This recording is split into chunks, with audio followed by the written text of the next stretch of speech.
Chaos energy surged like tides, gray-white mist flowing silently in the void. Bai's consciousness awakened amidst the chaos. He felt his body, as if immersed in warm water, a strange power surging through every limb and bone. Cells expanded, sinews and bones were reshaped. Vast divine power surged within his body. He opened his eyes. The sight before him instantly sobered him, the familiar ceiling, city lights outside the window, keyboard and monitor. All gone. Endless gray-white mist surging, flowing, appearing silently before his eyes. Where am I? Bai felt perplexed. He sat up abruptly and looked down at his own hands. They were a pair of hands with distinct knuckles, fair and slender. Fingertips smooth as jade, palm lines clear as carved. This was not a hand that developed carpal tunnel from typing. It was a pair of jade-like hands. Two memories surfaced in his sea of consciousness. One, his name was Bai, 26 years old, an online novelist who stayed up late, writing, surviving on coffee. All night writing, sharp pain in his chest, and then he passed. The other, his name was Hao Yin, a primordial deity born from chaos, the attendant of Tao ancestor, Hongjuan, a Daoyuo golden immortal. The time he had lived would make some emperors weep with envy. The two memories intertwined and collided until fully sorted. I've transmigrated into Hao Yin. In his past life, he had written countless transmigration novels and imagined it many times.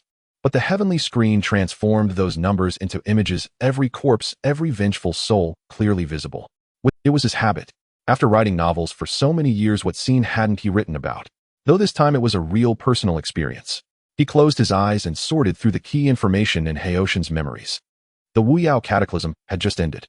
Buzhou Mountain collapsed, water from the heavenly river poured down, floods ravaged the primordial land. The demon court of the Yao clan fell, Dijuan and Tai died in battle, only Lua remained among the 10 golden crows. Among the Wu clan's 12 ancestral witches, all perished except for Hutu, who manifested the cycle of reincarnation. Countless beings of the primordial world died, resentment filling the heavens. And Hao Yin, the current him, was about to be chosen by Tao ancestor Hongjun as the next heavenly emperor. Heavenly emperor, Baiyu smiled bitterly in his heart. A puppet toyed with by the hands of saints. He was lazy by nature. His greatest wish in this life was to live comfortably. Why would he want to jump into this fire pit? He stood up, finding himself floating in a chaotic void with no solid ground beneath his feet. Not far away, an ancient palace floated within the chaos energy. The plaque bore 3 large characters, Zixiao Palace. The dojo of Tao ancestor Hongjun. An aged and calm voice came from the depths of the palace, piercing through the chaos, reaching Bai's ears. Hao Yin, come in. Bai's body stiffened slightly. In Haoshan's memories, the voice of Tao ancestor Hongjun was always like this, devoid of any emotion, yet impossible to resist. Without hesitation, he stepped forward. In a breath, he arrived at the gate of Zixiao Palace. The gate opened automatically, revealing the scene inside. Zixiao Palace was empty and desolate, with no extra furnishings. A white-haired old man sat on a cloud bed, his face ancient, eyes half-closed, no aura leaking from his body. But Bai's soul trembled with just one glance. The Tathagata smiled slightly, saying, "As you command, your majesty." The two engaged in a battle of wits, exchanging words, creating quite a stir. The Lady of Tranquility watched with amusement from the side, who merged with the Tao of Heaven. Disciple Hao Yin pays respects to the Tao ancestor. Baiyu bowed respectfully according to memory. Tao ancestor Hongjun slowly opened his eyes deep as the starry sky, as if able to see through all illusions. His gaze fell on Baiyu, lingering for a moment, as if seeing through the mortal shell the soul from another world. Bai's heart tightened, but his face remained motionless. The Wuyao cataclysm has passed. The 3 realms have no master. Hongjun spoke, his voice calm as water. I have decided you shall be the great heavenly emperor of the 3 realms, governing all beings, overseeing the heavenly court. Just as I thought. Baiyu lowered his eyelids, not answering, immediately thinking. From memories, he knew this position of heavenly emperor was no good thing. The saints each had their own schemes. None truly respected the heavenly emperor. How formidable were Dijuan and Tai in their day? Did they not end up dead and destroyed? Future heavenly emperors would be even more puppets. The 3 religions' investiture of the gods completely stripped the emperor of power. How could he, a Daoyuo golden immortal, command any authority? Besides, he really didn't want to be any heavenly emperor. Tao ancestor, Baiyu spoke steadily, his voice unhurried. Your disciple's cultivation is shallow, my virtue insufficient. I fear I am unworthy of this great responsibility. Hongjun's expression did not change, as if he had expected this. The decree of heaven is already fixed, unchangeable. Hongjun said, go and prepare. In 3 days the assembly in Zixiao Palace, all saints will gather, and I shall announce it formally. Having spoken, Hongjun closed his eyes again, entering meditation. Baiyu stood still, silent for a moment. He knew any further words were superfluous. Before Hongjun, he had no room for bargaining. Disciple accepts the decree.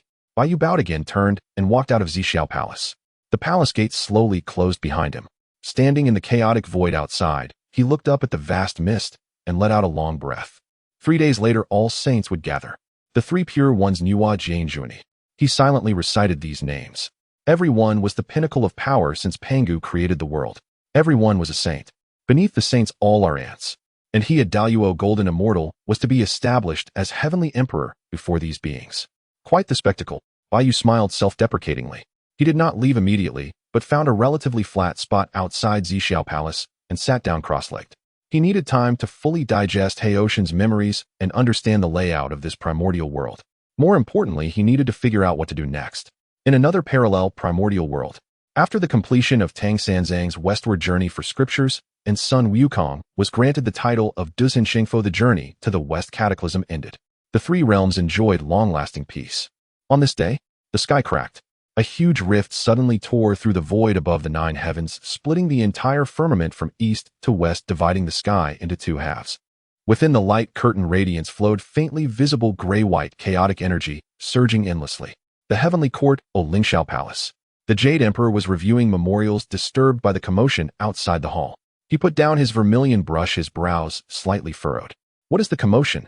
Tai Bai Jingxing hurried into the hall, his white beard trembling with his steps, his face full of surprise and doubt. Your Majesty, a strange phenomenon appears in the sky. A huge light curtain has appeared out of nowhere, its origin unknown. Your ministers cannot probe its source. The Jade Emperor's face darkened. He rose and walked out of the hall. Outside Lingxiao Hall, hundreds of immortals had already gathered. Qianlian and Shunfinger stood at the front, desperately using their divine powers, but to no avail. Qianlian, what do you see? The Jade Emperor asked solemnly. Qianlian's forehead was sweating, kneeling on one knee. Your Majesty, that light curtain is not physical. My divine power cannot penetrate it. There is a mysterious force blocking the surface of the light curtain, it seems. The will of the heavenly Tao. The Jade Emperor's pupils contracted. Heavenly Tao? He looked up at the light curtain.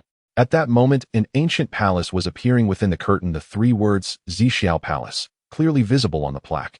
Zhixiao Palace, an experienced old immortal exclaimed. That is the dojo of Tao Ancestor Hongjun. Tao Ancestor Hongjun, this name was also supreme in the journey to the West World.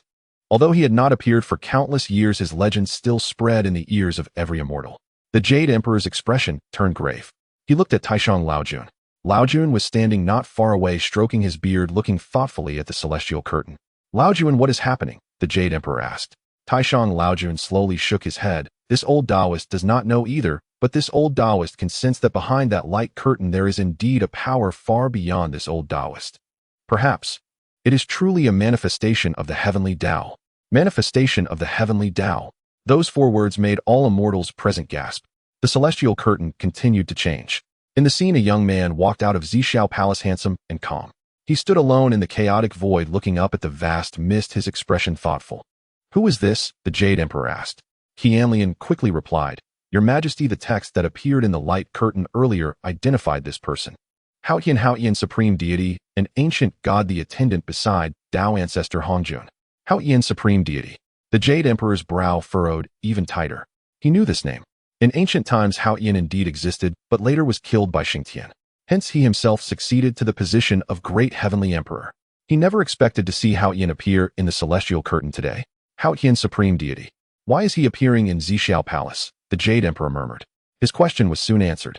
A line of golden text appeared in the celestial curtain, floating below the image, the characters ancient and vigorous. The Wuyao Cataclysm has passed, the 3 realms have no master. Tao Ancestor Hongjun has appointed Haotian as the great heavenly emperor of the 3 realms, governing all beings, overseeing the heavenly court. At these words, the area outside Lingxiao Hall erupted in uproar. Great heavenly emperor of the 3 realms. Isn't that the same status as His Majesty? Wuyao Cataclysm. The ancient war between Wu and Yao of the primordial era. That was a cataclysm that destroyed heaven and earth. A heavenly emperor personally appointed by the Tao Ancestor. Such prestige. Such immense prestige. Murmuring rose and fell among the immortals. Some were astonished, some curious, some envious, some jealous. The Jade Emperor's expression slowly darkened. He listened to these discussions, feeling each word like a sharp needle stabbing into his heart. What did they mean by the same status as His Majesty? I am the unique, great heavenly emperor of the 3 realms, the Jade Emperor. What was Haotian of ancient times? A mere attendant who never truly wielded heavenly authority. Today he suddenly appears on the celestial curtain. Could it be that he wants to seize my position as great heavenly emperor? Is he worthy? But these words he could not voice. As the Lord of the Three Realms, he must maintain his dignity. Silence. The Jade Emperor spoke in a deep voice, not loud, but with undeniable authority. The immortals immediately fell silent. The Jade Emperor swept his gaze around, finally resting on the celestial curtain. In the scene, Hao Yin had already sat cross-legged, seemingly in contemplation. Continue observing. The Jade Emperor coldly dropped these words, turned, and returned to Lingxiao Hall. But his steps were quicker than when he came, and the clenched fist under his robe trembled slightly. Tai Bai Jingxing followed behind him, wanting to say something, but stopping. He sensed the Jade Emperor's abnormality that suppressed panic and unease, like a volcano about to erupt. Yet the celestial curtain did not vanish with the Jade Emperor's departure. It hung above the firmament, its light growing brighter, attracting countless beings across the three realms. In the mortal world, commoners looked up at the sky, kneeling and worshipping. In the cultivator world, loose cultivators stopped their practice and discussed in whispers. In the netherworld, Blood Sea Patriarch Mingyi glanced up at the celestial curtain unconcerned and continued his cultivation. Bai Yu sat outside the purple firmament palace for a long time. He scoured his memory thoroughly. The details of the three great calamities of the primordial era, the beast calamity, the dragon phoenix calamity, and the witch demon calamity. The origins and relationships of the saints. The rise and fall of the heavenly court, and the grudges of all beings. He reviewed them all in his mind. After sorting them out, Bai Yu opened his eyes. The current primordial era is even worse than I imagined, he said. In Haoshan's memory, the primordial era after the Witch Demon War could be described in 4 words: devastated and scarred. Mount Buzhou was shattered, the heavenly pillar collapsed. The earth cracked into countless abysses, the river of heaven poured down into the mortal realm, causing cataclysmic floods. The demon court's heavenly palace collapsed, the great array of all-encompassing stars was broken, and the power of the stars became chaotic. The ancestral witches of the witch race were all dead, their remnants were leaderless and scattered everywhere. Most importantly, the mountains of corpses on the battlefield were left unburied, resentful spirits roamed, and the aura of catastrophe filled the air. The aura of catastrophe, Bai Yu murmured.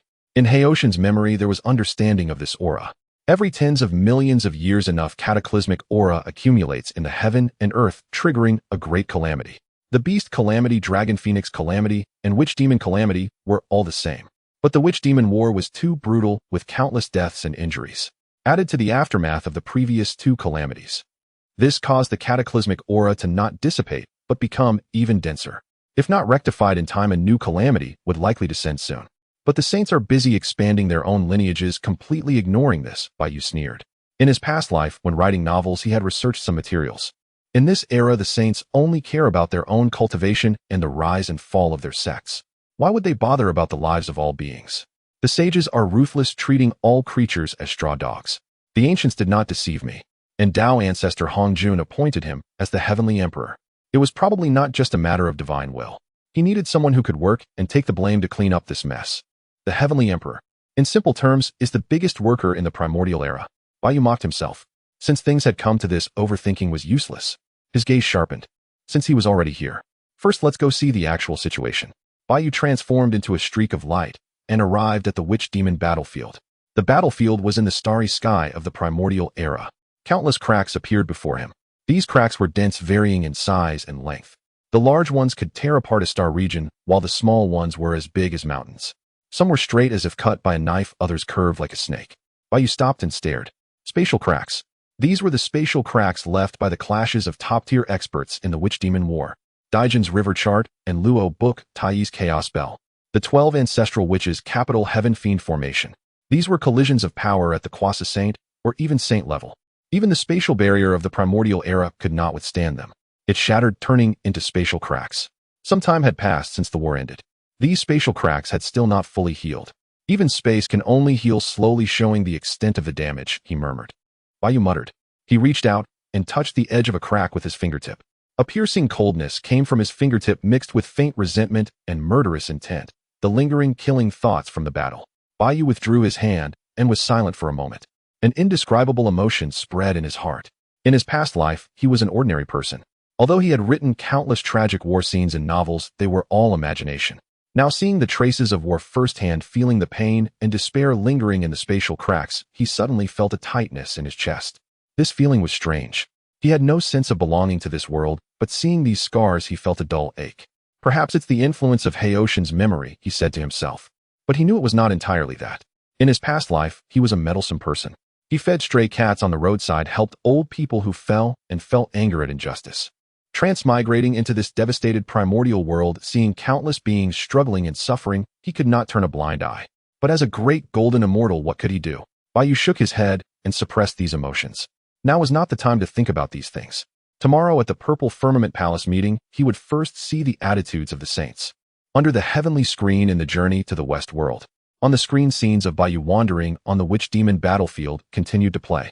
The immortals of the Western Journey Heavenly Court watched with great interest their discussions rising and falling. This Heavenly Emperor Hao Yin is not anxious but quite composed. The Tao Ancestor wants to make him Heavenly Emperor, the supreme position of the three realms. Anyone else would be ecstatic, but he is still strolling around. Didn't you hear the first scene? He told the Tao Ancestor, I fear I cannot bear this great responsibility. That's a refusal. Refuse the position of Heavenly Emperor.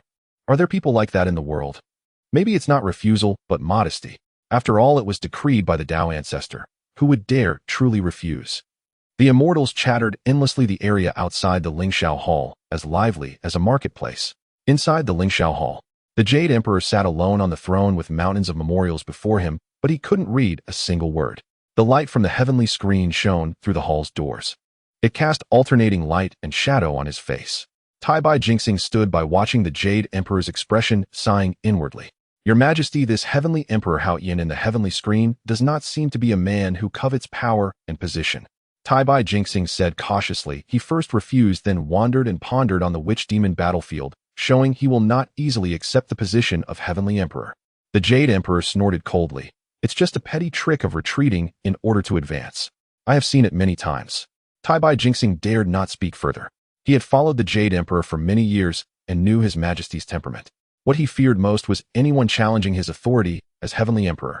The Heavenly Emperor Hao Yin appearing on the screen matched him in background and depth of strategy, or even surpassed him. This undoubtedly touched the most sensitive nerve of the Jade Emperor. The scene on the heavenly screen changed.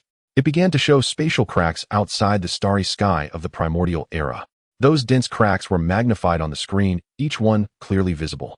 Spatial cracks, exclaimed a knowledgeable immortal. With such dense spatial cracks, how fierce must the battle have been back then? According to ancient records, the witch demon war destroyed heaven and earth. Even Mount Buzhou was broken. What are spatial cracks compared to that? These cracks have not healed to this day, indicating that the combatants back then were at least at the level of quasi-saints, or even saints. Saints. They are being second only to the heavenly Tao.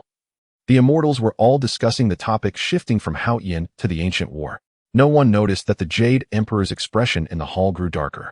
The Jade Emperor certainly knew what spatial cracks meant. He was also a quasi-saint at the peak below sainthood with extensive knowledge. Seeing the traces left by the ancient witch demon war, a strange, indescribable emotion suddenly arose in his heart. He considered himself not inferior to others, but simply because he was not born in the ancient era. Now honored as Heavenly Emperor, he was yet suppressed by the Tathagata of the West and constrained by the three pure ones and four emperors. Envy. He envied those ancient experts who could stir up storms in the primordial world. He envied Dijuan and Tai for their ability to maneuver freely and lead the demon race to establish unparalleled achievements. He envied Hao Yin for obtaining his own status simply by the words decreed by the Tao Ancestor. As for him, the Jade Emperor, after undergoing 1750 tribulations and countless hardships, he could finally succeed as Heavenly Emperor and become the great Heavenly Lord.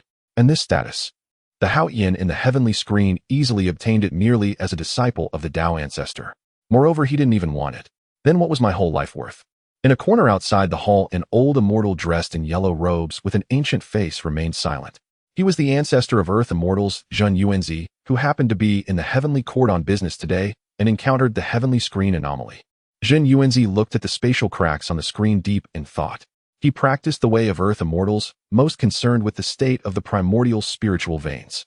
Those cracks were not just spatial wounds, they also meant leakage of star spiritual energy and damage to celestial veins. A small crack might correspond to the depletion of spiritual energy in 1,000 miles of fertile land. If the Heavenly Emperor succeeds, his first priority should be to rectify the earth. Zhen Yuanzi thought to him. After 3 days, the grand doors of the Zixiao Palace swung open with a thunderous roar. Baiyu adjusted his robes and stepped inside. This time the palace was no longer empty. On the meditation cushions beneath the cloud bed stood several supreme beings their auras unfathomably deep. Each one resembled a towering mountain, their mere presence causing space to warp slightly. Bai Ye's gaze swept over the assembly. Fragments of Haoshan's memories surfaced one by one. At the very front, 3 Taoist masters stood shoulder to shoulder. The one in the center had a gaunt face and eyes half-closed, radiating an aura of pure tranquility like a spring breeze calming all who beheld him. He was Taishang Shinran, lord of the human sect. The one on the left had a stern, imposing face clad in resplendent brocade robes. His gaze held scrutiny and undisguised arrogance. He was Yuqing Shinran Yuanshi, Tianzuan lord of the Chan sect. The one on the right had sword-like brows and starry eyes, an aura as sharp as an unsheathed blade. Faint sounds of sword chimes echoed behind him. He was Shangqing Shinran Tongtian Jiaozhu, lord of the Jie sect. Beside the 3 pure ones, a woman of peerless beauty toyed idly with a red embroidered ball, her expression indifferent, as if nothing in the world could move her. She was Shengmu Nuwa, the saint of the Yao clan, who attained sainthood through creation of humanity with boundless merits. Further aside, 2 Taoist masters stood together. One was gaunt and haggard, his face etched with sorrow, as if bearing all the world's suffering. He was Jane Doran, lord of the Western sect. The other had a jade-like countenance and a warm smile, but deep in his eyes lurked shrewd calculation. He was Yuanti Doran, deputy lord of the Western sect. Under the watchful eyes of all, Bai Yu walked slowly to the cloud bed and bowed respectfully to Hongjun Daozu. Disciple Hao Yin pays respects to the Daozu. Hongjun Daozu nodded slightly, his gaze sweeping over the saints. He spoke, his voice not loud, but clearly reaching every ear. I have gathered you today to establish the great heavenly emperor of the 3 realms. The calamity of the Wu and Yao has passed, the heavenly court has collapsed, and the primordial land is without a ruler. Hao Yin, born from the fate of heaven and earth, shall become the great heavenly emperor, governing all beings and rebuilding the heavenly court. As soon as the words fell, Yuanshi Tianzuan frowned and spoke. Daozu Haoshan's cultivation is merely at the great Luo golden immortal level. How can he govern all beings? The Yao clan's heavenly emperors Dijuan and Tai were both at the peak of quasi-sage, yet they fell in the great calamity.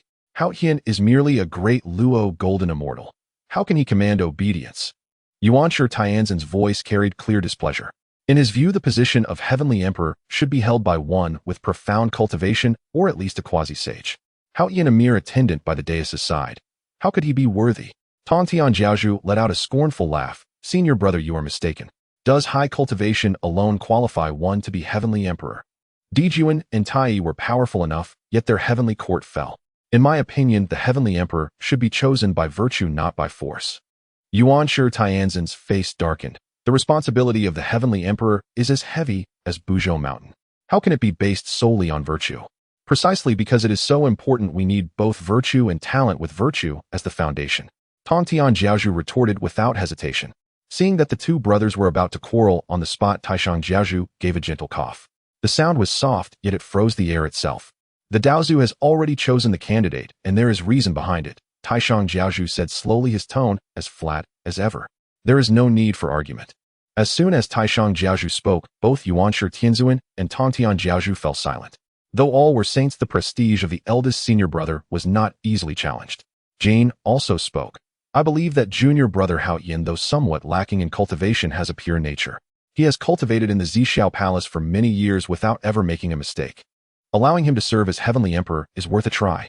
Zhuanti smiled and echoed, senior brother is right. Junior brother Hao Yin has a solid foundation, and the Daozu has bestowed treasures upon him. Given time, he may well rise to the task. Bai Yu listened to the words of Jane and Zhuanti, understanding in his heart. Their apparent support was merely currying favor. A weak heavenly emperor would benefit the Western sect far more than a strong one. Nuwa remained silent, throughout merely casting a brief glance at Bai Yu. The deliberation continued. Though suppressed by Taishang, Yuanshi Tianzuan still refused to yield. Elder brother, I do not oppose the dais' decision. But Haoshan's cultivation is indeed insufficient. If he is hastily enthroned, and something goes wrong, who will bear the responsibility? Yuanshi. Hongjun Daozu suddenly spoke. Yuanshi Daoran immediately fell silent, bowing his head in reverence. Hongjun Daozu said calmly, this matter is settled. No further discussion. Hao Yin. Bai Yu stepped forward, disciple is here. Hongjun Daozu raised his hand, and 3 beams of light flew from his sleeve into Bai Ye's hands. The first was an ancient bronze mirror, its surface clear as water, engraved with patterns of sun, moon, and stars. The mirror was cool to the touch, resonating with Bai Ye's soul, and instantly merged into his brow. The Hao Yin mirror, capable of observing the 3 realms and discerning the finest details. The second was a dark seal, its knob carved as a five-clawed golden dragon with ancient seal script reading, "Commissioned by Heaven," on its face. The seal was heavy in the palm, as if bearing 1,000 June. The Heavenly Emperor seal, commanding all beings, issuing decrees to the heavens. The third was a 3-foot-long sword, its blade black as ink with a gloomy sheen flowing along its edge. As the sword settled in his hand, Baiyu felt a fierce, killing intent emanate from the blade, as if it were eager to devour. The Heavenly Tao sword, guarding the Tao, slaying demons impervious to evil. With the 3 treasures in hand, Baiyu felt his connection to the primordial land deepen. The Haotian mirror linked with his spiritual sense, allowing him to perceive all beings in the 3 realms. The Heavenly Emperor seal bore the authority of heaven and earth, awaiting his activation. The Heavenly Tao sword was a double-edged blade, immensely powerful but unruly. "Thank you, Daozu." Baiyu bowed steadily. Hong Jun, Daozu added, "The former site of the Heavenly Court was destroyed in the War of Wu and Yao. You may choose a new location. All saints are forbidden from interfering in the Heavenly Emperor's governance of the 3 realms. This is a covenant of the Heavenly Tao. Violators shall face divine punishment." At these words, the saint's expressions varied. Yuanshi Tianzhen's face changed slightly. He had intended to find a way to constrain the Heavenly Emperor later, but the Daozu had directly cut off that path. Taishang Jiaozhu remained expressionless, as if it had nothing to do with him. Tongtian Jiaozhu twitched his lips unconcerned.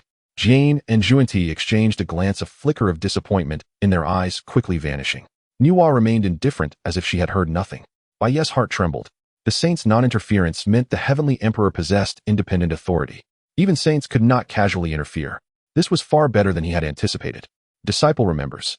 Baiyu bowed again. The deliberation ended. Hongjun Daozu closed his eyes in meditation. The saints departed one by one.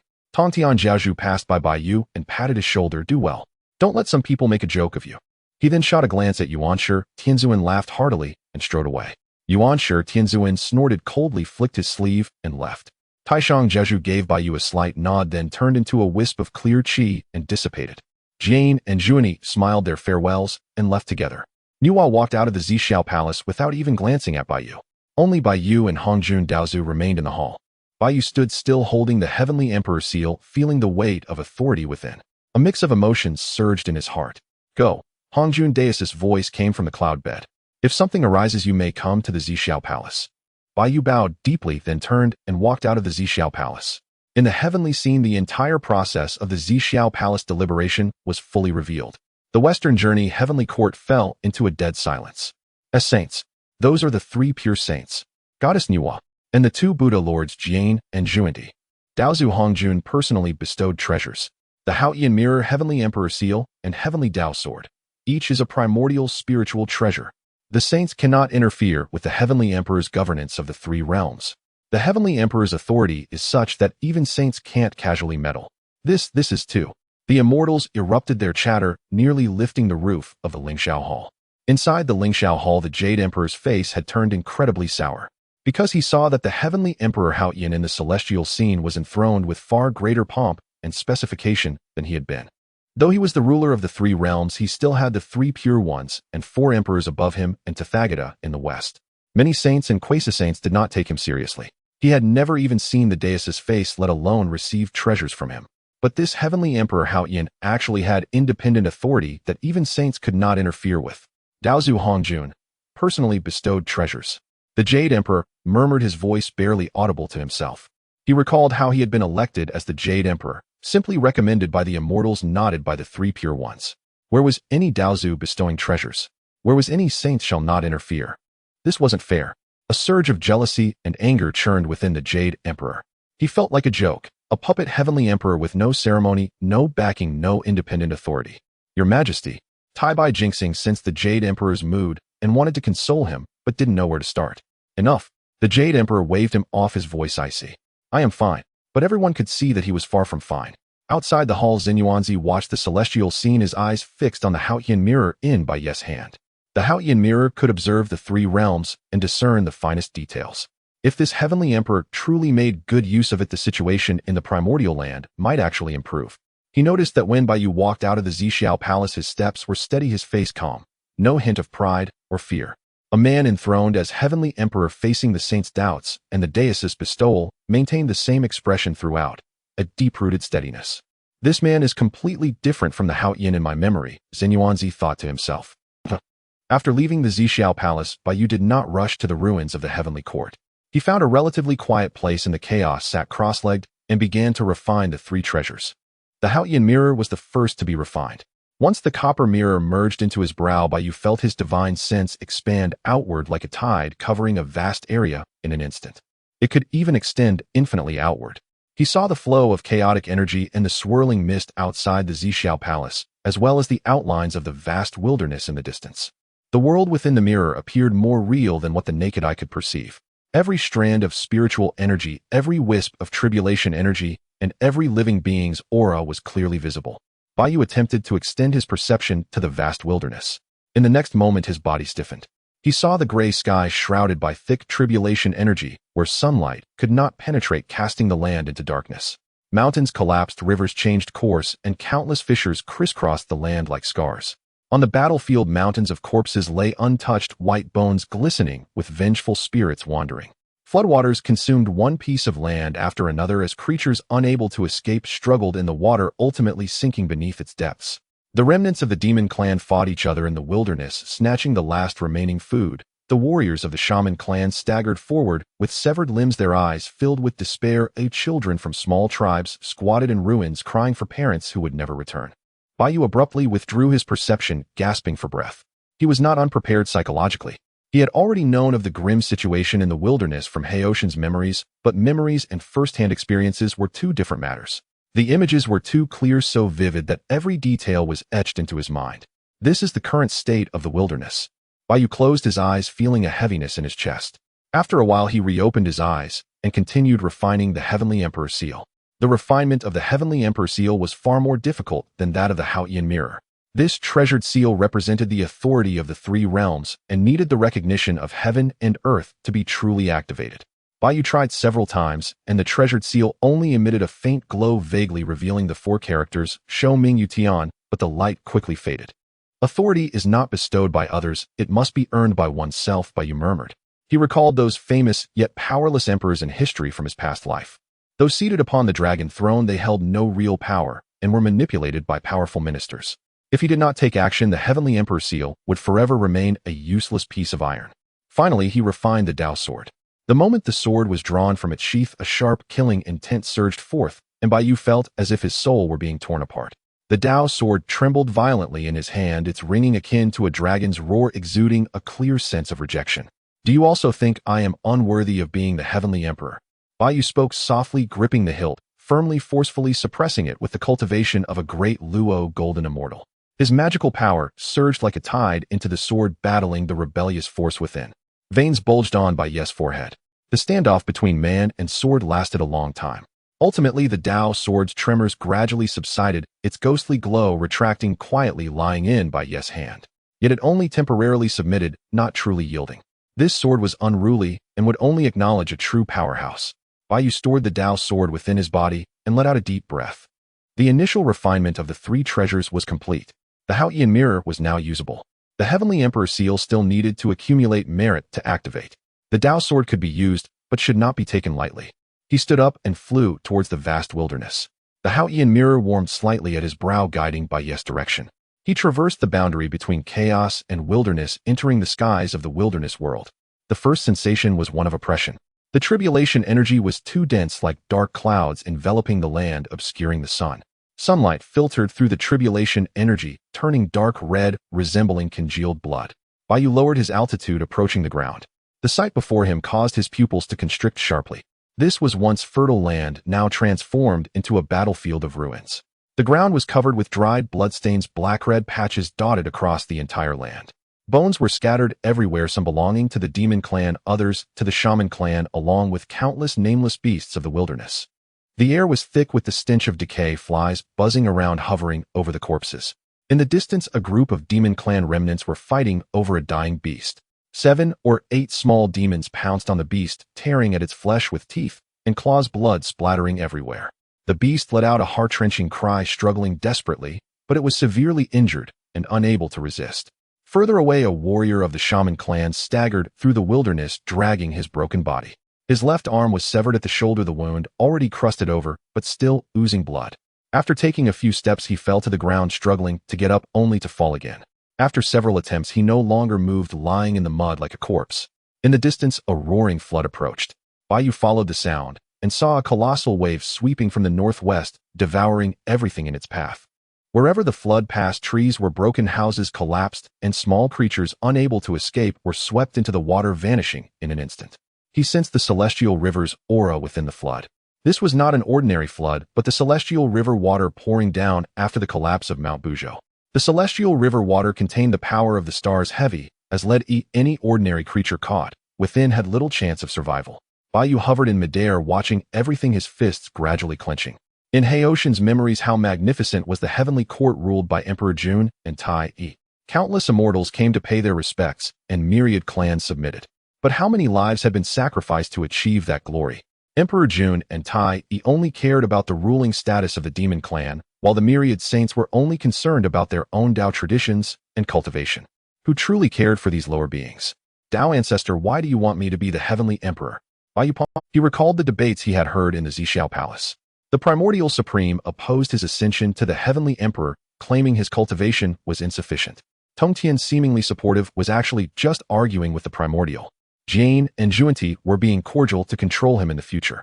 Nuwa remained silent, unwilling to get involved. Each saint had their own calculations, but no one truly cared about what kind of heavenly emperor the three realms needed. What kind of ruler did the beings need? Because they don't care, Bai Yu said softly. He closed his eyes and took a deep. Then he opened his eyes, his gaze becoming steady and resolute. He was never one to worry excessively. His greatest dream in his past life was to live comfortably, write novels, play games, and not have to watch his boss face. But at this moment, looking at the tortured land beneath him and the beings struggling on the brink of death, he could not remain an observer. If no one is willing to do it, then I shall. Bai Yu turned and flew toward the ruins of the heavenly court. What Bai Yu saw and heard after flying into the vast wilderness was displayed without reservation before all beings in the three realms. It was deathly silence. From the east, Victory Divine Continent, to the west, Coward Continent, from the south, Zhanbu Continent, to the north, Julu Continent, countless beings looked up at the celestial curtain, remaining silent. Above the heavenly court, the immortals were hushed. There were no battles, no spells colliding, no heart-stopping wars in the celestial curtain. There was only the most genuine imagery. Corpses, blood, desperate struggles, and silent deaths. Yet these images were more shocking than any war. Is this the wilderness after the war of the witches and the demons? So many beings have died. A voice trembled. Mountains of bones. How many lives does that represent? Those small demons are eating each other. It's too tragic, truly too tragic. The wounded warrior of the shaman clan, he crawled so far, but in the end he still fell. The flood. There are so many people swept away in that water. In the mortal realm, the common people kneeled and cried. They had never witnessed such a horrific scene and could not imagine that in that distant wilderness era beings lived in such a hell. In the cultivation world, the scattered cultivators remained silent, some timid ones having turned away, unable to bear the sight. Outside the Lingxiao palace of the heavenly court, Zhen Yuanzi gazed at the celestial curtain, his expression grave. As the ancestor of earth immortals, he was most sensitive to the aura of the earth. Although the journey to the west world seemed peaceful on the surface, he could faintly sense a hint of tribulation energy accumulating. Though not as severe as in the wilderness world, was the heavenly Tao, showcasing the images of the ancient heavenly emperor facing the rampant tribulation energy as a warning of some sort. Zhen Yuanzi looked toward the direction of Lingxiao Palace. The Jade Emperor sat on the throne, his face dark as he stared at the celestial curtain, his gaze deep and cold, leaving no one to know what he was thinking. Your Majesty, Zhen Yuanzi thought, are you aware that the land beneath our feet is also brewing the same tribulation energy? In the celestial curtain, Bai Yu turned and flew toward the ruins of the heavenly court. The scene froze on his flying silhouette, which was not particularly broad, but somehow gave a sense of reassurance. What is he going to do? An immortal asked. The ruins of the heavenly court. He is going to rebuild the heavenly court. By himself. Just him alone. Not just him. Look. The celestial curtain shifted, revealing the complete view of the ruins of the heavenly court. Broken walls and remnants floated in the void, a sight of utter devastation. And Bai Yu's figure was flying toward the ruins, getting closer. He really is alone. With no one around in the heavenly court, how can he rebuild it alone? So his previous refusal of the heavenly emperor position was justified. Whoever takes this mess will be doomed. Yet he still accepted it. The immortals were abuzz with discussion, and a hint of respect began to emerge in their voices. Inside the Lingxiao Palace, the Jade Emperor listened to these discussions, his face dark as the bottom of a pot. He noticed the angle of the discussions had shifted from initial envy and jealousy to admiration for the Haoyan Emperor. Continue to observe. The Jade Emperor said coldly, his voice devoid of emotion. His gaze was fixed on Bai Ye's silhouette in the celestial curtain, his clenched fist making cracking sounds. Bai Yu arrived at the ruins of the heavenly court. He fell silent as he gazed at the scene before him. He knew the heavenly court was dilapidated, but he never expected it to be this broken. Hovering above in the 9 heavens was a vast expanse of ruins. The once glorious palace complex had vanished into nothingness, leaving only a few remnants of walls floating in the void. The largest piece of ruin spanned roughly 1,000 miles. Several half-collapsed palaces stood crookedly on top.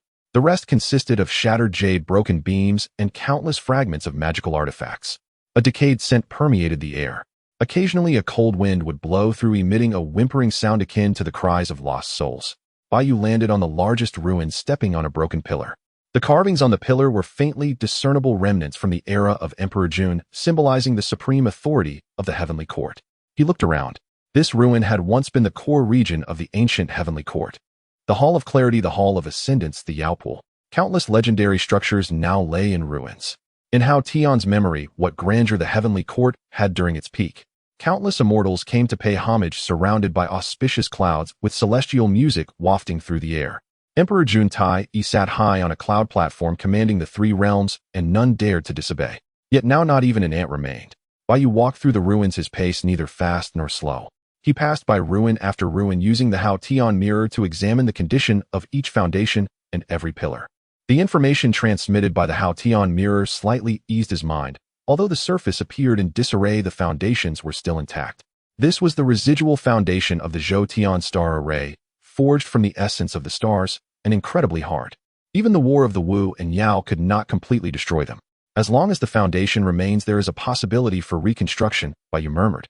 He approached a relatively intact palace and looked up. The roof of this palace had collapsed halfway, and the walls were riddled with cracks, but the main structure was barely still standing. A sign hung askew above the door, inscribed with the 3 characters Hall of Clarity. The Hall of Clarity was the council hall of the ancient heavenly court, where Emperor Jun Tai met with countless immortals and commanded the 3 realms. Bai Yu pushed the door open. Inside, chaos reigned. The throne was toppled, the curtains were torn, and the ground was stained with dried blood and shattered jade. The murals on the walls were defaced beyond recognition, with only some fragments remaining to hint at the glory of the past. Bai Yu walked to the throne and set it upright. The throne, crafted from jade, was exceedingly heavy. It emitted a dull sound as Bai Yu moved it, echoing through the vast hall. After righting the throne, Bai Yu sat upon it. A chilling sensation emanated from the throne, carrying a hint of decay. The last occupant of this position was Emperor Jun, who had once commanded the 3 realms from here, only to meet a tragic end. Bai Yu sat upon the throne, closing his eyes in contemplation. He pondered a question: why did Emperor Jun Tai's heavenly court fall? The superficial reason was the war of the Wu and Yao, but the deeper reason was the injustice of the heavenly court. Under the rule of Emperor Jun Tai, while the Yao clan's heavenly court was nominally respected by all races, in reality, it favored the Yao over other races. All important positions were held by the Yao clan, while other races could only serve as vassals. When the 10 golden crows went out to bask in the sun, it triggered a great drought, leading to the death of the Wu clan's Quafu. Emperor Jun showed favoritism towards his son and failed to provide a fair explanation. This directly exacerbated the conflict between the Wu and Yao, ultimately resulting in disaster. Injustice. Bai Yu opened his eyes and said softly, "If the heavenly court cannot treat every race and every being fairly, it will eventually face destruction again." He stood up and walked out of the Hall of Clarity, standing at the edge of the ruins, overlooking the dim gray wilderness below. The concept of justice is easy to speak of, but difficult to achieve. However, if not pursued, the heavenly court loses its meaning of existence. Bai Yu closed his eyes, feeling the Hao Tian mirror slightly warm at his brow. In the mirror, the full view of the heavenly court's ruins was clearly displayed, including the distribution of foundations, the locations of the array bases, available resources, and spiritual energy veins. All information formed a complete map in his mind. He opened his eyes, descended the ruins, and began to survey the area. Bai Yu started at the very edge of the ruins, examining each foundation piece by piece. He crouched down, placing his palm on the ground as his magical energy seeped deep into the foundation, probing every crack and every damage. The Hao Tian mirror could sense the macro, but details required personal hands and inspection. After inspecting the last piece of foundation, Bai Yu sat at the edge of the ruins. He drew a complete map of the heavenly court's foundations in the void, marking the positions of 365 array bases, their damage levels, and repair difficulties clearly. 365 array bases correspond to the Zhou Tian stars. More than half are still usable, and only 72 are severely damaged.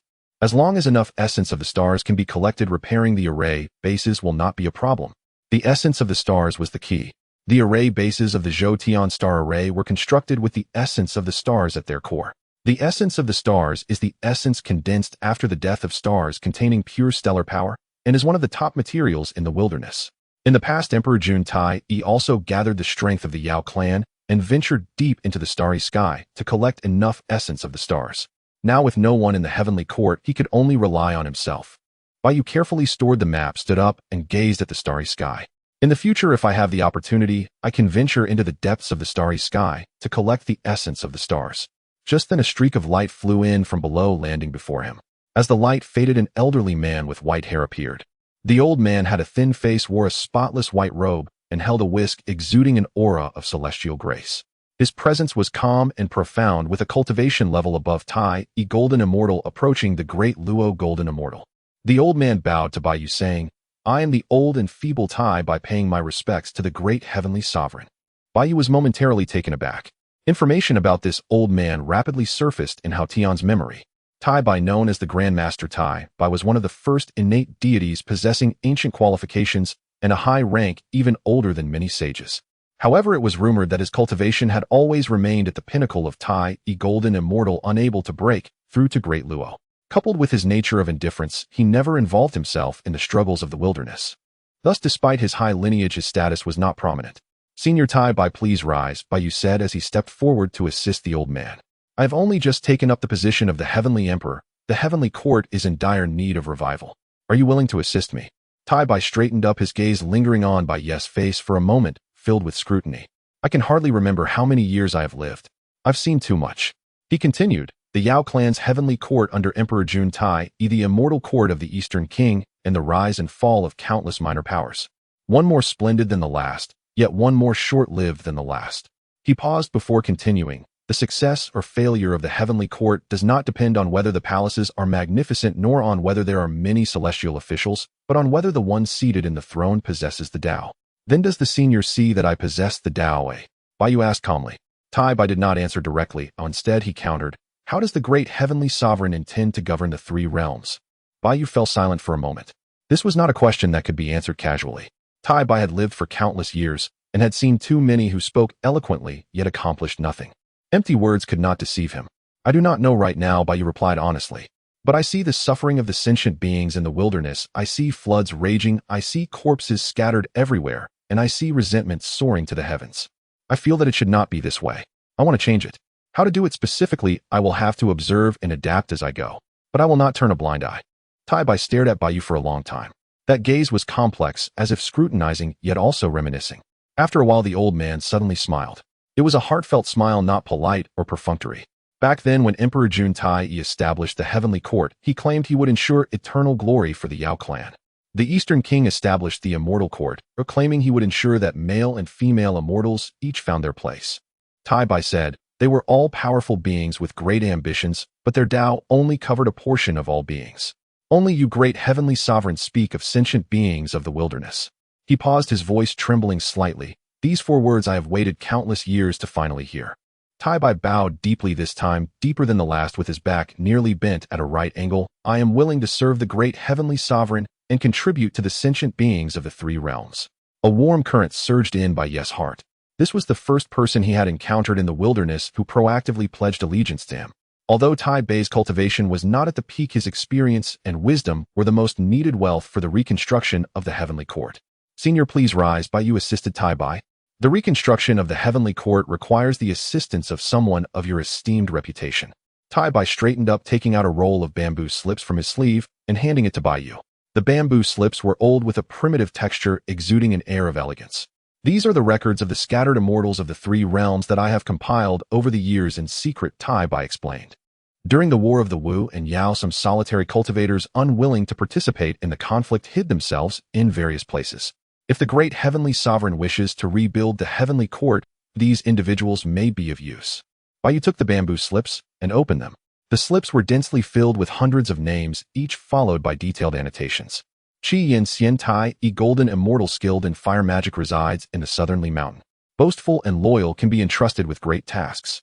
Guangcheng Golden Immortal Adept at Artifact Refinement lives in the Qingwei Mountain. Character Solitary does not like to interact with people but will respond to requests.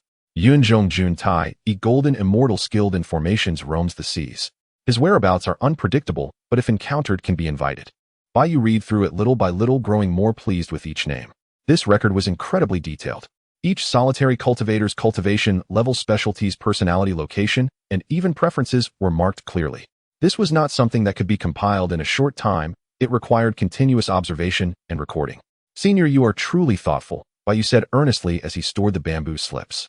This record was more precious than any magical artifact. The screen displayed this scene, and the Western Journey Heavenly Court erupted in excitement. Grandmaster Tai Bai, a legendary figure from ancient times, the original Tai by Jin Xing. Oh, my Grandmaster Tai Bai has personally come out to aid Emperor Hao Tian. What charm does this heavenly emperor possess? The elderly figure with white hair in the screen was his mentor from this lineage, who was said to have long retreated from the world. Unexpectedly, he had been called out of seclusion by Emperor Hao Tian. The Grand Master has recognized that heavenly emperor, Tai Bai, Jin Xing thought to himself, which indicates he is indeed worthy of assistance. The screen magnified the text on the bamboo slips, displaying the names of the scattered immortals. Qi Yanxian, isn't that the ancient fire immortal? It is said he had already perished. Who knew he was? Guangcheng. Could it be the leader of the 12 golden immortals of the Chan sect? Is this a coincidence? Yunzhong Jun. He is a renowned master of formations, unpredictable in movement. Even the Jade Emperor could not summon him. As the celestial beings recognized these names, the chatter grew louder. The Jade Emperor sat on his throne, his face dark with anger. He was aware of these scattered immortals. Some he had previously attempted to recruit, but they had ignored the heavenly court summons. Now, however, the screen showed that all these scattered immortals' names were recorded in a recruitable list prepared for Emperor Hao Tian's use. Outside the hall, Jin Yuan Zi watched the scene of Bai Yu standing alongside Grandmaster Tai Bai on the screen, pondering deeply. He recognized Grandmaster Tai Bai as a true sage. While not at the pinnacle of cultivation, he possessed a sharp eye. Those who could voluntarily ally with him were certainly no fools. It seems my previous judgment was not wrong. Jin Yuan Zi murmured softly. He looked towards the Ling Shao Hall, where the Jade Emperor sat with a dark expression on the throne, surrounded by none of the celestial beings daring to approach. In the ruins of the heavenly court, inside a side hall, Bai Yu sat opposite Master Tai Bai. The side hall had been cleared by Bai Yu, though cracks still marred the walls and the roof let in the wind. It could be described as a scene of war devastation. Between the two, there was a rough stone table upon which lay the foundational blueprints drawn by Bai Yu and the roster of scattered immortals brought by Tai Bai Jinxing. Senior, the investigation of the Heavenly Court's foundation has been completed. Bai Yu pointed at the blueprints. There are 365 array bases, half of which are usable. The 72 most severely damaged will require the replacement of celestial essence. The rest can be repaired with auxiliary materials. Master Tai Bai stroked his beard, studying the blueprints carefully, occasionally nodding. Does the great celestial sovereign have any research on formations? Master Tai Bai asked. Bai Yu shook his head. I can't say it's research, though I merely recorded what I found using the Haotian mirror. True formation restoration still requires someone knowledgeable in formations to operate. Then how does the great celestial sovereign plan to restore it? Bai Yu pondered for a moment before giving an unexpected answer that surprised Master Tai Bai. First, there's no rush to restore the heavenly court. Master Tai Bai was slightly taken aback. Oh, then what does the great celestial sovereign plan to do first? Bai Yu stood up, walked to the side hall's entrance, and gazed at the gray desolation of the primordial land below. Senior, you previously mentioned that after the battle of the witches and demons, the calamity energy spread, and if it is not sorted out in time, it might brew new disasters. I want to tackle this issue first. A glint of unusual light flashed in Master Tai Bai's eyes. He had thought this new heavenly emperor would be eager to rebuild the palace and expand his influence, but unexpectedly the first thing he thought of was to sort through the calamity energy. Does the great celestial sovereign know how difficult it is to sort through calamity energy? Master Tai Bai asked, his tone carrying a tone of examination. Bai Yu turned around and calmly said, Please enlighten me, senior.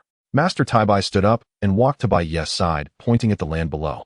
Calamity energy originates from three sources. First, the resentment of the fallen warriors. The battle of the witches and demons caused countless deaths, with corpses strewn everywhere and vengeful spirits drifting about. If these resentments are not resolved, they will continuously erode the spiritual energy of the world, making the calamity energy increasingly dense. Second, the wounds of the world. The broken mount has fractured, the earth veins are damaged, and spiritual energy is leaking.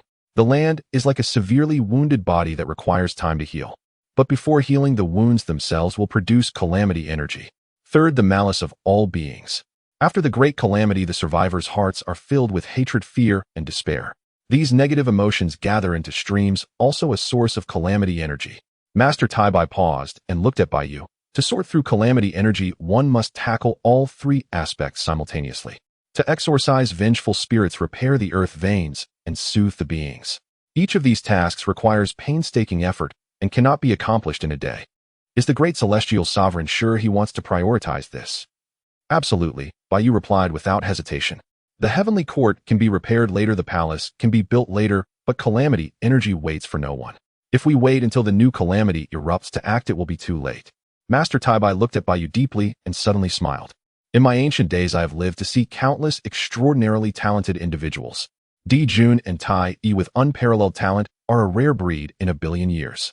Dong Wang Gong with profound fate was personally conferred the title of the foremost male immortal by the ancestral sage. The three pure ones and Nuwa supreme saints with their words manifesting law. Yet they all share a common flaw. Once they sit in high positions, they believe themselves above all, and all living beings are but ants. He paused, his voice becoming somber. Only the great celestial sovereign regards the affairs of the beings as his own. Baiyu shook his head. Senior, you flatter me. I simply cannot bear to see suffering. This was the truth. In his past life, he was a person easily moved by empathy, feeling distressed for a long time just from watching the news. Now seeing corpses strewn about and vengeful spirits drifting, he could not remain indifferent. Cannot bear to see suffering, Master Taibai murmured, repeating these 4 words, his eyes shining. These 4 words are more precious than any ambition. The two resumed their seats at the stone table. Senior, I want to start with exorcising the vengeful spirits, Baiyu said. The Haotian mirror can detect the areas with the highest concentration of vengeful spirits. I plan to go personally to exorcise them. Master Taibai nodded. Exorcising vengeful spirits requires reciting the scriptures for the deceased, and the cultivation of a great Luo golden immortal is sufficient to sustain it. But one point, the great celestial sovereign must be cautious. What? The resentment of the vengeful spirits can backlash against the exorcist. The more you exorcise, the heavier the backlash will be. Moreover, many great Luo golden immortals perished in the battle of the witches and demons, and some Quasi saints also fell. With your great Luo golden immortal cultivation, exorcising will be quite strenuous. If too many are exorcised at once, it could lead to light damage to the mind and spirit or severe regression in cultivation. The great celestial sovereign must not be too impatient. Baiyu pondered for a moment. Then, does Senior have any suggestions? Divide and conquer. Master Taibai said, though there are many vengeful spirits on the primordial land, they are mainly concentrated in a few key battlefields.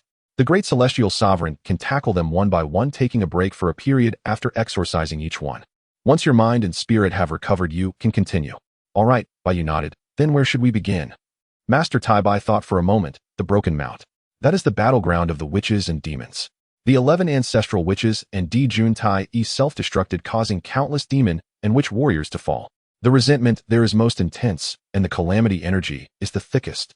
If we can exorcise the vengeful spirits of the Broken Mount, it will alleviate a portion of the calamity energy. Then we'll start from the Broken Mount, Baiyu said. He picked up the roster of scattered immortals from the stone table, flipped through a few pages, and suddenly recalled something. Senior, there is something I do not understand. Please speak, great celestial sovereign. The Tao ancestor has appointed me as the heavenly emperor, and the saints cannot interfere. However, from what I observe, aside from the primordial supreme being clearly opposing it, the others seem indifferent. Why is that? Master Taibai sighed. Do you know what the primordial world was like before the Tao ancestor became? Baiyu recalled the memories of Haotian. The weak eat the strong are revered. Correct, Master Taibai said. The calamity of fierce beasts, the calamity of dragons and phoenixes. Each time wasn't it a river of blood? At that time there were no rules, no order. Whoever had the bigger fist dictated the terms. Until the Tao ancestor became a saint, establishing the position of saints and passing down the methods of cultivation, the primordial world gradually developed rules. But as the saints established their teachings and took on disciples, they competed for fate and seized resources. No one truly considered creating an order that encompassed all beings. The rise and fall of the heavenly court were merely pieces on their chessboard. Who the heavenly emperor was mattered little to them. After all, the heavenly emperor couldn't control them. Baiyu fell silent. He understood Master Taibai's meaning. In the eyes of the saints, the heavenly emperor was merely a decoration. Useful when needed, discarded when not. Di Jun Tai Yi was once so majestic, yet he could do nothing against the saints. But your majesty is different, Master Taibai added.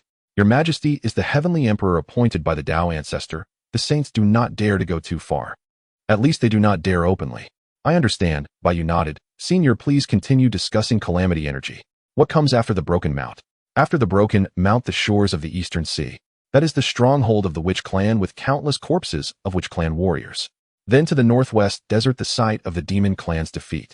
Once these three areas are exorcised, the calamity energy of the primordial world can be reduced by more than half. The remaining will be mere scraps. All right, then I shall set out for the Broken Mount tomorrow, Bayou said. Master Taibai nodded, then took out a jade slip from his sleeve and handed it to Bayou. This is the scripture for the deceased that I have compiled. The great celestial sovereign can refer to it.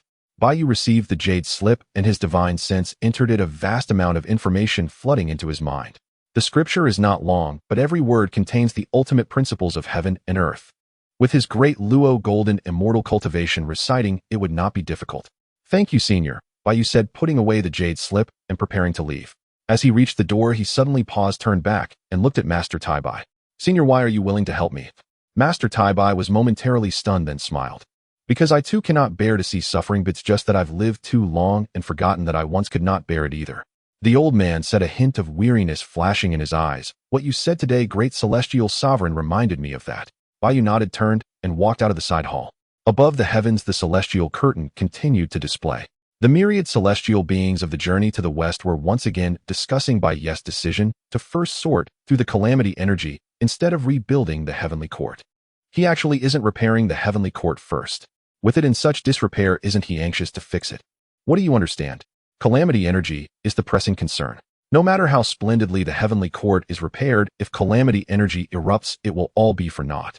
This heavenly emperor's line of thought is quite different from ordinary people. If it were someone else, wouldn't they prioritize building a magnificent palace for themselves first? That's why he is the heavenly emperor, and you are merely a minor immortal. The celestial beings exchanged words, their voices tinged with more respect. However, inside the Lingxiao Palace, the Jade Emperor's expression grew increasingly grim. He heard these discussions, and a tumult of unexplainable emotions churned within him. He certainly knew what calamity energy was. There was also calamity energy in the journey to the West world, but years of peace had kept its accumulation low. Yet he had never thought of personally sorting through calamity energy. Such matters could just be handled by subordinates. Oh, why must he do it himself? Hao Yan, however, intended to do it personally. Just seeking attention. The Jade Emperor snorted coldly, but his voice was too low for anyone else to hear. Outside the hall, Xinyuanzi stared at the celestial curtain, his brow furrowed. Calamity energy. He understood this better than anyone else. Although the calamity energy in the journey to the West world was accumulating, it was far from the point of eruption. In the celestial curtain, the calamity energy of the primordial world was so dense, it was nearly tangible. If not sorted out in time, it would indeed lead to disaster. This heavenly emperor has grasped the crux of the matter, Xinyuanzi thought to himself. He noted Master Taibai's words. I too cannot bear to see suffering, but it's just that I've lived too long and forgotten that I once could not bear it. This statement stirred something within Xinyuanzi. Wasn't he the same? Having lived too long and seen too much, his heart had grown hardened. The youthful passion had long since cooled, leaving only the indifference of having seen through worldly affairs. But that Hao Yan still seems to have some passion. Xinyuanzi murmured to himself. He continued to watch the celestial curtain, a hint of complexity, and Bayou left the ruins of the heavenly court, flying towards the direction of Mount Buzhou. Mount Buzhou is located in the central western part of the primordial land, once serving as the pillar of heaven transformed from the backbone of the Pangu great god. After Gong Gong angrily crashed into Mount Buzhou, the pillar of heaven broke. Mount Buzhou turned into a wasteland with only half of the mountain standing alone on the ground. Bayou arrived in the area of Mount Buzhou. Even though he was mentally prepared, the scene before him still made his heart sink. The sky was dark red, the aura of calamity thick, like congealed plasma pressing down low, almost touching the ground. The ground was filled with huge pits and cracks, some of which were several million miles wide and bottomless. A heavy stench of blood and decay filled the air, mixed together, making one feel nauseous. The most shocking sight was the corpses. Corpses scattered across the mountains and plains. Those of the Demon Clan, the Shaman Clan, and countless primordial beasts whose names were unrecognizable. Some had turned to white bones, while others were still rotting maggots crawling all over the corpses. Flies buzzed, forming a dense black cloud that obscured the sky. Bayou hovered in midair, the Hao Yan mirror unfolded, sensing the surroundings extending in all directions. The mirror showed that within a radius of hundreds of millions of miles, there were countless vengeful souls. They wandered among the corpses, emitting silent wails. Some vengeful souls had lost their human forms, turning into clouds of black mist, radiating a heavy aura of resentment. So many, Bai Yu murmured. He roughly estimated that the souls of the fallen in the battlefield of Mount Buzhou numbered at least in the billions. How long would it take to guide each one to the afterlife? But he did not retreat. Bai Yu chose a relatively flat high ground to descend. There were fewer corpses around the high ground, allowing him to concentrate on reciting the scriptures. He sat cross-legged on the high ground, the Haotian mirror glowing slightly at the center of his brow. The distribution of vengeful souls within hundreds of millions of miles felt within his perception. The heavenly Tao sword was inserted beside him, humming, intimidating the surrounding vengeful souls. With the pressure of the heavenly Tao sword, the vengeful souls did not dare to approach, only able to wander from a distance. Bai Yu took a deep breath, closed his eyes, and began to recite the scriptures for the deceased.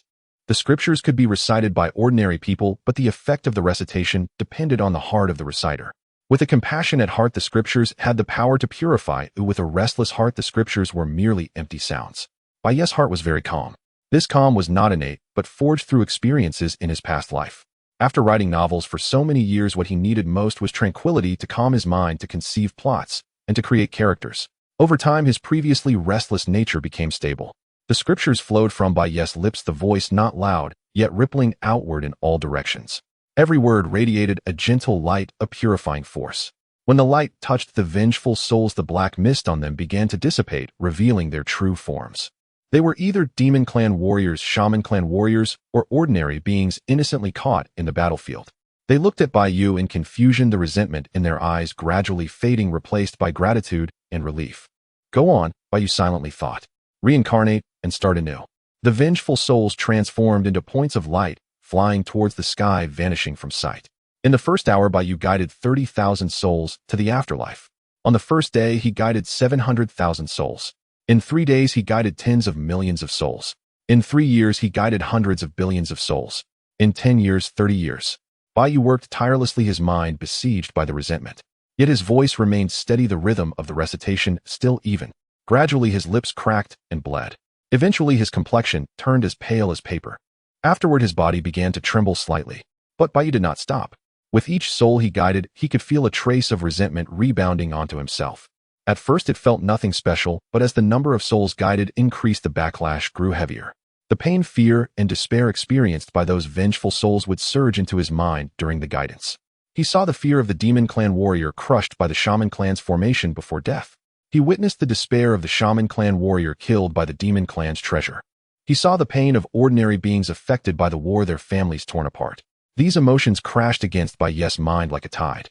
If it were someone with a slightly weaker temperament, they would have long been overwhelmed by these negative emotions, their minds collapsing. But Bai Yu gritted his teeth and bore all the impacts. Gradually, Bai Yu could no longer remember how many souls he had guided. His spiritual power had already been depleted by 70%, and his mind was at its utmost fatigue. But he sensed that within a radius of 10,000 miles there were still at least several billion vengeful souls waiting to be guided. Too slow, Bai Yu murmured. At this rate, it would take thousands of years to finish guiding Mount Buzhou. But he had no other way. The advice from Tai by Jinxing to divide and conquer was correct.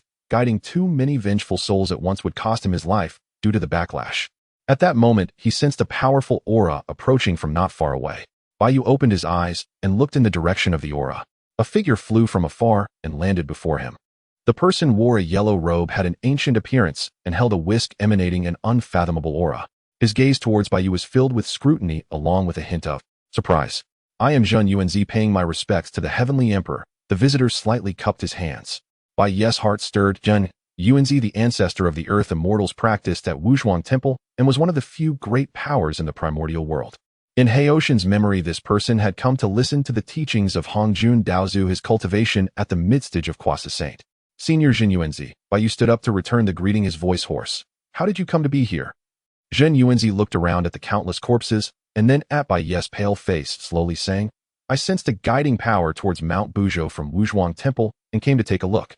I didn't expect to find the Heavenly Emperor here. It's perfect timing for you to arrive, Bai Yu said, these vengeful souls.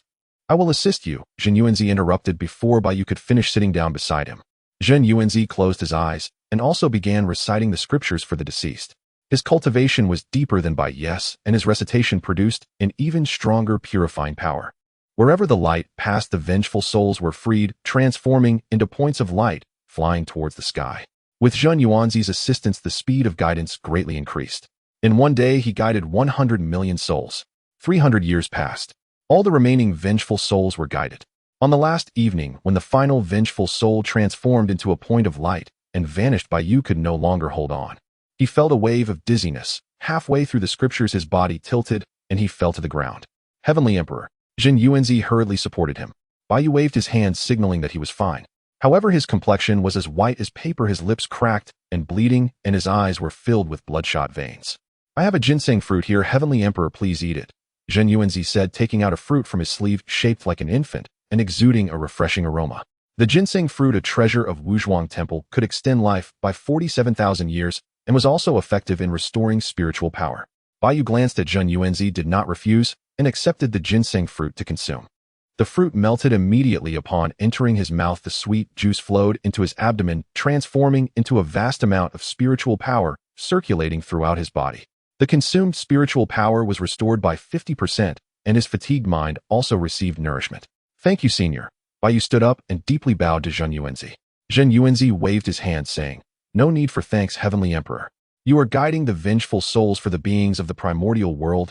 I am merely doing my part. The two stood side by side at the highest point of the ruins of Mount Buzhou, overlooking the battlefield that once was. After the vengeful souls dispersed, the sky above Mount Buzhou became much brighter. Although the aura of calamity still lingered, it was lighter than before. The corpses on the ground remained, but without the vengeful souls the atmosphere felt less eerie. What does the Heavenly Emperor plan to do next? Jin Yuanzi asked. On the shores of the Eastern Sea, the Shaman clan stronghold, Yu replied, there are still vengeful souls waiting to be guided. Jin Yuanzi fell silent for a moment, then suddenly said, I will accompany the Heavenly Emperor. Yu turned to look at Jin Yuanzi, seeing sincerity in the old man's eyes. Senior. Yu wanted to say something, but was interrupted by Jin Yuanzi. No need for more words, Heavenly Emperor, Jin Yuanzi said. I have lived for countless years, witnessed numerous rises and falls, and my heart has long been like still water. But today, seeing the Heavenly Emperor guide billions of vengeful souls alone, even my still heart has stirred with ripples. He paused, gazing at the gradually brightening horizon. This calamity of heaven and earth should not be borne by the Heavenly Emperor alone. Yu remained silent for a long time, finally nodding, all right. The celestial screen played continuously for 10 days. From Yu flying to Mount Buzhou to guiding the vengeful souls, and finally, to Jin Yuanzi appearing to assist, all displayed before countless beings in the three realms. In the heavenly court of Journey to the West, there was complete silence. Everyone was stunned. It wasn't the magic that shocked them, nor the treasures, but the willpower of one person. For hundreds of years, without rest, every moment was met with backlash from resentment. His lips cracked and bled, his complexion as pale as paper, his body trembled, and his voice was hoarse, yet he did not stop. Did he really guide billions of vengeful souls alone? A voice from a deity trembled. It wasn't just him. Jin Yuanzi Daxian assisted him later. That's still impressive. Even a Deluo Jingxin's body couldn't hold up, yet he persisted. Did you see? From beginning to end they never wavered. That kind of gaze, I have only seen it in true cultivators. The deities discussed among themselves, their voices filled with respect. Inside the Lingxiao treasure hall, the Jade Emperor sat on his throne, gripping the armrests tightly. He noticed that when Hao Ian guided the vengeful souls on the celestial screen, there was no performative compassion on his face, nor any deliberate heroism. He was simply doing one thing, silently, persistently, quietly performing a task. This silent persistence held more power than any impassioned speech. Jin Yuanzi Daxian. The Jade Emperor murmured. When Jin Yuanzi said, I will accompany the Heavenly Emperor, the Jade Emperor's heart sank sharply. Jin Yuanzi, the ancestor of Earth immortals, a powerful being, who even he had to show some respect to. In the journey to the West world, Jin Yuanzi never participated in heavenly court affairs, nor did he ever express opinions to any deity. He was like an observer, cold-eyed, watching the rise and fall of the three realms. Yet Jin Yuanzi in the celestial screen unexpectedly took the initiative to offer help to Hao Yin. Why? The Jade Emperor felt an unwillingness surge again. Outside the hall, the Jin Yuanzi of the journey to the West world was also watching the celestial screen. He watched the younger version of himself in the celestial screen say, Even my still heart has stirred with ripples, and slowly closed his eyes. Did I also stir waves back then? He murmured. He could not remember. It had been too long, so long that he had forgotten what he was like when he was young. But that self in the celestial screen reminded him. Perhaps I should do something. Jin Yuanzi opened his eyes, gazing towards the direction of the Lingxiao treasure hall. Inside the hall, the Jade Emperor was watching the celestial screen with a grim expression. His eyes were filled with complexity. Jin Yuanzi shook his head and withdrew his gaze. You are not as good as him, he said softly. After the resentful souls of Buzhou Mountain were guided to peace by Yu and Zhen Yuanzi did not immediately set off for the East Sea. Bai needed to rest. The high-intensity guidance of resentful souls for hundreds of years, although supplemented by ginseng fruit, to replenish spiritual power, the consumption of mental energy cannot be restored overnight. That night the two found a place amidst the ruins of Buzhou Mountain and sat facing each other. The bright moon hung high in the sky, its silvery light, like water, illuminating their faces, making them clearly visible. Suddenly Zhen Yuanzi asked, "Does the Heavenly Emperor know why Buzhou Mountain is called Buzhou Mountain?" Bai Yu thought for a moment and replied, "It was transformed from the spine of the Pangu great god. Due to the break of the heavenly pillar, it was named Buzhou." "Correct," Zhen Yuanzi nodded. "Buzhou means incomplete." Back then Gongong's anger caused him to strike Buzhou Mountain, breaking the heavenly pillar, which led to the reversal of the heavenly river and nearly returned the primordial chaos back to its original state. After Nuwa repaired the sky, Buzhou Mountain took on this appearance. He paused, gazing at the distant fractured mountain, and sighed. A broken mountain can be slowly repaired. But when the human heart is broken, it is very difficult to mend. Bai Yu discerned the deeper meaning in Zhen Yuanzi's words. "Are you referring to the hatred between the witch and demon clans?" "Not just the witch and demon clans," Zhen Yuanzi said. "The myriad races of the primordial world all have their own grievances. The hatred from the dragon and phoenix calamity, the resentment from the ferocious beast calamity, has been passed down from generation to generation, growing deeper and deeper. The war between the witch and demon clans is merely the tip of the iceberg. Even if this calamity's chi is cleared, as long as the hatred in people's hearts doesn't fade, another catastrophe will inevitably come." Bai Yu remained silent. He knew Zhen Yuanzi was right. Guiding resentful souls was just treating the symptoms. The root cause required a change of heart. But changing hearts was 1,000 times harder than guiding countless resentful souls. "Do you have any suggestions, Senior?" Bai Yu asked. Zhen Yuanzi pondered for a moment and said, "The purpose of the heavenly court's existence is to establish order. With order comes rules, with rules comes justice, and with justice the hatred in people's hearts will. But for the heavenly court to establish order, it must first make all beings believe that the heavenly court is just."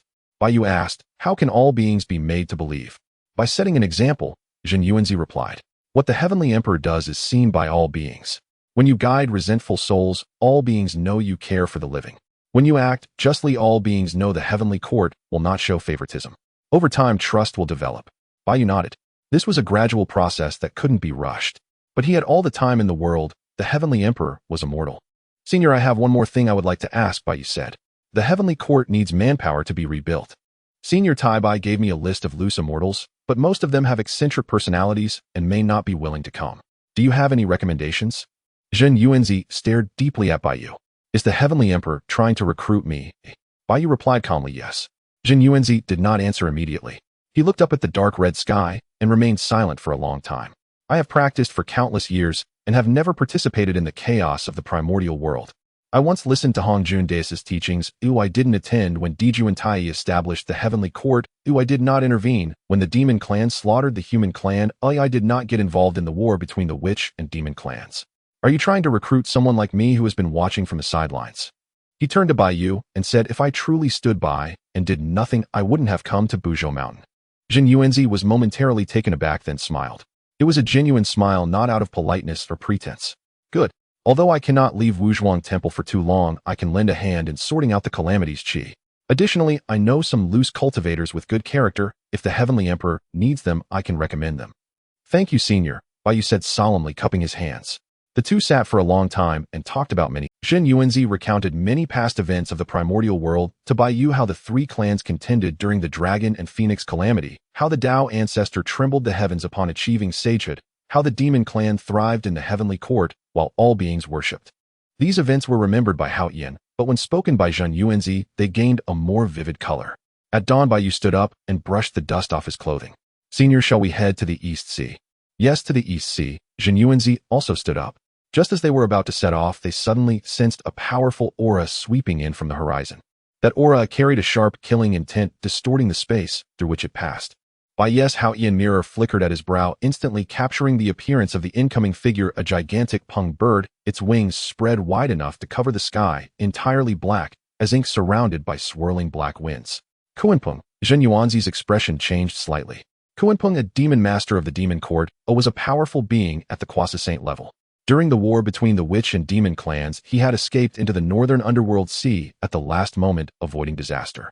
After the battle ended, he had been in seclusion in the northern underworld, rarely venturing out. At this moment, Kunpeng swept past from the horizon, seemingly heading somewhere. His gaze swept across Buzhou Mountain, lingering for a moment on Baiyu and Jin Yuanzi. That gaze was as cold as a blade devoid of any emotion. Then the Peng bird spread its wings and vanished into the distant sky. Baiyu watched the direction in which Kunpeng disappeared, his brow slightly furrowed. Where is he going? Jin Yuanzi shook his head. I don't know. But Kunpeng is a person of deep thoughts and unpredictable actions. If the Heavenly Emperor encounters him in the future, you must be cautious. Baiyu nodded, remembering Kunpeng's appearance in his heart. The two took to the skies and flew toward the East Sea. In the heavenly realm, the appearance of Kunpeng caused a stir among the deities of the journey to the west. Master Kunpeng, the demon master of the demon court. A powerful being at the Quasi-Saint level.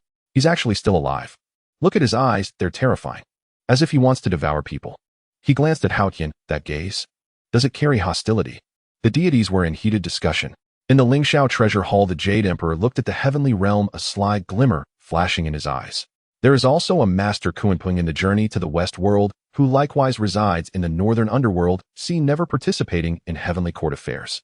The Jade Emperor once attempted to recruit him, but was rejected. What if Kunpeng harbors hostility toward Haotian? The Jade Emperor pondered.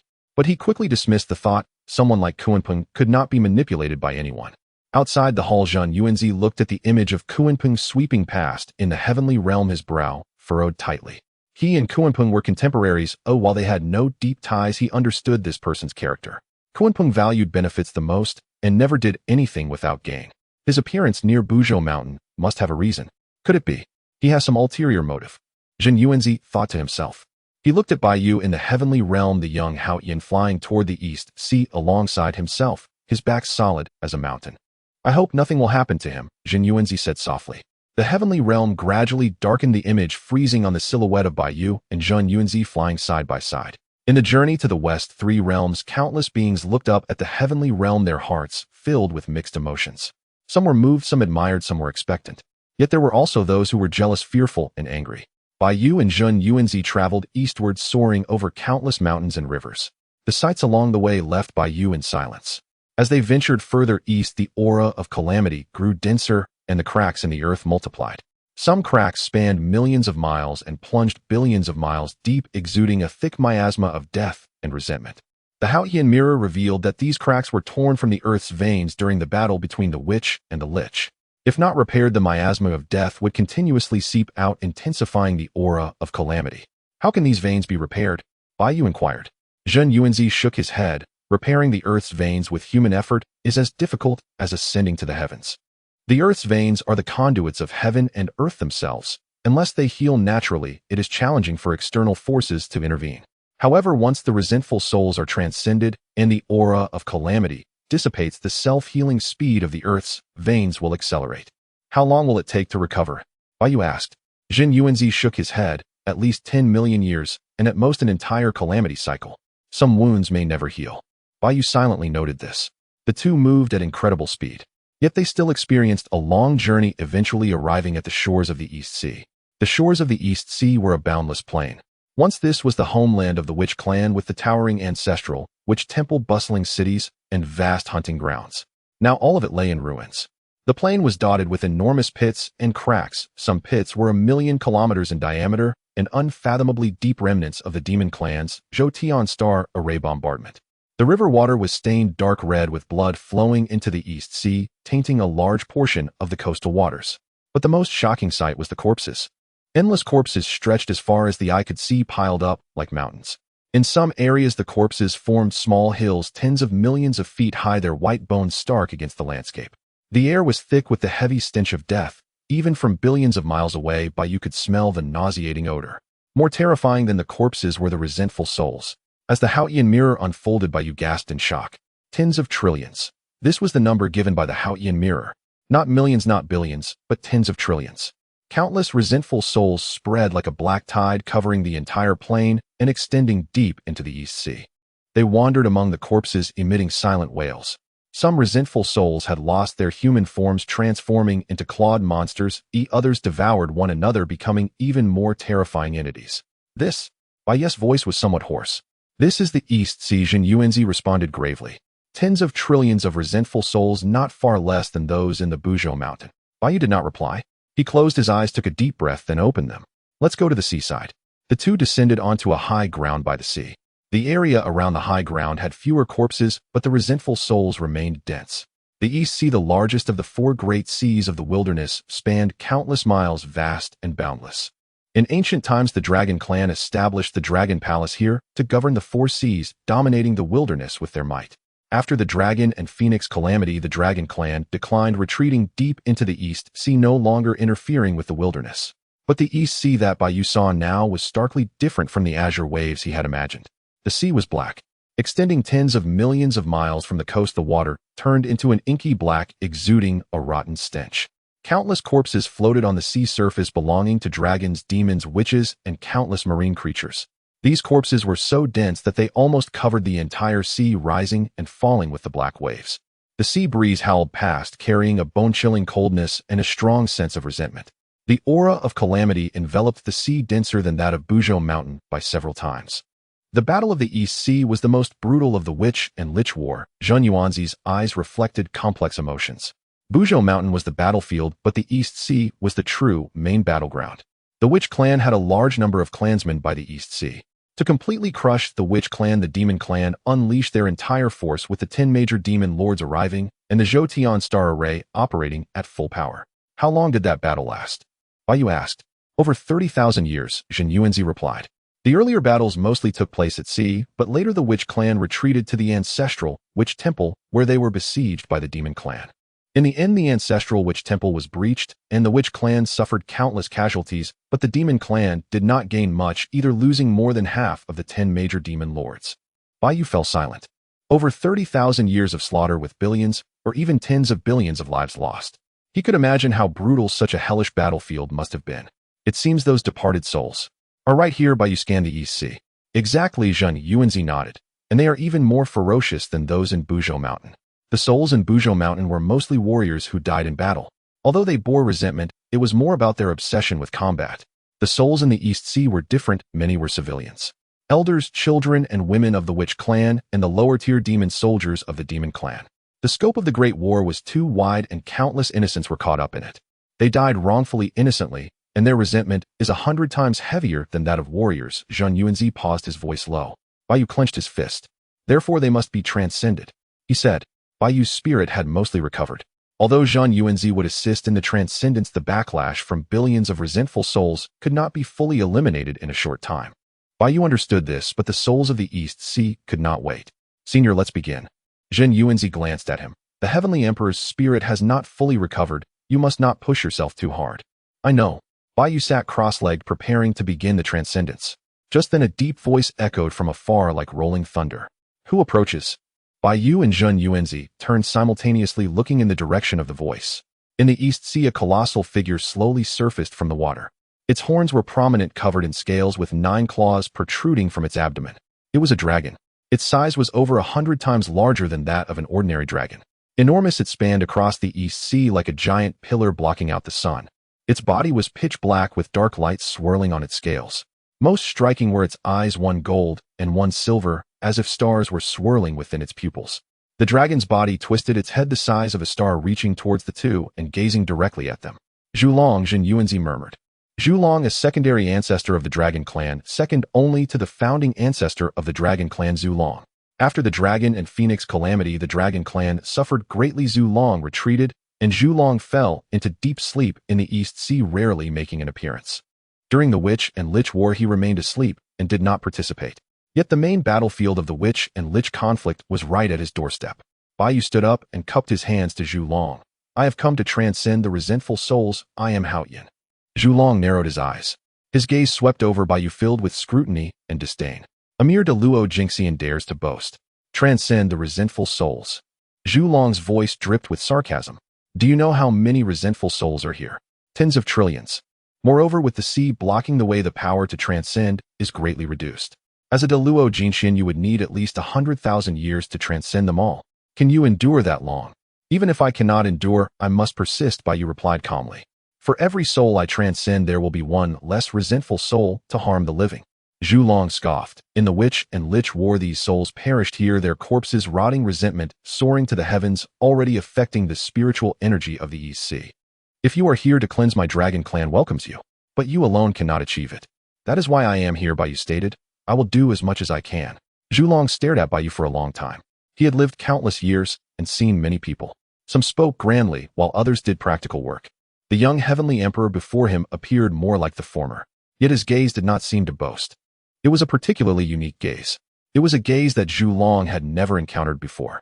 It was a gaze that reflected a steadfast commitment to working for the well-being of all beings. As you wish, Zhu Long coldly tossed out a phrase, turning his dragon body and sinking into the East Sea, vanishing from sight. Zhen Yuanzi looked in the direction Zhu Long had disappeared and said to Baiyu, Zhu Long is a peculiar individual with an odd temperament, but he is not a bad person.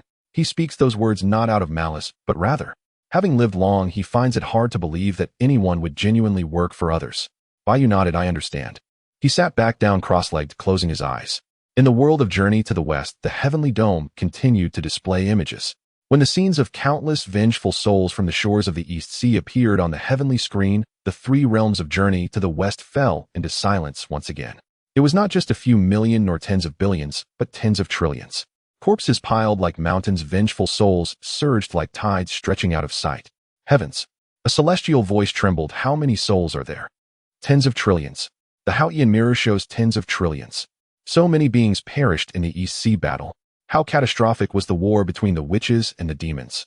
Though they had lived for thousands, or even tens of thousands of years, they had never witnessed such a devastating sight. The records of the war between the witches and the demons were merely cold, hard numbers. Though they had lived for thousands, or even tens of thousands of years, they had never witnessed such a devastating sight. The records of the war between the witches and the demons were merely cold, hard numbers. But the heavenly screen transformed those numbers into images, every corpse, every vengeful soul, clearly visible. Within the Lingxiao Palace, the expression of the Jade Emperor was also grim. Not out of sympathy, but out of unease. In the Journey to the West world he ruled, everything appeared peaceful on the surface, yet he knew that calamity was accumulating. Seeing the images of tens of trillions of vengeful souls on the heavenly screen, he felt a sense of crisis for the first time. If the Journey to the West world also experienced a similar calamity, what could he do? What can I do? The Jade Emperor questioned himself. He pondered and realized he could do nothing. The great calamity lies in the hearts of the people in the Tao. The hearts of the people are hard to change, and the Tao is hard to defy. The great calamity descends. Even with his divine powers, it would be futile. All he could do was sit in the Lingxiao Palace and issue orders allowing the gods to clean up. Yet the Haotian on the heavenly screen actually went himself. Once again he takes matters into his own hands. The Jade Emperor gritted his teeth. The Dragon Clan of Journey to the West, East Sea Dragon Palace.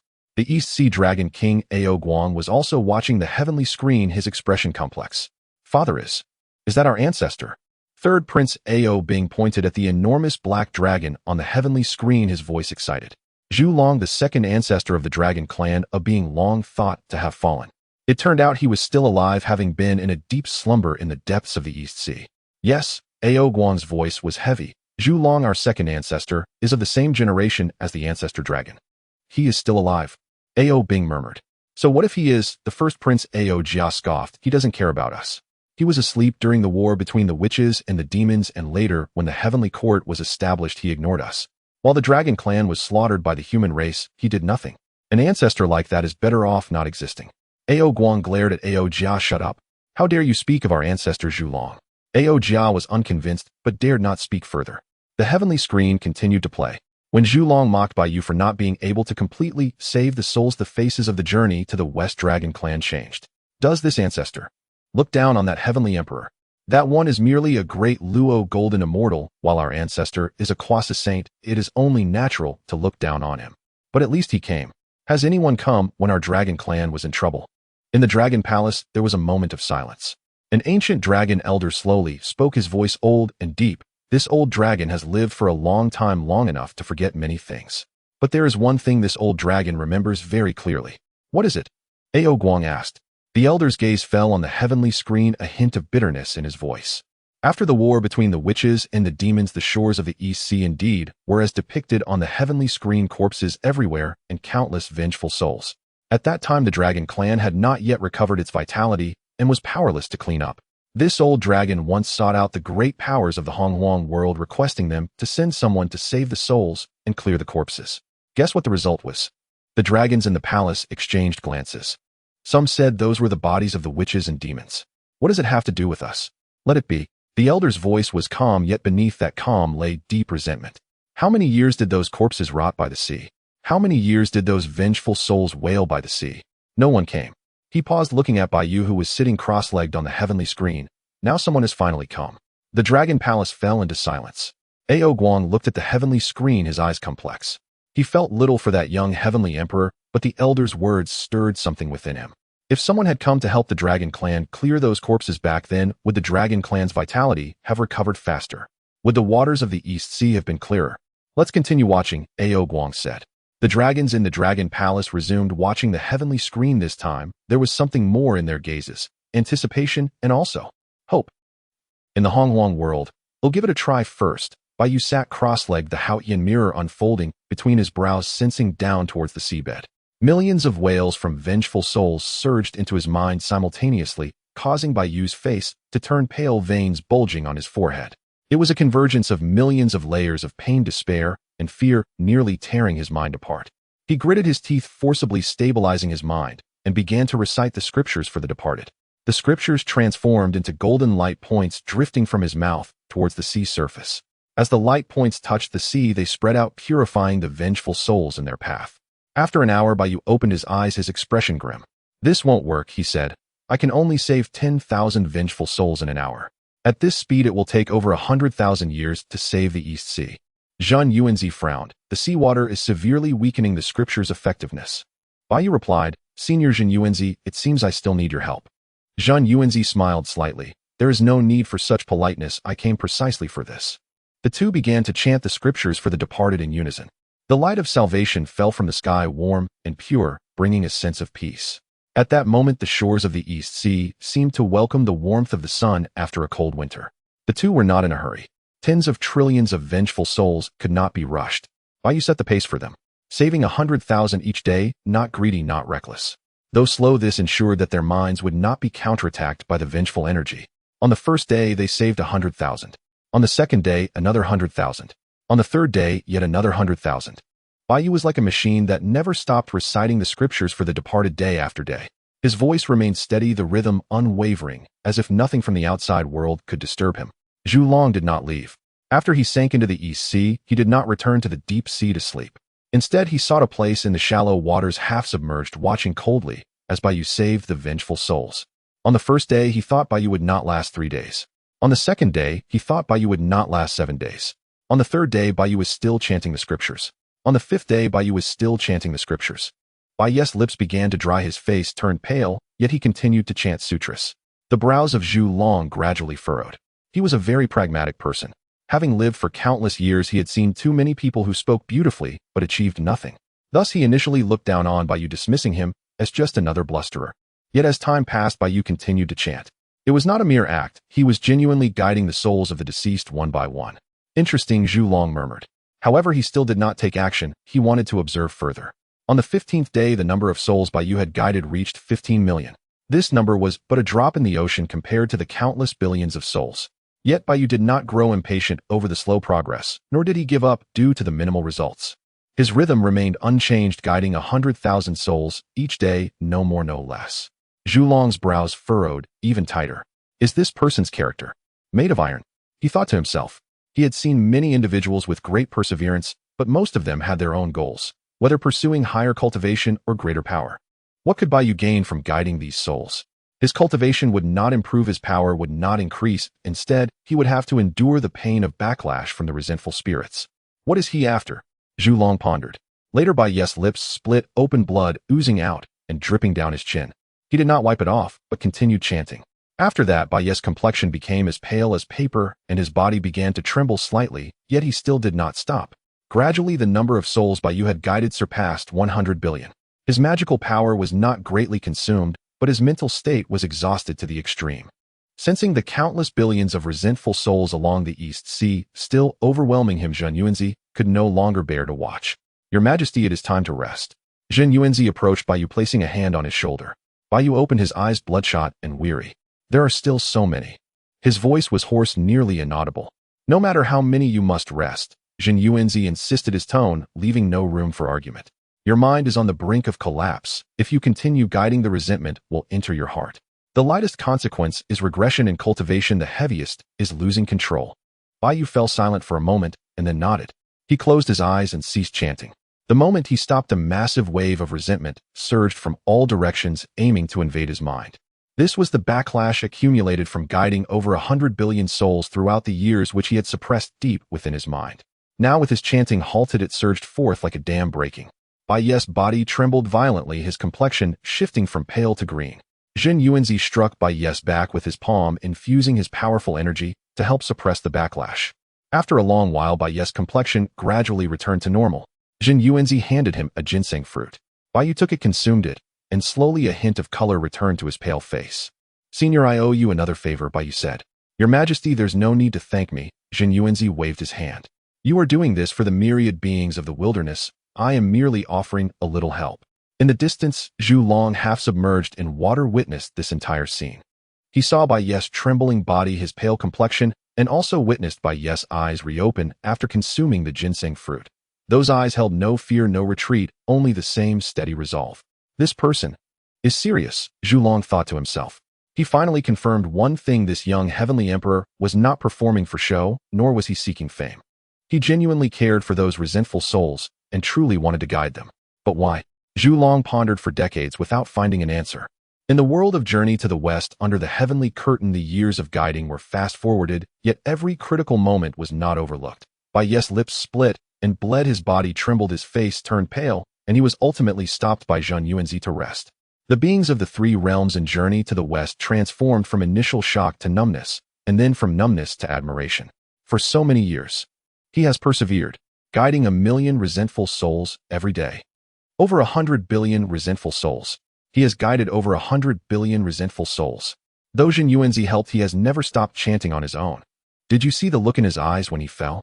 That was a look that still held on to hope. He even wanted to continue guiding.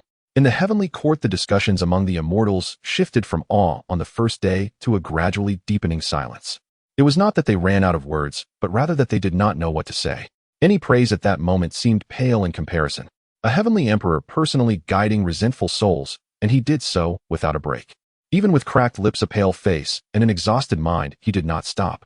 This was beyond what words could describe. Within the Lingxiao treasure palace, the Jade Emperor's expression could no longer be described as difficult. As he saw Jin Yuanzi giving Bai Yu the ginseng fruit, a strong wave of jealousy surged within him. The ginseng fruit, the treasured item of the Wuzhuang Temple, could extend life by 47,000 years. He had lived in the world of Journey to the West for countless millennia. Aside from the peach banquet, he had never been given one voluntarily. Yet that Haoyan, having merely guided resentful souls for 100 years, had received one. Why? The Jade Emperor gritted his teeth, his voice so low that only he could hear. Yet he knew the answer in his heart, because Haoyan was doing real work while he was not. Outside the palace, Jin Yuanzi of the Journey to the West world looked at the young version of himself in the heavenly curtain, a complex look flashing in his eyes. He remembered those ginseng fruits. The ginseng fruit tree of Wuzhuang Temple bore 30 fruits every 10,000 years. He never easily gave them away. When was the last time he gave a ginseng fruit to someone? He could not recall. Yet the self in the heavenly curtain had given Bai Yu 2 ginseng fruits simply for work. It seems. I truly thought highly of him back then, Jin Yuanzi murmured.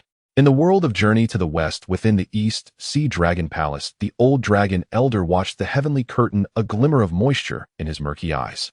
100 years, 100 billion resentful souls, he murmured. For a great Luo Jingxian to achieve this is not easy. Ao Guang remained silent. He looked at Bai Ye's pale face in the heavenly curtain, not knowing what to think. Father, how much longer can he endure? Ao Bing asked. Ao Guang shook his head. I don't know. If he continues like this, will he? He will die, the old dragon elder answered for Ao Guang. The backlash from resentment is no trivial matter. Though he possesses the cultivation of a great Luo Jingxian, and his mental state is tougher than most, continuing to guide day after day will eventually break him. The Dragon Palace fell into silence. Suddenly Ao Jia spoke up, his voice trembling slightly. Who is he doing this for? Those resentful souls are not his subjects. The old dragon elder cast a glance at Ao Jia and slowly replied, that is why you are merely the dragon prince while he is the heavenly emperor. Ao Jia's expression changed, but he did not refute, for he knew that the old dragon elder was right. In the 150th year, the number of vengeful spirits transcended by Yu reached over 500 billion. His body had deteriorated further than a century ago. The fissures on his lips healed and cracked repeatedly. The color of blood on his face had nearly vanished, and his hands began to tremble uncontrollably, a sign of excessive consumption of his magical power. Yet he did not stop. Zhen Yuanzi attempted several times to urge him to rest, but upon seeing the determination in his eyes, ultimately swallowed his words. This person cannot be stopped, Zhen Yuanzi sighed inwardly. In the 175th year, he transcended over 600 billion. In the 200th year, he transcended over 700 billion. In the 300th year, he transcended over 1 trillion. Bai Ye's body had reached its limit. His cultivation was at the level of great Luo Golden Immortal with profound magical power, but his spirit was not infinite. Transcending vengeful spirits for 300 consecutive years, enduring the backlash of 1,000,000 spirits' resentment each day, even a Kwasa saint would find it strenuous. In the 325th year, he transcended 110 billion resentful souls. On this day, Bai Yu could finally hold on no longer. When he recited the 110 billionth vengeful spirit, his consciousness blurred halfway through the scripture, and his body swayed, collapsing to the ground. Your Majesty, Zhen Yuanzi hurriedly supported him. This time it was more severe than the incident at Mount Buzhou. Bai Ye's consciousness was almost completely hazy, his pupils scattered, and his body icy cold. Zhen Yuanzi infused magical energy into his body, discovering that his spirit had suffered severe damage with resentment invading his mind. If not treated in time, it would leave permanent hidden dangers. Without hesitation, Zhen Yuanzi took out the third ginseng fruit. This one was larger than the first two, with a deeper color being from the first batch of ginseng fruits, possessing extraordinary efficacy. Zhen Yuanzi fed the ginseng fruit to Bai Yu and used his profound magical power to help him refine it. After a full hour, Bai Yu gradually regained consciousness. He opened his eyes, seeing Zhen Yuanzi's worried gaze, and in the distance the half-submerged Zhu Long the Black Dragon was staring at him, its eyes no longer filled with disdain, but rather a complex emotion. Senior Bai Yu wanted to say something. That's enough, Zhen Yuanzi interrupted him. Your Majesty, you cannot continue like this. Your spirit has already been damaged. Continuing to transcend will endanger your life. Bai Yu fell silent. He looked at the countless vengeful spirits in the distance, feeling an overwhelming sense of helplessness rise within. For over 300 years, he had transcended 1 billion resentful souls. This number sounded vast, yet for the remaining tens of trillions of vengeful spirits, it was but a portion. As long as there was no complete transcendence, these vengeful spirits' calamity would inevitably return. Senior, is there any way to speed up the process? Bai Yu asked. Zhen Yuanzi pondered for a moment and said yes. If powerful beings join forces to transcend, the speed will increase significantly. But the powerful beings all have their own matters. Who would be willing to help? Bai Yu fell silent.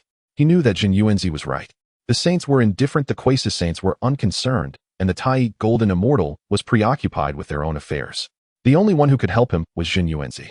Moreover, Zhen Yuanzi still had to return to Wuzhuang to tend to the ginseng fruit trees. It was impossible for him to stay with Bai Yu indefinitely. Then let's take our time, Bai Yu said.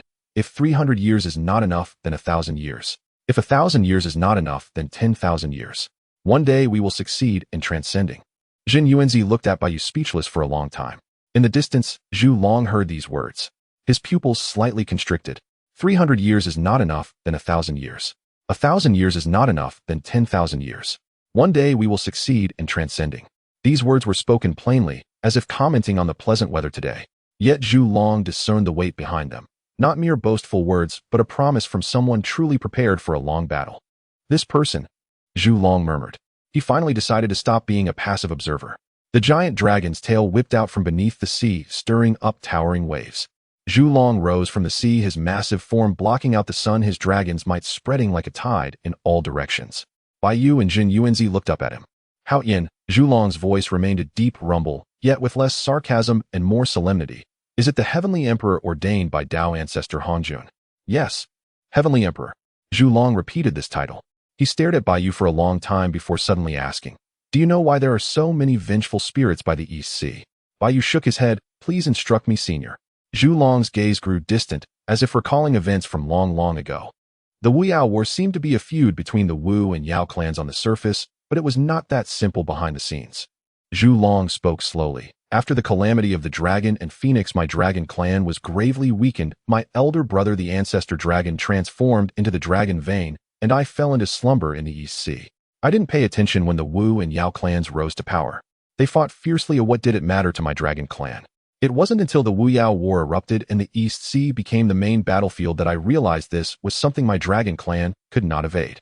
Too many lives perished on the battlefield, and the resentment was overwhelming, affecting the spiritual energy of the entire East Sea. My dragon clan's descendants require the East Sea's spiritual energy to cultivate, but with that energy polluted, the speed of cultivation plummeted. I had thought about cleansing these corpses and transcending these vengeful spirits, but my dragon clan's methods are not adept at transcendence, and I could not achieve it myself. Zhulong paused, his voice growing even lower, so I could only watch. Watching those corpses rot, watching those vengeful spirits wail, watching the spiritual energy of the East Sea grow increasingly turbid. Decades, centuries, millennia, tens of thousands of years. Until now, he looked at Baiyu, his eyes shimmering with an indescribable light. You are the first person to come to transcend these vengeful spirits. Baiyu fell silent for a moment and said, I am not the first. After the Wuyao War, there should have been others who came. No one. Zhulong's voice suddenly turned cold. The heavenly doubt does not care, the saints do not care, no one cares. You are the first. Baiyu was taken aback. He turned to Jin Yuanzi. Jin Yuanzi silently nodded, affirming Zhulong's words. No one had come. For thousands and tens of thousands of years, these vengeful spirits had been wandering, wailing, and devouring each other by the East Sea. The great beings of the primordial era knew of their existence, yet none had come to transcend them. Because they were not their subjects, it was not their concern.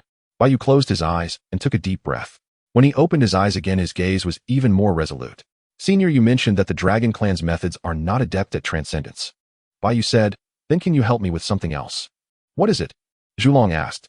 Help me cleanse the corpses, Baiyu said. After transcending the vengeful spirits, the corpses remain. The rotting corpses will produce miasma, which will in turn give rise to new resentment. If we can cleanse the corpses while transcending, the effect will be greatly improved. Zhulong fell silent for a moment. All right, he said, though my dragon clan is not skilled in transcendence, we can manage to cleanse the corpses. He turned to the depths of the East Sea and let out a deep dragon roar. Moments later, the East Sea roiled and countless dragons emerged from the deep sea. There were azure dragons, white dragons, red dragons, and black dragons, large and small, numbering in the millions. They floated on the surface of the sea, gazing at Zhulong, awaiting orders.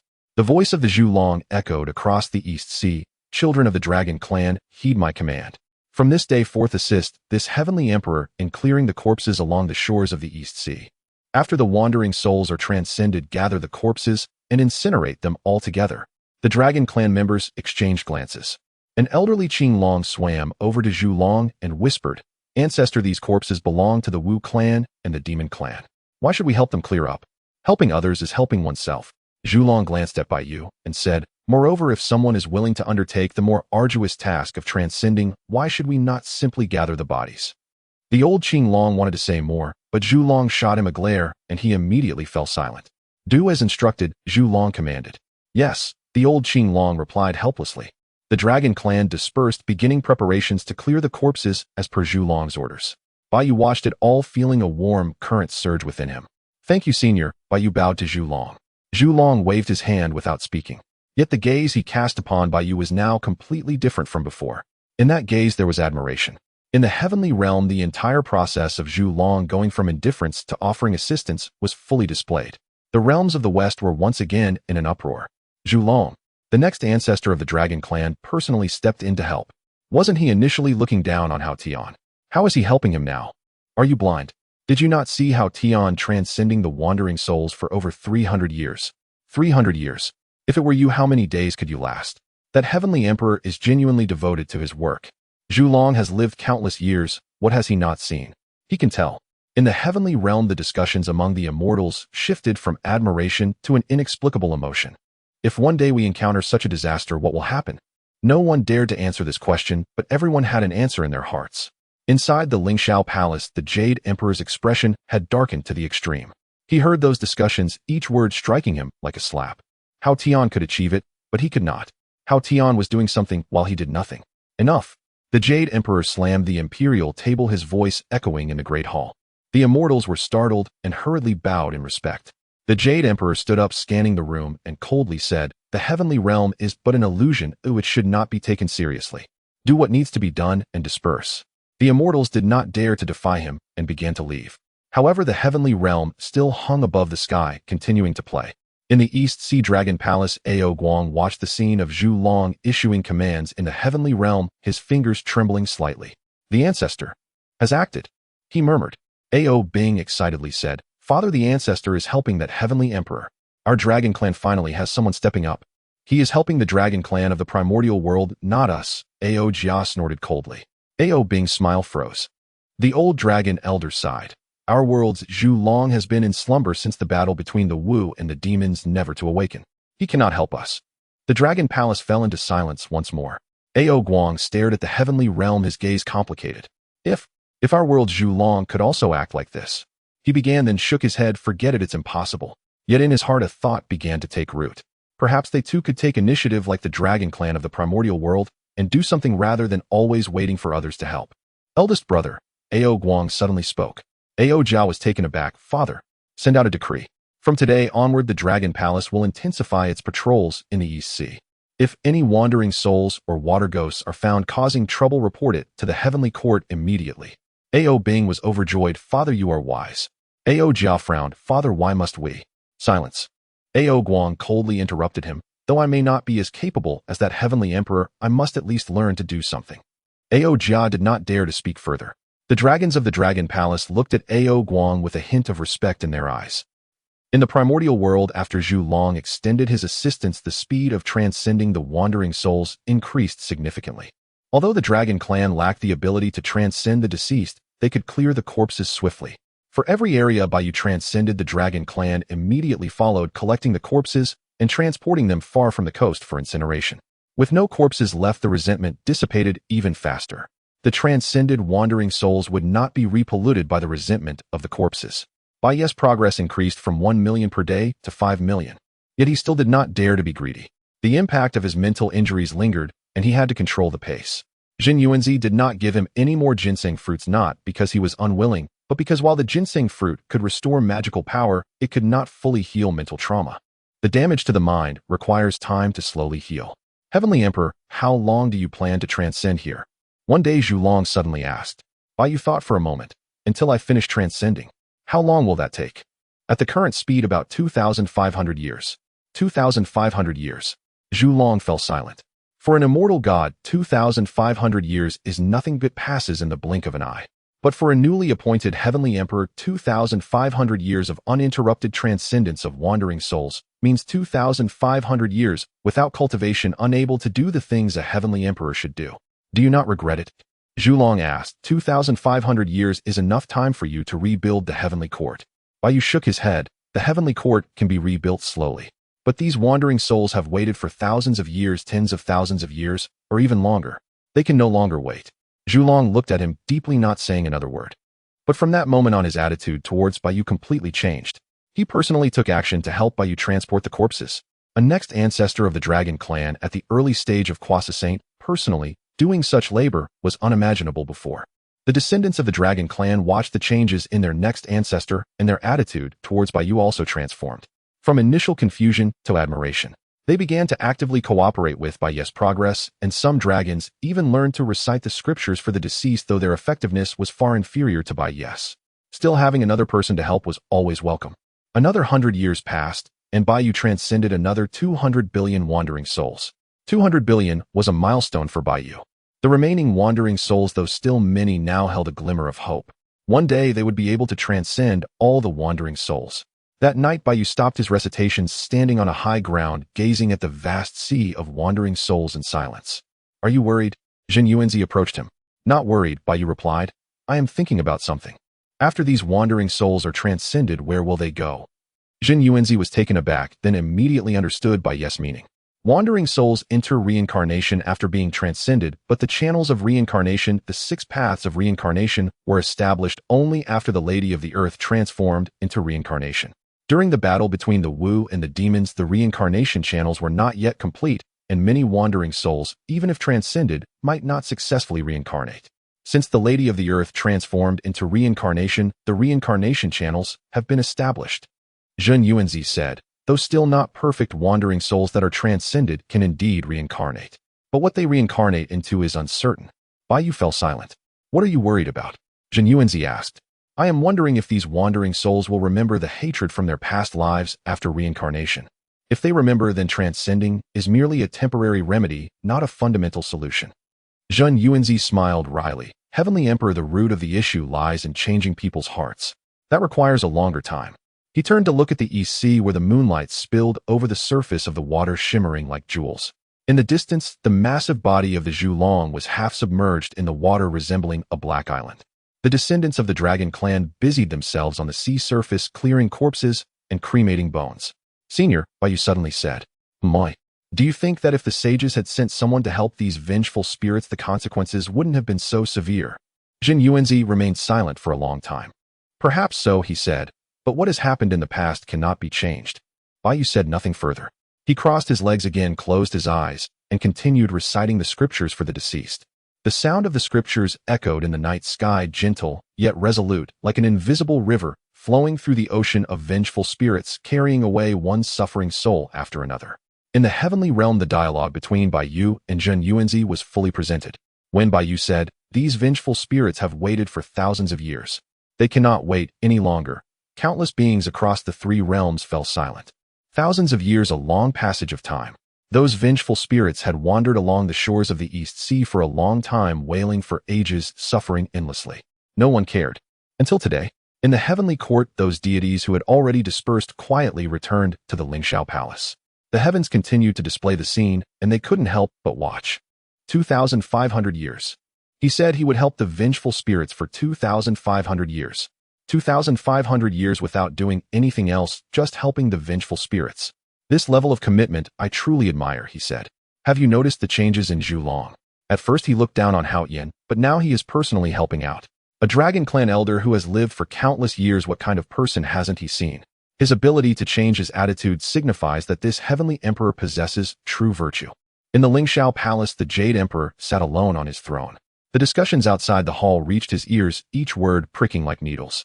He recalled how, when he first became the Jade Emperor, he had also aspired to accomplish something great. But later he found that doing great things was too exhausting, and it was more comfortable to enjoy life. Thus he began to indulge himself, relishing power, adoration, and the worship of myriad immortals.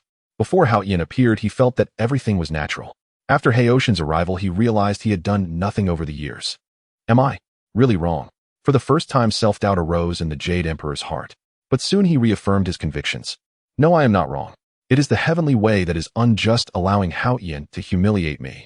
Outside the hall, Jin Yuanzi gazed at the heavens, remaining silent for a long time. When Baiyu uttered the words, "Perhaps so," Jin Yuanzi felt as though his heart had been struck by something. If Haoyan had sent someone to help the vengeful spirits earlier, he might have also been a part of the heavenly court back then. However, he had never considered helping those vengeful spirits either. "Because it wasn't my concern," Jin Yuanzi smiled wryly. He remembered how in his youth he had once been passionate and wanted to do something for the common people. But living too long and seeing too much, his passion gradually cooled, turning into indifference. The Haoyan in the heavens, that young version of himself, reminded him of his younger days. "Perhaps it's time to do something," Jin Yuanzi murmured. In the Dragon Palace of the East Sea, when Baiyu said, "These vengeful spirits cannot wait any longer," Ao Guang's eyes reddened. Not because he was moved, but because he felt ashamed. He remembered how during his reign over the East Sea for so many years he had never thought to clear the remnants of the witch and demon ruins deep within. Were those vengeful spirits still wandering within the ruins? He didn't know and had never asked. "Third brother," Ao Guang spoke, his voice somewhat hoarse. "Father," Ao Bing stepped forward. "Issue a decree that starting tomorrow the Dragon Palace will organize personnel to patrol the ancient witch and demon ruins.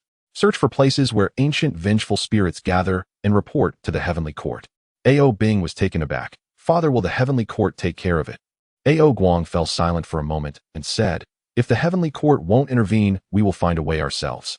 A glimmer of determination flashed in Ao Bing's eyes. Yes. Ao Jiao wanted to say something, but seeing Ao Guang's expression, swallowed the words back. The old dragon elder looked at Ao Guang, a hint of relief in his murky eyes. The Dragon King has finally awakened, he thought to himself. The heavens continued to display the scene. In the image, Baiyu sat cross-legged on a high ground, the moonlight cascading upon him, scriptures flowing from his lips, gentle yet resolute. Behind him, Jin Yuanzi stood quietly, lightly swaying his whisk. Zhulong and the Dragon Clan descendants busied themselves on the sea surface, clearing corpses and cremating bones. This scene was frozen in the heavens. Countless beings from the three realms gazed at this image, unwilling to turn their eyes away. They did not know how long this scene would last, but they understood that from this day forth they had a fresh understanding of the term Heavenly Emperor. On the 120th day of the salvation work, Bai Yu discovered a disturbing phenomenon. In the Haotian mirror, the number of vengeful spirits along the East Sea should have been slowly decreasing, helping 5 million every day, reducing 5 million each day. But starting from the 10th year, the rate of decrease in the number of vengeful spirits slowed down. Not just a little, but nearly by half. This meant that new vengeful spirits were continuously being added. Bai Yu paused his recitation, expanding the perception range of the Haotian mirror to its limits.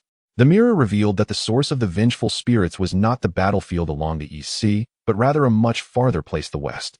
Senior, take a look at this. Bai Yu presented the image perceived by the Haotian mirror to Zhen Yuanzi. Zhen Yuanzi took the projection from the Haotian mirror, probing his divine sense into it. After a moment, his expression grew serious. The West. Someone is creating vengeful spirits, Zhen Yuanzi said slowly. No, not creating, but awakening. Awakening. The calamity of ancient ferocious beasts and the calamity of dragons and phoenixes, the number of souls that perished is no less than that of the witch and demon calamity. Those souls should have dissipated over a long time or been salvaged. But in some places, for various reasons, the souls have been sealed underground. Now the seals are loosening. Zhen Yuanzi pointed to a dark red light spot in the western region of the Haotian mirror. Look here, these light spots are slowly expanding. This indicates that the seals are continuously loosening and the souls are gradually awakening. These awakened vengeful spirits will instinctively move eastward, as the east is where life gathers, and the vengeful spirits long for the breath of life. Zhen Yuanzi looked at the increasingly expanding dark red light, spot a sense of unease rising in his heart. Who could be loosening the seals, he asked. Zhen Yuanzi shook his head. I don't know. But one thing is certain, the witch and demon calamity has weakened the spiritual energy of the primal chaos, causing many ancient seals to loosen. Even without anyone deliberately breaking them, the seals will gradually disintegrate over time. Then the current situation in the West. It's dire. Zhen Yuanzi said bluntly. Before I came to the East Sea, I had scanned the West with my divine sense. The concentration of vengeful spirits and calamity energy there is rapidly rising. If left unchecked, it won't be long before the West turns into a paradise for lost souls. Bai Yu fell silent for a moment. Why not intervene? In the West, there are two saints, the guide and the proponent. Are they not concerned? Zhen Yuanzi forced a smile. Saints have never cared for the common people. This statement was lightly spoken, yet carried heavy weight. Bai Yu understood. Although the guide and the proponent are saints, their concern lies solely with the fortunes and doctrines of the Western teachings, not with the suffering beings on that land. As long as the seal loosens and the souls awaken without affecting the development of the Western teachings, they will not intervene. Therefore, I must act faster, Bai Yu said. Zhen Yuanzi glanced at him. What does the Heavenly Emperor intend to do? The matters of the East China Sea cannot be halted, Bai Yu replied, but we also cannot neglect the West. Senior, is there any way to contact someone who can assist in the West? Zhen Yuanzi pondered for a moment. I have a few old acquaintances in the West, all loose cultivators. Their cultivation is not high, but they are familiar with the terrain of the West. I can send a message to them asking for their help in investigating the cause of the seals loosening. Thank you, Senior, Bai Yu replied, cupping his hands. Zhen Yuanzi took out a jade slip and inscribed a message with his divine sense. Then he waved his hand, transforming it into a stream of light that flew westward. Sending the message will take time, and their replies will also take time, Zhen Yuanzi said. During this period, we should first handle the matters of the East China Sea. Bai Yu nodded and sat down cross-legged again. However, the unease in his heart did not dissipate. In the Haotian mirror, the dark red light spot continued to expand slowly, yet steadily. In the celestial dome, the dark red light spot displayed by the Haotian mirror was magnified, clearly presented before all beings of the three realms. What is that? Those red light spots. Vengeful souls. They are vengeful souls. There are also a large number of vengeful souls awakening in the West. Look at that range, it's even larger than the East China Sea. That was the battlefield of the ancient fierce beast calamity and the dragon phoenix calamity. Heavenly Lord, if all those vengeful souls awaken, what will the wasteland become? In the heavenly court of journey to the West, the faces of the immortals turned pale.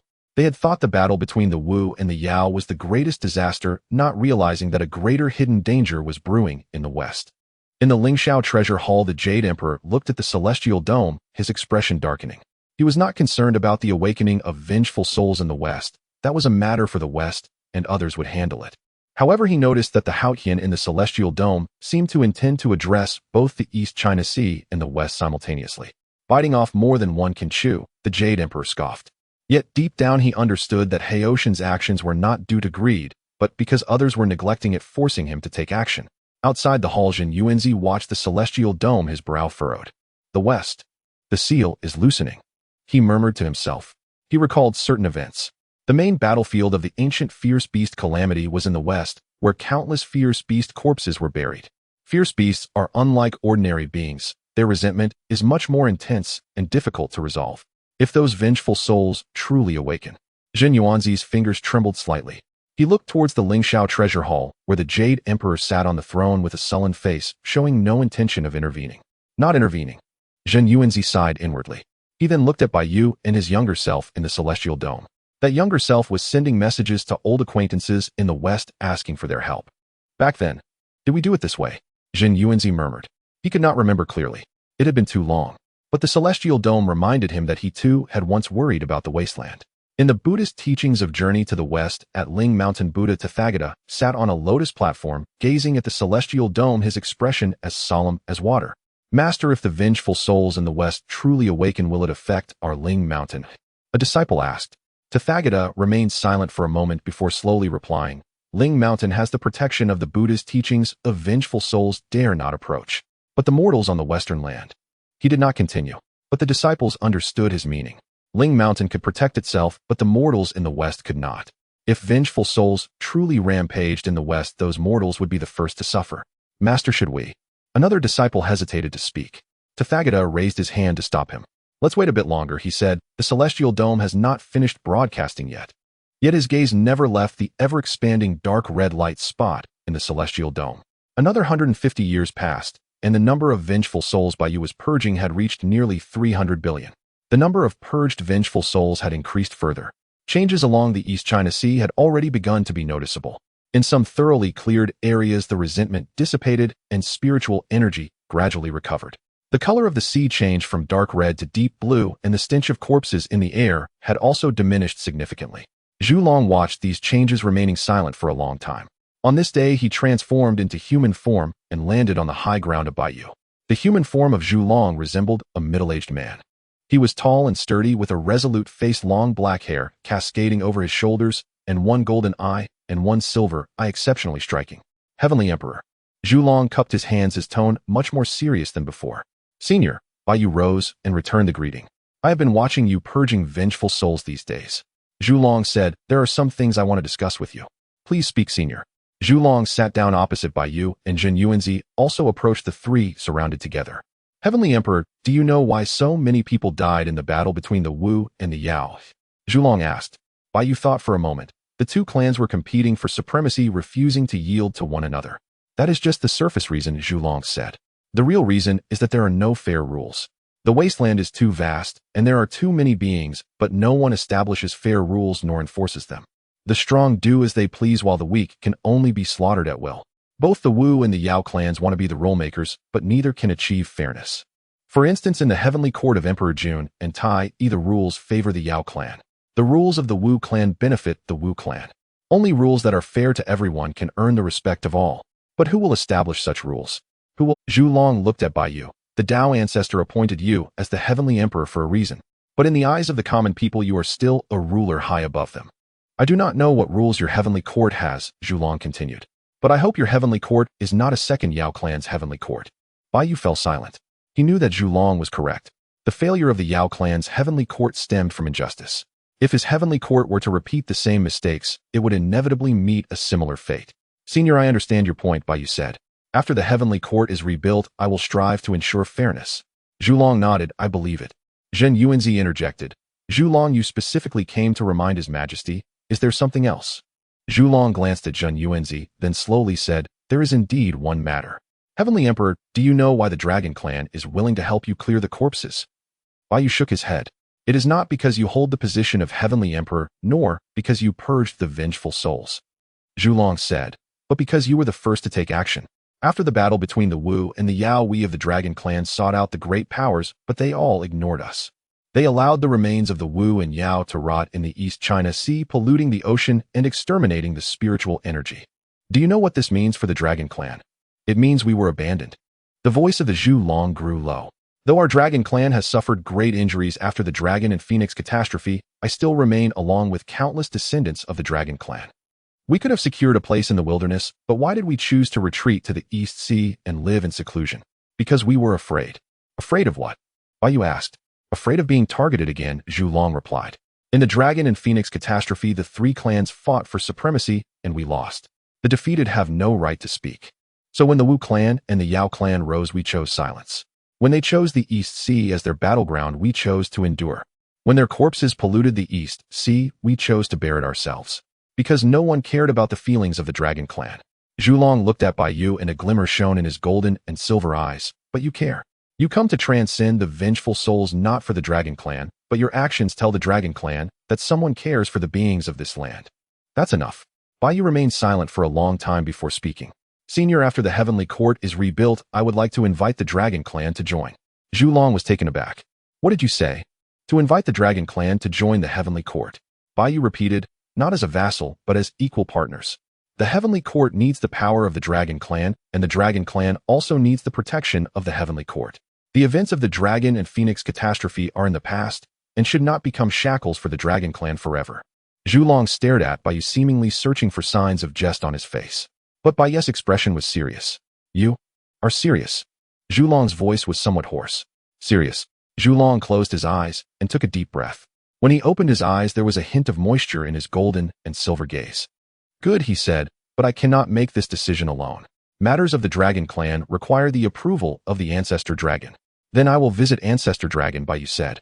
Zhu Long gave Bai Yu a deep look and nodded. He said nothing more, transforming back into a giant dragon and sinking into the East Sea. However, Zhen Yuanzi noticed that as Zhu Long sank into the East Sea, his body trembled slightly, as if suppressing something.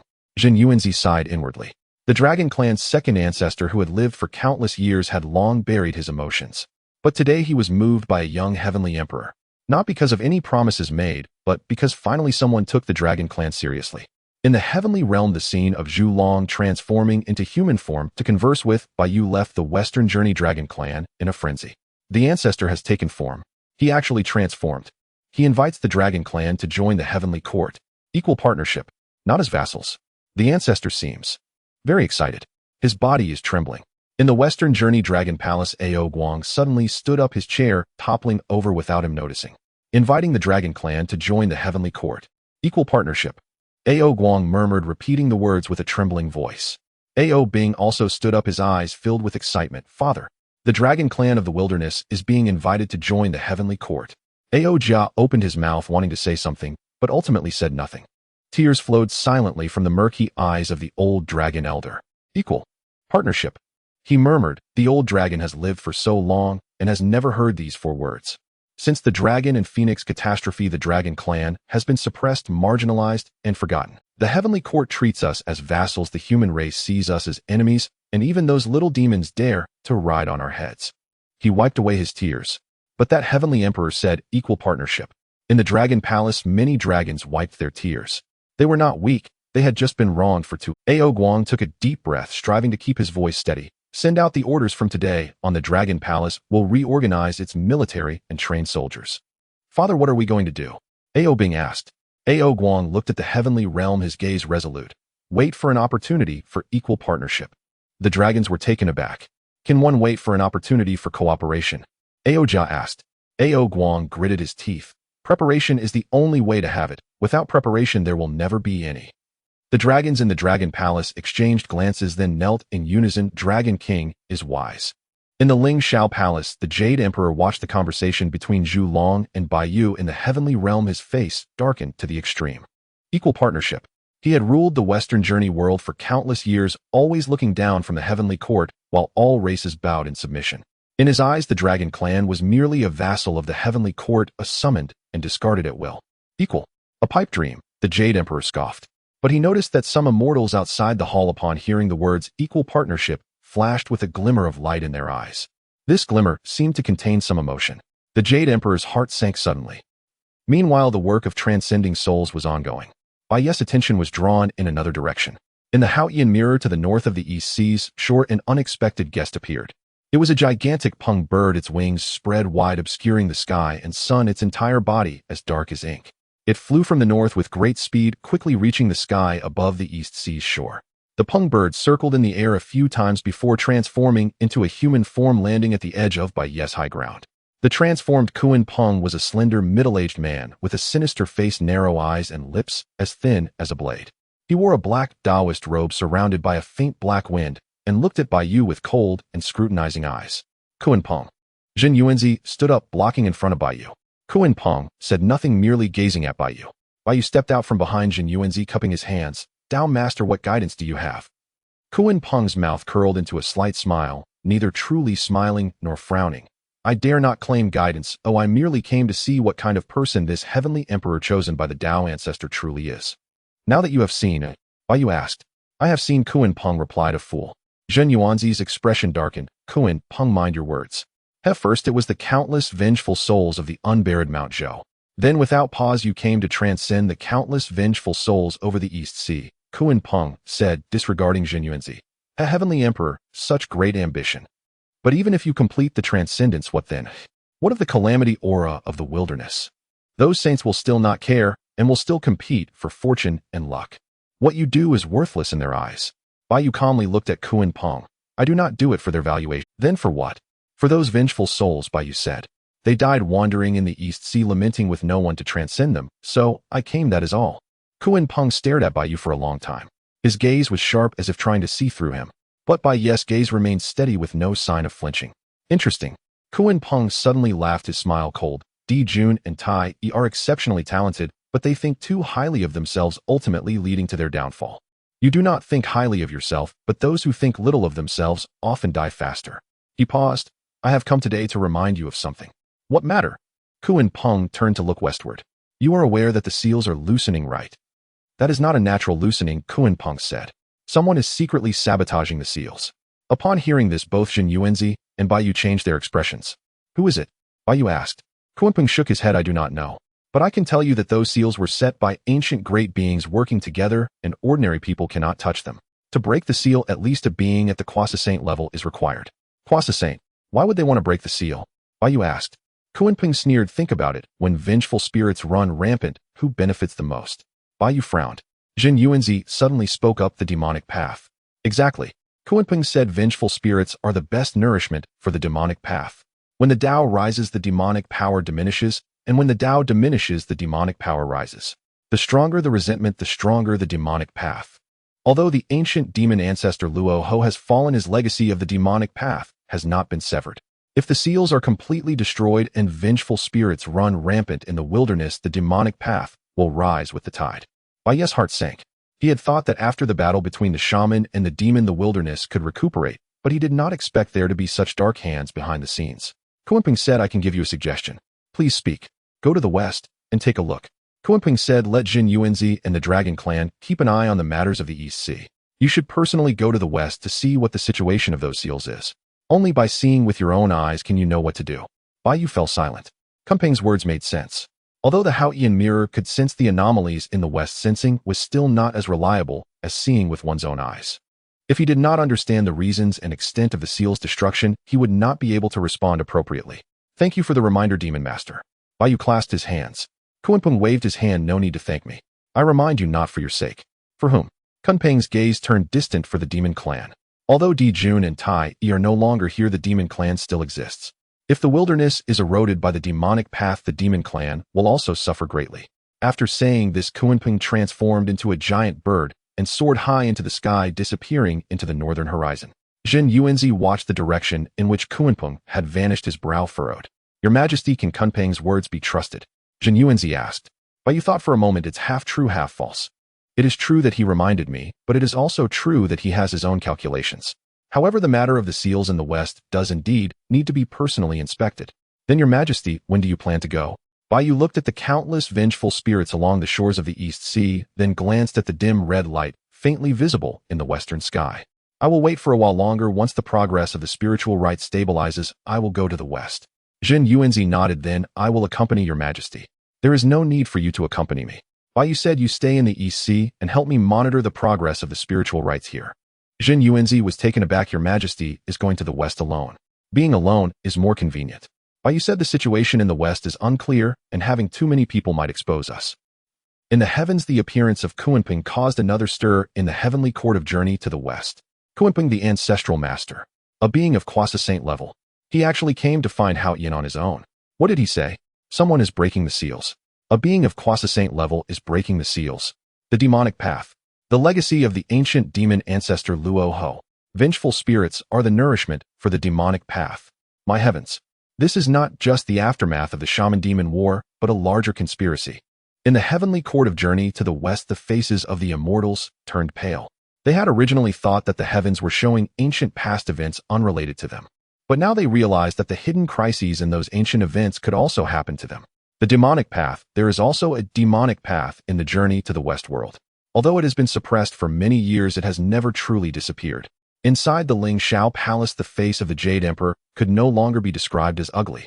If a being of Quasi-Saint level is breaking the seals, how should he respond if the same situation arises in the journey to the west world? He did not know. The Jade Emperor felt restless. He wanted to summon some great beings to discuss the matter. But he knew deep down that even if he gathered everyone, it might not solve the problem. Because the root of the problem does not lie in whether there are great beings, but whether there are people willing to do the dirty work personally, like Haoyan. There are many great beings in the journey to the west world, but there is not a single one willing to personally perform the rites for the vengeful spirits. Outside the hall, Zhen Yuanzi looked at the heavens, his fingers trembling slightly. Someone is breaking the seals. A being of Quasi-Saint level. He murmured. He recalled some anomalies after the shaman-demon war. The fluctuations of spiritual energy in the west, the undercurrents in the east, sea, the eerie cold in the North Sea. At that time, he did not pay attention, thinking it was just the aftermath of the war. But now it seems that those were all signs of the seals loosening. We were careless back then, Zhen Yuanzi said, but that he in the heavens at least noticed. In the Buddhist realm of journey to the west, the Tathagata Buddha looked at the heavens, his hands clasped together, reciting the Buddha's name. Amitabha. The disciples were puzzled. Master, why are you reciting the Buddha's name? The Tathagata looked towards the west. In the wilds west of the spiritual mountain, there has always been a strange black mist lingering. He had thought it was miasma and did not pay attention. But now he began to have doubts. Send someone to the west to investigate. The Tathagata said, from the spiritual mountain to the west, carefully investigate for any signs of the seals loosening. Yes, master. The disciples received their orders and left. The Tathagata looked back at the heavens, his gaze deep. Haoyan, he murmured. Bai made a decision. He was going to the west. The spiritual rites along the shores of the East Sea had already gotten on the right track. Although the daily number of rites was still 5 million, the Dragon Clan was clearing the corpses faster, and the dissipating resentment was also quicker than before. The waters of the East Sea had turned from dark red to deep blue. The stench of corpses in the air had almost completely disappeared, and even the spiritual energy began to recover rapidly. Senior, I entrust the matters of the East Sea to you, Bai said to Zhen Yuanzi. Zhen Yuanzi nodded. Your Majesty need not worry. I will keep an eye here, and the rites will not stop. There is one more thing. Bai looked towards the distant East Sea. I will go bid farewell to Senior Zhu Long. Zhen Yuanzi nodded. Bai flew to the surface of the East Sea and sent a message into the sea. Moments later, Zhu Long surfaced from the deep sea, his massive dragon, head bowed before Bai, his golden and silver eyes gazing at him. You are going to the west? Zhu Long asked. Yes. Bai replied, I heard from Kuanpeng that someone is breaking the seals, and I need to go take a look. Zhu Long fell silent for a moment alone. One person. Dangerous. I know. Zhu Long stared at Bai for a long time, then suddenly let out a low dragon roar. The East Sea surged and countless dragons surfaced from the deep sea. The voice of Zhu Long echoed throughout the East Sea. This heavenly emperor wishes to go to the west to investigate the seals. Who is willing to accompany him? The dragons looked at each other. The western continent is a place the Dragon Clan has never set foot in. An unfamiliar land, unknown dangers. Who would be willing to go? An elderly Qing Long emerged, the very one who had previously questioned Zhu Long. Old ancestor, I shall go, said the old Qing Long. Zhu Long glanced at him and replied, weren't you the one most opposed to lending a hand? The old Qing Long smiled bitterly, saying, I've lived for so long, and it's rare to see someone truly willing to take action. I do not wish for him to perish halfway. Zhu Long fell silent for a moment before nodding. A few more dragons emerged by Long, a Qi Long, and all were powerful members of the Dragon Clan, each at the realm of the great Luo Golden Immortal. Just the 4 of you, Zhu Long said, protect the Heavenly Emperor well. If he loses even a single hair, you needn't return. Yes, the 4 dragons replied in unison. Bai watched this scene, a warm feeling surging within him. Thank you, Senior, Bai said, cupping his hands in gratitude to Zhu Long. Zhu Long looked at Bai and slowly said, did you not say you wish to invite the Dragon Clan to join the Heavenly Court? If you return alive, I will take you to meet the Ancestor Dragon. Bai was momentarily stunned, then smiled. All right. Bai led the 4 dragons westward. Zhen Yuanzi stood on a high ground watching Bai's figure disappear into the western horizon. Take care, Your Majesty, he said softly. In the heavens, by Yes' departure toward the west stirred the hearts of countless beings across the three realms. He is going to the west alone. There are Quasi-Saint-level enemies there breaking the seals. He is not alone, he has 4 dragons with him. They are at the great Luo Golden Immortal level. But that's still not enough. The enemies are Quasi-Saints. Great Luo Golden Immortals cannot defeat Quasi-Saints. Yet he still went. Because if he does not go, the seals will continue to be destroyed, and the vengeful spirits will continue to awaken. In the Western Heaven Court, the immortals fell silent. Many of them had lived for thousands of years, yet none had ever dared to risk their lives for the common good like Hao Yin did. Within the Lingxiao Treasure Hall, the Jade Emperor gazed at the heavens, his expression complex. He had to admit that if it were him, he would never venture westward alone. I am not as good as him. The Jade Emperor truly acknowledged this fact for the first time in his heart. However, this thought only lingered for a moment before he buried it deep within. Outside the hall, Zhun Yuanzi watched the image of himself bidding farewell to Bai Yu in the heavens. A surge of indescribable emotions welled up within him. Return alive. He repeated Zhu Long's words. It was not easy to find someone willing to take action. He felt a deep concern within. In the Western Sea Dragon Palace, Ao Guang looked at the scene in the heavens where the 4 dragons followed Bai Yu flying westward, his eyes reddening once more. The Dragon Clan. Finally, a dragon has stepped up, he murmured. Ao Bing excitedly said, Father, those are our kin. Qinglong, Bailong, Qilong, and Heilong. They are going west with that heavenly emperor. Ao Jia remained silent, but there was a hint of emotion in his eyes. The elder dragon wiped his tears, his voice trembling. The ancestor said, return alive, and I will take you to meet the ancestor dragon. This means the ancestor dragon is still alive. The ancestor dragon still exists. The dragons of the Dragon Palace erupted in excitement. The ancestor dragon, the progenitor of the Dragon Clan, a legendary being. If the ancestor dragon is still around, there is hope for the Dragon Clan. Father, Ao Bing suddenly said, after the heavenly curtain finishes, can we also go search for the ancestor dragon? Search for the ancestor dragon. Ao Guang was taken aback. Yes. Ao Bing's eyes sparkled. The ancestor dragon from the primordial world is still alive. Perhaps the ancestor of our world is also still alive. If we can find the ancestor, the Dragon Clan will no longer be bullied. Ao Guang remained silent for a long time. All right, he said.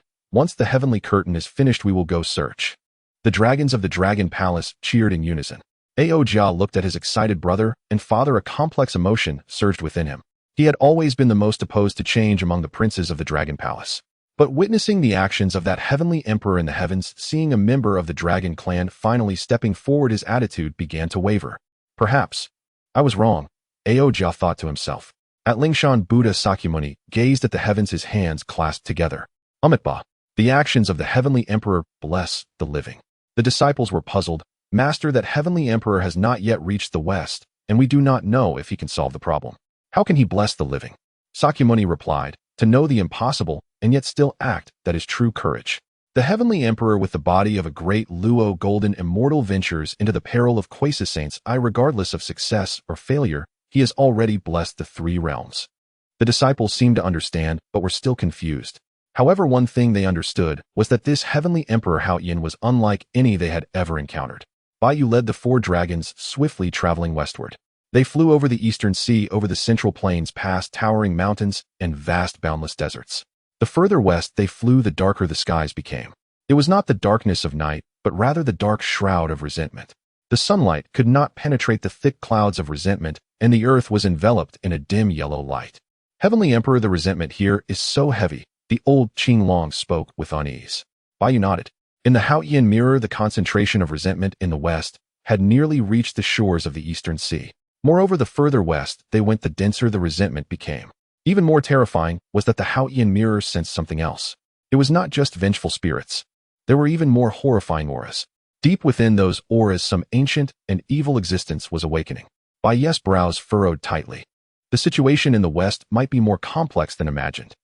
Bai Yu led the 4 dragons westward, traveling at great speed. The resentment in the heavens and earth grew thicker the further west they went. Behind them, the sunlight was completely obscured, and the sky displayed a strange dark purple color resembling coagulated plasma. The air was thick with the stench of decay and charred matter mingling together, creating a nauseating sensation. In the Hao Yin mirror, the scene in the west made Bai Yu's brows furrow tighter.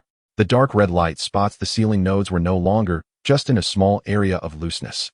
Hundreds and thousands of light spots connected into a mass, as if the earth had been torn open, and resentment and death energy surged out from the wounds. Even more terrifying was that deep within those wounds the Haotian mirror sensed some kind of life signs. No, not life. It was the existence that was reborn after death. The power fluctuations of those existences made Bai Ye's heart race with alarm. Your Majesty, the old Qinglong flew to Bai Ye's side, his aged voice carrying unease. The old dragon sensed many things that should not exist.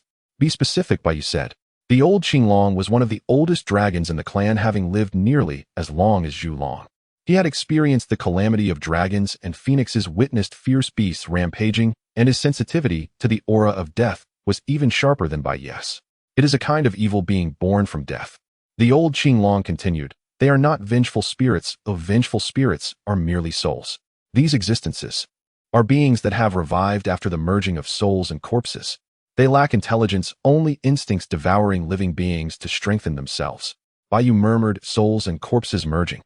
Before the dragon and phoenix calamity, such things did not exist in the primordial wilderness. The voice of the old azure dragon grew even graver. It is Luo Ho. During the dragon and phoenix calamity, the demon ancestor Luo Ho forged the 4 swords of extermination, killing countless beings, their corpses piled like mountains, with vengeful souls trapped nowhere to go. Those vengeful souls clung to the corpses, absorbing Luo Ho's demonic aura, transforming into the original evil entities. And then, later Luo Ho was defeated by the Dao ancestor and transformed into the demon realm, while most of those evil entities were sealed beneath the western lands. The Dao ancestor stated that these entities are the filth of heaven and earth, irreducible, and can only be sealed. Let the long passage of time slowly wear them away. The old azure dragon paused, but now the seals have begun to weaken. Bai Ye fell silent. He remembered the words of Kuanpeng that someone was breaking the seals. What would happen if those evil entities all broke free? He dared not imagine. Soon Bai Ye finally entered the core region of the western continent. The sight before him halted his steps. The ground was black. Not the color of soil, but a black that had oxidized from being soaked in blood. Layer upon layer of corpses covered the land, some having turned to white bones, others still decomposing. These corpses were not merely left from the war between the shamans and the liches. Some corpses dated back, even further, tracing back to the ancient calamities of fierce beasts and the dragon and phoenix calamity. Among the corpses, countless vengeful souls roamed. These vengeful souls were far more ferocious than those by the East Sea. They no longer drifted harmlessly, but consumed one another, merging into even more terrifying entities. Bai Ye saw a massive shadow formed from thousands of merged vengeful souls lay atop a small mountain of corpses, devouring the surrounding souls. With each soul consumed, the shadow grew larger and its aura stronger. And in the distance, such amalgamations were countless. Your Majesty, look over there. The white dragon suddenly pointed eastward. Bai Ye followed his direction and saw a black mist rising from the ground, slowly moving south. Wherever the black mist passed, the grass and trees instantly withered, and the white bones within the corpses turned to dust. Death aura. The black dragon's voice was icy. The death aura is dense enough to annihilate all living beings. Your Majesty, we cannot let that thing spread. If it drifts to a populated area. He did not finish, but everyone understood his meaning. Bai Ye took a deep breath. Let us not act rashly. Bai Ye said, I need to understand the situation here first. The range of the Haotian mirror is limited, so I need to investigate personally. Your Majesty, it's too dangerous. The red dragon advised. The concentration of death aura here has already exceeded the tolerance limit of a great Luo golden immortal. Long-term exposure to death aura will damage your foundation. Bai Ye shook his head. Death aura is harmful, but if we do not investigate, clearly more people will be hurt. Moreover, he looked at the 4 dragons. Aren't you all the same? All 4 of you are great Luo golden immortals. The death aura affects you as well. But you still came. The 4 dragons exchanged glances and bowed in unison. We are willing to follow the Majesty. Bai Ye nodded, unfolding the Haotian mirror, beginning a systematic investigation of the western continent. 2.5 years. Bai Ye led the 4 dragons in exploring the western continent for 2.5 years. They traversed plains littered with corpses. They passed through canyons teeming with vengeful souls. They crossed marshes filled with death aura. They traveled through dark abysses that even the Haotian mirror could not penetrate. Everywhere there were signs of weakening seals. Everywhere evil entities were gestating.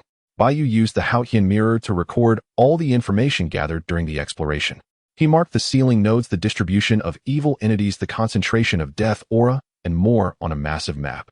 One day, Bai Ye spread the map on a relatively safe boulder. The map was filled with alarming markings. 3,000 sealing nodes. 420 have been completely destroyed, 1,218 are severely loosened, and the rest have varying degrees of loosening. Bai Ye pointed at the markings on the map, his voice steady yet grave. Evil entities. He paused. Preliminary statistics show that there are 12 evil entities at the Great Luo Golden Immortal level, hundreds at the Tai Golden Immortal level, countless at the Golden Immortal level and below. The faces of the 4 dragons changed. 12 evil entities at the Great Luo Golden Immortal level. This meant that the number of high-level evil entities that had broken free on the Western continent alone exceeded the combined total of Baiyu and the 4 dragons. There's something even more troublesome.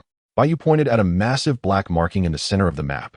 Here at the deepest part of the Western continent, the Haotian mirror has sensed at least 3 Quasi-Saint level auras. Silence. Quasi-Saint level. That is a being that surpasses the Great Luo Golden Immortal by an entire realm. The Great Luo Golden Immortal has no chance against a Quasi-Saint. Those auras are not mere evil entities. The old Azure Dragon suddenly spoke, his voice trembling slightly. Your Majesty, the old dragon sensed that. It is the Lord of the Undead, the 4 great zombie kings, the Emperor of Corpse Demons, the Emperor of Evil Spirits. When the ancient Luo Ho forged the 4 swords of extermination, he killed far too many beings. Among those beings, the strongest few after death, their resentment lingered, tainted by Luo House demonic aura, transforming into the most evil of existences. The Tao ancestor originally intended to completely eradicate them, but when Luo Ho transformed into the demon realm, their souls became connected to the demon realm. As long as the demon realm exists, they will not die. Thus the Tao ancestor could only seal them. The Lord of the Undead, the 4 great zombie kings, Baiyu murmured repeatedly, and the Emperor of Corpse Demons, the Emperor of Evil Spirits. The old Azure Dragon added, these are all Quasi-Saint level existences. They rampaged through the primordial wilderness during the Dragon and Phoenix calamity, and it was the Tao ancestor who suppressed them. Now that the seals are weakening, I fear they have already broken free. Baiyu remained silent for a long time.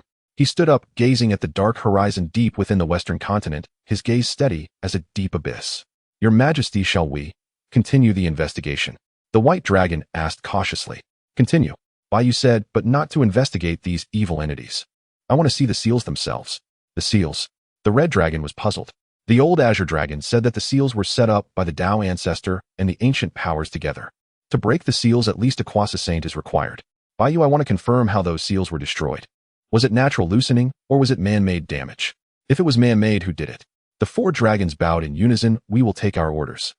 In the world of Journey to the West, under the celestial canopy, when the scene of the Western continent detected by the Haotian mirror appeared in the sky, the 3 realms of Journey to the West fell into a deathly silence once more. The black earth layers of corpses, vengeful souls devouring one another, the death aura thick enough to turn black. These images were even more terrifying and striking than those by the East Sea. Heavens, how could the Western continent have turned into this? Those corpses are not from the war between the shamans and liches. They are even older. The calamity of fierce beasts. The Dragon and Phoenix calamity. Luo Ho, the demon ancestor Luo Ho. It was he who left behind these dark hands. 12 evil entities at the Great Luo Golden Immortal level, hundreds at the Tai Golden Immortal level, Quasi-Saint level, the Lord of the Undead, the 4 great zombie kings, the Emperor of Corpse Demons, the Emperor of Evil Spirits. In the heavenly court of Journey to the West, the faces of the immortals turned pale. Most of them had only read about these names in ancient texts: the Lord of the Undead, the 4 great zombie kings, the Emperor of Corpse Demons, and the Monarch of Evil Spirits. These entities had once been endless nightmares in ancient times. Now they were breaking free from their seals. Within the Lingxiao Palace, the Jade Emperor's expression grew grave. He recalled the western part of the Journey to the West world.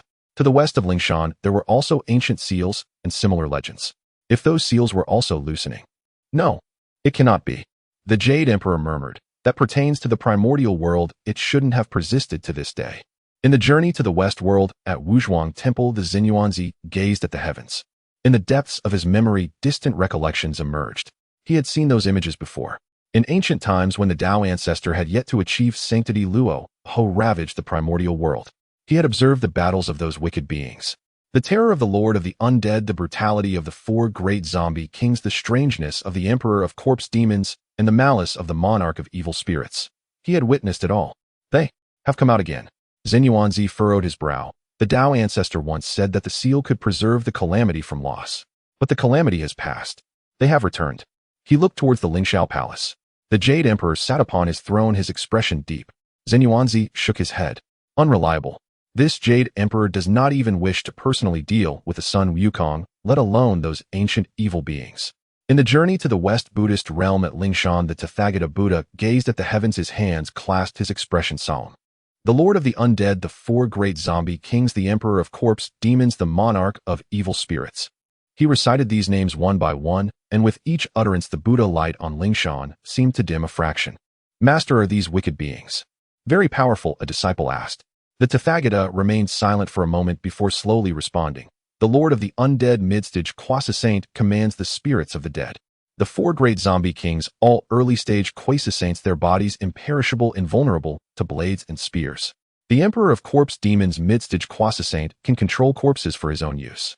The Monarch of Evil Spirits early-stage Quasi-Saint, formless and intangible, specializes in devouring souls. The expressions of the disciples changed. These beings are right in our west. The Tathagata did not answer, but his gaze turned towards the direction west of Lingshan. There a perpetual black mist enveloped the area which even the Buddha light of Lingshan could not disperse. He had once thought it was miasma. Now he knew it was a sign of the seal loosening. Send word down. The Tathagata instructed, strengthen defenses throughout Lingshan. All disciples without permission are not to enter the barbaric lands to the west. Master, shall we not send someone to investigate? The Tathagata remained silent for a long time, ultimately shaking his head. Wait a little longer. Yet his gaze never left the heavens. Within the heavens, the young heavenly emperor was leading four dragons of the great Luo golden immortal realm step by step, making his way towards the depths of the western continent. His silhouette appeared particularly lonely in the darkness. In the journey to the West Dragon Clan at the East Sea Dragon Palace, Ao Guang stared at the heavens, gripping the armrests tightly, his knuckles turning white. Great Luo golden immortal. Those four dragons are all great Luo golden immortals. His voice was somewhat hoarse. Does our dragon clan really have so many great Luo golden immortals? The elder dragon wiped away his tears. Yes, in ancient times the dragon clan was at its peak with hundreds of great Luo golden immortals. It's just that after the calamity between dragons and phoenixes, most perished in battle. The remaining ones were also gradually erased by the great calamities over the long years. The dragon clan of the primordial world. They are still around.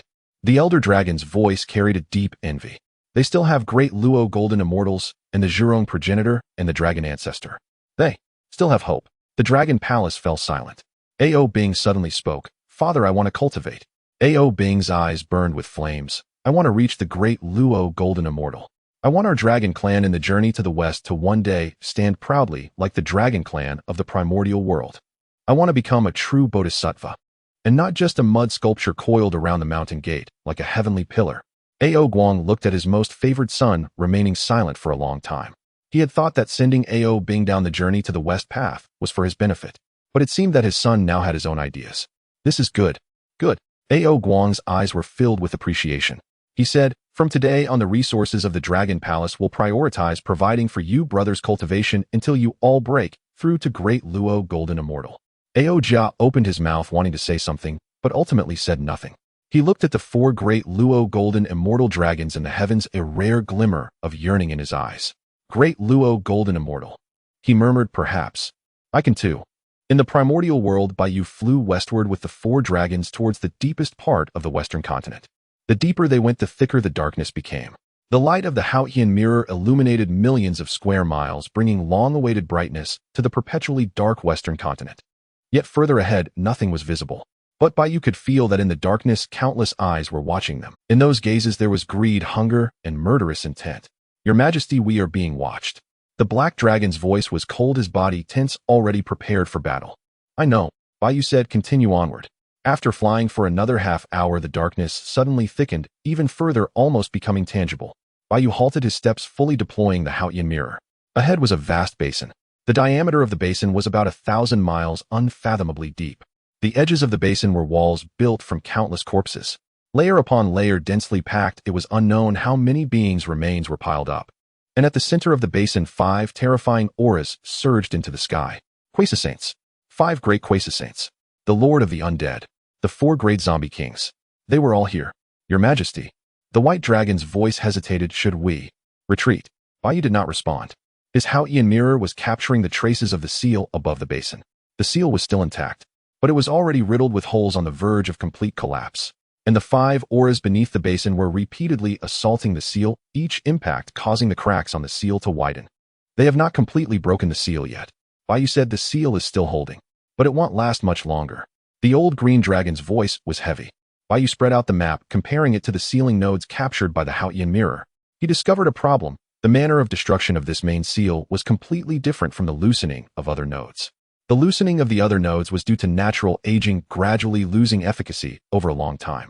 But the destruction of the main seal was systematic. Each impact struck the same point precise and sustained. This was not a natural loosening. Someone was teaching them how to destroy the seal. Someone is helping them, Baiyu said solemnly. The four dragons simultaneously changed color. Your Majesty, are you saying? There exists a being at the Quasi-Saint level manipulating everything from behind. Baiyu's gaze swept across the dark surroundings. It may not be here, but it has been watching this place all along. As soon as the words fell, the seal in the center of the basin suddenly shook violently. 5 powerful auras erupted simultaneously, striking the same point of the seal. A massive crack quickly expanded on the seal, spreading like a spiderweb in all directions. Retreat. Baiyu commanded sharply. The 4 dragons, and he retreated simultaneously. Just as they stepped back, the seal shattered with a thunderous roar. 5 terrifying auras surged from the basin, soaring into the clouds. In the dark purple sky, 5 giant whirlpools appeared. Within the whirlpools, 5 figures slowly ascended, suspended in midair. At the center was a figure dressed in black robes wearing a bone crown. It was tall, standing 10 zhang high, but its face was indistinct with only a pair of ghostly green eyes flickering in the darkness, cold and eerie like ghostly flames. The Lord of the Undead. To its left were 4 gigantic figures, each with distinct forms. Some were covered in white bones, some had green faces and fangs, some were completely decayed, and others were pitch black as ink. The 4 great zombie kings. 5 Quasi-Saint level existences emerged simultaneously. The entire western continent trembled. Countless vengeful souls knelt on the ground, shivering in fear. The fusion bodies that were devouring each other also ceased their movements, turning towards the 5 figures and emitting low moans. The Lord of the Undead lowered its head, looking at Baiyu and the 4 dragons. In those ghostly green eyes there was no emotion, only endless deathly silence and coldness. Ha ha ha! A great Luo, golden immortal. Its voice seemed to come from the depths of the 9 underworlds, deep and piercing. Is this the little junior the Tao ancestor sent to guard the seal? The 4 great zombie kings emitted shrill laughter like bones grinding together, sending chills down one's spine. Baiyu stood firmly in place, his expression steady. He neither retreated nor fled. I am not here to guard the seal, Baiyu stated. I am here to transcend the vengeful souls. The Lord of the Undead was taken aback for a moment. Then it laughed. That laughter was even more piercing, like the wails of countless vengeful souls. Transcend the vengeful souls. The Lord of the Undead's voice was laced with mockery. Junior, do you know how these vengeful souls came to be? Do you know who made it impossible for them to be transcended? Baiyu remained silent. It was Luo Ho. The Lord of the Undead's voice suddenly became frantic, the demon ancestor Luo Ho. He forged the 4 swords of extermination, slaughtering countless beings using their souls to sacrifice the swords. Those souls were torn apart by the sword, intent never to be reborn. Do you think reciting a few scriptures can transcend them? Dream on. The 4 great zombie kings roared deeply in unison, as if in agreement with the Lord of the Undead. Baiyu gazed at them, his eyes still steady. Luo Ho is dead, Baiyu said. Though the demon realm still exists, his will has dissipated. The reason those vengeful souls cannot be transcended is not because they truly cannot be, but because no one has come to transcend them. Naive, we have not perished, and you say Luo Ho is dead. Ridiculous. The Lord of the Undead sneered. Moreover, you, a great Luo golden immortal, how long do you plan to transcend countless vengeful souls? By the time you finish transcending, the primordial chaos will have long turned into a wasteland. Then I will continue transcending. Baiyu's voice was firm. Until I have transcended them all. The Lord of the Undead's ghostly green eyes flickered for a moment. It stared at Baiyu, seemingly reassessing this young heavenly emperor. Interesting. The Lord of the Undead suddenly said, Junior, what is your name? Hao Tian. Hao Tian. The Lord of the Undead repeated, and then let out a deep laugh. Good, I will remember you. But today I do not have time to play with you. It raised a hand pointing eastward. My people go consume, the living grow stronger. This primordial chaos has been asleep for too long, it is time to awaken. Countless vengeful souls and evil entities let out a wild howl, surging east like a tide. Baiyu's pupils constricted sharply. Stop them, Baiyu commanded sharply. The 4 dragons acted simultaneously. The azure dragon exhaled a green dragon breath, sweeping through the mass of vengeful souls. The white dragon stirred up a fierce wind, scattering the evil entities. The red dragon ignited in flames, incinerating everything that came near. The black dragon transformed into a bolt of black lightning, weaving through the crowd of vengeful souls to strike them down. Baiyu also joined the fray. With a sharp sound, the Tao sword was drawn, and a fierce sword light swept out, illuminating the heavens and the earth. It cleared the evil entities within a radius of 10,000 li with a single strike. But there were too many evil entities. Countless killing them was never ending. Even more terrifying was that the Lord of the Undead and the 4 great zombie kings had yet to make a move. They merely floated in midair, coldly observing all of this. Your Majesty, we cannot hold them back. The white dragon's voice was filled with despair. Bayu gritted his teeth. He knew they could not hold them back. But how many lives would be lost if these evil entities rushed into the central plains? He dared not think. Junior, the Lord of the Undead's voice came from above. You cannot stop them. Go back and tell the Tao ancestor many years ago he sealed us. Now we have returned this grudge we must repay. Bayu looked up at the Lord of the Undead. His gaze remained steady, but beneath that steadiness was a fury like thunder. The Tao ancestor is benevolent and will not care about you. Bayu declared, but I will. I will not allow you to ravage the primordial chaos and slaughter the living. The Lord of the Undead scoffed. You. Indeed I. Bayu's gaze was resolute. I will transcend every vengeful soul, slay every evil entity, and reseal you. The saints will not do it, I will. Heavenly Tao does not intervene, I will intervene. Because I am the Heavenly Emperor. The Lord of the Undead stared at Bayu silent for a moment. Then it suddenly extended a hand, and a black beam of light shot from its palm, striking directly at Bayu. A full-force strike from a mid-level Quasi-Saint. Bayu had no time to dodge, and could only cross the Tao sword in front of him to block. Boom. The massive impact sent Bayu flying, crashing through several mounds of corpses before finally coming to a stop. His tiger's mouth split open, blood flowing down the sword handle. The Tao sword emitted a low hum as if proud of having defended its master against this strike. But Bayu knew that without the Tao sword that strike would have been enough to severely injure him. The Tao sword? The Lord of the Undead's voice held a hint of caution. Hong Jun gave you the Tao sword. Bayu stood up, wiping the blood from the corner of his mouth. I told you I am the Heavenly Emperor. The Lord of the Undead remained silent for a long time. Interesting. It finally spoke. Junior, today, I do not wish to kill you. Not because I cannot, but because I want to see how far you can go. Junior, here's a piece of advice. The land of primordial chaos does not believe in mercy, only in strength. It retracted its hand and turned to fly into the depths of darkness. The 4 great zombie kings followed behind it, disappearing into the darkness of the west. But countless vengeful souls and evil entities remained. They continued to surge eastward, heading directly towards the east. Bayu looked at those vengeful souls and evil entities rushing towards the central plains. A sense of powerlessness surged in his heart. Your Majesty, we. The old azure dragon flew to Bayu's side, covered in blood. Chase them. Bayu commanded. Kill as many as you can. We cannot let them enter the central plains. Yes. The 4 dragons and Bayu spread their wings and pursued the crowd of vengeful souls. In the world of Journey to the West beneath the celestial dome, there was not a whisper to be heard inside or outside the Lingxiao Palace. A full-force strike from the mid-level Quasi-Saint was blocked by the Tao sword. The power level reflected in the Haotian mirror made every observer beneath the celestial dome acutely aware of the terrifying fluctuations of power. Mid-level Quasi-Saint. A single strike. Even a great Luo golden immortal cannot withstand it. He blocked it. Although he relied on the Tao sword, he did manage to block it. Those evil entities are surging towards the east. Countless in number, impossible to kill. How can one person alongside 4 dragons withstand this? The Quasi-Saint realm was indeed overwhelmingly powerful. Moreover, there were far too many vengeful souls and malevolent spirits. Simply relying on the current heavenly court's surface strength, it was likely unable to withstand the rampant assault of these malevolent spirits. Within the heavenly court of Journey to the West, the voices of the immortals were filled with despair. They were not despairing for Haotian, but for themselves. What evil entities lurked in the western continent of the primordial world, and what about the west of the Journey to the West world? Is there also a similar seal beyond the Spirit Mountain? The same evil entities? No one knew the answer. Yet everyone was filled with fear. Inside the Lingxiao Palace, the expression of the Jade Emperor turned exceedingly grim. Because he was pondering. If the same situation arose in the Journey to the West world, what should he do? Could he command those proud gods? If he could not command them, would he have to take the field himself? The Jade Emperor frowned deeply and summoned the great practitioners to convene in the Lingxiao Palace. Tai Bai Jinxing accepted the order, but moved with an unusual urgency. Zhen Yuanzi gazed at the celestial dome, his hands tightly clenched. The Lord of the Undead was sealed by the Tao ancestor himself back in the day. He murmured, it has broken free. It has truly broken free. He looked towards the Lingxiao Palace, where the Jade Emperor was frantically summoning the great practitioners.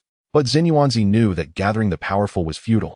Even if there were many great practitioners in the Journey to the West world, no one was willing to confront those evil entities hidden as Haotian did. For in today's world, most people were indifferent, unconcerned. Haotian.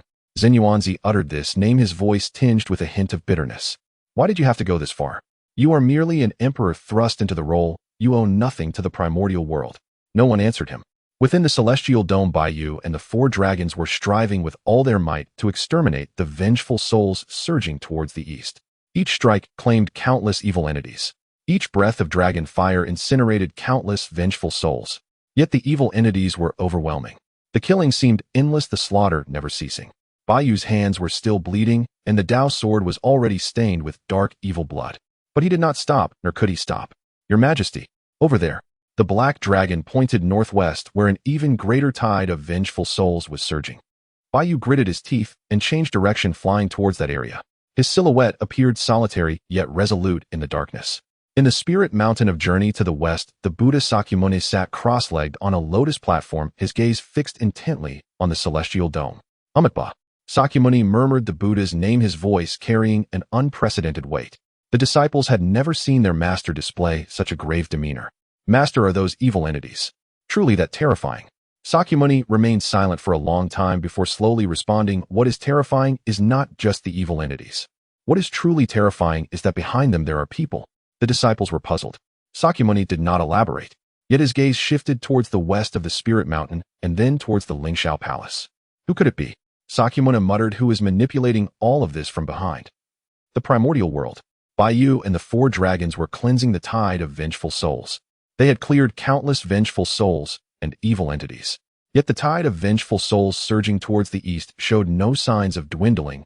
Rather, it was increasing ever more.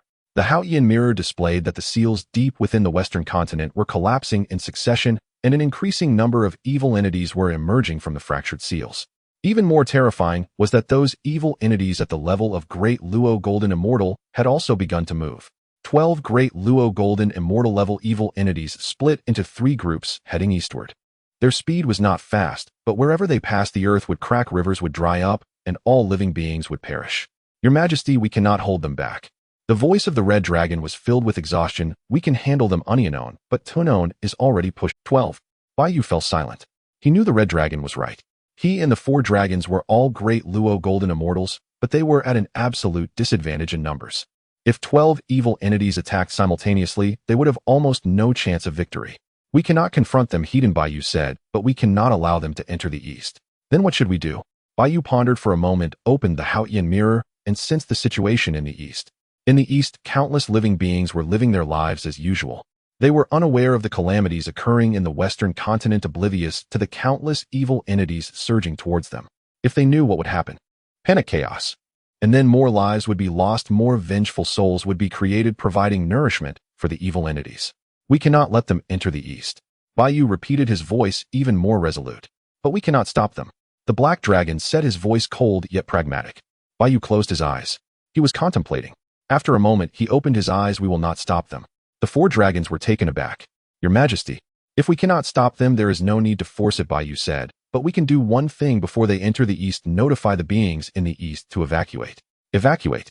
The old green dragon frowned. The east is vast and boundless with countless living beings. How can they evacuate? Not everyone needs to evacuate. Baiyu spread out a map pointing at several key positions at the border between the central land and the western continent. This is the path the evil entities must take to enter the central land. As long as we set up defenses at these positions, whatever we can stop is worth it. For those we cannot stop, we will notify the beings behind to evacuate. The 4 dragons exchanged glances. Your Majesty, this requires a large number of hands. The old green dragon said, there are only 5 of us. So we need to find help. Baiyu said, return to the eastern sea, seek out Zenyuanzi and the candle dragon. Then have them assist in contacting other powerful beings. This primordial world is vast. There must be someone willing to lend a hand. What if no one is willing? The white dragon asked. Baiyu fell silent for a moment. Then it will just be us. Baiyu said, we will save as many as we can. The 4 dragons looked at Baiyu, their eyes glimmering with complex emotions. We are willing to follow you, Your Majesty, the 4 dragons said in unison. Baiyu nodded. Let us go. Return to the eastern sea. The 5 figures turned and flew eastward. Behind them, countless vengeful souls and evil entities surged towards the east like a black tide. The image of Baiyu deciding to return to the eastern sea for assistance evoked a complex mix of emotions in the hearts of countless beings in the journey to the west's 3 realms. He is going back to seek help. Help from whom? Zenyuanzi. Candle Dragon. How many can they bring? I don't know, but he hasn't given up. He hasn't said it's not my concern. He simply said save as many as we can. Within the Lingxiao Palace, the immortals had already dispersed. The Jade Emperor sat alone in the empty hall, gazing at the celestial dome, his eyes subtly moving. Save as many as we can. If it were him, what would he do? He did not know. Perhaps he would command the heavenly soldiers to intercept. Then he would sit deep within the Lingxiao Palace waiting for the battle to end. But he would never act like Hao Yin. He would never personally kill the enemy, personally seek help, personally do everything. Perhaps I truly am not his equal, the Jade Emperor finally admitted. But after admitting it, rather than feeling relieved, he felt a deeper jealousy. The Jade Emperor snorted coldly. I have my reasons for doing this. Hao Yin can do this only because he has support behind him. But I do not. I am not the Tao Ancestor's disciple. I have no support from the Tao Ancestor. In the world of Journey to the West, at Wuzhuang Temple, Zhen Yuanzi gazed at the heavens, remaining silent for a long time. Then he made a decision. Zhen Yuanzi looked at the sky, his gaze profound. I need to ponder some questions that I haven't considered in a long time. Zhen Yuanzi turned and walked deeper into Wuzhuang Temple. He sat cross-legged beneath a ginseng fruit tree. He watched the white jade figure flying eastward in the heavens, slowly closing his eyes. Hao Yin. He silently murmured this name in his heart. I have lived countless years and have met countless people. You are the only one who makes me feel in fear. The Dragon Clan of Journey to the West, East Sea Dragon Palace. Ao Guang looked at the heavens and suddenly stood up. It can't go on like this, he shouted. He turned to Ao Bing and took out a spirit pearl. Third brother, this dragon pearl of the great Luo Golden Immortal is for you. From today on, you will return to Ling Mountain and focus on your cultivation. Ao Bing was filled with confusion. Why? I thought the calamity of Journey to the West was over and there would be no more disasters, but evidently that is not the case. He looked at Ao Jia. Eldest brother, you should also go to the ancestral land of the Dragon Clan to cultivate. There the foundation of our clan can teach you. Without strength, when the calamity arrives, there will be no opportunity to choose. Our Dragon Clan cannot fall to such a fate. Ao Jia lowered his head, not rebutting. The heavens continued to unfold. The figures of the white jade and the 4 dragons had already disappeared on the eastern horizon. In the depths of the western continent, the figure of the Lord of the Undead re-emerged in the darkness. It gazed in the direction where the white jade had left, its pale green eyes flickering with a strange light. Hao Yin. The Lord of the Undead murmured, I await to see how far you can go. Behind it, the 4 great zombie kings stood still like statues. Further away, 2 even more terrifying auras were slowly awakening. The Emperor of Corpse Demons. The Emperor of Vengeful Spirits. They were still in slumber, but the seal was nearing its limit. In the world of Journey to the West, in the mortal realm. In a remote village, a few children looked up at the sky. Dad, what's that uncle in the sky doing? An old man looked up at the heavens, tears glimmering in his murky eyes. He is saving many people, the old man said. Who is he? The old man remained silent for a long time. The Heavenly Emperor, he replied. He is the true Heavenly Emperor. White Jade, accompanied by the 4 dragons, flew eastward day and night. Along the way, the Hao Yin mirror remained open, monitoring the movements of the western continent. The Lord of the Undead and the 4 great zombie kings did not appear again, but those evil entities at the level of great Luo Golden Immortals had already split into 3 routes, still advancing towards the eastern direction. At their speed, the fastest would arrive in 30 years, and the slowest in 100 years, reaching the junction between the eastern and western continents. 30 years. You must find enough personnel within 30 years to establish a defense at the junction. Yet during his flight, he kept pondering one question. Even if he blocked them, what would it matter? Blocking one group of evil entities would only lead to more emerging from the shattered seals. The Lord of the Undead and the 4 great zombie kings were still present. The Emperor of Corpse Demons and the Emperor of Vengeful Spirits were still in slumber, but they would awaken sooner or later. As long as they existed, evil entities would never cease and vengeful souls would never be pacified. Blocking is not as good as allowing passage, you murmured. Your Majesty, what did you say? The old Qinglong asked. I said blocking is not as good as allowing passage, you repeated. We have always been thinking about how to block evil entities, how to pacify vengeful souls. But have we considered giving them an avenue? The 4 dragons exchanged glances. An avenue? The white dragon questioned. Your Majesty, those evil entities are birthed from death. Their purpose is to devour lives. An avenue? They would not accept that. Without investigation, there is no right to speak. How can you be sure they will not accept? Bai said, what if it succeeds? It could resolve a significant problem. The 4 dragons were even more confused. Bai did not continue to explain, as he himself only had a vague idea and had not thought it through. He needed to discuss with Zhen Yuanzi. Bai and the 4 dragons returned to the shores of the East Sea. From a distance, he saw Zhen Yuanzi still sitting cross-legged on a high ground. The vengeful souls in the surrounding area of millions of miles had already been mostly pacified. The seawater was a very transparent blue.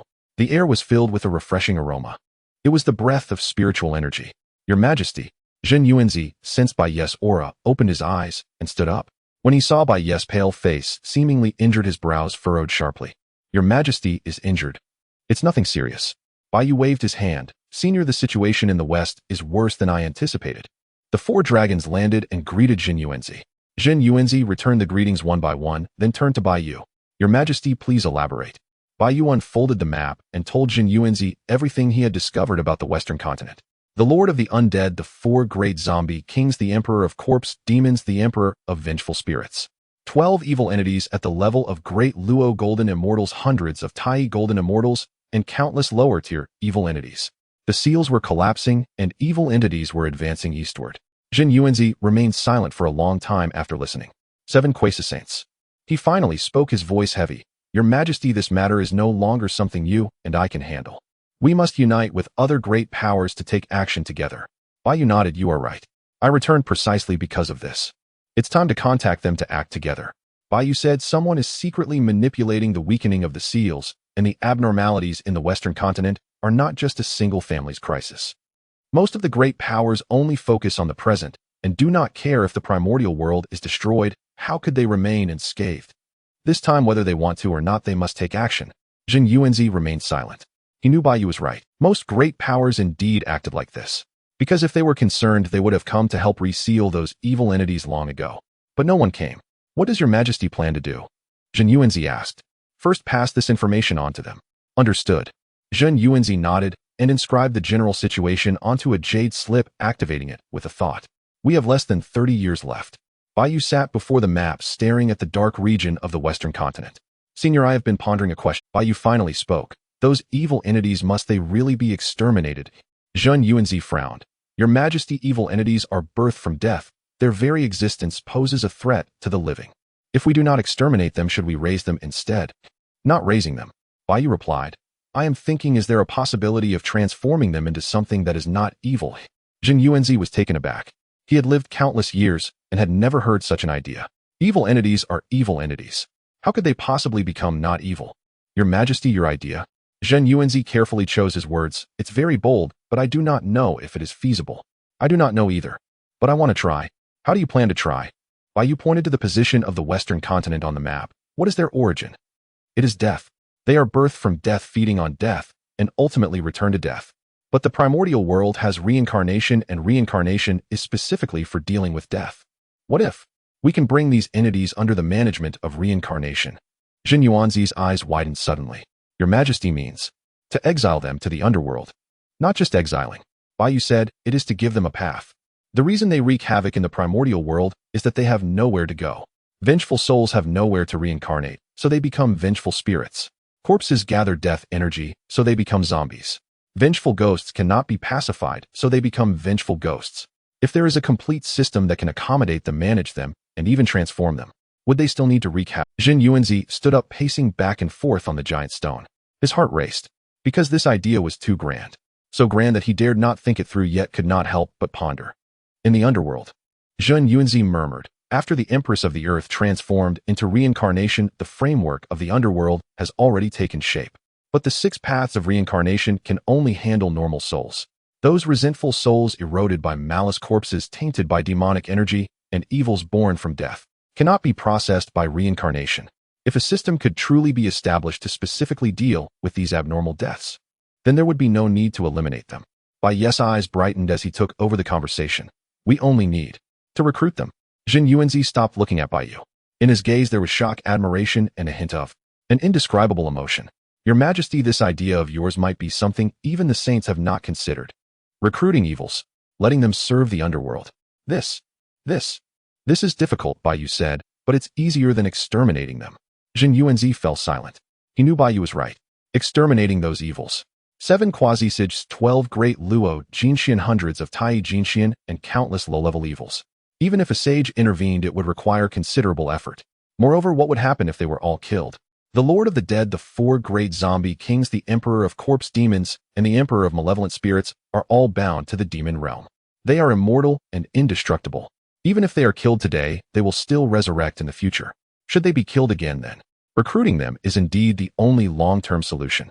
But who can lead them? Jin Yuanzi asked. Quasi-Sage-level evils will not listen to someone weaker than them. The Lord of the Dead, Baiyu replied. Jin Yuanzi turned his head abruptly. Your Majesty, are you insane? The Lord of the Dead is the most ferocious among the ancient evils. Even if you give him the title of leader, he will not obey the heavenly court. He does not need to obey the heavenly court. Baiyu said he only needs to be given a power he cannot refuse. What power?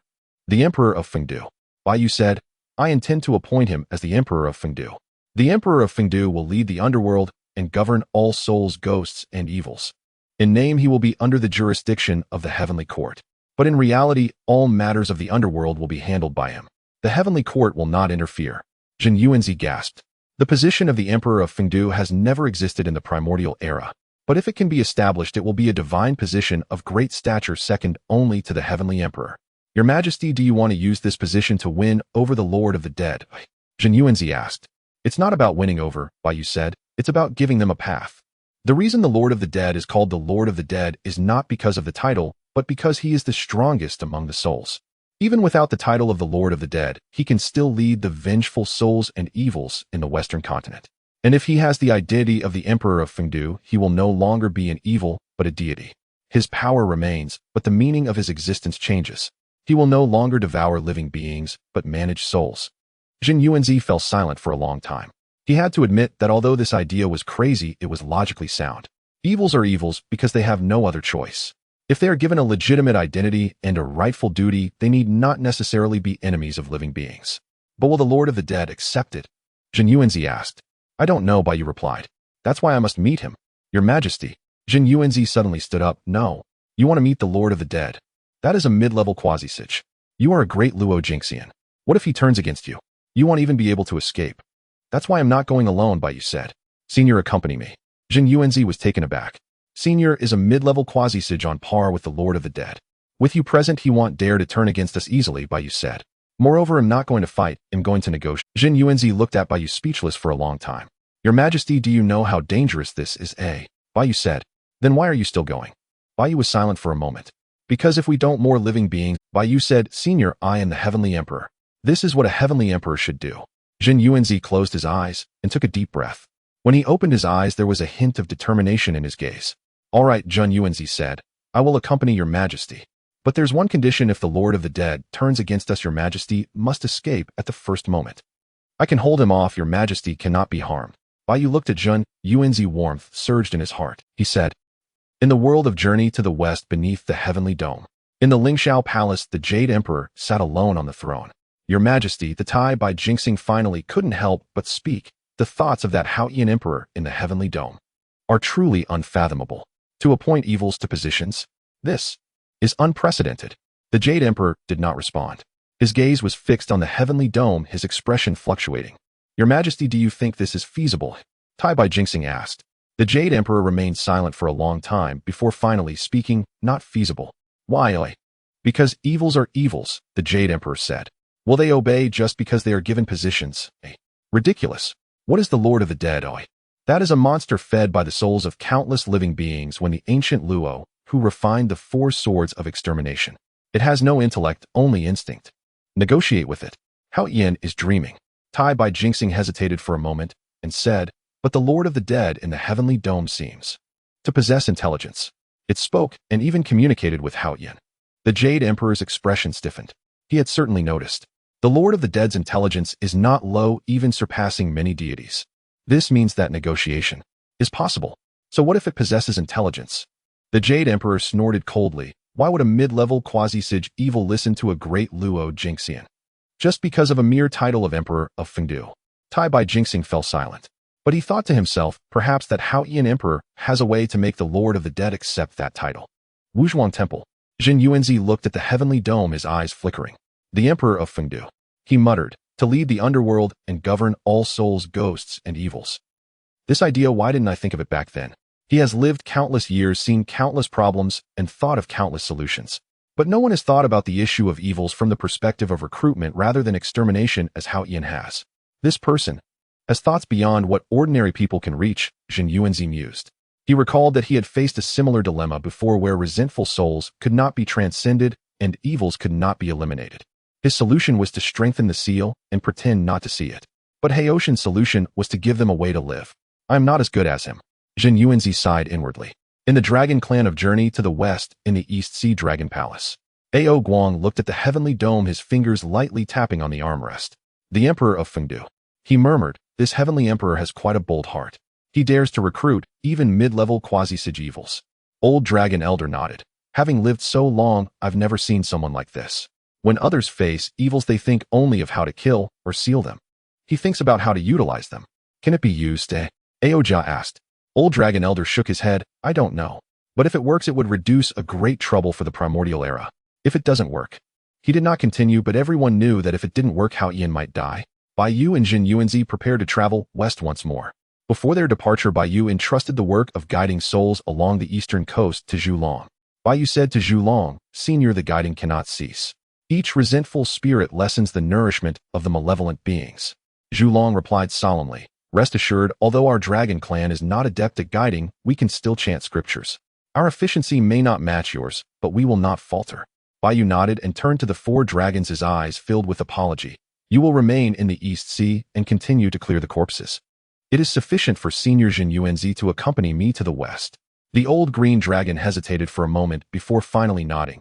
Your Majesty, please be careful. Bai Yu and Jin Yuanzi soared into the sky, heading westward. On the journey, Bai Yu suddenly asked, Senior, why do the sages not concern themselves with the affairs of the West? Jin Yuanzi fell silent for a moment, seemingly pondering his words. Your Majesty, you must understand that the way of thinking of the sages differs from ours. How so? Once the sages merge with the Tao, their perspective changes. They observe the primordial chaos not as individual beings, but as a whole. Fortune, the Tao, the great trend, and causality. The life and death of individuals are no longer significant in their eyes. Bai Yu frowned. So the deaths of countless beings in the Western continent do not concern them. It is not that they do not care. Jin Yuanzi explained. In their grand perspective, the deaths of those beings, the operations of the Tao involve both life and death. The departed beings are part of the Tao, just as the living beings are also part of the Tao. Their non-interference is because they believe that interfering would be to go against the Tao. Bai Yu remained silent for a long time. Then their establishment of teachings and disciples, their contention for fortune, is not interference with the Tao. Jin Yuanzi gave a bitter smile. That is their path. The non-action of the supreme Tao ancestor. The following the Tao of the primordial heavenly sovereign. The interception of a thread of heavenly secrets by the Lord of Heaven. The salvation of all beings by Jian and Jundi. The creation and mending of the heavens by the Holy Mother Nuwa. All of these are their paths. In their paths, what they do conforms to the Tao. As for the malevolent beings in the Western continent, they are not their concern. Not their concern. Bai Yu repeated, his tone calm, but a hint of coldness flashed in his eyes. Your Majesty, do not misunderstand, Jin Yuanzi hurriedly said. The sages are not indifferent and heartless. It is just. Their realm is too high and their perspective on issues differs from ours. We see the suffering before us while they see the endless river of time. We believe that the lives of 100,000 beings are significant, yet in their eyes they are but a drop in the ocean. So they can simply ignore it. Bai Yu scoffed. Jin Yuanzi fell silent. He could not answer this question, for he himself did not know the answer. The two continued westward. Meanwhile, the sages of the primordial world were also paying attention to the changes in the Western continent. 33 heavens away in the Taiching heaven, the supreme Tao ancestor sat cross-legged atop a cloud bed, his eyes lowered, exuding an aura of tranquility and non-action. Before him floated a water mirror reflecting the scenes of the Western continent. The golden horn boy and the silver horn boy stood by, watching the images in the water mirror with pained expressions. Master, so many beings have died in the Western continent, countless resentful spirits and malevolent beings run rampant. Are we truly not going to intervene? The golden horn boy could not help but ask. The supreme Tao ancestor opened his eyes and glanced at the golden horn boy. His gaze was as calm as water, devoid of any emotion. Those who should intervene are already doing so. The golden horn boy was taken aback. Master, do you mean Hao Yin? The supreme Tao ancestor did not respond and closed his eyes again. The silver horn boy cautiously asked, Master, can Hao Yin really handle it? He is only a great Luo golden immortal facing an opponent like a Quasi Saint. That is his concern. The voice of the supreme Tao ancestor was calm without a hint of ripple. If he can handle it, it is his merit. If he cannot, it is his calamity. The golden horn boy and the silver horn boy exchanged glances, not daring to ask further. But in their hearts they wondered, if Hao Yin cannot manage it, Master, will you really not intervene? Kunlun Mountain Yusu Palace. The primordial heavenly sovereign sat high on a cloud platform, his expression solemn. Before him also floated a water mirror depicting the scenes of Baiyu and Zhun Yuanzi traveling west.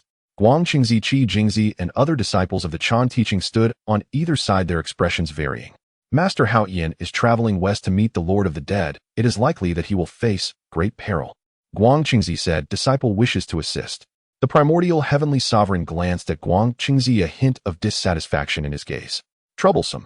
Guang Qingzi was taken aback. Master, if Hao Yan dies in the west, it is his fate. The voice of the primordial heavenly sovereign was cold. If he does not die, it is his fortune. Whichever outcome occurs, it will not bring harm to our Chan teaching. Qi Jingzi frowned. Master, after all, Hao Yan is the heavenly emperor determined by the Tao ancestor. If he dies, just like that, then we will choose another.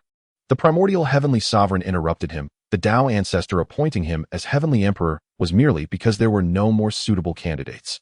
If he dies, the Tao ancestor will naturally select another. At that time, our Chan teaching may also have an opportunity. The disciples fell silent. They understood the intent of the primordial heavenly sovereign. If Hao Yan dies, the position of heavenly emperor will be vacant, and the Chan teaching may be able to nominate one of their own. Thus, it would be best for Hao Yan to die in the west. But Master, Guang Qingzi wanted to say something. Enough. The primordial heavenly sovereign waved his hand, and the water mirror dissipated. Do what you need to do. Do not concern yourselves with Haoshan's matters. The disciples did not dare to speak further. But in Guang Qingzi's heart, a feeling he could not describe surged forth. On Janeo Island at Bio Palace, the Lord of Heaven sat cross-legged on a mat, and before him, the water mirror also displayed scenes from the Western continent. However, his gaze did not fall upon Baiyu. Instead, it rested on the resentful spirits, corpses, and malevolent beings. Living beings. The Lord of Heaven murmured, they were once living beings. Taoist Duo Bao stood beside him, speaking softly. Master, those malevolent beings have been corrupted by demonic energy and can no longer be considered living beings. No longer considered living beings. The Lord of Heaven shook his head. As long as there is a thread of spiritual intelligence, they can still be regarded as living beings. The Lord of the Dead can speak and think. How can they not be considered living beings? Taoist Duo Bao was taken aback. Do you mean? When they were alive, they were targets of Luo Hu's slaughter. After death, they were further tainted by Luo Hu's demonic energy, turning into their current state. A hint of compassion laced the Lord of Heaven's voice. Their sins were not committed by themselves. It is Luo Hu's sin. He paused. If there is a glimmer of hope, it should be given to them. Is this the reason why you do not intervene, Master? The Lord of Heaven did not reply. He gazed at Baiye's figure in the water mirror, a slight smile tugging at the corners of his mouth. This Hao Yan is indeed as I imagined. Giving them a way out is quite interesting. Yet he did not intervene, for he was waiting for Baiyu to accomplish this matter himself. If Baiyu succeeded, it would prove that he indeed had the qualifications to be the heavenly emperor. If he fails, then it will depend on his destiny, the Lord of Heaven said softly. In the west, Mount Sumeru stood tall. Jane Daoran and Junti Daoran stood shoulder to shoulder upon its peak, gazing toward the desolate western wilderness. There the black mist thickened, already beginning to encroach upon the mountain's edge. Elder brother, the seal is loosening faster than we anticipated. A trace of worry tinged Junti Doran's voice. At this rate, Mount Sumeru itself will be affected. Jane Doran, gaunt and sorrowful in countenance, replied, Junior brother, have all those disciples been gathered in? They have. Junti Daoran nodded. I dispatched men to retrieve every disciple with any talent on the western continent, not one omitted. Jane Daoran inclined his head slightly, his mournful expression easing a fraction. That is well. Elder brother, what of those not taken in? Junti Daoran hesitated. Their karma is none of our concern. Jane Doran's voice was calm, devoid of any ripple. If Hao Yan wishes to save them, he will naturally come to beg us. Then, he did not finish. But Junti Daoran understood his meaning. When Hao Yan came to plead, the Western sect could seamlessly propose terms. For instance, making Hao Yan owe them a favor or securing greater benefits for the Western sect within the heavenly court. Elder brother is shrewd. Junti Daoran smiled. Beyond the 33 heavens in the palace of Wahuang, goddess Nuwa sat upon a cloud bed, a water mirror, before her reflecting the western continent scene. Yet after a few glances, she dismissed the mirror. Does the goddess not wish to watch? A maid asked. No. Nuwa's voice was indifferent. With Hao Yan here, the sky cannot fall. The maid was perplexed. But goddess Haoshan's cultivation is only at the great Luo golden immortal stage. Cultivation is not everything. Nuwa said, that man's heart and nature surpass many quasi-sages. He will handle the matters of the West. Does the goddess trust him so much? Nuwa was silent for a moment, then replied, it is not trust in him, but trust in the Tao ancestor. She paused, her gaze turning distant. The one chosen by the Tao ancestor cannot be flawed. Besides, she looked out the window at the endless chaos. The great Tao has no end. The closer one draws to it, the more one feels one's own insignificance. The matters of the primordial world are but a breeze brushing the face before the great Tao. The maid was startled. A breeze brushing the face. Goddess means that by breaking through to a higher realm, the current troubles could be changed with a wave of the hand. Nuwa did not answer, but her gaze was resolute. In this life, aside from the Tao and my elder brother, there is nothing else. In comparison, those evil beings in the Western continent truly do not matter. In the journey to the West world within the Lingxiao treasure hall, Tai Bai Jingxing stood beside the Jade Emperor, gazing at the celestial screen. Suddenly he asked, "Your Majesty, your subject has one doubt. Speak. If the journey to the West world descends into such chaos, will the sages intervene?" The Jade Emperor sneered, "What do you think sages are? Bodhisattvas who rescue the suffering." Tai Bai Jingxing was taken aback. The sages were long bound by the Tao ancestors' decree, forbidden to appear freely within the primordial world. The Jade Emperor said, "They may cultivate in their own heavens beyond the heavens and preach through avatars, but they cannot descend in their true forms. A true descent would disrupt the workings of the heavenly Tao. But could they not act through avatars?" The Jade Emperor nodded. Against ordinary quasi-sage level, evil beings, an avatar could indeed prevail. Unfortunately. Unfortunately what? Unfortunately, this Lord of the Undead, the four zombie kings, the Emperor of corpse demons, and the Monarch of wrathful ghosts are no ordinary quasi-sage evil beings. The Jade Emperor paused, then added, "Moreover, they have no desire to intervene. You have seen the celestial screen yourself. The Supreme Tao ancestor practices non-action. The primordial heavenly venerable harbors selfish motives. The heavenly venerable Tongtian has his own plans. Jane and Juni have their schemes. Goddess Nuwa has her pursuits. Who truly cares for saving the multitudes?" Tai Bai Jingxing fell silent. He knew the Jade Emperor spoke the truth. The sages, lofty and aloof, were no longer the cultivators of old. Their minds were fixed on higher realms. What of the quasi-sages then? Tai Bai Jingxing pressed further. Zhen Yuanzi, Kuanping Mingi. Why would they? The Jade Emperor countered. Zhen Yuanzi has the Wuzhuang Temple to guard Kuanping, the northern sea, Mingi, the Sea of Blood. What concern are the Western continent's affairs to them? But if the evil beings rage into the journey to the West world, it will affect them too. That is a matter for later.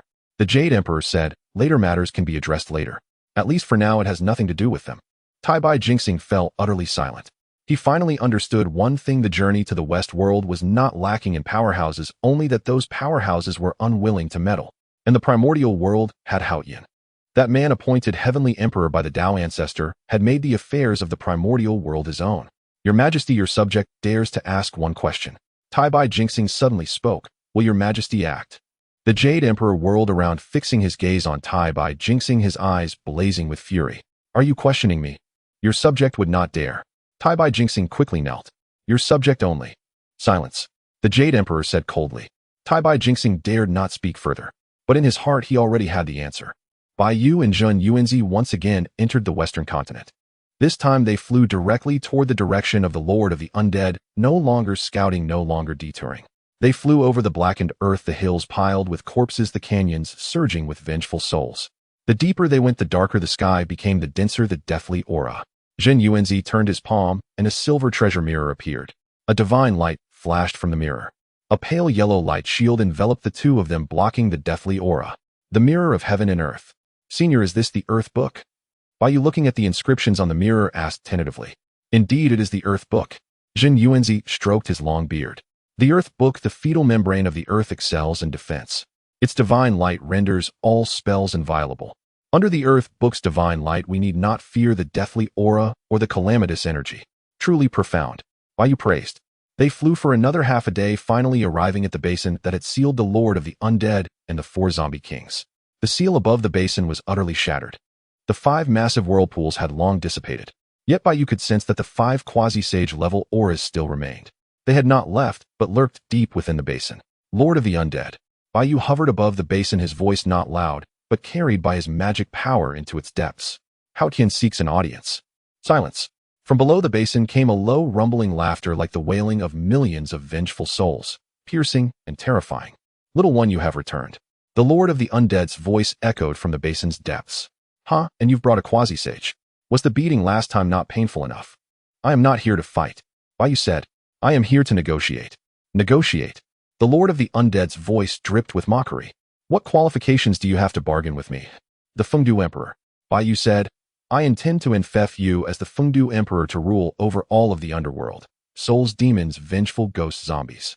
Every being of the underworld shall be under your command. Silence. The aura beneath the basin suddenly became tumultuous. What did you say? The voice of the Lord of the Undead changed, no longer mocking, but rather vigilant. Emperor of Fengdu. Bai Yu repeated. The son of the underworld, ruler of the nether realm, overseeing all souls, spirits, and malevolent entities. In name, under the jurisdiction of the heavenly court. In reality, the affairs of the nether realm are handled solely by you, with the heavenly court not interfering. Silence. A prolonged silence. The aura beneath the basin surged unpredictably, as if contemplating or hesitating. At last, a colossal shadow ascended from the depths of the basin. The Lord of the Undead hovered in midair, his eerie green eyes fixated on Bai Yu. Junior, do you know what you were saying? I do. Do you know what it means to be the Emperor of Fengdu? I do. Bai Yu replied. It means you are no longer a malevolent entity, but a deity. Your powers remain, your cultivation is intact. But you are no longer the Lord of the Undead, no longer the demon that commands the malevolent beings. You will become the Emperor of Fengdu, the true son of the underworld. The Lord of the Undead stared at Bai Yu, the eerie green glow in his eyes flickering unpredictably. What right do you have to bestow upon me this position? Because I am the Heavenly Emperor. Bai Yu exuded an unparalleled dominance, revealing the majesty of the Heavenly Emperor. The Heavenly Court has the authority to establish divine positions. Now that the Heavenly Court is established, the positions of the primordial deities are mine to decide. The Lord of the Undead remained silent for a long time. How, Ian, do you know who I am? The Lord of the Undead suddenly asked. The Lord of the Undead, a monster birthed by the primordial Luo, who using countless souls to forge the four swords of extermination.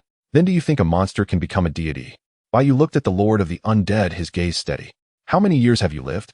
The Lord of the Undead was momentarily taken aback. What? I asked you how many years have you lived? The Lord of the Undead remained silent for a moment, seemingly calculating. From the Dragon and Phoenix calamity until now. Approximately. A calamity cycle. No longer.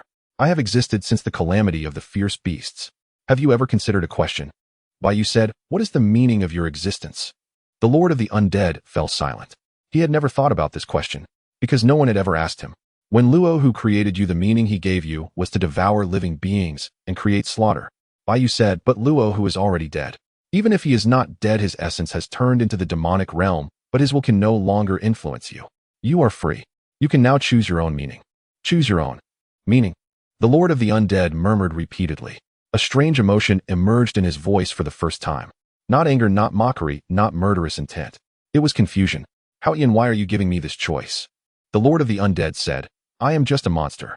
I have killed countless living beings. I have devoured countless vengeful souls. You should hate me. You should want to kill me. Bai Yu remained silent for a moment. I hate you, he said. The eerie green eyes of the Lord of the Undead abruptly constricted. But I hate Luo, who even more. Bai Yu said, it was you who killed those living beings, but it was Luo who turned you into this. It was he who transformed those innocent beings into you. You are also a victim. The Lord of the Undead was stunned. A victim? He had never thought of himself that way. He always believed he was the executioner, the machine of slaughter, the most proud creation of Luo Hu. But a victim? How, Jinyu? The Lord of the Undead's voice became hoarse. Are you out of your mind? Perhaps. Bai Yu said, but I speak the truth. If you don't believe it, think for yourself. What did it feel like when you first gained sentience? The Lord of the Undead fell silent. He thought. When he first gained sentience, he was in great pain. Extremely painful. Countless souls struggled, and wailed within him. They were unwilling to merge, unwilling to be devoured. It took him a long time to subdue those souls. That pain was given to him by Luo Hu. Have you made up your mind? Bai Yu said, will you continue to play the role that Luo Hu assigned to you, or will you choose a new one? Start a new life? The Lord of the Undead stared at Bai Yu, gazing for a long, long time. What if I choose the new one? The Lord of the Undead asked. As the Emperor of Fengdu, what must I do? Rule the nether realm, manage souls, spirits, and malevolent entities. Bai Yu said, do not let them wreak havoc in the primordial world. Provide them a path so they are no longer lost souls and wild ghosts. Let them have their own homeland as well. Is it that simple? Not simple. Bai Yu shook his head.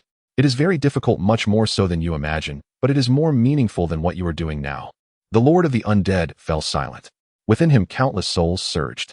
They were arguing in fear and anticipation. I need time. The Lord of the Undead finally spoke. Let me think about it.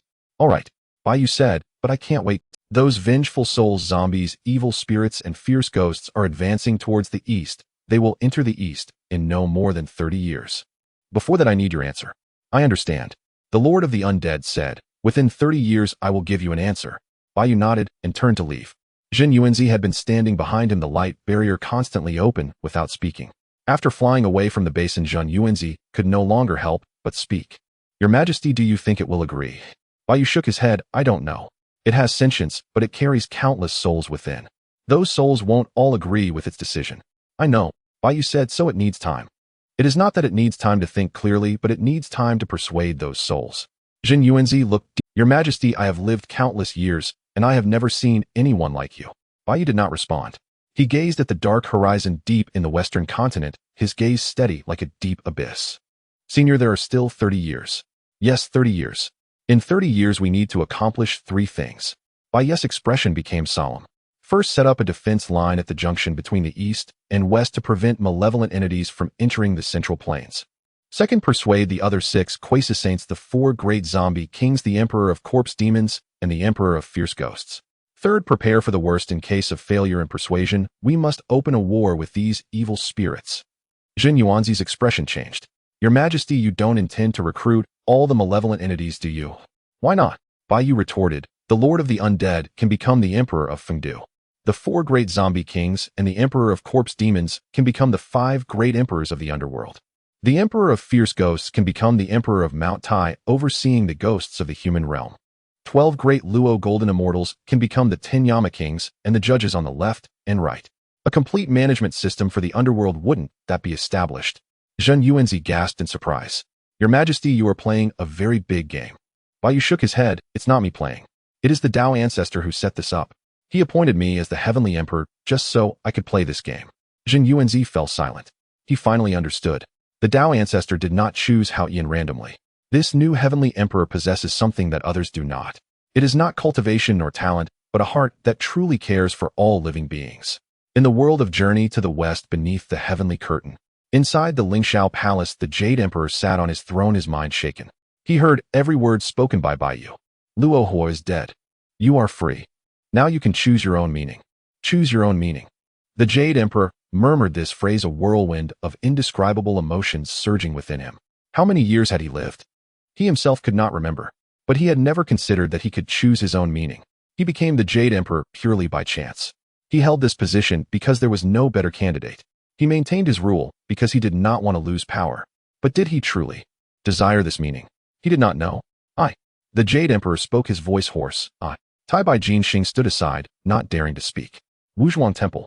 Jin Yuanzi looked at the heavenly curtain, his hands trembling slightly. Choose your own meaning. He murmured. I have lived countless years and have never thought of this question. He looked at the young version of himself in the heavenly curtain. The Jin Yuanzi who accompanied Bai Yu. You are braver than I, he said softly. In the Dragon Clan of Journey to the West, in the East Sea Dragon Palace. Ao Guang gazed at the heavenly curtain, his eyes reddening. Choose your own meaning. He murmured. Can our Dragon Clan also choose our own meaning? He wanted to look at Ao Bing. Suddenly, he remembered that Ao Bing had already returned to Lingshan. He looked at the elder dragon who nodded slowly with tears in his eyes. Dragon King, perhaps. We really can. In the heavenly curtain, the figures of Bai Yu and Jin Yuanzi faded into the darkness of the west. 30 years. What will be the answer of the Lord of the Dead in 30 years? No one knows. But everyone knows that regardless of the answer, Hao Tian will continue to move forward. Because he is the Heavenly Emperor. After leaving the sealed land, Bai Yu and Jin Yuanzi found a relatively safe place to land. The Hao Tian mirror unfolded, capturing the situation within a radius of 10,000 miles. The presence of the 4 great zombie kings was distributed in 4 directions of the sealed land, each occupying a territory. The Emperor of the Corpse Demons and the Emperor of the Malevolent Spirits were still in slumber, but the seal was on the verge of collapse, likely to break at any moment. 12 evil beings at the level of Deluo Jinxian were advancing towards the east in 3 groups, moving faster than expected. More than 20 years. Bai Yu looked at the images in the Hao Tian mirror, his expression grave. At this rate, it is likely that in less than 30 years the vanguard will reach the junction between the east and the west. Jin Yuanzi nodded. Your Majesty, we must establish a defense line within 2 years. But with our current strength. Not enough. Bai Yu said, far from enough. We need to unite all available forces. He paused for a moment, suddenly turning to Jin Yuanzi. Senior, I need you to help me with something. Your Majesty, please speak. Go to the east and find those hidden loose cultivators. There are many on the list given to me by Senior Tai Bai, and you know some of them. Ask them to take action and establish a defense line at the junction. Zhen Yuanzi hesitated for a moment. Your Majesty, those people have peculiar tempers and may not be willing to come. Then find a way to get them to come. Bai Yu said, appeal to their reason and stir their emotions. Tell them this is not helping the heavenly court, but helping themselves. If the evil beings enter the east, no one will be able to escape. Zhen Yuanzi fell silent for a moment, then nodded. What about your Majesty? I will go find the 4 great zombie kings. Bai Yu said. Zhen Yuanzi's face suddenly changed. To meet the 4 great zombie kings. The 4 at the early stage of Croissant. You alone? No, too dangerous. I did not say alone. Bai Yu said, I will have Senior Zhu Long accompany me. Zhen Yuanzi was taken aback. Senior Zhu Long at the early stage of Croissant is not inferior to the 4 great zombie kings. Bai Yu said, with him there the 4 great zombie kings will not dare to turn against us easily. Additionally, I need Senior to help me with one more thing. What is it? Contact the Phoenix clan and the Qilin clan. Bai Yu said, the matters of the Western continent are not just the concern of the heavenly court, but of the entire Hongwang. Evil spirits run rampant, and all beings suffer. The Dragon clan is among them and cannot escape this great calamity. The Phoenix clan and the Qilin clan are also beings and cannot avoid this great calamity. Furthermore, they are all from the 3 ancient clans. Although their vitality has been greatly harmed, their foundations remain. Only if they act together can we stabilize the defense line. Zhen Yuanzi looked deeply at Bai Yu. Your Majesty, do you know there are old grievances between the 3 ancient clans? The Dragon and Phoenix great calamity, the 3 clans contended, resulting in countless casualties. Convincing them to set aside their grudges and join forces is likely harder than persuading the Lord of the Dead. I know, Bai Yu said, that is why I need you to go. Senior is a virtuous, immortal, highly respected in Hongwang. With you stepping forward, at least the Phoenix clan and Qilin clan will be willing to sit down and talk. Zhen Yuanzi remained silent for a long time, finally nodding. All right, I will go, he said, but your Majesty must promise me one thing. When meeting the 4 great zombie kings, only talk, do not fight. If they turn against us, your Majesty, please retreat immediately. All right. The 2 of them acted together.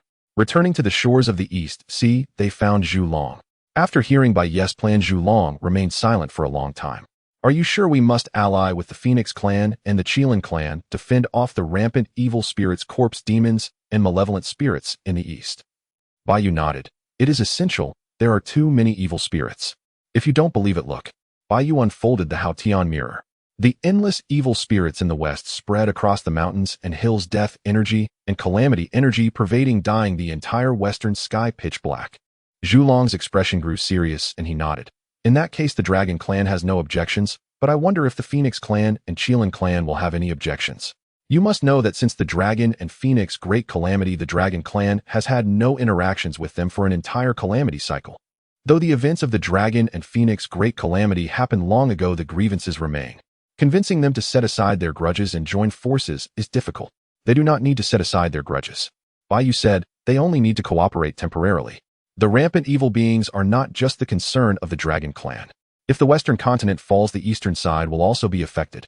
If the eastern side falls, the Phoenix clan and Qilin clan will also not escape. This concerns the survival of all beings in Hongwang, the matter of life and death. How can it be judged by private grudges? Zhu Long thought for a moment and nodded. Your words are reasonable. I will send someone to deliver a message to the Phoenix clan and Qilin clan to ask for their help. Thank you, Senior. However, this matter should be entrusted directly to Senior Zhen Yuanzi. There is no need to send others. Bai Yu turned and looked apologetically at Zhen Yuanzi. Thank you for your hard work, Senior. It is all for the beings of Hongwang. Zhen Yuanzi's expression was solemn. No need for courtesy, I will go. After Zhen Yuanzi left, the voice of Zhu Long was deep. You want to meet the 4 great zombie kings. They are all at the early stage of Croissant. In an unknown fight, I can suppress them, but if they join forces, I can only protect myself. At that time, I may not be able to ensure your safety. Bai Yu said, as long as you are present, they will not dare to easily turn against us. I will handle the negotiations. Zhu Long stared at Bai Yu for a long time.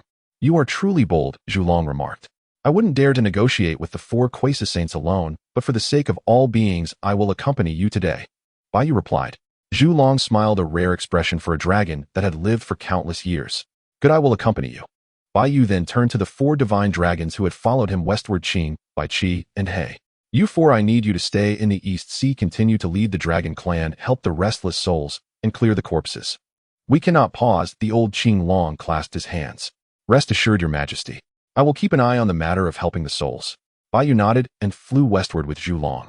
In the world of Journey to the West, under the Celestial Dome, the Jade Emperor watched the sky with a gloomy expression. Contact the Phoenix clan and the Qilin clan. He sneered. What does Hao Yin think he is? The grievances among the ancient three clans have lasted for countless years. Does he think a single word can make them let it go? The Tai by Jin Xing cautiously said, Your Majesty, that Hao Yin God said it concerns the lives of the creatures of the wilderness. How can it be treated as a personal grudge? I believe this is reasonable. The rampant evil indeed relates to the survival of all beings in the wilderness. Even if the Phoenix and Qilin clans have old grievances, they would not joke with their own survival. The Jade Emperor snorted coldly and remained silent. But he knew in his heart that Tai by Jin Xing was right. In the Yusu Palace, the disciples of the Chan School were gathering to watch the Celestial Dome. Guang Qingzi Yuding Zhenren, Nanjixian Wang, and Tai Zhenren. The expressions of the four golden immortals of the Chan School varied. This Hao Yin God is truly bold. Guang Qingzi was the first to speak. With the cultivation of a great Luo golden immortal, he dares to negotiate with the Quasi Saints. If it were you or me, we might not be able to do it. Yuding Zhenren shook his head. It's not about being bold, it's about having confidence. His confidence is not from his cultivation, but from the Dao ancestor. With Hong Jun Dao ancestor backing him, who would dare to truly move against him?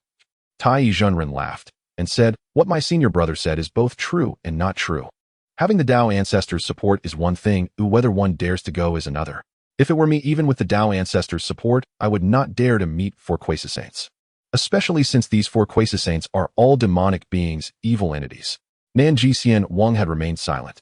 He gazed at Bai Ye's silhouette in the Celestial Dome, his eyes deep. Have you all noticed? Nanjixian Wang suddenly spoke. Noticed what? Hao Yin mentioned contacting the Dragon Clan, Phoenix Clan, and Qilin Clan. The fact that he thought of uniting the three clans indicates he is not fighting alone. He knows his power is insufficient, so he seeks allies. Nanjixian Wang paused. Many great powers fail to do this. They always think they are invincible in the world and do not need others. Guang Qingzi nodded. My senior brother is right. Hao Yin is meticulous and quite shrewd. He knows when to take action himself and when to seek help from others. Such a person is most suitable to be the Heavenly Emperor.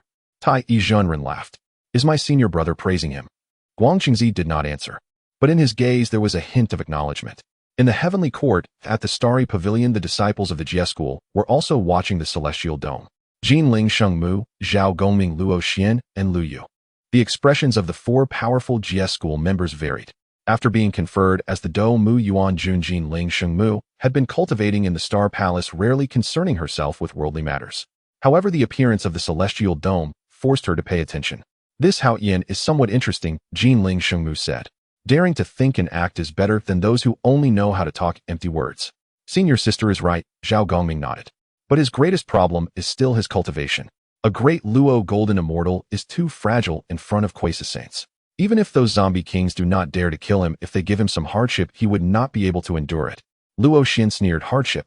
Do those zombie kings give hardships so easily? In my opinion, Hao Yin is playing with fire. Negotiating with evil beings. Do evil beings understand human speech? Lu Yu shook his head. Brother Luo, your words are misguided. The Lord of the Undead possesses intelligence, and the four great zombie kings also have intelligence. Having intelligence means they can negotiate. The key is what Hao Yin can offer them. The Emperor of Fengdu and the five great kings of the underworld. These positions may sound empty, but if the Heavenly Court truly grants them real power, it would be a tremendous temptation for those evil beings. Jinling Shengmu glanced at Lu Yu. Junior brother sees through this well. Lu Yu smiled. I am the Emperor of Plague, responsible for epidemics. Epidemics have some connection with evil beings. They are both not accepted by the world. Therefore, I can understand the plight of those evil beings. They do not wish to be rejected. They have no opportunity. The disciples of Jie School fell silent. They knew Lu Yu was right. In the Buddhist world of Journey to the West, at Lingshan, Ao Bing was perched on the Huabiao column watching the Celestial Dome. His gaze was fixed on the four Dragon Clan members of Great Luo Golden Immortal level who had previously followed Bai Yu. Great Luo Golden Immortal. Ao Bing murmured.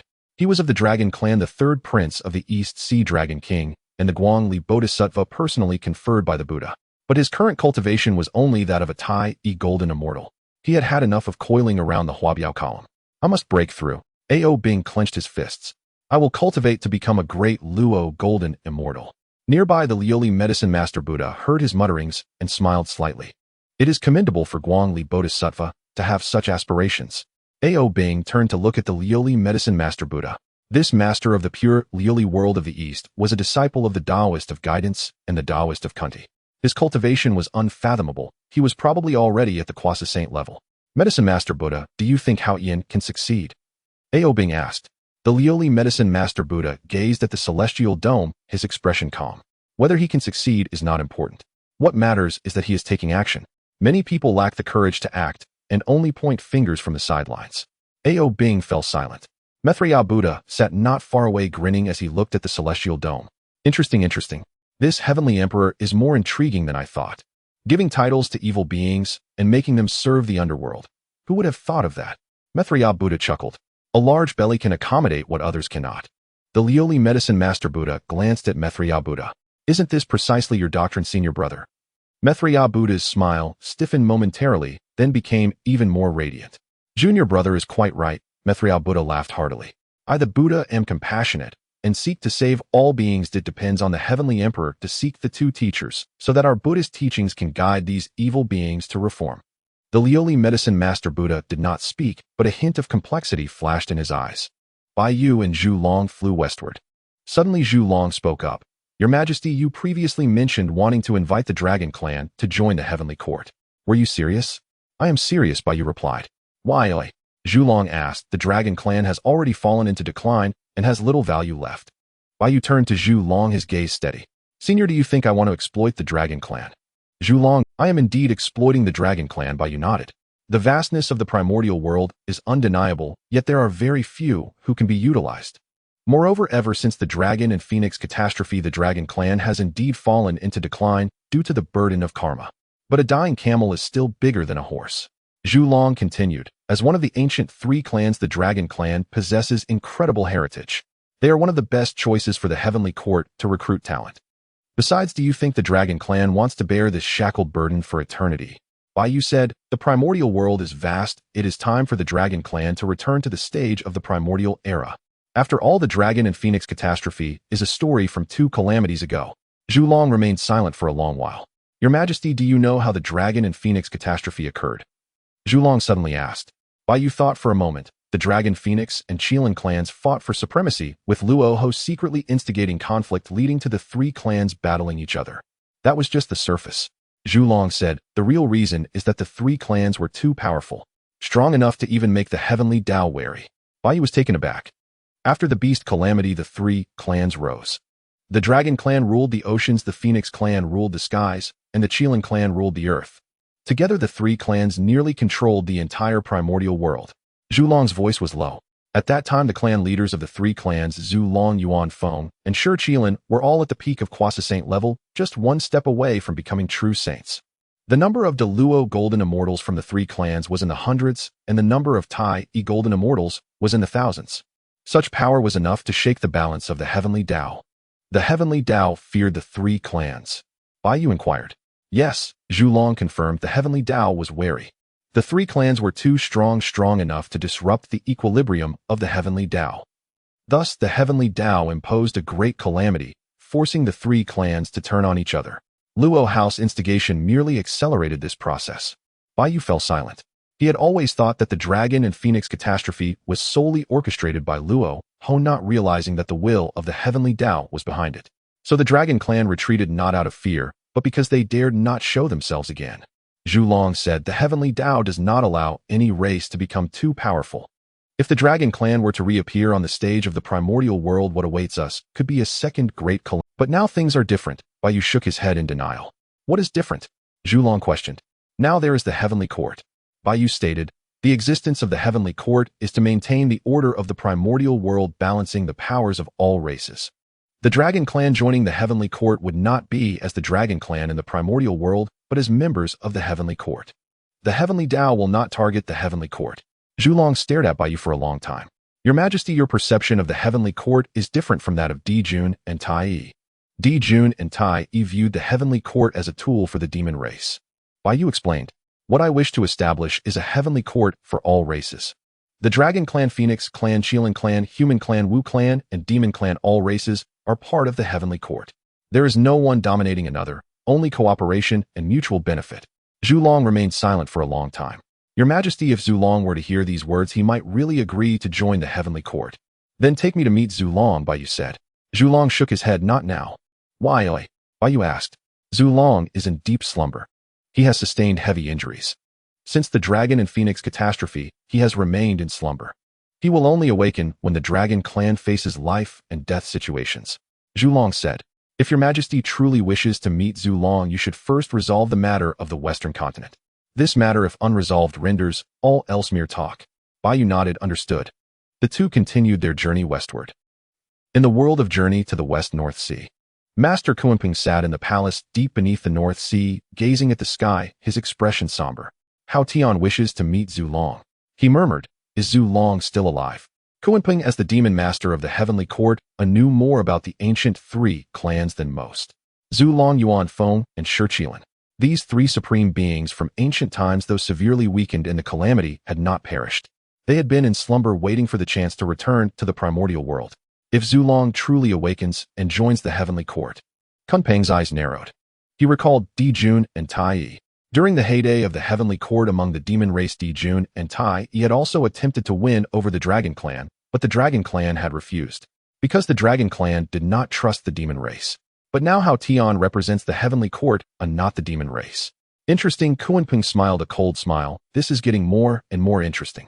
Bai Yu and Zulong arrived at the western continent, reaching the territory of the nearest one among the four great zombie kings. This was a decaying marsh with black sludge bubbling, and each bubble that burst released a strong stench of decay. Countless corpses lay scattered throughout the marsh, some belonging to humans, some to monsters, some to witches, and others to ferocious beasts alongside unnamed primal exotic creatures. In the center of the marsh, a massive figure sat cross-legged atop a high platform made of corpses. It was one of the four great zombie kings, the Bone Zombie King. Its body stood 10 zhang tall, constructed entirely of white bones, each bone shimmering with a strange ghostly light. Its eye sockets held no eyeballs, only two flickering blue ghost flames. Bone Zombie King, Zulong murmured. It is the one most adept at defense among the four great zombie kings. Its skeletal body can withstand a full-force strike from a mid-stage true saint. Bai Yu nodded and took a step forward. Hao Ian, the current heavenly emperor, has come to pay respects to the Bone Zombie King. The blue ghost flames in the Bone Zombie King's eye sockets flickered. Heavenly Emperor. Its voice was like bones grinding together, harsh and unpleasant. The Heavenly Emperor of the Great Luo, Golden, Immortal. Is Hong Jun getting senile? Zulong's expression darkened, ready to retaliate, but Bai Yu raised his hand to stop him. The Dao ancestor is certainly not senile at all, merely too benevolent. You must understand your seal is weakening, and it will not be long before you are sealed again. I presume the Lord of the Undead has already informed you of my conditions, correct? As one of the four great zombie kings, if you agree, I can designate you as a regional ghost emperor. So will you return to slumber in your seal, or will you choose a different path? The choice is yours. The blue ghost flames of the Bone Zombie King suddenly flared up. Little thing, are you threatening me? It is not a threat, it is stating a fact. Bai Yu stated, the Lord of the Undead is already considering my proposal. Do you not consider it at all? The Bone Zombie King fell silent for a moment. The Lord of the Undead. That old thing is considering it. Yes. The Bone Zombie King let out a low growl, causing the corpses in the swamp to tremble. It considers its own matters, I consider mine. It wishes to become the Emperor of Fengdu, I let it go ahead. I have no interest in becoming any underworld sovereign, I only wish to kill. At that moment, the blue ghost flames in the Bone Zombie King's eyes surged violently. Bai Yu gazed at the Bone Zombie King with a calm expression. And then what after the killing? The Bone Zombie King was momentarily taken aback. Kill living beings, devour souls, and strengthen oneself. And then, Bai Yu asked, how many can you kill? Can you kill to the peak of true saint? Can you kill a saint? Even if you kill a saint, then what? The Bone Zombie King fell silent. It had never thought about these things, for no one had ever asked it before. Luo, who is already dead. At least he cannot control you. No one needs you to kill and seize souls anymore. Bai Yu advised, no matter how many living beings you kill or souls you devour, it is meaningless. Because every living being you kill will turn into a vengeful spirit, ultimately becoming your kind. You are killing your own kind. The blue ghost flames in the Bone Zombie King's eye sockets flickered violently. Shut up, it roared. Bai Yu did not silence himself. You possess intelligence, you have thoughts, you can choose. Bai Yu said, will you continue to be Luo Hu's tool of slaughter, or will you become your own master? This is an easy choice, is it not? The Bone Zombie King stared at Bai Yu for a long time. It remained silent for a long time. Hao Yin. Until the Bone Zombie King broke its silence. I will remember you. It paused. I cannot give you an answer now. I need to discuss it with those old ones. Bai Yu said, but I can only wait for you for 20 years. After 20 years, regardless of whether you agree or not, I will set up a defense line at the border between the central land and the west. At that time, if your subordinates continue to advance, they will be deemed enemies. The Bone Zombie King let out a low laugh. Enemies? How do you think you can stop them? Even if I cannot stop them, I must try. Baiyu replied, that is the duty of the Heavenly Emperor. The Bone Zombie King's laughter abruptly ceased. It stared at Baiyu, and for the first time a strange expression appeared in its gaze. It was neither killing intent nor anger, but confusion. You are a strange person, the Bone Zombie King said. I have met the demon ancestor, the Tao ancestor, and countless beings, but this is the first time I have met someone like you. Perhaps it is because you have not lived long enough.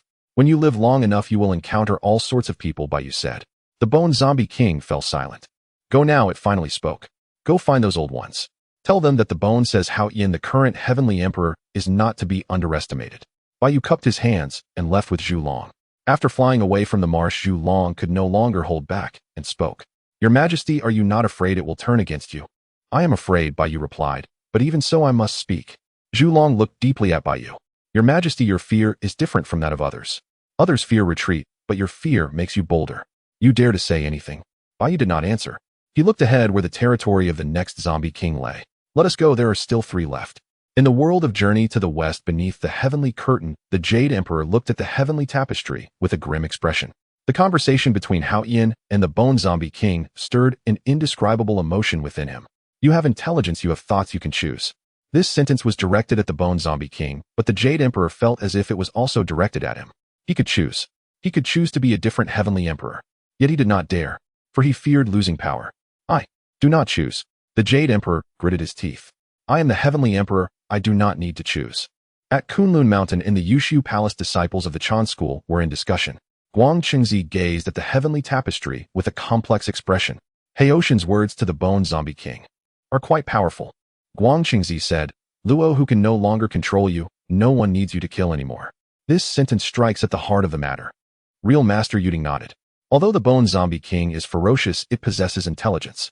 Having intelligence means it can be swayed. Hao Yin seized this point. Tai Yizhenren chuckled. Did you all notice? Hao Yin remained calm throughout. There was no tension or fear, as if he were conversing with an ordinary person. Such composure is rare in the world. The South Pole immortal stroked his beard, lost in thought. Heoshan's greatest strength is not his intelligence or courage, but rather, he truly treats those evil beings as communicable entities. Most people, when facing evil beings, their first reaction is to kill. However, Hao Yin thinks to negotiate. This thought process is extraordinary. No wonder he can become the Heavenly Emperor. In the Heavenly Court, in the Star Palace, the disciples of the Jie sect were also discussing fervently. The Holy Mother of Gold Spirit remained silent. Zhao Gongming looked at her and asked, Senior sister, what are you thinking about? Thinking about Hao Yin, the Holy Mother of Gold Spirit replied. This person's heart and depth of character are likely comparable to that of our master. Zhao Gongming was taken aback. Senior sister, you hold him in such high regard. It is not high regard, it is a fact, the Holy Mother of Gold Spirit stated. His character resembles that of our master. Our master always speaks of seizing a thread of destiny, giving all beings a chance. What Hao Yin is doing now is precisely giving those evil beings an opportunity, right? Luo Xin sneered. Giving evil beings a chance. Do evil beings need chances? Lu Yu shook his head. Brother Luo, you are mistaken. Evil beings are also transformed from living beings. Their transformation into evil beings is not their choice. It was Luo who turned them into that way, giving them a chance to choose again. What is wrong with that? Luo Xian opened his mouth, but ultimately did not refute. In the world of Journey to the West, in Lingshan, Guanyin Bodhisattva gazed at the heavenly tapestry, her expression deep. She had witnessed too many conflicts, too many grudges, and too many slaughters. But she had never seen someone willing to give evil beings a chance to choose. Hao Yin. Guanyin murmured, what kind of person are you? Methria Buddha chuckled, he is a good person. Guanyin glanced at Methria Buddha. Good person. There are many good people, but I have never seen a good person like him. Methria Buddha's smile faltered for a moment, then grew even brighter. Thus, once this Hao Yin seeks an audience with the two masters, our Buddhist sect will surely shine. Guanyin fell silent. She did not like this approach, but she knew. In the face of the schemes of the Taoist of the West and the Taoist of the East, she was powerless. The glazed medicine master Buddha remained silent. He looked at Bai Ye's silhouette in the heavenly tapestry, a complex expression flashing in his gaze. What if he truly succeeds? The glazed medicine master Buddha suddenly asked. Methria Buddha's smile stiffened again. What do you mean? What if he does not seek the masters and manages to accomplish the task by himself? Then how will the two masters step down? Mithra Buddha fell silent. He did not know how to respond, for he had also considered this question. In the heavenly tapestry, the figures of Bai Yu and Zhu Long had already disappeared at the edge of the marsh. Ahead, 3 more zombie kings awaited. After leaving the swamp of the White Bone Corpse, King Bai Yu and the Zhu Long hurriedly headed towards their next destination, the territory of the Magic Tendon Corpse King. It was a vast chasm unfathomably deep. Countless dark red tendrils hung from the rock walls on either side of the chasm. Some were as thick as giant pythons, while others were as thin as hair, densely packed and layered, resembling a massive network of blood vessels. The air was thick with a heavy scent of blood, and those tendrils writhed slightly, resembling the innards of some colossal creature. Bai Yu landed at the edge of the chasm with the Haotian mirror probing into the depths. At the bottom of the chasm, a figure as slender as a bamboo pole sat cross-legged among the tendrils. Its body had no skin, with dark red muscle fibers exposed, each fiber gently quivering. What was most striking was that its body was covered in tendrils, some extending from within, dancing in the air like tentacles. The Magic Tendon Corpse King at the initial stage of Quasi-Saint was the most adept at speed and control among the 4 great Corpse Kings. Its tendrils could extend for billions of miles, incredibly resilient. Once ensnared, even a Quasi-Saint of the midstage would find it hard to escape. How can I seek an audience with the Magic Tendon Corpse King? Bai Yu's voice echoed in the chasm. The tendrils at the bottom of the chasm suddenly contracted, and the Magic Tendon Corpse King raised its head, revealing a face devoid of skin, made up only of muscle and tendrils. Its eyes were 2 dark red orbs fixated on Bai Yu. So it is you who sought out the white bone. The voice of the Magic Tendon Corpse King was sharp and piercing like metal scraping. Indeed, Bai Yu replied, his expression unchanged. He asked me to tell you how Yin, the current Heavenly Emperor, is not to be trifled with. He does not hold that much weight here. The Magic Tendon Corpse King sneered. But you young one, are you certain you want us to be your underworld emperors? Do you think we would care? Whether you care or not, you know yourselves. Bai Yu said, I only ask one question. Do you remember how long you have been asleep in the seal? The dark red eyes of the Magic Tendon Corpse King flickered. Since the sealing by the Tao ancestor. I can't recall. 2 tribulations. You have been asleep in the seal for 2 tribulations, Bai Yu stated. No consciousness, no sensation, nothing at all. Now that the seal is broken, do you wish to continue this kind of life? To be sealed again, to sleep again, and then to endure this until the endless tribulations. Would you be willing to live such a life? The Magic Tendon Corpse King fell silent. It could speak possessed intelligence and thought. It could feel anger, disdain, vigilance, and tedium. These emotions proved that it was alive. The days spent asleep in the seal were something it truly did not wish to endure any longer. What do you wish to say? The Magic Tendon Corpse King asked. I want to say you have a third option. Bai Yu said, no need to be killed, no need to be sealed, no need to sleep. To exist upright with identity, status, and duties. This is not submission, but cooperation. Cooperation. The Magic Tendon Corpse King sneered. A Deluo golden immortal, like you talking about cooperation with us. My cultivation may not be as good as yours, Bai Yu calmly replied, but I am the Heavenly Emperor capable of establishing the Heavenly Court, backed by the Tao ancestor with the support of the Heavenly Tao. Even if you kill me when a sage intervenes, you will still be sealed. Which is more profitable, killing me or co-op? A glimmer of caution flashed in the eyes of the Magic Tendon Corpse King. It was not afraid of Hao Yin, but it feared the sages. Have you sought out the Lord of the Undead? The Magic Tendon Corpse King asked. Yes, I sought him out long ago, Bai Yu replied. But he is contemplating. That old fellow is also thinking. The Magic Tendon Corpse King murmured. He is more shrewd than we are. The matters he contemplates must have their reasons. Silence. After a long time, the Magic Tendon Corpse King finally spoke. I cannot give you an answer now.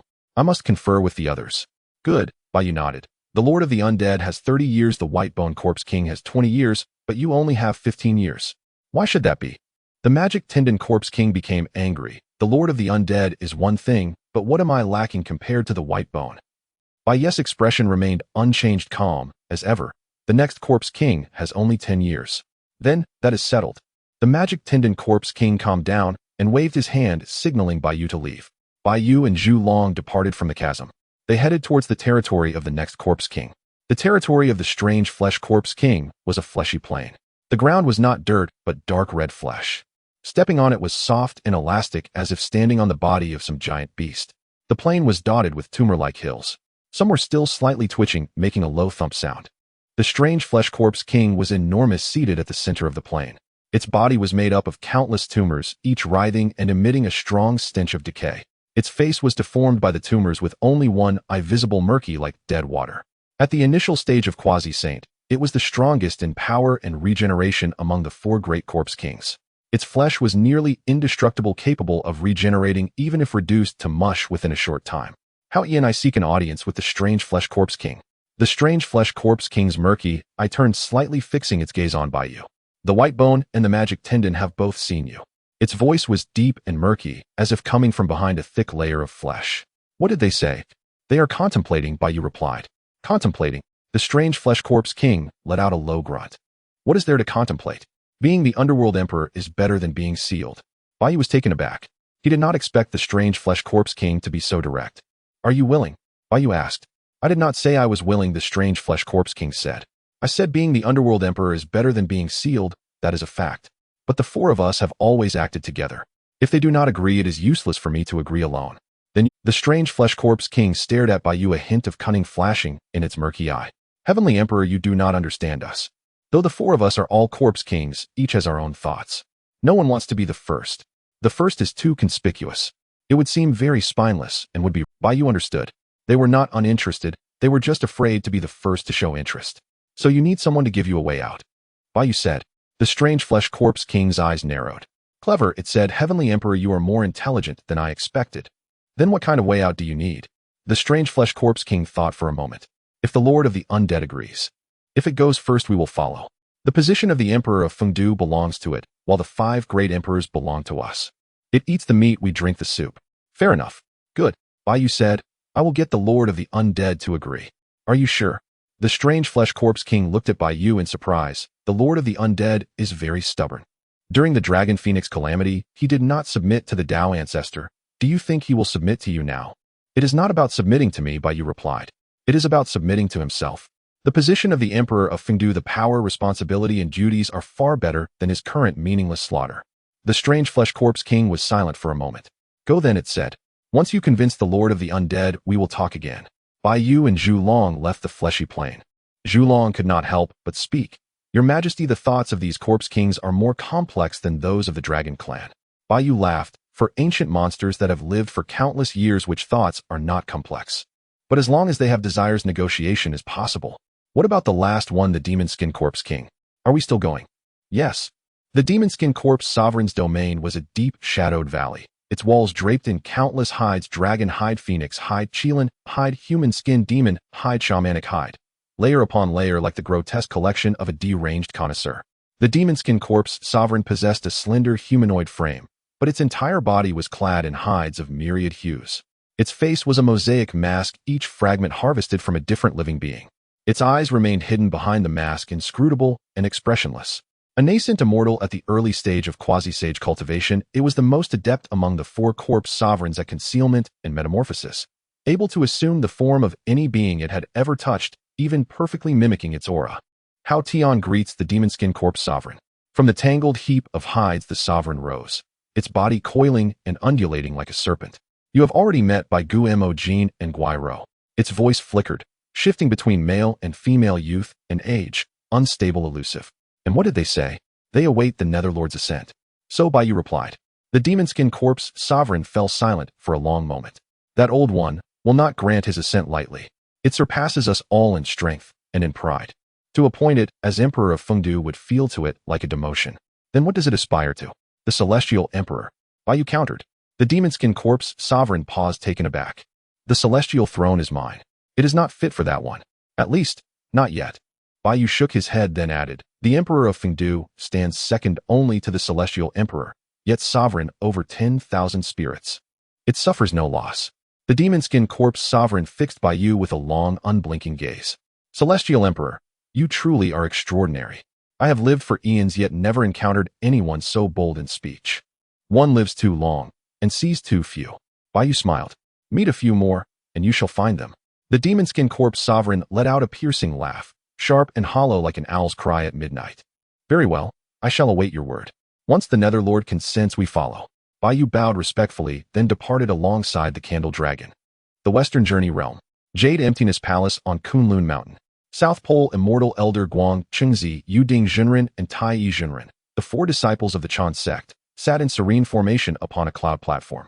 A celestial screen hovered in midair, frozen upon the instant Bayu departed the Demon Skin Corpse Sovereign's domain. Of the 4 corpse sovereigns, 3 have already signaled willingness, pending the Nether Lord's assent.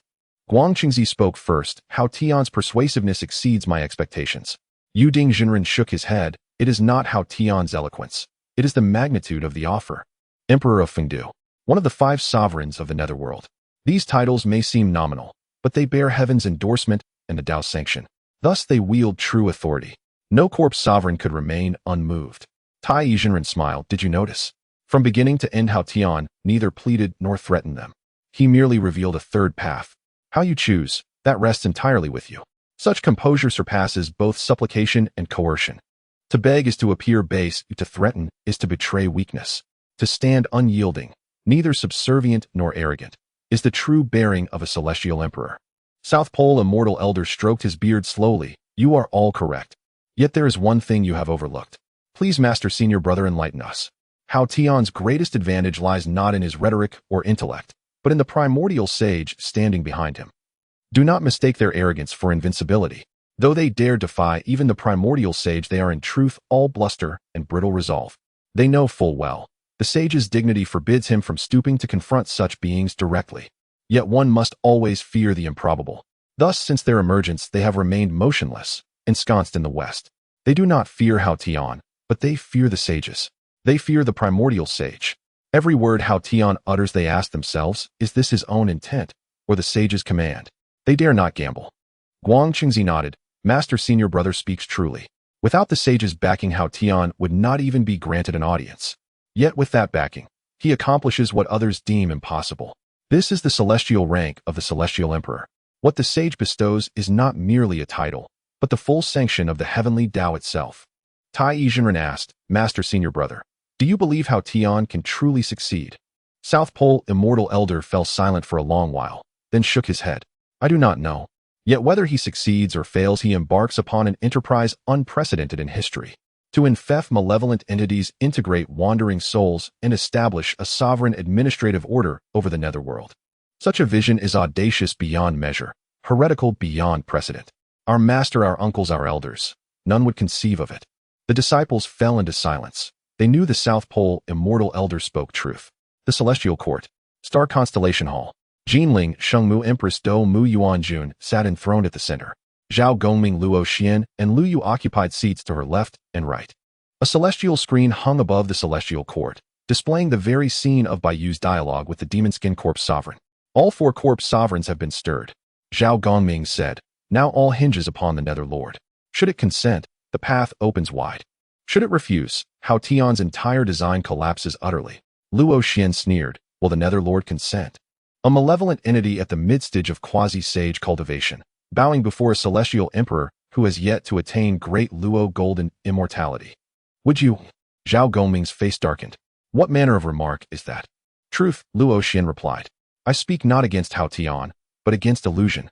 The Netherlord's pride runs deeper than we imagine. Lu Yu shook his head. Brother Luo, you err. Do not impose the standards of sage disciples upon the Netherlord. Netherlord sounds august, but in truth it is but a self-cultivated recluse. Moreover, its pride rests solely upon its status as the strongest among all wandering souls. If heaven grants it a higher station, Emperor of Fengdu sovereign over the entire netherworld, its pride suffers no wound, rather it gains new luster. Once it was but a malevolent specter, now it ascends to divinity. Which is nobler? Luo Xian fell silent, stunned. Jinling Shengmu had not spoken a word. Her gaze remained fixed upon the celestial screen, deep, inscrutable. Have you noticed? She spoke suddenly. From beginning to end, Hao Tian uttered not a single I beg you. He spoke of partnership. He offered choice. Such an attitude is rare indeed. Sister's meaning? My meaning is this celestial emperor is no mere puppet, as we once assumed. The primordial sage chose him, not at random. The disciples fell silent once more. The Western Journey Buddhist realm. Vulture Peak. Maitreya Buddha and Bhaisajaguru Buddha stood side by side upon a lotus platform, gazing at the celestial screen. All 4 corpse sovereigns have been moved. Maitreya Buddha chuckled warmly. This celestial emperor possesses genuine talent. Bhaisajaguru Buddha nodded. Yet his greatest trial lies not with them, but with the Nether Lord. Should the Nether Lord consent, the corpse emperor and the ghost emperor will follow suit. Should it refuse, every effort proves futile. Do you believe the Nether Lord will consent? Bhaisajaguru Buddha pondered a moment, then replied yes. For the Nether Lord is wiser than the corpse sovereigns. It knows it cannot rampage unchecked across the primordial chaos forever. The sages refrain, not from inability, but from disdain. Yet should it truly imperil the balance of the Tao, the sages will act without hesitation. By then it will be too late. Thus to accept the throne of Fengdu is wiser than awaiting eternal sealing. Mithra Buddha's expression grew grim. Hence the two great masters of the primordial chaos wait in vain. Hao Tian will never come begging to them. Vaisajaguru Buddha glanced at Mithra Buddha and remained silent. Guanyin Bodhisattva stood nearby, hands clasped in reverence before the celestial screen. World-honored one. Turning toward the Tathagata, she asked, "Do you believe Hao Tian will succeed?" "He will," Guanyin faltered. "Why, world-honored one, are you so certain?" "Because every act he performs declares, to all, that he acts not for himself." The four corpse sovereigns were not swayed by Hao Tian's words, but by his deeds. They witnessed him pacifying vengeful spirits in the East Sea. They saw him risk life and limb to negotiate. They saw him place all sentient beings before himself. Such actions carry far greater conviction than any promise. Guanyin fell silent. She understood the Tathagata's meaning. Bai Yu and Zhu Long returned to the sealed land of the Lord of the Undead. In this immense basin 5 prescient auras had all gathered. The Lord of the Undead. The 4 zombie kings. None were missing. Bai Yu floated above the basin, while Zhu Long stood behind him, his golden and silver eyes vigilantly scanning the surroundings. "You have come." The voice of the Lord of the Undead resonated from the depths of the basin, deep and hoarse. "Faster than I expected." "I said 30 years. Bai Yu replied, "But it won't take 30 years. I have seen all that I needed to see." The Lord of the Undead rose from the depths of the basin, his enormous black robe flapping in the wind. The 4 zombie kings followed behind him.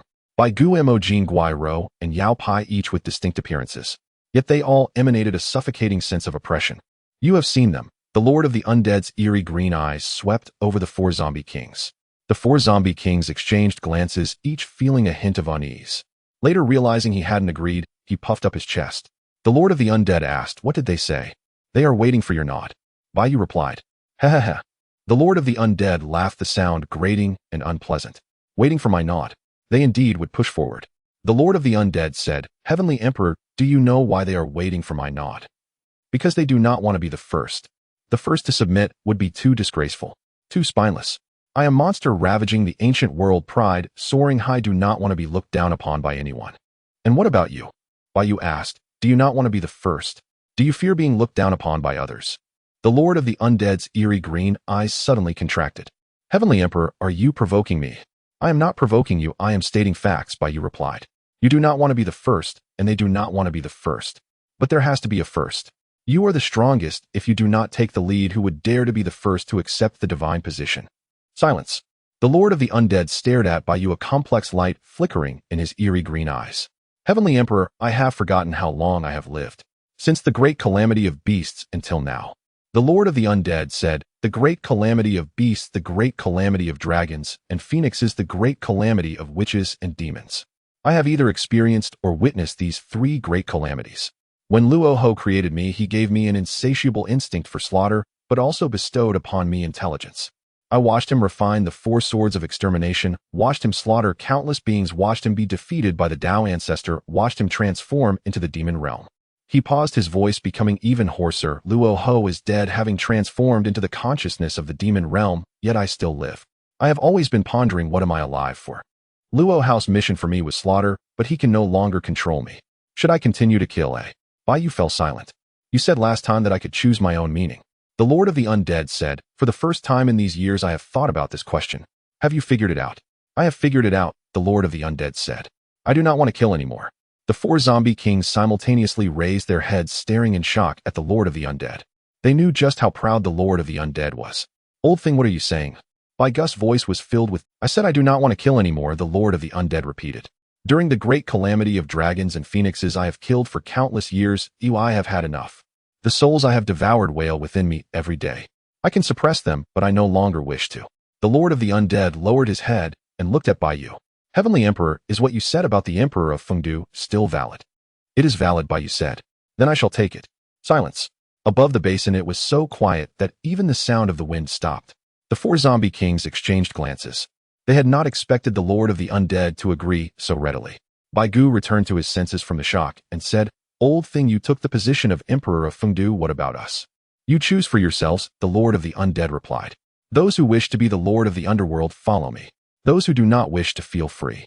But there is one condition: do not oppose the heavenly court and the underworld. I have become the emperor of Fengdu, and the heavenly emperor is my superior. If you oppose the heavenly emperor, you are opposing me. The 4 zombie kings fell silent. They did not think for too long. I will take it, Baigu said. I will take it as well, Emojin said. Count me in, Guiro said. I will take it too, Yao Pai said. Baiyu watched this scene, a surge of indescribable emotions rising in his heart. He succeeded, but he had not completely succeeded. There were still 2 left, the Emperor of Corpse Demons and the Emperor of Fierce Ghosts. Lord of the Undead, Baiyu said, the Emperor of Corpse Demons and the Emperor of Fierce Ghosts are still sealed. When will their seals be broken? The Lord of the Undead sensed for a moment. Soon. Very soon. Well, the Lord of the Undead fell silent for a moment. The Emperor of Corpse Demons is weaker than me, but more stubborn than I am. When Luo Ho refined the 4 swords of extermination, it was the first to be refined, and also the one that suffered the most. Its hatred for Luo Ho is deeper than ours. It is wary of all living beings. It will not listen to anyone easily. And what about the Emperor of Fierce Ghosts? The Emperor of Fierce Ghosts is the weakest, but the most cunning. It has no physical form, formless and shapeless, and feeds on souls. It will not confront you directly, but it may cause trouble behind the scenes. Baiyu pondered for a moment. Can you? The Lord of the Undead looked at Baiyu, a flicker of complex light passing through his eerie green eyes. Heavenly Emperor, are you ordering me? Not an order, Baiyu replied. It is a request. The Lord of the Undead gazed at Baiyu for a long time. All right, it said, I will go and speak. But if they do not listen, I will not help you take action. After all, they are my kind. You need not take action. Baiyu said, just make sure they do not oppose the heavenly court. The Lord of the Undead nodded and turned to fly deeper into the western continent. The 4 zombie kings followed behind him. Zhu Long flew to Baiyu's side and whispered, Your Majesty, do you think the Lord of the Undead's agreement is too straightforward? Is there some trick? Baiyu shook his head. No. What it said is true. It does not wish to kill anymore. Why? Because killing has no meaning. Baiyu said, Luo Ho is dead and no one can control it. Nobody needs it to kill. No matter how many beings it slaughters, it will not change anything. Rather than being a feared, evil entity, it is better to be a respected deity. Zhu Long fell silent. In all these years, he had never thought about this question. Because he was born a deity, he had never experienced the gaze of the other. In the depths of the western continent, a terrifying aura surged into the sky. The seal of the Emperor of Corpse Demons had shattered. That aura was slightly weaker than that of the Lord of the Undead, but still reached the mid-level of prescience. Unlike the Lord of the Undead's gloom, it was filled with brutality and madness. When Baiyu and Zhu Long arrived, the Lord of the Undead and the 4 great zombie kings were already present at the center of the shattered seal, which was a massive pit. In the center of the pit stood a giant formed from countless corpses towering about 100 zhong, with every inch made up of the remains of different beings. There were dragon ribs, phoenix wings, and Qilin claws. Skulls of ferocious beasts, sharp horns of demon clans, and gigantic arms of the witch clans. Countless corpses were bonded together by some black substance, forming a grotesque and terrifying entity, the Emperor of Corpse Demons. From the moment it was born, it emanated boundless resentment. The corpses that made up its body writhed and wailed as if they were still alive. Lord of the Undead. The voice of the Emperor of Corpse Demons sounded like thousands of corpses speaking at once, deafening. Are you here? Did you break the seal? No, replied the Lord of the Undead. The seal loosened on its own. Loosened? The Emperor of Corpse Demons sneered. Loosened? Well, I've been sealed for countless years and finally I'm out. It turned its gaze to the surroundings, looking at the Lord of the Undead and the 4 great zombie kings. It looked towards Baiyu and Zhu Long in the distance. Who are these? Asked the Emperor of Corpse Demons. The Heavenly Emperor of the Celestial Court, replied the Lord of the Undead, Hao Tian. The Heavenly Emperor. A great Luo golden immortal. The Emperor of Corpse Demons laughed heartily. Has Hong Jun gone senile? Let a great Luo golden immortal be the Heavenly Emperor. The Lord of the Undead did not laugh. Corpse Demon, listen to me. I have promised the Celestial Court to become the Emperor of Fengdu. The 4 great zombie kings will also become the 5 great sovereigns of the underworld. The Celestial Court gives us an identity and a responsibility, allowing us to no longer be sealed evil beings, but gods. Silence ensued. The laughter of the Emperor of Corpse Demons came to an abrupt end as it fixed its gaze on the Lord of the Undead, disbelief filling its countless eyes. You? The Emperor of Fengdu? A god? The voice of the Emperor of Corpse Demons dripped with sarcasm. Lord of the Undead, have you sealed your own mind after being sealed for so many years? Have you lost your wits? The Lord of the Undead replied, I am very clear-headed. Corpse Demon, think about it. What have we gained from decades of slaughter? Nothing at all. Even if we break the seal, what good will it do? Yes, the demon realm is immortal, and we do not die. But we cannot fight against the saints, let alone the Tao ancestor. In the end, won't we just be sealed again? Then sleep, then break the seal again, then be sealed again. This is a vicious cycle. So what if it is a? The Emperor of Corpse Demons roared, I would rather die than be a dog of the celestial court. No one is making you a dog. Baiyu spoke up. The countless eyes of the Emperor of Corpse Demons turned towards Baiyu. You Junior, shut your mouth. Baiyu did not remain silent. The Emperor of Fengdu and the 5 great sovereigns of the underworld are divine positions, not positions of dogs. You have your own territories, your own responsibilities, and your own powers. The celestial court will not interfere with you. You only need to do one thing: do not let evil beings run rampant in the wilderness. Allow these evil beings, spirits and monsters, to have their own homeland. The Emperor of Corpse Demons glared at Baiyu, a murderous intent flickering in its eyes. Junior, who do you think you are? You, a great Luo golden immortal, are not qualified to negotiate with me. I'm not negotiating with you. Baiyu said, I'm telling you that you have 2 choices. First, cooperate with us, gain a divine position and power, govern the underworld, and become a respected god. Second, be suppressed by us, continue to be sealed, continue to sleep until the next great calamity. Which one do you choose? The murderous intent of the Emperor of Corpse Demons thickened. Are you threatening me? It's not a threat, it's stating facts. Baiyu's expression was as calm as a still lake. You know yourself that the wilderness world has saints. The saints do not intervene, not because they cannot defeat you, but because you are unworthy. But if you truly threaten the existence of the wilderness, when the saints make their move, you will have no chance at all.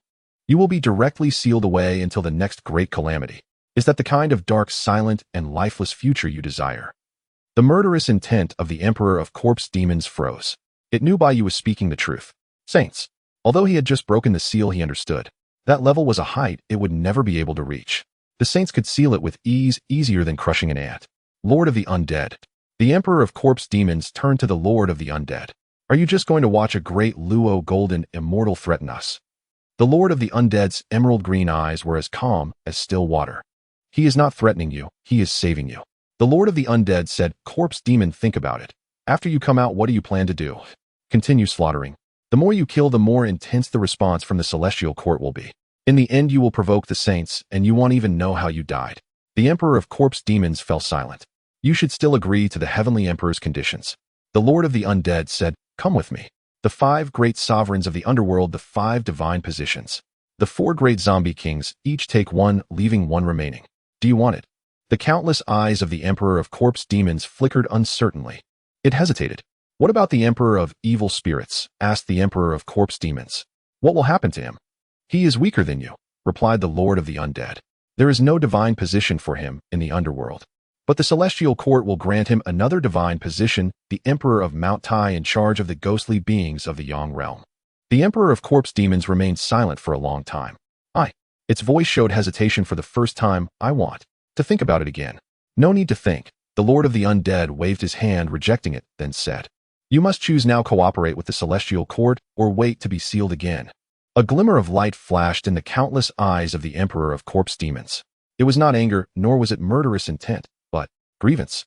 I have been sealed for countless years, and finally I am out, and you tell me that the world has changed. The voice of the Emperor of Corpse Demons carried reluctance. Why? Because you are the weak one, replied the Lord of the Undead, his tone calm, yet cruel. Corpse Demon, we have always been the weak ones. Not to mention the Tao ancestor and the demon ancestor. Even before the saints, we are all mere ants. If we are to be ants, let us be clever ants. Do not be the ones that get crushed. We were once people of the demon. Shouldn't those of the demon path be the most perceptive to the times? The Emperor of Corpse Demons fell silent.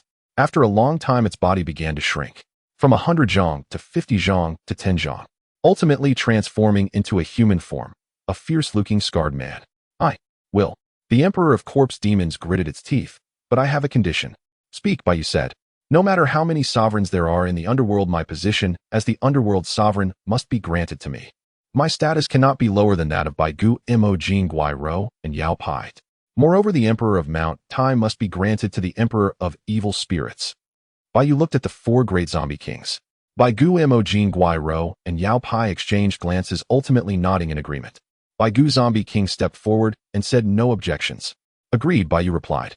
The Emperor of Corpse Demons took a deep breath as if to expel the grievances of countless years. Let's go find that guy, the Emperor of Evil Spirits. After the corpse demon emperor surrendered, the group proceeded to the last unbroken seal, the Ghost Emperor. The Ghost Emperor's seal was located at the northernmost tip of the western continent. Beneath a frozen wasteland, the seal was even more fragile than that of the corpse demon emperor, expected to shatter completely soon. The Lord of the Dead volunteered to persuade the Ghost Emperor. The Ghost Emperor is the most cunning and also the most afraid of death, said the Lord of the Dead. As long as it knows the sincerity of the heavenly court, it will not refuse. All right, Baiyu nodded. Well, go together. The Lord of the Dead glanced at Baiyu. Aren't you afraid? Afraid of what? The Ghost Emperor is formless and shapeless, feeding on souls. If it turns hostile, your soul will be devoured, and you won't even enter the cycle of reincarnation. Baiyu declared resolutely. Then let's give it no reason to turn hostile. The Lord of the Dead stared at Baiyu, a complex glint flickering in its eerie green eyes. All right, let's go. Baiyu Zhulong, the Lord of the Dead, the 4 zombie kings, and the corpse demon emperor, 7 quasi-sages, and 1 golden immortal of the great Luo, soared majestically toward the northern ice fields. In the journey to the west world beneath the heavenly canopy, this scene shocked countless beings across the 7 quasi-sages, following a golden immortal of the great Luo. To subdue another quasi-sage, the Lord of the Dead, the 4 zombie kings, the corpse demon emperor, all surrendered to the heavenly court. It's almost unbelievable, utterly inconceivable. A golden immortal of the great Luo is about to subdue 7 quasi-sages. Heavens! Am I dreaming? Truly worthy of the heavenly emperor appointed by the Tao ancestor. Astonishing boldness and profound schemes. Too heaven-defying. In the Lingxiao Palace, the gods buzzed with discussion. The Jade Emperor's expression was beyond grim. Even excluding Zhulong, there were 6 quasi-sages. 6 quasi-sages. He had ruled the journey to the west world for eons. How many quasi-sage-level immortals were under his command? Dumu Yuanjun. That one was a disciple of the Jie sect and wouldn't heed him. Taishang Laojun. That was a saint's avatar, he had to beg for favor. These quasi-sages only obeyed reluctantly due to the heavenly court's status. Yet Hao Qian, a golden immortal of the great Luo, had made 5 quasi-sages willingly follow him to subdue another. Why? The Jade Emperor gritted his teeth. Tai Bai Jingxing stood by, speaking cautiously. Your Majesty, Hao Qian didn't subdue them through cultivation. He did it by offering them a path of light. A path of light. The Jade Emperor sneered. Isn't the path I offer bright enough? Don't those people still pay me lip service? Ingrates, traitors. Tai Bai Jingxing fell silent, unsure, for he knew the path offered by the Jade Emperor and that by Hao Qian were not the same. At the Jade Void Palace on Mount Kunlun, the Southern Pole immortal stroked his beard, watching the heavenly canopy with a glint of admiration. This Hao Qian is worthy of the title Heavenly Emperor. He has profound schemes and knows how to leverage power. Though his cultivation is lacking, he understands that high cultivation in others suffices. Xinyuanzi and Zhulong became his blades before even joining the heavenly court, silently bolstering his prestige. After subduing the Lord of the Dead, the 4 zombie kings, and the corpse demon emperor, these quasi-sages became his new momentum. With this momentum, the Ghost Emperor's submission is a natural progression. Guang Chengzi nodded in agreement. The senior brother is right. Heoshan's initial approach to the Lord of the Dead was the most dangerous step, but also the most crucial. Once the Lord of the Dead agreed, the rest fell into place. Yuding Jinren asked, what if the Lord of the Dead hadn't agreed? The Southern Pole immortal shook his head. Then everything would have been in vain. But Hao Qian gambled correctly. He didn't gamble blindly. He identified the Lord of the Dead's confusion, doubts, and inner yearnings. A being who has lived for eons treated as a tool suddenly freed. Such confusion is most easy. Yet this is Heoshan's skill. No other god could have conceived such a scenario. Tai Jinren smiled. Thus Heoshan's success is not luck, but vision, boldness, and cunning. The disciples nodded. In the Star Palace of the Heavenly Court, Golden Mother of the numinous treasure gazed at the heavenly canopy, filled with admiration. 6 quasi-sages. She murmured, this Hao Qian is increasingly becoming a true heavenly emperor. Zhao Gongming laughed. Senior sister, you were right, he is no puppet emperor. Golden Mother of the numinous treasure nodded. Indeed, he is not a puppet, but a true heavenly emperor. Yet his cultivation is a weakness. If he doesn't catch up, his situation will inevitably bring risks. Lu Yu concurred. Cultivation can be slowly built, but character and vision cannot be replaced by cultivation. In this regard, Hao Qian surpasses many quasi-sages. Lu Yu asked with a smile, Brother Luo Xian, what do you think? Luo Xian was silent. He had previously dismissed Hao Qian, but now he had to admit. This heavenly emperor indeed had substance. In the Western Buddhist Mount, Spirit Tathagata sat on his lotus throne watching the heavenly canopy and spoke slowly. If Hao Qian truly subdues the Ghost Emperor, the framework of the underworld will take shape. Fengdu Emperor, the 5 emperors, Dongyue Taishan Emperor, the 10 kings of Hell, the left and right judges. 7 Quasi-Sige's 12 golden immortals of the Great Luo. This team is far more terrifying than the current underworld. The Heavenly Emperor intends to forge a celestial court of the underworld. But I wonder how he will conclude this. Guanyin asked, World-honored one, since the Lord of the Dead has submitted, what conclusion is needed? Could the Lord of the Dead, after succeeding as Fengdu Emperor, oppose the Heavenly Emperor? Tathagata shook his head. Not initially. But power does not bend to will. In the later stages, even if the Fengdu Emperor wishes otherwise, circumstances may leave him no choice. Tathagata fell silent, as if recalling old memories. Mild Buddha beamed. That would be best, then our Buddhist teachings will have a chance to spread. Medicine Buddha said nothing, gazing at Bai Yes back in the heavenly canopy, pondering deeply. Is this truly the way to spread the Dharma? In the primordial world on the northern ice fields, Bai Yu and his group landed atop the Ghost Emperor's seal. The seal was a massive crystal of ice within which a dark mist churned faintly. The mist had no fixed form, sometimes condensing into a human shape, other times dispersing into smoke. That was the Ghost Emperor, formless and shapeless, feeding on souls. The Lord of the Dead stepped forward, its voice reaching into the crystal's depths. Ghost, it's me. The dark mist within the ice crystal contracted sharply, then expanded rapidly. Lord of the Dead. The Ghost Emperor's voice wavered, as if coming from all directions. Why are you here? Did you break the seal? No, said the Lord of the Dead. Under the great calamity, the calamitous energy gathers, and the seal naturally loosens. Naturally loosened. The Ghost Emperor laughed heartily. Heaven helps me. I've long tired of this sealed place. It paused, suddenly noticing more than just the Lord of the Dead above the seal. So many. The 4 zombie kings, the corpse demon Zhulong, and a golden immortal of the Great Luo. The Ghost Emperor's voice shifted from confusion to outright astonishment. A golden immortal of the Great Luo, and among them. Yet the group seemed to defer to that ant. Suppressing his shock, the Ghost Emperor spoke gravely. Lord of the Dead, have you brought so many to welcome my No. The Lord of the Undead shook his head. I am granting you a supreme opportunity. What opportunity? To pledge allegiance to the Heavenly Court. The Heavenly Court shall bestow upon you a divine title, the Great Emperor of Mount Tai, ruler of all in-world specters. Silence. The black mist within the ice crystal churned violently, as if in deep thought. The Heavenly Court. The voice of the Ghost Emperor turned shrill. Lord of the Undead, have you lost your mind? Or are you jesting? What are we? Aberrations, monsters, fiends. What is the Heavenly Court? The orthodox realm of heaven and earth, the sacred gathering place. Evil heretics and celestial sanctity have never coexisted.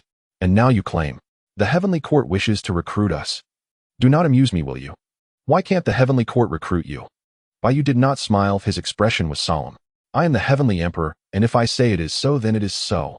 The Ghost Emperor's attention shifted to Bai Yu. You? The Heavenly Emperor? Yes.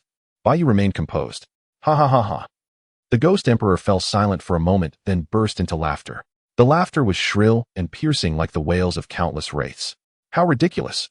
A mere Daluo golden immortal, claiming to be the Heavenly Emperor.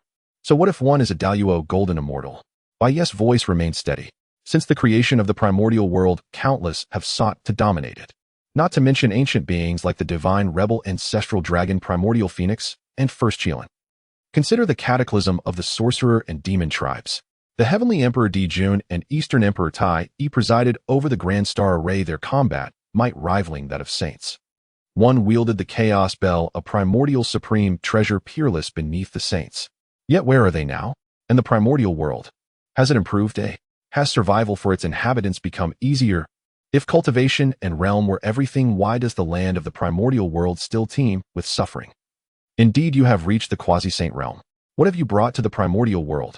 Slaughter, calamity, wailing souls. The Ghost Emperor's laughter ceased abruptly. What do you mean? I mean the times have changed. Bai Yu said, before the sorcerer-demon tribulation, the primordial world lacked order, and the saints were absent.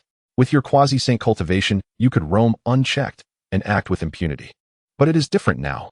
The Heavenly Court shall be established, the saints will take their thrones, and the Heavenly Tao will govern with order. Do you believe you can still act without restraint after breaking the seal, as you once did? The Ghost Emperor fell silent.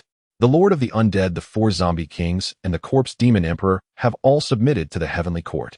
Bai Yu said, now only you remain. They are your old companions. Surely you would not wish to see them free while you remain trapped in the seal. The black mist of the Ghost Emperor churned violently. All of you are traitors to the path of evil, rebels among monsters and spies of the demonic way. The Ghost Emperor's voice seethed with fury. You shall answer to the demon ancestor for this treachery. Spare us the atonement. The demon ancestor has transformed into the demon realm and is no longer our concern. This time the Heavenly Emperor is merciful. We have pleaded for an opportunity on your behalf. The Lord of the Undead advised, let the Heavenly Emperor grant you a divine title as well. Ghost Emperor, you are the weakest, yet also the wisest.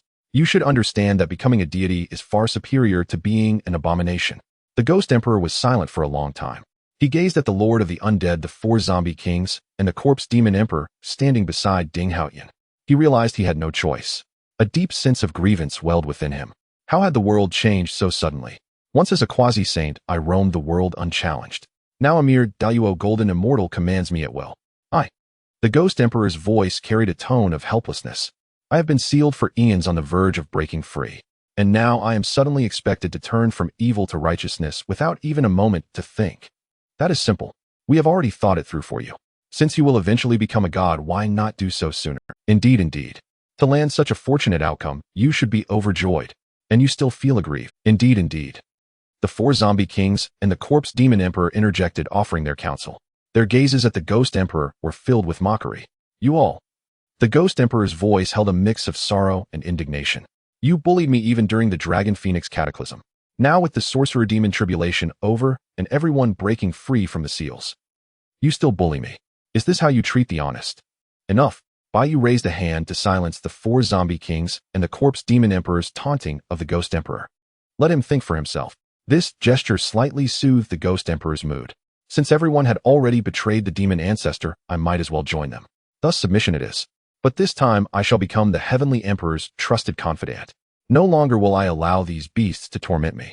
The black mist that was the Ghost Emperor ceased its churning. In a muffled voice he asked, the great Emperor of Mount Tai. What does that entail? It governs the specters of the Yang world. Baiyu explained, all wandering vengeful spirits, ghosts, and aberrations in the mortal realm fall under your jurisdiction. You have the authority to dispose of them and the duty to prevent them from harming living beings. It sounds acceptable. The Ghost Emperor's tone carried a hint of ingratiation, but I do not wish to choose this. Speak. I wish to be your trusted confidant, your close minister. The Ghost Emperor said, I shall do whatever you command. Baiyu pondered for a moment. A former abomination seeking to be my confidant. Is he truly sincere? Or does he wish to draw near, seize control, and seize the chance to escape? Very well. As the Heavenly Emperor, I should employ trust and refrain from doubting those I use. Nor do I lack his role as the Lord of Mount Tai. Agreed. Baiyu said, from this day forth you shall follow me. When the Heavenly Court is established in the future, I shall formally bestow upon you a true divine title. A flicker of joy crossed the Ghost Emperor's form, as you command, your majesty. With that, the ice crystal shattered. The black mist surged from the seal, coalescing into a massive shadow in the sky. The shadow lacked a fixed form, writhing and twisting incessantly, exuding a bone-chilling aura of dread. It then transformed into a voluptuous, graceful woman draped in black silk. Your servant Rakshasa pays homage to your majesty. Rakshasa's voice echoed across the ice field. Baiyu nodded, a great weight lifted from his heart. All 7 quasi-saints had submitted. There remained 12 Daluo golden immortal-level aberrations. Only by thoroughly subduing them would quelling the evil spirits, ghostly entities, zombies, and vengeful specters of the Western continent become effortless. In the journey to the West world within the Lingxiao Treasure Hall, the Jade Emperor watched the scene of the Ghost Emperor's submission on the celestial screen, his face ashen. 7 quasi-saints. His voice was hoarse. 7 quasi-saints have submitted to Haoyan. Taibai Jinxing knelt, daring not to utter a word. The Jade Emperor erupted in fury. Have these quasi-saints lost their minds? Utterly spineless creatures. 7 quasi-saints have actually submitted directly to a golden immortal. Couldn't they even put up a fight? Couldn't they hold out for a moment? They didn't last a single moment. Before 30 years had passed, they all surrendered. Disgusting. The Jade Emperor had lost his heavenly sovereign composure. He erupted into curses. His eyes were bloodshot with envy. Taibai Jinxing stood by his side, not daring to speak. Yet in his heart he pondered, why hold out when things are like this? A heavenly emperor personally came to persuade them to surrender. Which heavenly emperor possesses such boldness? How could they not submit? To make him wait any longer, that would be utterly ungrateful. They'd truly risk being sealed until the endless culpa. The Lord of the Dead and the others aren't foolish. At Mount Kunlun in the Jade Void Palace, the disciples of the Chan sect remained silent. Guang Chengzi gazed at the celestial screen, long wordless. He sighed, 7 quasi-saints. Haoyan has recruited 7 quasi-saints. Yuding Jinren said wistfully, and not one was coerced. The Lord of the Dead submitted willingly. The 4 zombie kings submitted willingly. The Emperor of Corpse Demons was persuaded without much effort. The Emperor of Wraiths. No Rakshasa even. Actively requested submission. Tai Jinren exclaimed in astonishment. Rakshasa refused the position of Great Emperor of Mount Tai, preferring to be Heoshin's close attendant. Did you notice the look in her eyes? That gaze. It was as if she was utterly captivated by Hao Yin. Nanji Xianwing stroked his beard, his eyes profound. This man Hao Yin not only recruits powerhouses, but also wins over hearts. Why did Rakshasa actively request to be his close attendant? Because Hao Yin spoke up for her. Hao Yin truly respects her. In countless eons, perhaps only Hao Yin recognized Rakshasa's pride. No wonder Rakshasa even refused the divine throne of the great emperor of Mount Tai. The disciples fell silent. They knew Nanji Xianwang was right. In the celestial palace within the star palace, Dumu Yuanju and Jinling Xingmu watched the celestial screen, her gaze complex. Rakshasa, she murmured. The Emperor of Wraiths has told Hao Yin her true name, and she refused to be the great emperor of Mount Tai, only willing to be Heoshin's close attendant. Judging by her demeanor, she has genuinely submitted to Hao Yin. The god of wealth, Zhao Gongming, chuckled. This Hao Yin is quite lucky in romance. After the Emperor of Wraiths transformed, she is quite a beauty. You talk too much. Dumu Yuanju and Jinling Xingmu shot him a glare. Appearance is trivial to cultivators like us. Zhao Gongming fell silent, abashed. The great Emperor of Plague Luyue pondered for a moment, then said, "Don't you think Rakshasa's abilities make her the perfect choice for a bodyguard? She is formless and can lurk anywhere, sensing all malice. If she is truly absolutely loyal to Hao Yin, then Hao Yin has gained a quasi-saint protector always by his side." The Star Lord of Fire Luo Xian sneered. A quasi-saint absolutely loyal to Hao Yin. I don't believe it.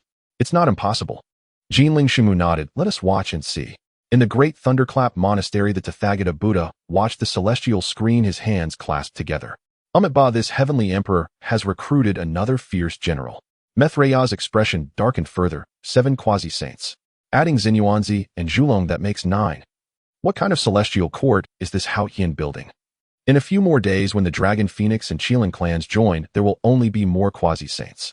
The celestial court's strength might rival the peak of the demon clan. Guanyin Bodhisattva was silent for a moment, then said, "World-honored one, will Heoshin's actions affect Buddhism?" Tathagata shook his head. I do not know. They are still in the primordial era, just after the great calamity of the sorcerer and demon clans. Our Buddhism has not yet emerged. The era they are in is too distant from ours. There are too many variables in between. Methraya's smile returned. Indeed, Hao Yin might have recruited 7 quasi-saints now, but many great calamities lay ahead. Perhaps he would have to beg the 2 teachers for help. The rise of Buddhism is unstoppable. The medicine Buddha, Liuli Guang, watched the celestial screen, his eyes deep. Hao Yin, he murmured, through countless calamities, I wonder how far you can go. In the primordial world, Baiyu led Zhulong, the Lord of the Dead, the 4 zombie kings, and the Emperor of Corpse Demons. They marched unimpeded all the way. Soon they arrived at the border between the eastern and western continents. Xinyuanzi had been waiting there for some time. Your Majesty. Xinyuanzi stepped forward, his gaze sweeping over the 7 figures behind Baiyu, his pupils contracting slightly. These are the Lord of the Dead, now the Fengdu Great Emperor of the Netherworld. Baiyu pointed to the Lord of the Dead, then in turn to the 4 zombie kings and the Emperor of Corpse Demons. These 5 will be the 5 great sovereigns of the Netherworld. And this one? Rakshasa stepped out from behind Baiyu, her black gauze dress swaying gently in the wind. The Emperor of Wraiths, Rakshasa. Baiyu said, she is currently my close attendant. However, they have not yet been officially enshrined. When the celestial court is re-established, I will formally enshrine them and announce it to the primordial world. Thank you, Your Majesty. The Lord of the Dead, the 4 zombie kings, and the Emperor of Corpse Demons clasped their hands in gratitude. With this, Rakshasa, the Lord of the Dead, and the 4 zombie kings, white bone, magic sinew, strange flesh, and demon skin, along with the Emperor of Corpse Demons, finally felt at ease. After all their positions had been announced before Xinyuanzi, there was no going back. Otherwise, the Heavenly Emperor's credibility would be worthless. Xinyuanzi looked at Rakshasa, then at Baiyu, opened his mouth, but ultimately said nothing. A complex emotion flickered in his eyes, surprise, admiration, and a trace of inexplicable concern. 3 days ago, the Lord of the Dead ordered all evil beings to stand by. Baiyu recalled the most important matter and asked, Senior, are those evil beings still advancing toward the eastern continent? Xinyuanzi shook his head. They have stopped. According to the news I received, they are all stationed on the western continent, not advancing a single step. Baiyu nodded and turned to the Lord of the Dead. Summon all the golden immortal level evil beings. I wish to see them.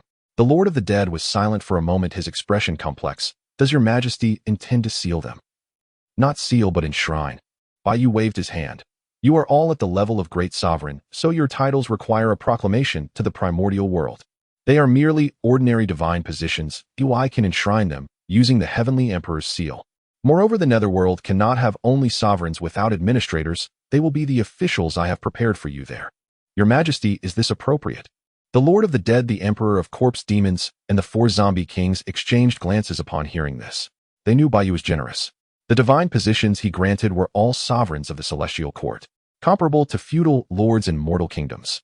Their authority was already incredibly vast, but they never imagined Bai Yu could be this generous. He harbored no suspicion of them at all. He truly handed over his original team directly to them. There is nothing inappropriate about it. Bai Yu smiled lightly. You share a common origin, as surely you can cooperate more harmoniously. The submission of the Lord of the Dead and the others lifted a great weight from Bai Yu's heart, finally allowing him a moment of ease. Only then could he manage a smile. But the Lord of the Dead, the Emperor of Corpse Demons, and the 4 zombie kings were astonished. They hailed from the demonic path where mutual scheming was the norm. Intrigues and deceptions were traded back and forth. If they were the Heavenly Emperor, they would first appoint a supervisor or place a restriction on the others to prevent any misconduct. The 6 exchanged glances, and the same thought arose in their minds simultaneously. This man is truly worthy of being the Heavenly Emperor. We have indeed not submitted to the wrong person. Rakshasa's eyes darted, and she offered advice to Bai Yu. Your Majesty, they seem somewhat reluctant. Perhaps we should forget it. That hit the mark. Instantly, the Lord of the Dead, the 4 zombie kings, and the Emperor of Corpse Demons caught on. They all glared at Rakshasa in unison. The Rakshasa was utterly unconcerned. She had already reached the shore. A few people were helpless against her. Bai Yu waved his hand, saying, As I said, those who use others should not doubt them. I trust Emperor Fengdu. The 5 great emperors will not act recklessly. There is no need for such concern. Your Majesty is wise. The Lord of the Undead, the 4 zombie kings, and the Corpse Demon Emperor spoke in unison. They glanced at the Rakshasa, calling out loudly. Bai Yu nodded, signaling to the Lord of the Undead, Summon them here. The Lord of the Undead nodded and closed his eyes. An invisible wave spread from his forehead, crossing half of the western continent in an instant. Soon 12 powerful auras swept in from the horizon, landing before Bai Yu. 12 evil beings at the level of Great Luo Jinxian, each with a different form. Some were covered in scales. Some were made up of countless vengeful souls. Some were a mass of black mist. Some were a giant skeleton. Their auras were fierce and violent. Yet under the watchful gaze of the Lord of the Undead, the 4 zombie kings, and the Corpse Demon Emperor, they each acted like quails, obediently retracting their presence. Bai Yu looked at them with a steady gaze. You are all sinners who once wreaked havoc on the western continent. You should have turned to ash, paying for your sins with your lives. Bai Yu's voice was cold and authoritative. The 12 evil beings at the level of Great Luo Jinxian began to tremble in fear, sensing their impending doom. They looked towards the Lord of the Undead, the 4 zombie kings, the Corpse Demon Emperor, and the Rakshasa, trying to seek their salvation. Yet they found that their old leaders were all staring blankly as if they had nothing to do with them. The 12 evil beings at the level of Great Luo Jinxian felt despair in their hearts. But then they heard Bai Yu continue. However, the heavenly laws allow for even one to escape. I, the Heavenly Emperor, am merciful, thus granting you a glimmer of hope. You will be given a chance to redeem yourselves. I, the Heavenly Emperor, shall bestow upon you the title of deities of the underworld. Assist Emperor Fengdu and the 5 great underworld emperors in sorting the souls and evil spirits and in building the underworld. If you do this, well, there will be rewards. If you fail, you will be punished for all your crimes. Do you wish for this opportunity? If you do not wish for this chance, you may leave now. The 12 great Luo Jinxian evil beings instantly felt as though they had risen from hell to paradise. With a chance at life, who would wish to go to their death? The 12 great Luo Jinxian were not truly foolish. They glanced at their old leaders and found them silent. They understood their situation. They all replied honestly, we are willing. 12 Bai Yu took out the Heavenly Emperor's seal. Good. From this day forth, you are no longer evil beings. You will be the deities of the underworld, the 10 Yama kings, and the 2 judges. The Heavenly Emperor's seal shone brightly. It split into 10 seals. Each seal bore 3 words: King Qin Guang King, Chu Jiang Emperor Song, King Wu Guan, and King Yen Luo. King Bian Cheng King Taishan King, Du Shi King Ping Deng, and King Zhuan Luan. The 10 seals coalesced, shining with a golden light and exuding an aura of majesty. The 10 great Luo Jinxian evil beings stepped forward, merging their divine positions into their foreheads. Their bodies began to change. The evil being, composed of vengeful souls, saw the souls retract and condense into a majestic form.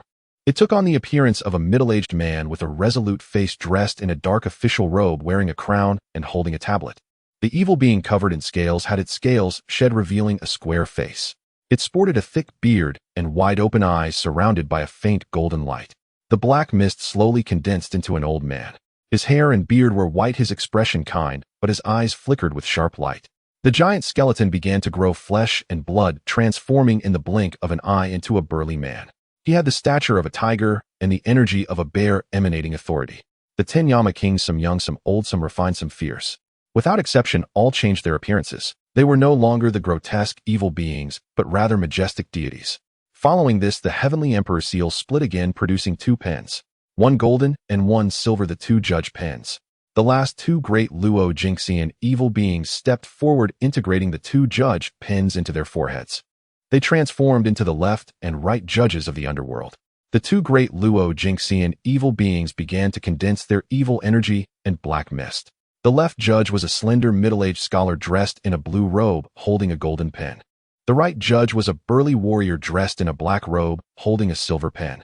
All 12 divine positions were fully divided. Baiyu put away the heavenly emperor seal, looking at the 12 newly transformed Yama and judges, and nodded slightly. Very good. From this day forth you are the 10 Yama kings and the left and right judges. Your duty is to judge souls, decide good and evil, and oversee reincarnation. The matters of the underworld will be overseen by Emperor Fengdu, each of you in your respective roles. The 12 of them knelt in unison, their voices shaking the heavens. We, your subjects, thank your majesty for your grace. 12 Baiyu looked at them and nodded. Rise. Jin Yuanzi stood to the side, watching this scene, speechless for a long time. He was deeply shocked. He had lived countless years and seen many extraordinary individuals. Dong Huang Tai, the heavenly emperor Di Jun, and the eastern king of the immortal court were all extraordinary beings. But he had never seen someone like Baiyu. With the cultivation of great Luo Jinxian, he had successfully recruited 7 Quasi-Saints and 12 great Luo Jingxian. He had even effortlessly resolved the calamity brought by the evil beings ravaging the Honghuang continent. Your Majesty, truly a divine being. Jin Yuanzi's voice was a bit hoarse. I am humbled wholeheartedly. I did not expect that this seemingly impossible task, Your Majesty, could truly be accomplished. In silence, a great calamity that ravaged the Honghuang was dissolved. On behalf of all beings in Honghuang, I thank Your Majesty. Baiyu waved his hand unconcerned. This matter is merely a minor contribution from me. The real hard work and merit belong to the senior Zhu Long, and to all the members of the Dragon Clan, along with Emperor Fengdu, the 5 great underworld emperors, and the compassion of the Rakshasa. If thanks are to be given, it should be to all of you. The Lord of the Undead, now Emperor Fengdu, gazed at Baiyu back, the complex light flickering in his emerald eyes. He had lived for so long and had never seen such a person. Not seeking credit, not being arrogant, attributing all accomplishments to others. Your Majesty, you overpraise me. Emperor Fengdu stepped forward. Your achievements can be witnessed by heaven and earth. You do not be modest. Indeed, indeed. The corpse demon emperor, along with the 4 zombie kings and the 5 great underworld emperors, nodded in agreement. The Rakshasa's eyes revealed a hint of brilliance, although she did not speak. Her reverence for Baiyu clearly aligned with the views of the others. No more flattery. Baiyu waved his hand and turned to the 10 Yama kings and the 2 judges, saying, Now there is something for you to do. Please give your orders, Your Majesty. King Qin Guang cupped his hands. Baiyu instructed, Your former subordinates, the evil beings currently stationed in the western continent, need to enter the underworld. The original Yinyang passage is not large enough. In normal circumstances, it would suffice. However, once a great calamity erupts, it will lead to a massive number of vengeful souls remaining in the mortal realm. Baiyu explained, I plan to open a gigantic Yinyang passage specifically to disperse the vengeful souls from the great calamity. This passage needs to accommodate all malevolent beings, vengeful souls, fierce ghosts, zombies, and the deceased. Thus we will send all the vengeful souls and fierce ghosts from the entire primordial continent into the underworld at once. After that, we can gradually sort things out. Hearing this, the Emperor of Fengdu, the 5 great underworld emperors, Jun, Yuanzi, Zhu Long, and other powerful beings all brightened at the prospect. They all praised in unison, This is an excellent plan, a one-time solution. Your Majesty is truly wise. The Lord of the Undead Emperor of Fengdu pondered for a moment and nodded. The underworld indeed requires a larger Yinyang passage. Too many lives have already been lost due to the calamity of the witches and demons. However, compared to all the lives lost since ancient times, it is but a drop in the ocean. Not to mention the western continent still harbors endless malevolent spirits. If we continuously send them into the underworld, it seems we may not finish cleaning them up even by the next calamity. There is just one issue. This passage needs to connect yin and yang. It must be in a unique geographical location. Only then can it support such a gigantic yin-yang passage. I wonder, Your Majesty, do you require us to investigate? No need for you to concern yourselves. This matter is quite simple. Bai Yu waved his hand. Let us observe the Haotian mirror. The Haotian mirror unfolded, revealing a luminous screen in the air displaying the mountains, rivers, blessed lands, caves, earth veins, and immortal islands of the primordial world. The luminous screen expanded continuously, revealing an increasingly vast and peculiar location. This strange place was an immense mountain range showcasing a scene where the sun and moon coexist in the sky. Below, the colors of black and white intermingled. Bai Yu said, this location is at the junction of the western and eastern continents. The mountain is called Fengdu. This mountain is extraordinary but spans east and west, suppressing life and death and merging yin and yang. Within the earth veins, the energies of life and death intertwine, gathering the two vital forces. This is undoubtedly the ideal choice for opening the yin-yang passage.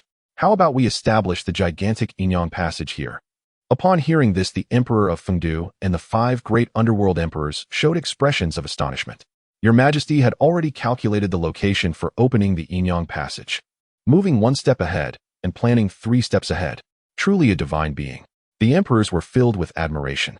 They spoke in unison. Your Majesty has pondered deeply. We have no objections. Excellent. Bai Yu nodded, turning to the 10 halls of Yanluo and the left and right judges, instructing, you shall bring the malevolent beings to this place. Await my command. We shall obey. The 10 Yanluo and the left and right judges received orders and headed west. In the world of journey to the west heavenly court, Lingxiao Palace, the Jade Emperor gazed at the heavenly curtain, his fingers trembling slightly. The 10 halls of Yanluo, the left and right judges. He widened his eyes. Hao Ian not only recruited 7 Quasi-Saints, but also appointed 12 great Luo golden immortals. The Dao ancestor personally designated him as the heavenly emperor. Can he recklessly distribute divine positions like this? It's simply lawless. One must know that these are all malevolent and demonic beings. How can he do that? Tai Bai Jingxing said cautiously. When the Dao ancestor conferred the mark of the heavenly emperor, he granted Hao Ian the authority to appoint deities. As long as Hao Ian wishes, he can do as he pleases. The Jade Emperor sneered. He has appointed so many emperors. Has he considered whether the heavenly court can afford them? Tai Bai Jingxing hesitated and said, Your Majesty, this may indeed be possible. After the calamity of the witches and demons, the heavenly court was just established, and no salaries have yet appeared. Moreover, this emperor of Fengdu, the 5 great emperors, the 10 halls of Yanluo, and the left and right judges are all above the great Luo golden immortal level. They do not even require any salary. Just granting a title from Hao Ian is already sufficient. In this case, the Emperor of Fengdu, the 5 great emperors, the 10 halls of Yanluo, and the left and right judges should be grateful to Hao Ian. Upon hearing this, the Jade Emperor was shocked. He felt that it was not the Lord of the Undead, the 4 great zombie kings, and the corpse demon emperor that were taking advantage of him, but rather he who had been taken advantage of. In an instant, he was filled with rage, his face resembling a layer of frost. Isn't this bullying honest? In the world of journey to the west Kunlun Mountain Yusu Palace, the South Pole immortal looked at the heavenly curtain, stroking his beard, his expression profound. The 10 halls of Yanluo and the left and right judges. 12 great Luo golden immortals. Back in the day, my Chan sect boasted 12 golden immortals, but that was merely gilding the lily. Among them, only a few were truly great Luo golden immortals. However, this Haotian underworld can truly gather 12 great Luo golden immortals. Guang Qingzi nodded. Indeed, the 12 great Luo can match the peak of my Chan sect's time. With just a few words from Hao Ian, such power is established. Truly terrifying. Yu Ding Zhenren pondered. Hao Ian is meticulous, each step precisely calculated. When he recruited the Lord of the Undead, he was likely already considering how to appoint the underworld divine positions. Otherwise, it would be impossible for him to produce the list of the 10 halls of Yanluo so quickly. Tai Zhenren laughed. Brothers, have you noticed? Those Yanluo and judges have all changed their appearances after being appointed. They have transformed from terrifying malevolent beings into dignified and sacred deities. What does this indicate? It indicates that the divine positions are indeed purifying them, bestowing upon them a new essence. The South Pole immortal stroked his beard, his gaze distant. I hope they can truly reform. In the Primordial, Bai Yu looked towards Zhen Yuanzi's back. Not far away, several scattered cultivators were setting up defensive formations. These individuals ranged in age and gender, with cultivation levels from Golden Immortal to Great Luo Golden Immortal. Additionally, there were some dragon clans. The envoys from the Phoenix clan and Qilin clan had also arrived, expressing their willingness to send troops to assist, and were gathering in their respective territories. Now the scattered cultivators and the divine dragons of the dragon clan present, according to Zheng Yuanzi's instructions, had set up massive protective formations at the junction. Spiritual light flickered stretching for millions of miles. Baiyu signaled to the emperor of Fengdu and the 5 great underworld emperors to wait in place. Then he turned to Zheng Yuanzi and asked, "Senior, are these friends the scattered cultivators you invited to help?" "Not just them." Zheng Yuanzi nodded, his eyes filled with admiration. "Only a portion of these friends are those I invited. The other portion came on their own after hearing that the Western malevolent beings were about to wreak havoc in the East." Upon hearing this, Baiyu was shaken, his eyes also filled with admiration. Accompanied by Zheng Yuanzi, he approached the scattered cultivators who were setting up the protective formations. He cupped his hands in salute and said, "I am Haotian, greetings to all friends. Friends, your great virtue, please accept my bow." Saying this, he bent down and bowed to the scattered cultivators setting up the protective formations. The scattered cultivators were taken aback. "Your Majesty, how can this be? We are merely doing our duty. Moreover, we have already heard from Senior Zheng Yuanzi that your Majesty has been tirelessly running around, exorcising vengeful souls, confronting malevolent spirits, facing the Lord of the Undead, the 4 great zombie kings, and 5 Quasi-Saints. Each task is extraordinary, far beyond what ordinary people can achieve. If we are to speak of great virtue, your Majesty is the one with great virtue. Your Majesty's courtesy. We do not deserve it. There's no need to feel unworthy." Baiyu spoke with sincerity. "Anyone who genuinely contributes to the primordial world is a hero of this realm. They all deserve my respect as the Heavenly Emperor. Fellow cultivators, for a single word from me, you have traveled great distances to stand at this border ready to shield us from calamity. This bow from me is given willingly. You are all worthy to accept it without hesitation." The scattered cultivators were astonished in their hearts. Some among them had witnessed great spectacles. They had even encountered beings of immense power. The Heavenly Emperor Di Jun, noble and dignified. The Demon Emperor Tai E, domineering and peerless. Yet a Heavenly Emperor so approachable. This was their first encounter. The scattered cultivators said nervously, "Since your Majesty insists, we shall humbly accept." Baiyu did not elaborate further. Over time, as they grew acquainted, they would come to understand.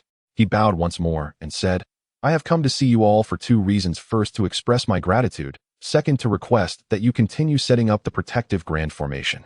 Though the 10 kings of hell and the left and right judges have gone to subdue the evil spirits, the sheer number of these entities is immense, and some will inevitably slip through. This protective formation is needed to prevent them from escaping into the East. Thus I must trouble you all once more." The scattered cultivators returned his bow repeatedly. "Your Majesty, there is no need for such courtesy. For the sake of the primordial world, we shall give our utmost." Baiyu nodded, his gaze filled with approval. He spoke to Zheng Yuanzi. "Senior, I entrust the defense of this front to you. I must take the Emperor of Fengdu and the others to Mount Fengdu to open the passage between Yin and Yang, to ferry all the evil spirits of the primordial earth into the underworld." Zheng Yuanzi nodded. "Rest assured, your Majesty. With me here, the defense line will hold. When the Phoenix and Qilin clans arrive, I shall receive them personally." Baiyu continued, "There is one more matter. Please contact the leaders of the Phoenix and Qilin clans. After I return from the underworld, I wish to meet with them." Zheng Yuanzi glanced at Baiyu. "Does your Majesty intend to invite them to join the heavenly court?" "Yes." Zheng Yuanzi was silent for a moment, then nodded. "Good. I will convey your message." Baiyu turned to Zhu Long. "Senior, this tribulation is not yet over. I must ask you to accompany me once more." "No trouble at all," Zhu Long said in a deep voice. "I too wish to see the underworld." Baiyu nodded and said to the Emperor of Fengdu, "Let us go." Zhu Long, the Emperor of Fengdu, the 4 zombie emperors, the corpse demon emperor, and Rakshasa, 8 Quasi-Saints, followed behind Baiyu, flying toward Mount Fengdu. The 10 kings of hell and the left and right judges headed to the western continent, the gathering place of evil entities, to organize their evacuation.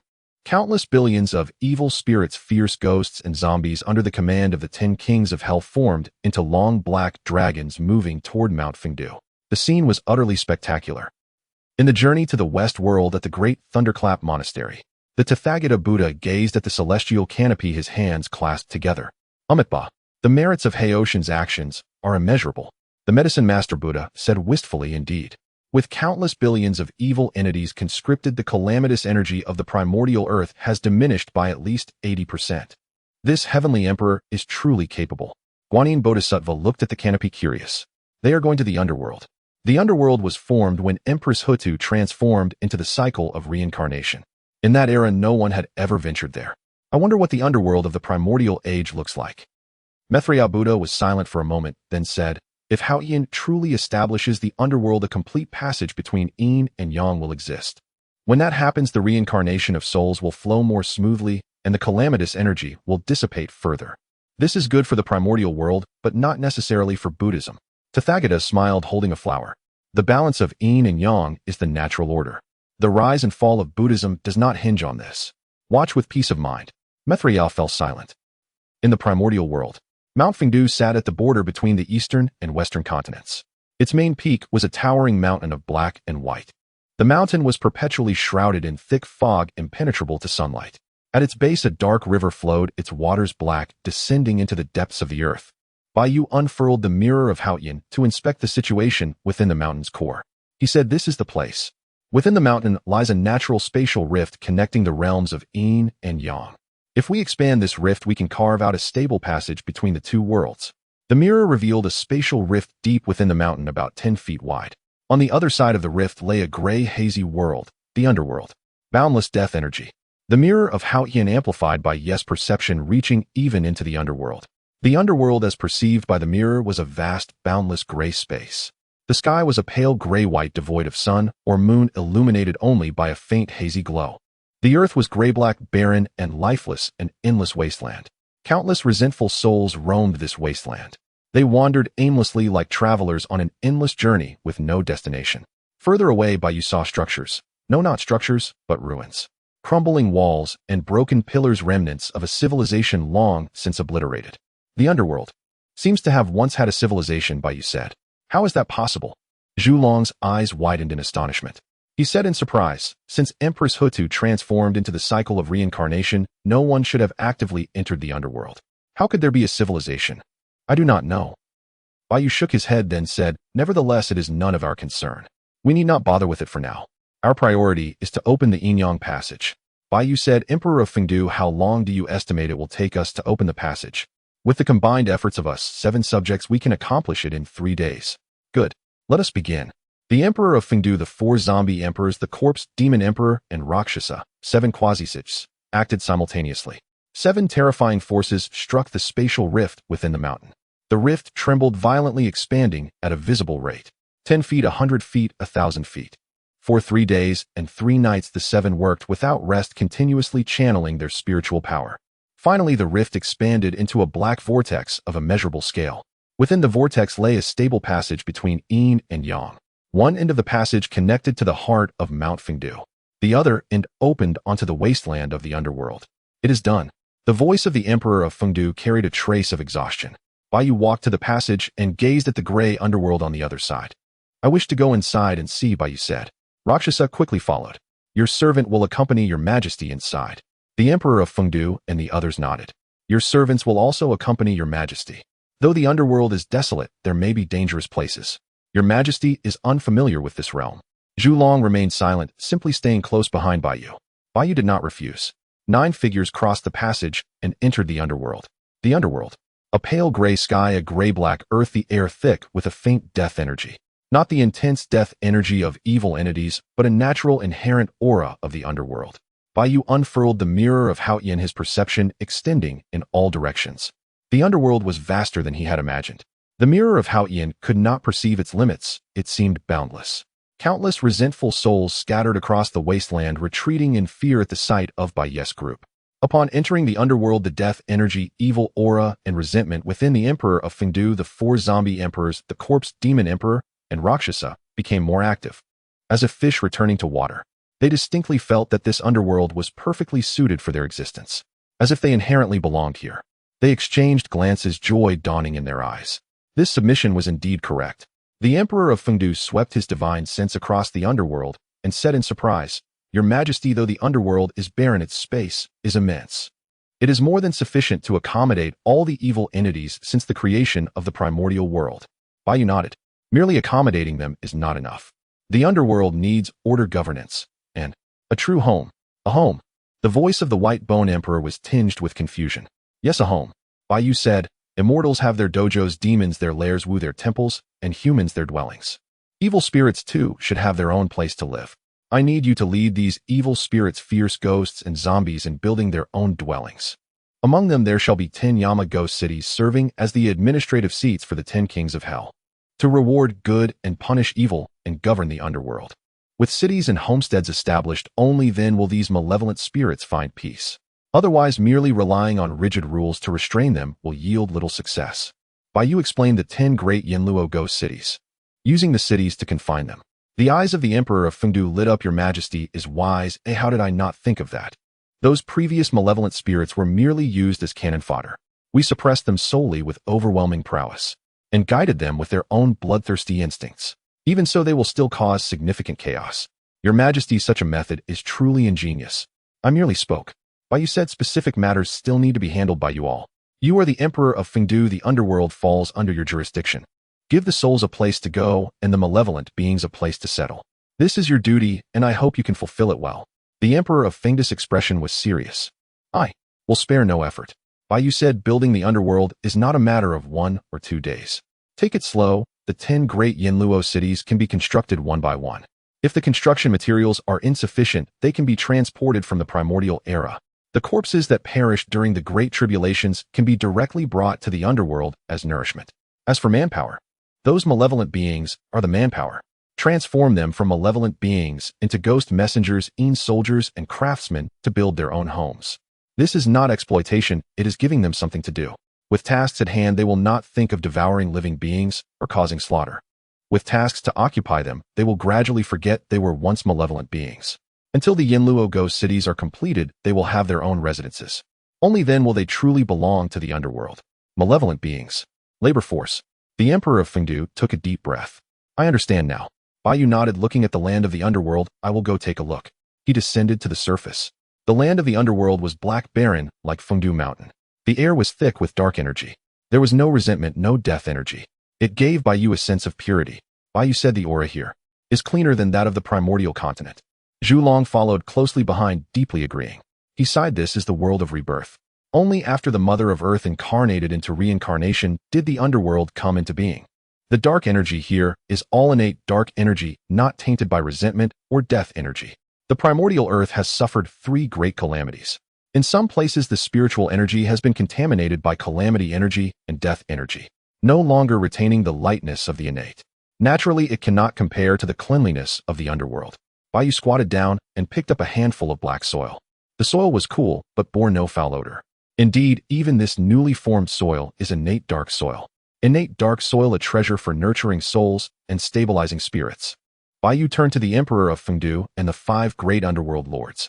You can use this dark soil to create bricks, establish cities, and nurture yourselves, killing 2 birds with 1 stone. Wonderful. Instantly, the Emperor of Fengdu and the 5 great underworld lords beamed with joy. Baiyu stood up.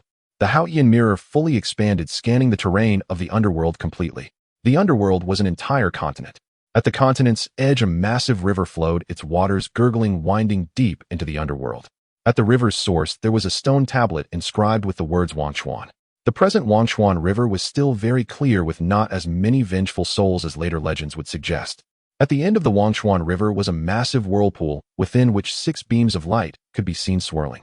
That was the 6 paths of reincarnation. Wangshuan River.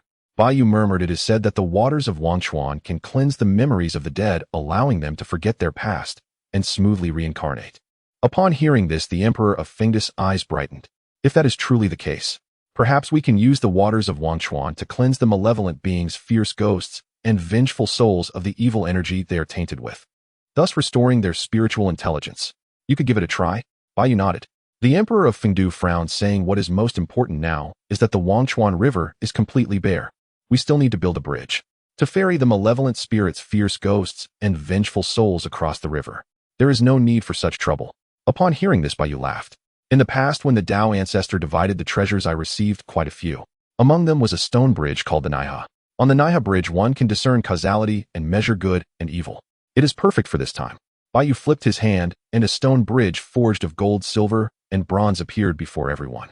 He casually tossed it, and the stone bridge transformed into a stream of light, landing upon the Wangshuan River. In silence, more stone bridges appeared on the Wangshuan River. Golden bridge, silver bridge, Naiha bridge. Baiyu declared, the virtuous shall cross the Naiha bridge, those with mixed deeds shall take the golden bridge, and the wicked shall traverse the silver bridge. His voice was booming like heavenly music, echoing throughout the underworld. Yes, we will remember. 5 The Emperor of Fengdu and the 5 great underworld lords responded in unison. Bai Yu thought of the innate spiritual treasures in his possession. He pondered, since we are here, let us resolve everything at once. Bai Yu took out a blood-red crystal ball. The crystal ball was entwined with ghostly malevolence. Faintly ghostly wails and cries could be heard. Inside the ball lay layers of terrifying worlds filled with horrifying scenes. There were tongue extraction mountains of blade, seas of fire, and cauldrons. With a casual wave, the crystal ball-shaped underworld spiritual treasure fused into the entire land of the underworld. Boom. The sound was like the opening of heavens, chilling and resonating through the underworld. The vast illusion of 18 layers of worlds spun and magnified. It revealed itself to Bai Yu, the Emperor of Fengdu, and the 5 great underworld lords. This is the 18 layers of hell. Souls that have committed grievous sins will be cast into hell for punishment. The greater the crime, the higher the level, and the harsher the punishment, until their sentences are served and they reincarnate. Subsequently, Bai Yu took out several innate spiritual treasures. Wangxiang Platform, Huangquan Road, Ghost Gate. 3 Live Stone, Nijing Platform, Wangse Road. With a resounding boom like the sound of thunder, the 6 great spiritual treasures all merged into the underworld, transforming into unique landscapes upon the land of the underworld. Huangquan Road and Wangse Road twisted and turned, extending into the deepest parts of the underworld. 3 Live Stone, Wangxiang Platform, Nijing Platform are situated at the banks of Wangchuan River. The Ghost Gate is a city the size of a palm. Entering the Yinyang Passage of Fengdu Mountain, it swells in the wind. It grew larger as if air was being blown into it. Initially, it was only the size of a palm. In the end, it resembled a star spanning across the entire belly of Fengdu Mountain. It transformed into a ghost city resembling carved black jade. The city walls were adorned with axes, halberds, and a series of lethal weapons. The city gates were etched with 2 terrifying ghostly figures. The ghostly figures had 3 divine inscriptions atop their heads, emanating a ghostly green glow. The Ghost Gate. After integrating these underworld spiritual treasures, the entire underworld trembled. The land of the underworld seemed to have become even more complete. The Emperor of Fengdu and the 5 great underworld lords sensed the aura of these newly born underworld constructions, and the laws carried by the innate spiritual treasures. Their eyes widened in disbelief. The 6 of them swallowed hard, unable to believe, as they asked, Your Majesty, are these all innate spiritual treasures? Yes. Bai Yu nodded, saying, It is a bit few. In the future, I will bring more innate spiritual treasures for the underworld. He was not overly concerned. The Tao ancestor had given him plenty before. Upon hearing this, the Emperor of Fengdu and the 5 great underworld lords were dumbfounded. Isn't this still few? Your Majesty, are you speaking nonsense? Innate spiritual treasures. These can assist in slaying corpses to become quasi-saints. Rare in the world. Even during the Dragon and Phoenix calamity, it is not easy to possess one outside the core of the Dragon, Phoenix, and Qilin clans. Yet these precious innate spiritual treasures were directly given to the underworld by Bai Yu.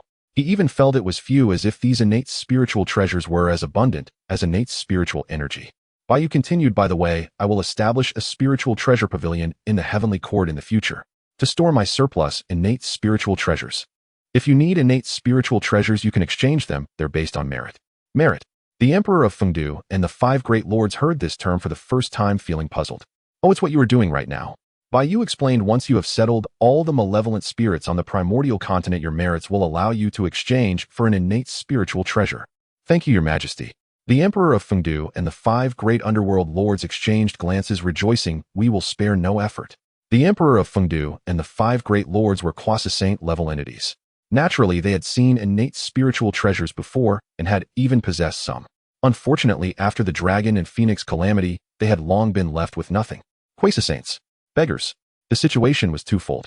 While the Emperor of Fengdu and his companions were excited, someone was already gritting their teeth in jealousy.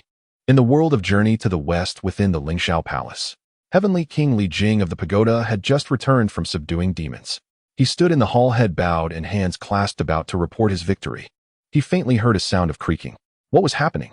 Heavenly King Li Jing grew puzzled, and Taibai Jinxing gestured with his eyes for him to look upward. He was startled to find the Jade Emperor's face flushed crimson, his eyes nearly turning green, a shade akin to that of the Lord of the Netherworld, or rather the Great Emperor Fengdu. What's going on? Heavenly King Li Jing transmitted a message to Taibai Jinxing, seeking to probe the matter. It's all because of the Heavenly Veil. Taibai Jinxing sighed. Ever since the Heavenly Veil appeared, His Majesty's mood has soured. I thought it was something serious, Li Jing scoffed. Heavenly King Li Jing let out a scornful laugh. I've long heard of this. Mere ancient phantoms, why make? Taibai Jinxing smiled faintly and gestured for him to look at the sky. At that moment, Bai Yu was pulling out one congenital spiritual treasure after another, distributing them in bulk. Congenital spiritual treasures were being tossed into the underworld as if they were worthless. Damn, what a waste. Such a prodigal. In an instant, the Heavenly King's expression mirrored the Jade Emperor's, even more envious. His eyes were practically turning purple. His teeth ground together with a creak. No. Is this even human? Heavenly King, Li Jing's jaw dropped. Congenital spiritual treasures, just thrown away. Tai Bai Jinxing chuckled. Merely ancient phantoms, why make such a fuss, Heavenly King? How is that the same? Heavenly King Li Jing waved his hand grandly and roared, those are congenital spiritual treasures. Even my exquisite pagoda is merely a postnatal spiritual treasure, and I treasure it dearly. And this Hao Ian dares to show such disrespect to congenital spiritual treasures. The Heavenly King, like a lovesick fool watching his goddess abandoned by a wealthy playboy, let out a mournful cry. No. How can this be allowed? Seeming to have an idea, the Heavenly King abandoned his report. He bowed to the Jade Emperor and strode out of the Lingxiao Palace. Tai Bai Jinxing paid no mind to his discourtesy, for the one above was still watching the Heavenly Veil with gritted teeth. He likely didn't even know the Heavenly King had come. At Kunlun Mountain in the Jade Void Palace, the immortal of the South Pole stopped stroking his beard, his eyes wide, and his words incoherent. This. Hao Yan. He. This. I. Everyone knew what he meant. Guang Chengzi sighed. How can Hao Yan be so wasteful, disposing of congenital spiritual treasures so casually? Yuding Jinren also gasped. Such a wealthy heavenly emperor. He himself possessed only the immortal slaying sword, a lower-grade congenital spiritual treasure. Tai Jinren nodded, his throat dry. With this toss, Hao Yan has likely thrown away the entire wealth of several of us. At the Celestial Court, in the Star Palace, the disciples of the Jie sect were surprised, but accepting, for most were quite wealthy. The Star Mother Jinling Xingmu said calmly, this Hao Yan has rather good fortune. She herself possessed the 4-symbol pagoda, the Dragon Tiger Rui, the Flying Gold Sword, and the 7-fragrance chariot, all acquired by serendipity. Everyone must have had similar experiences, casually gathering a few suitable congenital spiritual treasures while wandering. Zhao Gongming nodded. Still, it's a terrible waste. These treasures could have helped several more achieve quasi-sagehood. The Plague Emperor Lu Yu interjected, not necessarily. He's merged these treasures into the underworld, making it more stable, taking from heaven and earth and returning to them. The Fire Virtue Star Lord Luo Xian sneered. I fear that by returning them to heaven and earth, some fiends will steal them away.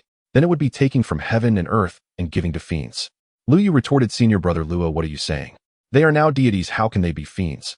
Moreover, Heotian's great kindness to them would surely inspire gratitude, not theft. Luo Xian scoffed. Naive. Once a fiend, always a fiend. Everyone knows fiends are selfish and heartless. For spiritual treasures, they'd do anything.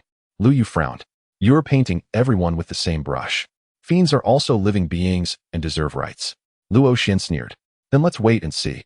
At Mount Meru in the Great Thunderclap Temple, the Tathagata nodded in praise. Heotian's move is unexpected, but with the underworld newly established, this strengthens its foundation, which is reasonable. Mithriya stared wide-eyed. This prodigal, wasting fine treasures on the underworld for roads, such as sin. The Medicine Buddha also frowned. Heotian's action seems unwise. Congenital spiritual treasures are so precious. How can they be used on ordinary souls and evil spirits? The Ghost Gate could have been built by the spirits. Why use treasures to suppress it? Mithriya nodded in agreement. Indeed, the Yellow Spring Path could have been lined with spider lilies. Why use treasures to guide the way? The Medicine Buddha continued without pause. The senior brother is right. As for the path of unjust death, simply build the city of unjust death and send them in. The bridge of helplessness could be made of wood, stone, or gold. The terrace of homecoming could also be built. The mirror of karma is troublesome, but a Buddha relic cultivated through mind-reading powers could replace it. He's completely wasting the power of congenital spiritual treasures. Guanyin watched in astonishment. She had never seen the usually serene Medicine Buddha so argumentative. The Tathagata, however, was unfazed, knowing full well that the Western sect was notorious for its poverty. Sage Zhuanti often went east to beg due to the West's scarcity. Alas, Guanyin did not witness another's reaction. At Mount Lingjiao in the cave of Primordial Awakening, the ancient Buddha of Burning Lamp's eyes blazed with light upon seeing Baiyu produce the 18 levels of hell. A cosmic spiritual treasure. It's a cosmic spiritual treasure. The ancient Buddha's throat went dry as a fierce desire surged within him. He craved it. Ever since he used the cosmic ruler and the 24 pearls of calming the seas to create the 24 heavens and achieve the rank of ancient Buddha, his thirst for cosmic treasures had peaked. These 18 levels of hell would let him create another 18 heavens, perhaps advancing his cultivation further. That cosmic treasure is in the underworld. his face twisted with greed like a ravenous ghost. I don't need much, just 12 levels. 12 levels would be enough for me to achieve the 36 heavens. My path shall be complete. Muttering to himself, the ancient Buddha turned and rushed toward the underworld. In the netherworld, the 10 kings of hell exchanged bewildered glances. King Yama hesitated. Do we really have congenital spiritual treasures in the underworld? King Qingguang paused. No, I don't think so. If we did, wouldn't we have found them? King Chujiang hot-tempered exclaimed, oh, there simply aren't any. Why fret over it? King Yama remained uneasy. Then what is our yellow spring path? Planted with grass. The terrace of homecoming. Piled with earth. The ghost gate. A south, the bridge of helplessness. Made of wood. The stone of 3 lives. A placed brick. Then I am relieved. King Yama patted his chest. Just then 2 voices thundered through the underworld. Where are the 10 kings of hell? Come see me at once. Who?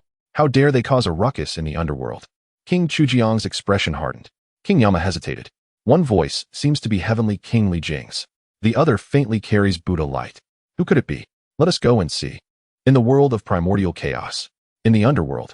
The Haotian mirror unfolded, revealing a miniature map of the underworld's terrain. Mountains, rivers, basins, and hills appeared vividly. Baiyu pointed with a finger. Centered around Fengdu Mountain, 10 points of light illuminated. White, blue, purple, red, black. Each belonging to distinct colors, vibrant and clear. Until the entire underworld was divided into 10 distinct regions. Each color perfectly covered 1/10 of the underworld continent. Baiyu pointed at the light on Fengdu Mountain, addressing the Emperor of Fengdu and the 5 great underworld sovereigns. Let us begin here. With these 10 regions of hell as a foundation, we can build 10 cities of Yama, enveloping the entire underworld within them. Yes, Your Majesty. Baiyu had been in the underworld for quite some time, explaining the rough construction plan for the entire underworld. Only when the Emperor of Fengdu and the 5 great underworld sovereigns fully understood did he stop. At times, Baiyu would suddenly feel dazed, thinking he was not the heavenly emperor. With a safety helmet, he could easily take on the role of a foreman. Baiyu chuckled, driving the distracting thoughts from his mind. At that moment, the 10 Yama and the judges approached to report. Your Majesty, the malevolent beings from the western continent have gathered at Fengdu Mountain. Shall we begin the migration? Let's start. Baiyu said to Zhulong Luo Sha, the Emperor of Fengdu, and the 5 great underworld sovereigns. Let us go take a look together. Yes. The 10 Yama and the judges turned and entered the ghost gate, returning to the world of primordial chaos. Baiyu and the others followed behind the Yama, arriving in the world of primordial chaos. Upon entering the world of the living, Baiyu instantly sensed the differences from the underworld. Light. Baiyu gazed upwards, his eyes slightly squinting. He extended his palm. The brilliant sun in the starry sky seemed to leap onto his fingertips. The underworld still lacked a pair of sun and moon. Baiyu thought to himself, noting this down. Upon leaving Fengdu Mountain, the surrounding sky suddenly darkened. A torrent of death energy, resentment, malevolent energy, and the aura of corpses intertwined, completely obscuring the entire sky. Hiss! How tragic. I hate it. Countless voices intertwined together. Those were the wails of resentful souls, the howls of evil spirits, and the cries of zombies, all converging together. Baiyu looked over. These malevolent beings were a dark mass stretching endlessly. 1,000 souls filled the skies. 10,000 souls were boundless and infinite. How could there be merely 10,000 here? Baiyu felt that these malevolent spirits, vengeful ghosts and zombies, seemed to stretch to the ends of the world. We cannot let them all enter the underworld at once. Baiyu frowned and said, we should divide them into 12 batches, with each great Luo Jingxian responsible for 1 batch. Emperor of Corpse Demons, you go to the underworld to assist. Yes, Your Majesty. The Emperor of Corpse Demons turned and entered the underworld again. King Qingguang, let it start with you. King Qingguang accepted the order, letting out a long howl. It spread throughout all the malevolent beings, evil spirits, resentful souls, and zombies under his command. Their numbers were vast in the billions, a dark tide surging toward the ghost gate. Unfortunately, allowing these malevolent beings, resentful souls, and evil spirits to wreak havoc in the primordial chaos and slaughter the living was something they could do with ease. However, asking them to perform a serious task was truly laughable. To describe them as a rabble would be a compliment. The resentful souls howled as they fled in all directions. The zombies shook their heads and swayed, completely ignoring commands. The evil spirits transformed into black smoke, attempting to slip away from the mountainside. We can't stop them. King Qingguang's voice carried an urgency. Baiyu stood at the edge of the ravine, observing the chaotic scene below with a furrowed brow. It's your turn to intervene. Baiyu addressed the Emperor of Fengdu, the 4 great zombie sovereigns, and Luo Sha. Yes, Your Majesty. The Emperor of Fengdu and the 4 great underworld sovereigns also had grim expressions, feeling embarrassed in front of Baiyu. The Emperor of Fengdu and the four great zombie sovereigns turned around, letting out a low roar toward the malevolent beings below. That roar contained the pressure of mid-stage quiescence. All the malevolent beings froze simultaneously. Enter the underworld. The voices of the Emperor of Fengdu and the four great underworld sovereigns were cold, instilling fear that penetrated the souls of the malevolent beings. The malevolent beings trembled, obediently surging toward the ghost gate. They lined up, entering the ravine one after another, streaming into the underworld. Bai Yu watched this scene, feeling a sigh of relief in his heart. But it was still not fast enough. With hundreds of billions of malevolent beings at the current speed, it would take at least thousands of years to completely migrate into the underworld. Too slow. Your Majesty, Luo Sha's voice rang out. I have a method. Speak. I can transform into the form of an evil spirit, entering the crowd of malevolent beings to guide them.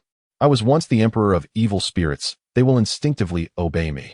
If you can truly do this, you will have achieved a great merit. Bai Yu's eyes lit up. Go try it out. Luo Sha transformed into a streak of black light, diving into the crowd of malevolent beings. Her form shifted from clear to blurry. She reformed into the half-transparent form of the Ghost Emperor, the leader of the malevolent beings, the supreme being of the ghost entities, the existence to whom they pledged their loyalty. Upon sensing her aura, the malevolent beings instinctively surged toward her, following closely behind. Luo Sha led billions of malevolent beings marching grandly toward the ghost gate. The speed of migration greatly increased. The migration work continued for over 100 years. In that century, endless malevolent beings were moved into the underworld. 10 cities of Yama rose from the ground of the underworld, completely suppressing the entire underworld continent. Some malevolent beings that had crossed the Naiha Bridge transformed into ghost messengers, underworld messengers, and ghost soldiers. They became the maintainers of order in the underworld. On the River of Forgetfulness, every bridge was guarded by ghost soldiers. The 18 layers of hell were alternately guarded by the 5 great sovereigns. Each layer of hell had different punishments targeting the souls of different sins. Finally, there was order in the underworld. On this day, Bai Yu stood by the River of Forgetfulness, watching the murky waters flow slowly. King Qingguang approached him from behind. Your Majesty, King Qingguang stepped forward. The migration of the malevolent beings is more than halfway complete. The remaining ones will all be moved into the underworld within a month at most. The Order of the Underworld has also been initially established, and the 10 Yama cities have already begun operation. The Naiha Bridge on the River of Forgetfulness is fully guarded by ghost soldiers, ensuring that the souls do not dare to cause trouble. The 18 layers of hell have also begun to operate, and the first batch of sinful souls has already been cast into hell to face punishment. Bai Yu nodded. Thank you for your hard work. I do not find it hard. King Qingguang said, for 100 years your Majesty has been tirelessly overseeing the migration without resting for a moment. If your Majesty does not feel tired, how can we feel tired? Bai Yu did not respond. As a great Luo Jinxian, he did not require rest. From the shores of the Eastern Sea to the Western continent, and then to the underworld. Not pausing for a moment did indeed make him feel fatigued. Your Majesty, King Qingguang suddenly lowered his voice. There is something I do not understand. Speak. Why does your Majesty care so much about matters in the underworld? Your Majesty has already granted the title of Emperor of Fengdu and the 5 great underworld sovereigns. In other words, the underworld is the territory of the Emperor of Fengdu and the 5 great underworld sovereigns. Why not let them build it themselves? Instead, your Majesty is personally involved without rest. I have not considered so much, Bai Yu chuckled. I am merely doing what a heavenly emperor ought to do. A heavenly emperor is not a clay statue, simply sitting high in position to be worshipped by all beings. What the beings need, the heavenly emperor should do. In my view, the primordial chaos is the beings. These malevolent spirits, resentful souls, evil spirits, and zombies are also beings. Now the beings of the underworld need me, so I am here. It's that simple. Upon hearing this, King Qingguang was left stunned, speechless for a long time. A feeling surged within him that he could not articulate. It was a swelling of filling, as if everything was being filled. Are we also beings? Until after a long time, King Qingguang came to his senses and quickly bowed. Your Majesty is benevolent. Bai Yu waved his hand about to respond when he suddenly sensed an incomparably powerful aura emanating from the end of the River of Forgetfulness. In the world of Journey to the West at the Lingxiao Treasure Palace, the Jade Emperor's expression darkened.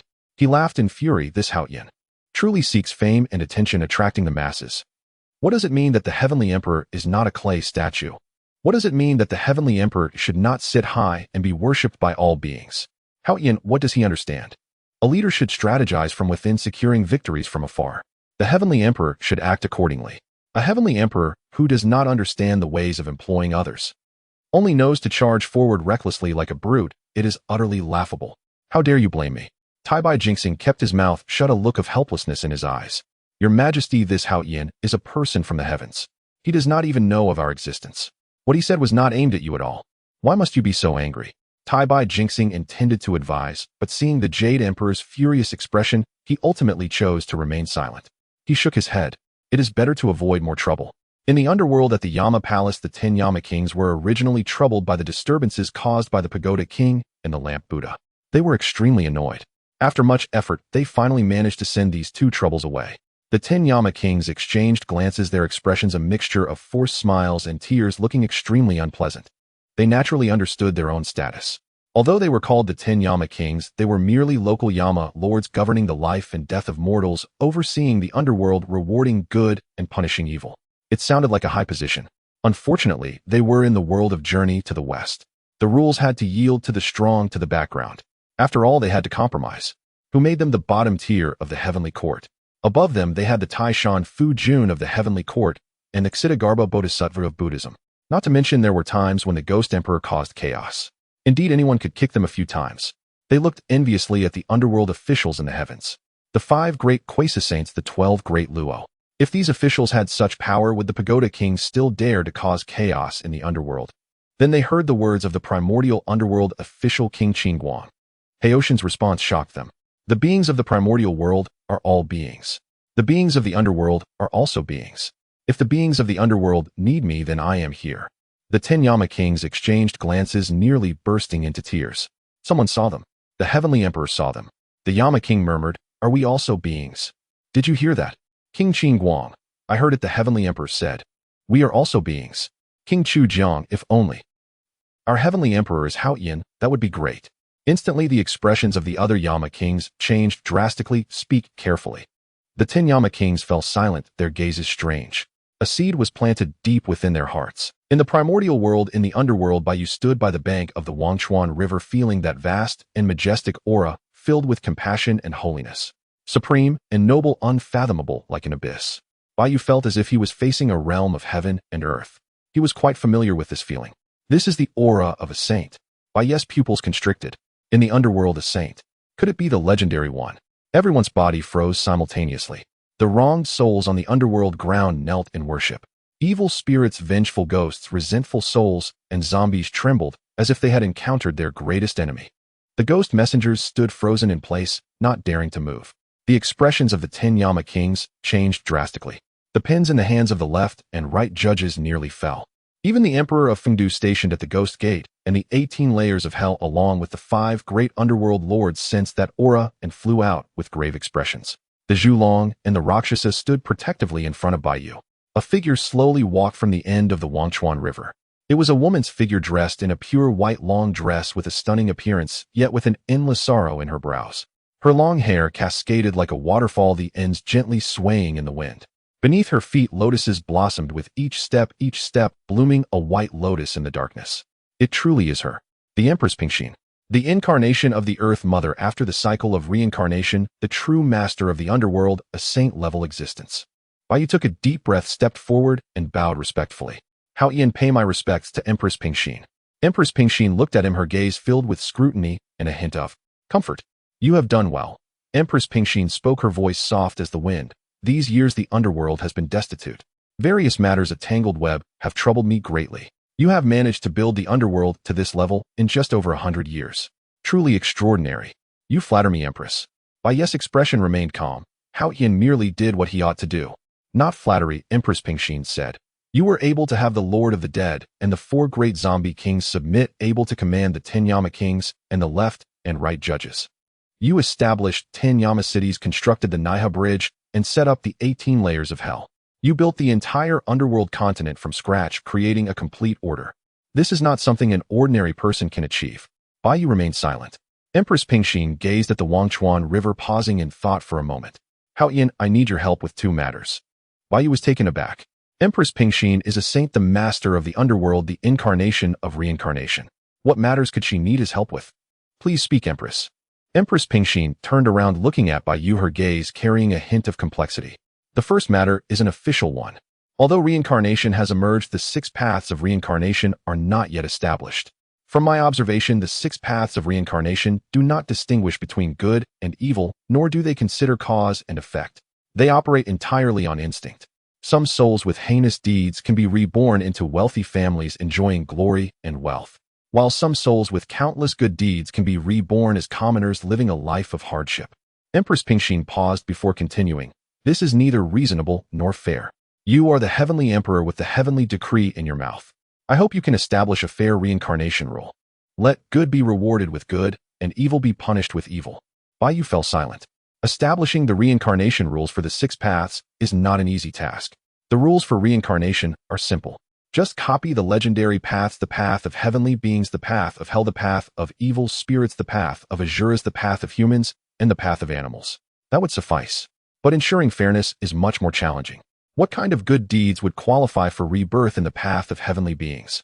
What kind of evil deeds would lead to rebirth in hell? What kind of souls could be reborn in the human path? There are too many rules and regulations involved. It requires careful sorting. Bai Yu pondered for a moment, saying, Empress, I need time to consider.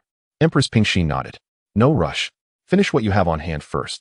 She looked at Bai Yu, her gaze filled with anticipation. I have waited for these years. A few more days won't matter. Bai Yu nodded. Then please, Empress, tell me the second matter. Empress Pingxin pursed her lips, appearing somewhat shy. The second matter is a personal one. Bai Yu waved his hand respectfully, saying, The Empress embodies reincarnation. Her compassion unmatched. All beings of the primordial world owe her a debt of gratitude. Hao Yin, of course, is no exception. Empress, please speak freely.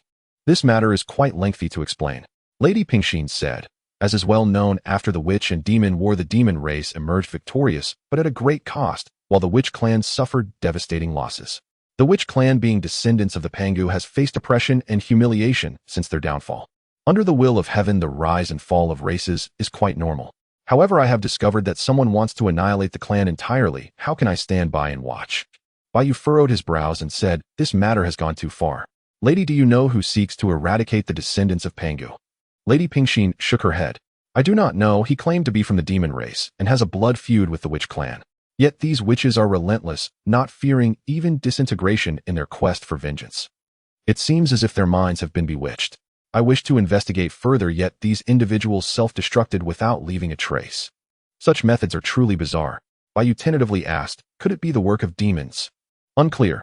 Their traces have been erased too thoroughly. Lady Pingxin frowned and said, It is precisely because this matter is suspicious that I feel the primordial land is not safe, which is why I brought a group of witches into the underworld. The underworld? Can the witch clan dwell there permanently? Bai Yu asked in surprise. The air is heavy with yin energy. For souls, it is naturally a favorable environment. But if a physical body enters, won't the yin energy harm it?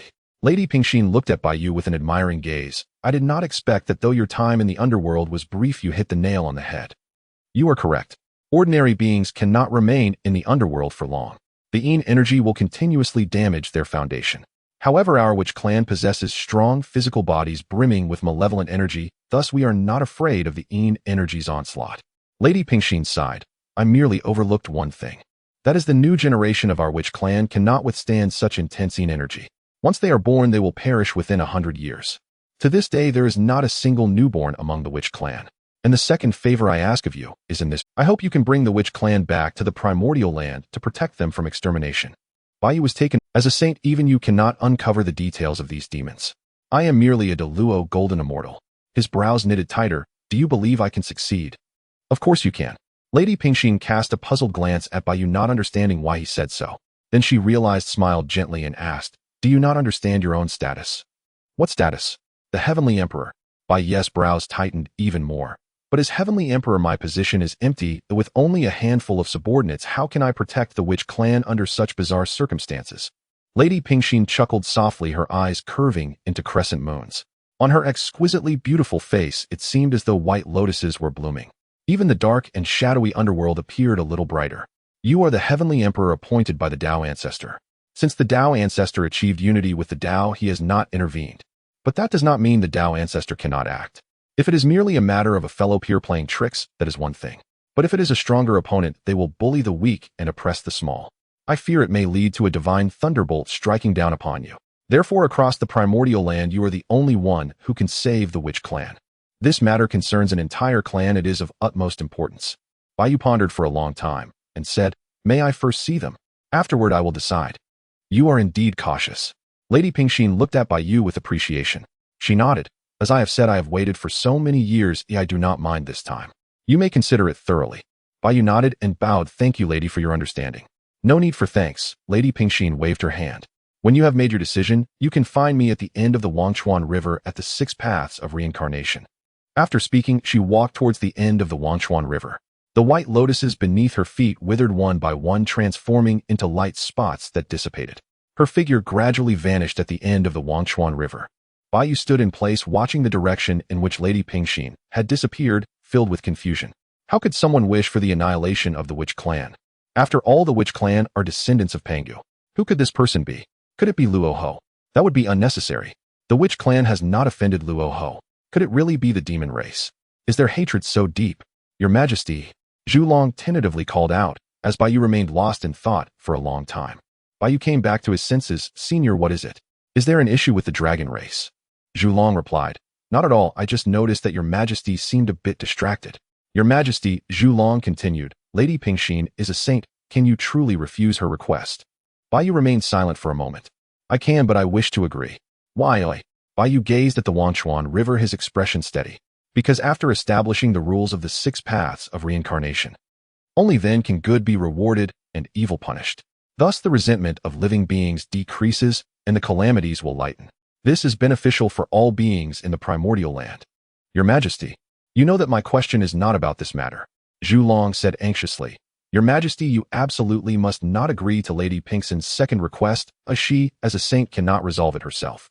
"And how would you resolve it?" "The Witch clan, as descendants of Pangu, committed extensive slaughter and dominated the primordial land, acting tyrannically. Today's tribulation is entirely self-inflicted. Why must you wade into this muddy water?" Bai shook his head. "Senior, there is no need to say more. That is not the reasoning. However, this matter I will not agree to lightly. Let us wait and see." He did not directly answer the question, as he had mentioned before. All beings on the primordial land are living beings. The beings in the underworld are also living beings. Are the witches not living beings? Bai's heart subtly began to form an answer. He turned around and flew towards the 6 paths of reincarnation. Luo Sha closely followed behind him. Zhulong looked at his retreating figure, his gaze complex. He murmured, "This Majesty's heart is simply too soft. It does not seem like a person of the primordial land." Bai's figure gradually disappeared into the darkness.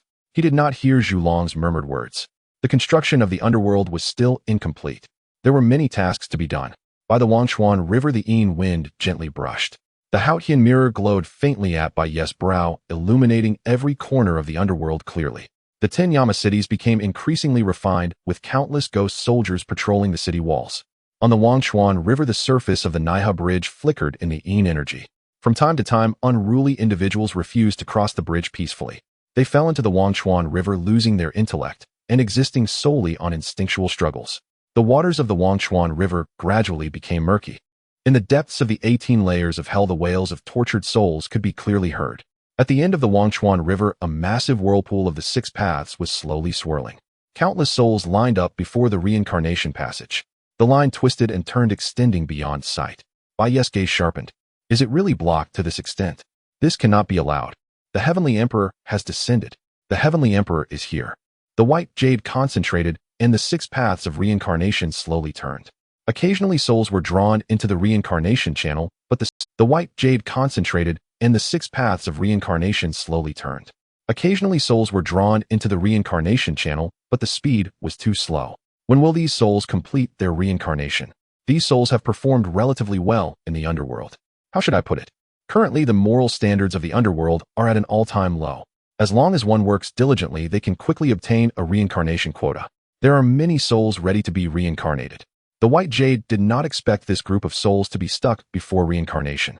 He had been careless. The white jade felt somewhat helpless. It seemed that the rules of the 6 paths of reincarnation could not hesitate. It must be resolved quickly. 6 paths, the white jade murmured. He closed his eyes and countless settings from his past life emerged in his mind. The 6 paths of reincarnation. The path of heaven, the path of azure, the path of humanity, the path of beasts, the path of hungry ghosts, and the path of hell. He walked to the banks of the Wangchuan River and sat down on a black rock. In the Haotian mirror, the structure of the reincarnation channel gradually became clear. The The 6 rays corresponded to 6 different reincarnation paths. However, currently the 6 paths of reincarnation have only established a framework. There are no detailed rules. The souls do not know which path their karma corresponds to and can only wait in line for the reincarnation channel to judge. Yet the judgment rules of the reincarnation channel are vague. Some souls wait for hundreds of years. Some wait for thousands of years. Some may never wait. The white jade pondered for a long time. Suddenly he opened his eyes and slowly wrote the first line of text in the void. The 6 paths of reincarnation are not a chaotic and disorderly cycle. It requires virtue to determine the great and good, and evil to be weighed to be fair and just. Based on virtue, the good are divided into 3 ranks and 9 grades. Heaven, earth, and humanity are 3 ranks. The upper, middle, and lower 3 grades. To save a life, the virtue is counted as 1. A million virtues elevate 1 to the upper grade of heaven, the pinnacle for the good. Within 10 virtues, 1 is in the lower grade of humanity, the foundation for the good. Based on karma as proof, the evil are also divided into 3 ranks and 9 grades. To take an innocent life, the karma is counted as 1. A million karma elevates 1 to the upper grade of heaven, the pinnacle for the evil. Within 10 karma, 1 is in the lower grade of humanity, the foundation for the evil. The white jade wrote faster and faster. Beneath the 6 paths of reincarnation, 1 must divide into 6 paths. Virtuous deeds elevate 1 into the upper 3 paths. Karma surrounds the body, entering the lower 3 paths. The upper 3 paths are the path of heaven, the path of earth, and the path of humanity. The lower 3 paths are the path of beasts, the path of hungry ghosts, and the path of hell. The path of heaven is for beings of the heavenly realm who have long lifespans, innate talents, and progress in cultivation at a rapid pace. If all goes well, they can enter the immortal path. Only those who are virtuous at the heavenly rank can enter. The path of earth is for beings of the earthly realm who have limited lifespans, excellent innate talents, and progress in cultivation as if walking on flat ground. If they have the opportunity, they can enter the immortal path. Only those who are virtuous at the earth rank can enter. The path of humanity is for beings of the earthly realm who have finite lifespans, poor innate talents, and progress in cultivation as if climbing a mountain. Without great opportunities, they cannot enter the immortal path. Those with a balance of good and evil, possessing both virtue and karma, may enter the path of humanity. The path of beasts is for beings of the earthly realm who are of low intelligence, foolish, and incapable, making their cultivation as difficult as ascending to the heavens. It is nearly impossible for them to enter the immortal path. Beings of the path of beasts have varied forms, including birds, beasts, insects, fish, and crustaceans. They may be reincarnated into the path of humanity once their term is served. Only those with karmic burden enter the path of beasts. The path of hungry ghosts is for beings of the earthly realm plagued by illness, with throats like needles and bellies as vast as mountains, suffering from hunger and thirst all day long, unable to eat or drink. They suffer 1,000 times more than beasts. Once their term is served, they may be reincarnated into the path of beasts. The path of hell is for beings of the underworld who cannot enter the primordial chaos. They are cast into the 18 layers of hell, suffering immeasurable torment.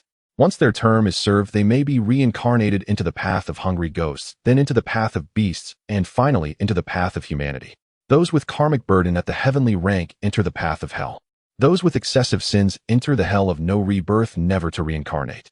The white jade gazed at the 6 path rules he had written in the void and asked the king of hell, Qin Guang, who was closely following him, "Qin Guang, do you think these 6 path rules are feasible?" Qin Guang carefully read through them and nodded, saying, "Your Majesty has thought it through thoroughly. The path of heaven, the path of earth, the path of humanity, the path of beasts, the path of hungry ghosts, and the path of hell. The 6 paths are clear, each with its own place. Souls entering reincarnation will no longer need to wait blindly. Instead, they will directly enter the corresponding reincarnation channel based on their virtues and karma. Thus, the congestion of the reincarnation channel can be resolved. Alone a tree does not make a forest, a single thread does not make a line." The white jade turned to the Zhulong and asked, "Zhulong, what do you think?" "Your Majesty, this rule is already quite perfect." Zhulong nodded, seeing no issues with the rule. "But there is one point I have some doubts about." "What doubts?" Zhulong said.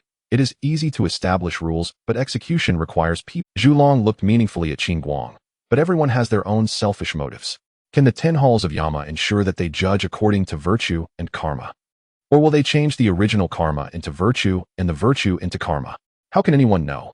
Qin Guang became anxious and hurriedly said, "Your Majesty, I assure you that I will be absolutely fair and just.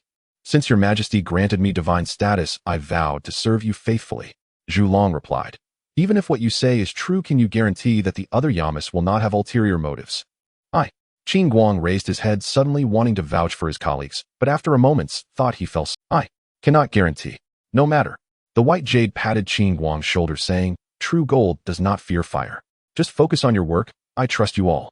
Qin Guang's eyes turned red, his voice trembling. "Thank you, Your Majesty." The white jade nodded and said, "Since the rules are fine, let us implement them as they are. First, we must solve the immediate problem. These souls cannot be stuck here any longer. Let's get to work. As for the concerns raised by Zhu Long, I will consider them. Strive to ensure that no good person is wronged and no evil person escapes." Qin Guang nodded vigorously. "I believe Your Majesty can definitely do it." After saying that, Qin Guang went to find the other 9 Yama and the judges on the left and right, preparing to inform them of the newly established 6 paths of reincarnation rules. After Qin Guang left, the white jade stood up and took out the Heavenly Emperor seal from his sleeve. The seal floated above the Wangchuan River, emanating a gentle glow. The white jade closed his eyes, engraving each character of the 6 path rules into the Heavenly Emperor seal. The seal slowly rotated, and its light grew brighter. Suddenly, 6 rays of light shot out from the Heavenly Emperor seal, rushing directly into the reincarnation channel. The 6 rays merged with the 6 light pillars within the reincarnation channel. With a loud rumble, the reincarnation channel shook violently. The swirling vortexes transformed into wide light doors, and 6 giant light doors unfolded in sequence within the reincarnation channel. Each door was engraved with a name: the path of heaven, the path of earth, the path of humanity, the path of beasts, the path of hungry ghosts, and the path of hell. The 6 light doors suddenly emitted a terrifying pulling force. The souls that were originally waiting in line on the ground transformed into streams of light, being completely absorbed by the 6 paths of reincarnation. They were drawn into the corresponding light doors based on their original virtues and karma. The reincarnation channel is open. Just at that moment, above the 6 paths of reincarnation doors, clusters of milky white light points appeared. As soon as these light points emerged, they surged straight towards the white jade. What is happening? The white jade was confused. In the world of Journey to the West, beneath the heavens, stood the Lingxiao treasure palace. The Jade Emperor gazed disdainfully at the white jade above, noting that the words spoken were eloquent. Indeed, it was well said. Merit serves as proof, while karma stands as evidence. There are 3 tiers and 9 ranks: the heavenly path, the earthly path, the human path, the path of beasts, the path of hungry ghosts, and the hell path. The 6 paths are clear and equitable and fair. The Jade Emperor murmured as he looked at the heavens, but soon his expression changed. Yet in this world, where is the equity and fairness? It is utterly ridiculous. I have endured 1,750 tribulations, each lasting 129,600 years before ascending to the supreme position. And you merely, as Zudu child, became the Heavenly Emperor and the Grand Supreme just by following the Tao ancestor. How dare you speak of fairness here? Shameless. Your Majesty, shall I borrow the Jinwu Emperor's Jinwu Zhao Jiao banner to cover this? The Tai-Bai Jinxing cautiously watched the Jade Emperor puffing his beard and glaring and asked, "Cover it for what?" The Jade Emperor, puzzled, responded, "No need to cover it. Not only do we not need to cover it, we must promote it widely. Let all beings see this ancient Heavenly Emperor who seeks fame and reputation. You may not know, but I can see through him at a glance. This Hao Yin does not truly wish to be the Heavenly Emperor. His current performance is merely an act. I must expose his disguised evil nature to all beings. I accept the command." Tai-Bai Jinxing looked helpless. Every time the Heavenly Dome played, the Emperor would watch it on time, and it would anger him. Anger leads to cursing. After cursing, he becomes even more furious. Meanwhile, Hao Yin in the Heavenly Dome remains completely unaware. The Emperor is merely venting his own frustration. No. What are you after? Is it possible that the Emperor is jealous of Hao Yin in the Heavenly Dome? Thinking this, Tai-Bai Jinxing abruptly pulled back his thoughts, deciding not to ponder further. To think further would be a great disrespect. In the underworld of Journey to the West, in a certain hidden great hall, the 10 Yama Kings were debating. Since the last gathering of the 10 Yama Kings here, they established a fixed time to exchange insights from time to time. Merit serves as proof, while karma stands as evidence, equitable and fair. Your Majesty has spoken excellently. With merit and karma, we have a clear standard for judgment. We no longer have to take the blame for others. Who could argue otherwise? Your Majesty is our guiding light. Only he would hold our underworld in his heart. From the moment Your Majesty was born, I knew you would be our future sovereign. Exactly. In fact, I have long been Your Majesty's dog. The Wheel King accidentally blurted out his inner thoughts as he saw the intense discussion among the crowd. The other 9 Yama Kings were taken aback, their gazes fixated on the Wheel King. Seeing their response, the Wheel King awkwardly smiled and waved his hand to him. Not. The King of Chujiang, being straightforward, immediately interrupted him. What do you mean? What do you mean by that? Then he pointed his finger at each Yama present. among us who is not your majesty's dog?" The other Yama kings burst into laughter. Exactly. Share something none of us know. At this, the Wheel King finally relaxed and joined the Yama kings in their playful banter. "You scare me to death." "Not just scaring you to death, you probably peed your pants." Ha ha ha. In an instant, the entire great hall was filled with a joyful atmosphere. In the world of Journey to the West, at the Fire Cloud Cave, the ancient three sovereigns have been stationed here since ancient times. They suppressed the fate of the human race. The human emperor Xianyuan Huangdi, witnessing the 6 paths established by White Jade in the Heavenly Dome. His entire demeanor was furious as he rushed deep into the Fire Cloud Cave, summoning the Heavenly Emperor Fuxi and the Earthly Emperor Shinnong. Brothers, look at the 6 paths established by Hao Yin. It's utter chaos. The Heavenly Emperor Fuxi and the Earthly Emperor Shinnong have been in seclusion and have yet to observe the Heavenly Dome. They were momentarily baffled, but remained unhurried. Having seen much since ancient times, what have they not witnessed? The Heavenly Emperor Fuxi and the Earthly Emperor Shinnong exchanged knowing smiles and comforted him. "Brother, rest assured, we will calculate this together." The two emperors closed their eyes and began to calculate as the scenes in the Heavenly Dome flowed continuously in their minds. It wasn't until the Heavenly Dome first appeared when White Jade was appointed as the Heavenly Emperor that they paused. After watching, Fuxi and Shinnong were filled with questions. What is this Heavenly Dome? They had never encountered it before. Why can this Heavenly Dome project scenes from another world into the present world? Why does the world in the Heavenly Dome resemble the ancient times of the Journey to the West so closely? It felt as if the same tree had grown twice. While the details differ, the trunk remains consistent. What purpose does this Heavenly Dome serve? Xianyuan Huangdi, being decisive by nature, was somewhat impatient. After Fuxi and Shinnong finished their calculations, he remained silent, lost in thought. Unable to wait, Xianyuan Huangdi directly asked, "Brothers, have you finished your observations? What do you think? Is Hao Yin causing chaos?" The two exchanged glances, setting aside their other questions. Fuxi responded to Xianyuan Huangdi, "Brother, I observe that since Hao Yin was appointed as the Heavenly Emperor, although his actions are rather fantastical, he is wholeheartedly devoted to the world of chaos. He is indeed diligent and responsible. I wonder, where does this chaos stem from?" Xianyuan Huangdi shook his head. "I'm not referring to that. A look at the 6 paths he established. His established rules are problematic. Alas, I cannot articulate it clearly. You too should look for yourselves." With that, Xianyuan Huangdi grew impatient and pointed with his finger. A shimmering light screen resembling a water mirror appeared in the Fire Cloud Cave, presenting the scene of White Jade establishing the 6 paths of reincarnation. 6 paths of reincarnation: the heavenly path, the earthly path, the human path, the path of beasts, the path of hungry ghosts, and the hell path. Fuxi and Shinnong observed carefully and finally discovered the discrepancies. His human path does not involve the reincarnation of humanity. What is the situation here?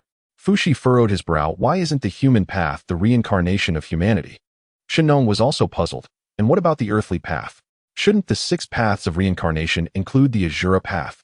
Xianyuan Huangdi nodded. Yes, I sensed something was off back then, but I couldn't figure out what it was, which is why I called upon you both. Within his 6 paths of reincarnation, the earthly path, human path, path of beasts, and path of hungry ghosts all comprise earthly beings. There is no mention of what races they reincarnate into. In that case, can our human race still become the protagonists of the earth? Fuxi frowned.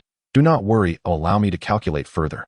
After saying that, Fuxi focused all his thoughts on the ancient period, beginning to calculate the extent of Haoshin's actions on the human race. Shinnong consoled him.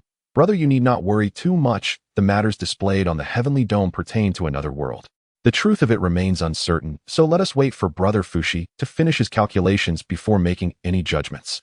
In the world of Journey to the West, the Sea of Blood, the old ancestor of the Nether River gazed at the sky with great interest. Since ancient times, the entire world has become increasingly dull to him.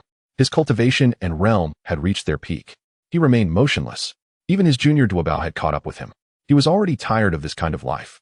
Until the sky appeared. It resembled a mortal drama. It stirred the long silent sea of his heart once again. It seemed that his realm had begun to loosen. Since Hao Yin was appointed as the Emperor of Heaven, he had pursued it to this day. Until Baiyu established the rules of the 6 paths of reincarnation. The Tao of Heaven. Not bad. The Tao of Earth. Acceptable. The Tao of Man. How interesting. The Tao of Beasts. Ha amusing. The Tao of Hungry Ghosts. Truly miserable.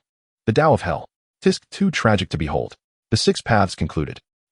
Isn't something missing? The old ancestor of the Nether River suddenly froze.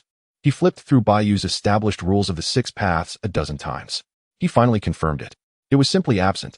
The old ancestor of the Nether River widened his eyes. He roared, "No. Where's my Azura path?" Where did my large Azura path go? The nether river of the primordial era. What are you doing? The Azura path has been replaced, do you know that? Simply useless. Even inferior to the Jade Emperor. That day the sky above the sea of blood rumbled with thunder. The crimson seawater surged violently, creating waves of sound. The Azuras and Rakshasas shrank back. The old ancestor hadn't been this angry in a long time. In the world of the primordial era, the underworld. At the 6 paths of reincarnation. Your Majesty, this. Zhulong and the Rakshasa looked at the light gate of the 6 paths of reincarnation, from which countless milky white light dots surged directly rushing towards Baiyu. The two were momentarily unclear about the situation. Their expressions were somewhat serious, blocking in front of Baiyu. Baiyu waved his hand, signaling them to step back. It should be harmless. I will send them into reincarnation. It is rebirth, it is salvation. They won't generate negative energy. Moreover, even if they truly resent me, I will bear it all. It has nothing to do with you. Baiyu stepped forward, walking in front of the two. He stretched out his hand to catch the milky white light dots rushing towards him. The milky white light dots touched Baiyu's palm. Naturally, they merged into him. Praise the Emperor of Heaven. Thank you, Emperor of Heaven. The Emperor of Heaven is benevolent. A chorus of worshipful voices rang in Baiyu's ears. He felt a warm sensation all over. His entire primordial spirit seemed to be soaking in a hot spring. The fatigue accumulated over the years became alleviated. His mind became even more ethereal. This is the power of wish. A versatile force comparable to the merits of the Tao of Heaven. Baiyu sensed it, revealing a hint of joy in his eyes. Good people indeed receive good rewards. Your Majesty. The Rakshasa looked at Baiyu, who was standing still with a worried expression, and asked, Your Majesty. Are you all right? It's nothing. Baiyu waved his hand, a slight smile lifting the corners of his mouth. I am very well, better than ever. Zhulong was the first to see this power, asking, What is this? Merits. No. Baiyu shook his head. Merits are predetermined by the heavens, bestowed by the Tao of Heaven. This is the power of wish. Power of wish. Zhulong was somewhat dumbfounded. Having lived for so many years, it was the first time he had heard of this term. Indeed, it arises from the heart rooted in desire, the power of wish. Baiyu explained, This is a legendary great power. It originates from all beings. It possesses extraordinary power. It can make people's wishes come true. Wishes come true. Upon hearing this, the Rakshasa opened her delicate cherry lips in surprise. Is it really that miraculous? Zhulong looked incredulous. Can wishes really come true? It's not that miraculous. It depends on how great your wish is. Baiyu explained with a slight smile. When the power of wish is sufficient and the wish is appropriate, it can naturally come true. If the wish exceeds the total amount of wish power, then it would naturally just be an empty joy. Baiyu estimated and speculated. Now these powers of wish, probably, will allow me to ascend another step in the Great Luo realm. In the Great Luo's 12 levels, you are all Quasi-Saints useful to me. However, for you it might be limited. So this power of wish is wondrous, but not as miraculous as you imagine. The Rakshasa looked disappointed. I see. Zhulong was also somewhat disappointed. He thought he could use this power to heal his elder brother, the ancestral dragon. It seems that it still wouldn't work. It's already quite good. Baiyu said, I originally only wanted to ensure the smooth operation of the 6 paths of reincarnation. These are all unexpected joys. I am already very satisfied. That is true. Zhulong nodded in agreement. This matter is settled. Baiyu continued. It's also time to handle the second matter entrusted by the Empress. Zhulong initially wanted to speak up to dissuade him. But thinking back on all the things Baiyu had done along the way, each task completed in turn, he himself might not necessarily be right. In the end, he still didn't voice his thoughts. The Empress had entrusted 2 matters. The first matter, the 6 paths of reincarnation. The second matter related to the witch clan. Baiyu looked at the 6 paths of reincarnation and asked Zhulong and the Rakshasa with confusion. The Empress once said for me to go to the end of the Wangchuan River at the 6 paths of reincarnation to find her. But we have been here for so long, and she has not appeared. How am I supposed to find her? Zhulong smiled faintly. Your Majesty, you are overthinking it. Saints possess vast powers, knowing everything at a thought.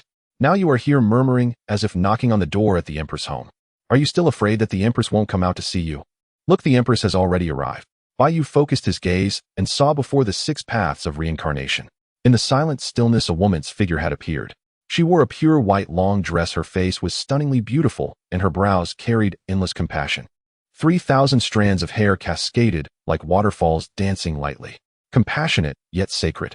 Beneath the woman's feet, white lotus flowers bloomed. A vast power reminiscent of the depths of heaven reminded everyone. The saint has arrived. How yin? The Empress Pingxin raised a bright smile. You have done very well regarding the 6 paths of reincarnation. If it were me, I fear I couldn't achieve what you have. You flatter me, your majesty.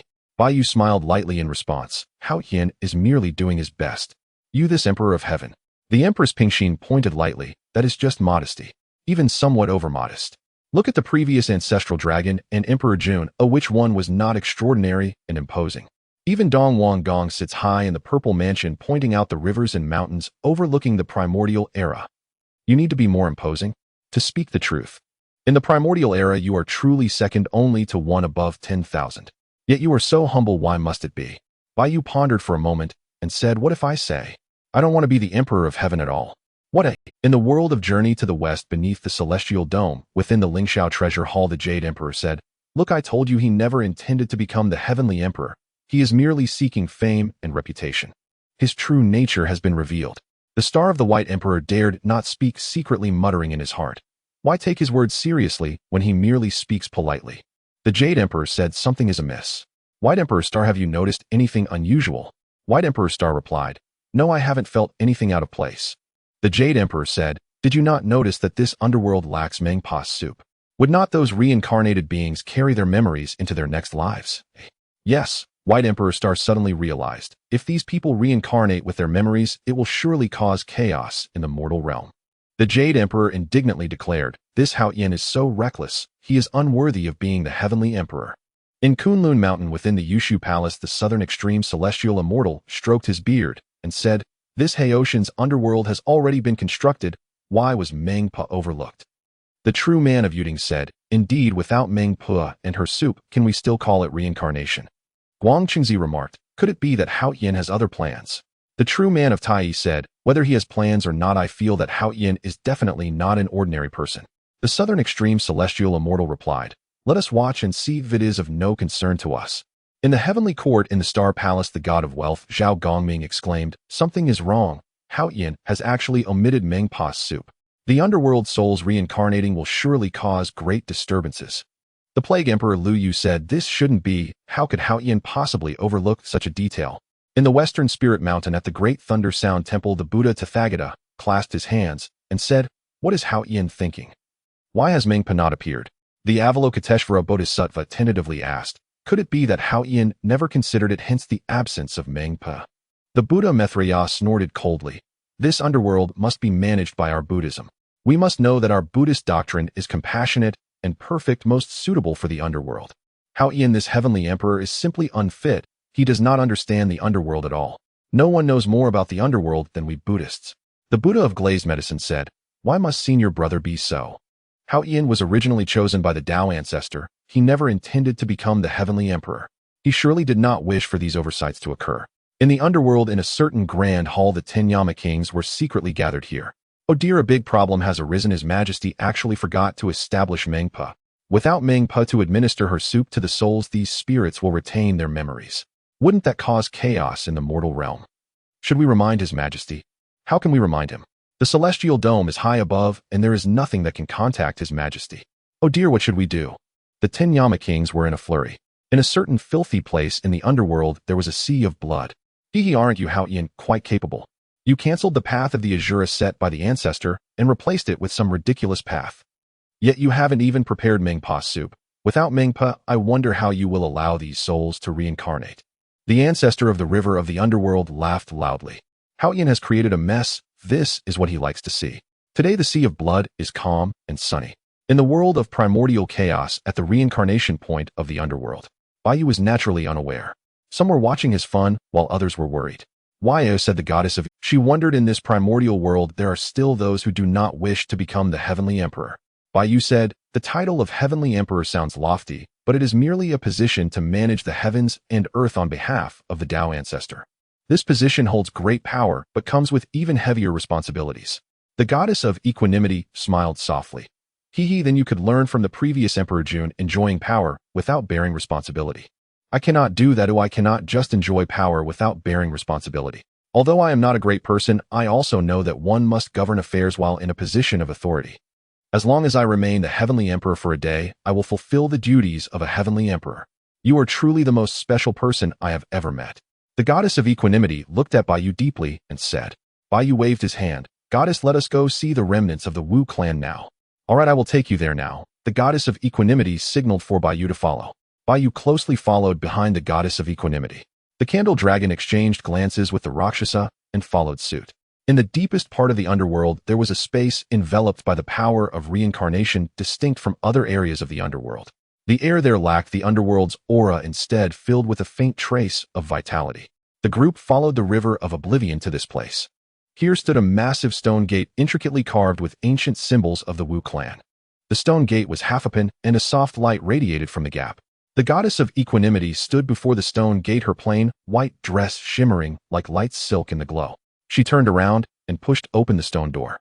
Behind the stone door was a vast space, round like the heavens and square like the earth, a small world within the greater universe. The space contained mountains and rivers, flowers and grasses, and people. Countless beings. No, not beings. These were the Wu clan. Yu saw a dense multitude of Wu clan members. They were tall and muscular, their bodies adorned with ancient totemic patterns, yet each was enveloped in a thick aura of malice. They exuded an ancient and savage atmosphere. The Wu clan, Yu murmured. The goddess of equanimity. After the battle between the Wu and the demons, the Wu clan was nearly exterminated. These Wu clan remnants are a group I saved. In the years since they have been living here and hiding, afraid to venture out. She paused, her voice tinged with sadness. But they cannot remain here forever. The people of the Wu clan are descendants of the Father God. They should run freely upon the earth and wander through the rivers. Their future world should be one of earth and sky, not this dark underworld. Yu fell silent. He saw the eyes of those Wu clan members. In their eyes there was no fear, no hatred, only a deep sense of confusion. They did not know what the outside world had become, nor how long they would have to stay here. Among the crowd, a burly Wu clan elder stepped forward. He was even taller and stronger, moving as if he were a small mountain. Only the weariness in his eyes suggested that he was far from young. The Wu clan elder approached Yu and scrutinized him from head to toe. "Are you the Heavenly Emperor?" His voice was hoarse and ancient. Yu replied, "Yes. The ancestor of the earth said you would give us a path to life." Yu looked at the goddess of equanimity. The goddess of equanimity nodded and said, "The people of the Wu clan respect bloodline above all. The ancestor of the earth has transformed into reincarnation. I do not possess the bloodline of the Wu clan and am not a pure descendant of the Father God. Now I serve the goddess of equanimity, so you may call me Pingxin." The Wu clan elder said, "No matter how the goddess transforms, we will recognize her as the ancestor of the earth and never change." The goddess of equanimity shook her head helplessly. The goddess of equanimity turned to Yu and said, "What I asked you to protect are them." Yu said, "I will. Additionally, I wish to ask the goddess for one thing." "Oh." In the world of Journey to the West, under the firmament, the Jade Emperor was dumbfounded. He rubbed his eyes, feeling as if he had misread the situation. He asked the Tai Jinxing, "Did you hear that? What nonsense is Hao Yin talking about? Is calm heart Empress, how could a sage possibly become a Meng Pu of the underworld?" Tai Jinxing said, "I heard it. Hao Yin is inviting the calm heart Empress to become Meng Pu." Tai Jinxing hesitated a bit, frowning. Hao Yin is indeed being reckless. Not just reckless. He is utterly frivolous. The Jade Emperor snorted coldly. Inviting a sage. It shouldn't just be a grand affair, but should also follow proper etiquette. Previously Taishang Daozu and now Taishang Laojuan, I also respectfully invited them. Their status is transcendent, not beneath me. What about Hao Yin? He just acts on whims. This invitation of his is probably a spuro-themant decision. He even wants to mimic me in inviting a sage. It's simply laughable. If I were the calm heart Empress. In Kunlun Mountain at the Yushu Palace, the southern polar immortal was stunned, even forgetting to stroke his beard. This Hao Yin is truly bold. Yuding Jinren laughed, saying, "Alas, I underestimated this Hao Yin." Guang Qingzi said, "I once suspected that Hao Yin had other plans, but I never imagined his plans would reach the head of a sage." Tai Jinren laughed heartily, saying, "Haha, I told you Hao Yin is not an ordinary person." In the heavenly court, or at the Star Palace, Dumu Yuanjuan, the golden spirit saint mother, had eyes that shone with brilliance. Hao Yin's courage is indeed beyond that of ordinary people. He is simply just like the character of those in my Jia sect. The god of wealth Zhao Gongming opened his mouth, then sighed, "Alas, I really worried too much." The plague emperor Lu Yue sighed, as well. "I thought Hao Yin had overlooked this matter, but it turns out he has a bigger plan." The fire virtue star lord Luo Xian pouted, saying, "What's the use of having a good plan? Does the calm heart empress really have to agree?" The plague emperor Lu Yue laughed. "It doesn't matter if the calm heart empress doesn't agree, as long as Hao Yin knows the underworld needs Meng Pa soup." The fire virtue star lord Luo Xian snorted coldly, not saying anything further. In the western spirit mountain, the Tathagata looked at the firmament, saying, "I underestimated Hao Yin. I thought he hadn't set a position for Meng Pa because he forgot." He then added, "However, this invitation from Hao Yin seems a bit too casual. The calm heart empress in her esteemed position as a sage is only offered a minor role as Meng Pa. Will the calm heart Empress agree? Guanyin Bodhisattva nodded. That is indeed the case. Even with the merits of the calm heart Empress, she should at least be offered a position among the 4 sovereigns. What is Hao Yin thinking? Maitreya Buddha laughed. What is he thinking? Hao Yin has gone a bit overboard thinking that by inviting the calm heart Empress to the position of Meng Pei, does he think she is like those demonic beings lacking a divine position? The Lioli Medicine Buddha relaxed his brows. No problem. Even if the calm heart Empress does not agree, Hao Yin can still find someone to take the position of Meng Pe. In the underworld, in a certain hidden great hall, upon seeing the invitation for the calm heart Empress to become Meng Pe, the 10 halls of Yanluo cheered. King Qingguang said, I knew it with your majesty's wisdom. How could you overlook the position of Meng Pe? King of the Wheel laughed. As long as your majesty completes the establishment of the Meng Pe position, the underworld will lack nothing. Yanluo Wang hesitated nervously, saying, but your majesty inviting the calm heart Empress to become Meng Pe of the underworld, is that feasible? King Chu Jiang retorted, why wouldn't it be feasible? Your majesty is wholeheartedly public-spirited, and the sages must all see that. The calm heart Empress is compassionate, and there is a high chance she will agree to this matter. Yanluo Wang gasped. If that's the case, wouldn't there be a sage stationed in the underworld? Exactly. The other Yanluo realized. The 6 great quasi-sages and 12 great Luo Jingshans are not the peak of underworld forces. Your majesty is actually inviting strong beings to join the underworld. There is even a significant possibility. There could be a sage stationed in the underworld.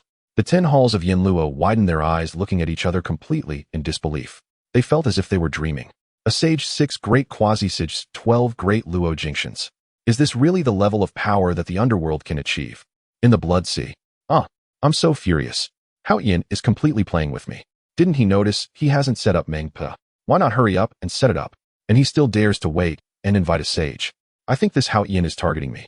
The old ancestor of the underworld river was filled with impotent rage in the Blood Sea.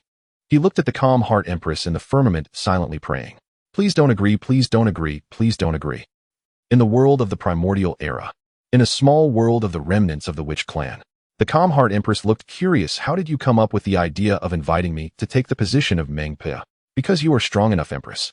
Why, you said you know the current emperor of Fengdu and the 5 great emperors of the underworld are all of demonic origin.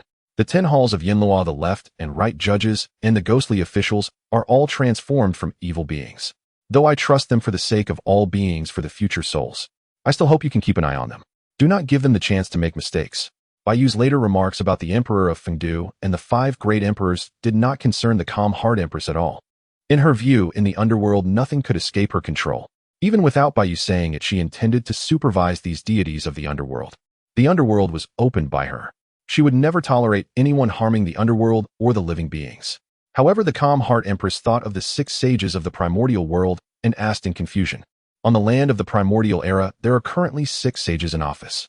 They are also very powerful. Moreover, they all come from the Tao Ancestors School and are closer to you. Why not invite them? Because they are not suitable. Baiyu said you are the master of the 6 paths of reincarnation, and the path of reincarnation you cultivate is more suitable for the underworld. This is my reason for inviting you. Just because it's suitable. The calm heart Empress raised an eyebrow. Baiyu nodded. Just because it's suitable. The calm heart Empress nodded and said, then I agree. As soon as the words fell, an old woman emerged from her body, hunched and kind-looking. The old woman bowed and said, Meng Pe greets your majesty. Then she bowed to the calm heart Empress, saying, I have met the true self. The calm heart Empress said to Baiyu, you arrange her duties. Baiyu nodded, saying, by the river of oblivion, before the 6 paths of reincarnation, there should be a Meng Pe. Meng Pe needs to brew Meng Pe soup. Meng Pe soup is made from forgetting grass combined with the water of the river of oblivion. It can wash away the memories of souls, allowing them to be reborn without carrying memories. Meng Pe bowed, I understand. After saying that, Meng Pe disappeared into the small world. Before the 6 paths of reincarnation, a new old woman appeared silently. The old woman held a bowl of Meng Pe soup. She offered it to the souls who had passed away. The souls drank the Meng Pe soup. Only then could they re-enter reincarnation. Baiyu turned to the calm heart Empress, then I will take all these remnants of the Witch clan away.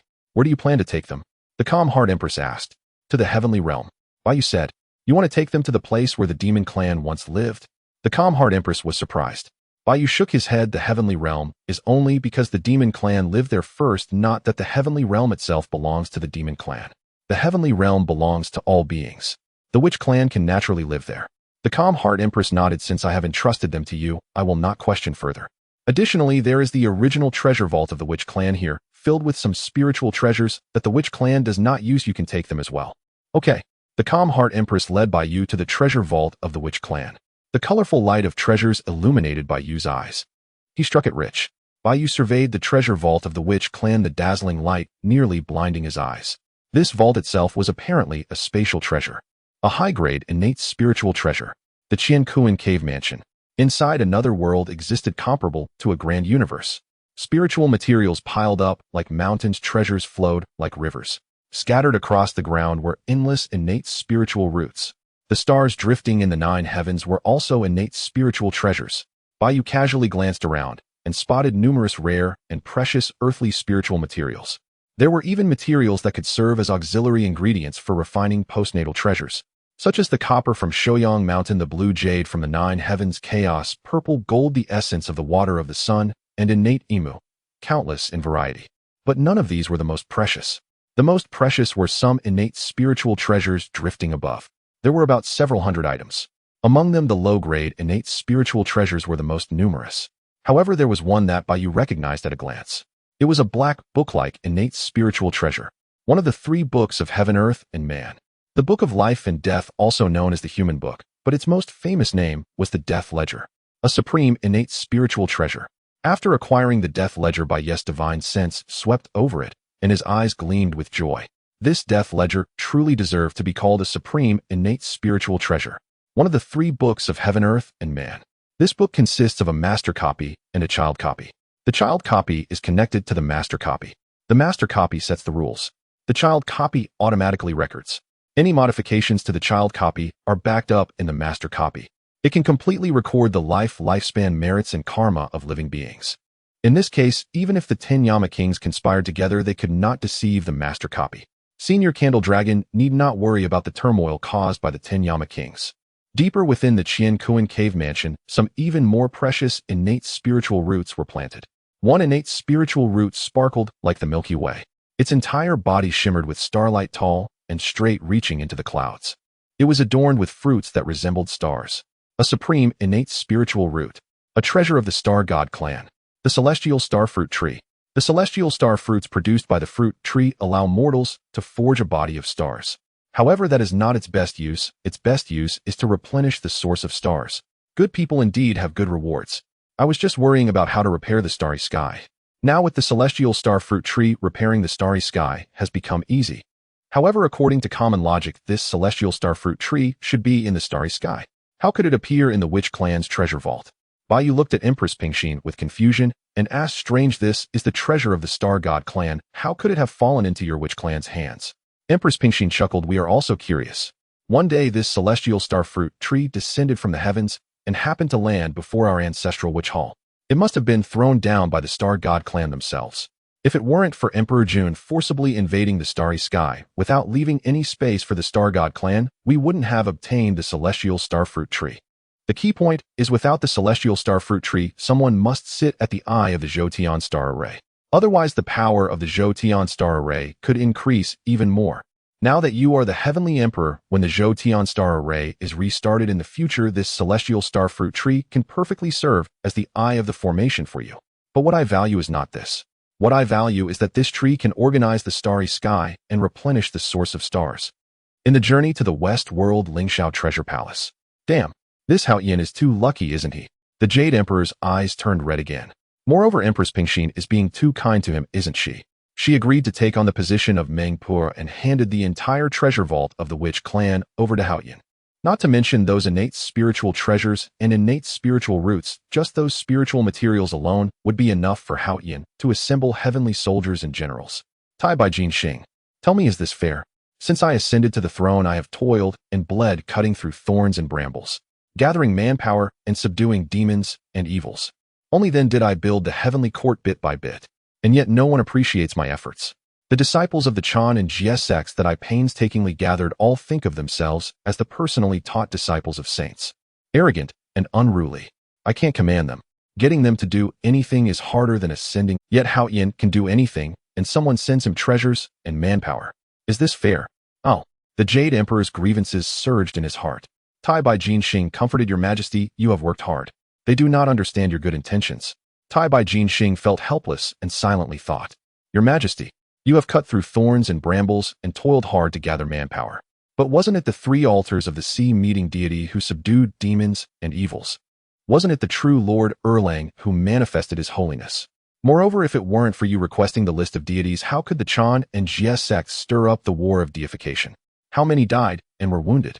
The disciples of the Chan and Jie sects are now comfortably in their positions, at least fulfilling their duties. Your Majesty, what more do you want? The Jade Emperor did not think so.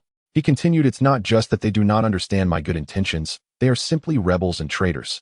They should know that I could use the list of deities and the divine whip. But I didn't. He said, his eyes narrowing, no, I can't go on like this, I must take action. After saying this, Tai Baijin Xing found that the Jade Emperor had disappeared from the Lingxiao Treasure Palace. He didn't know where he had gone. The Heavenly Court, Star Constellation Palace. The Taoist Lady Domu suddenly stood up. It is indeed the celestial star fruit tree. This is the treasure of the Star God clan. I once searched among the stars, but found nothing. I never expected to find it in the Witch clan's treasure vault. No, I must make a trip to the underworld. With this tree, the source of stars will greatly increase. This will benefit the 4 great continents of the Heavenly Court and the Earth Immortal Realm, and even the entire world.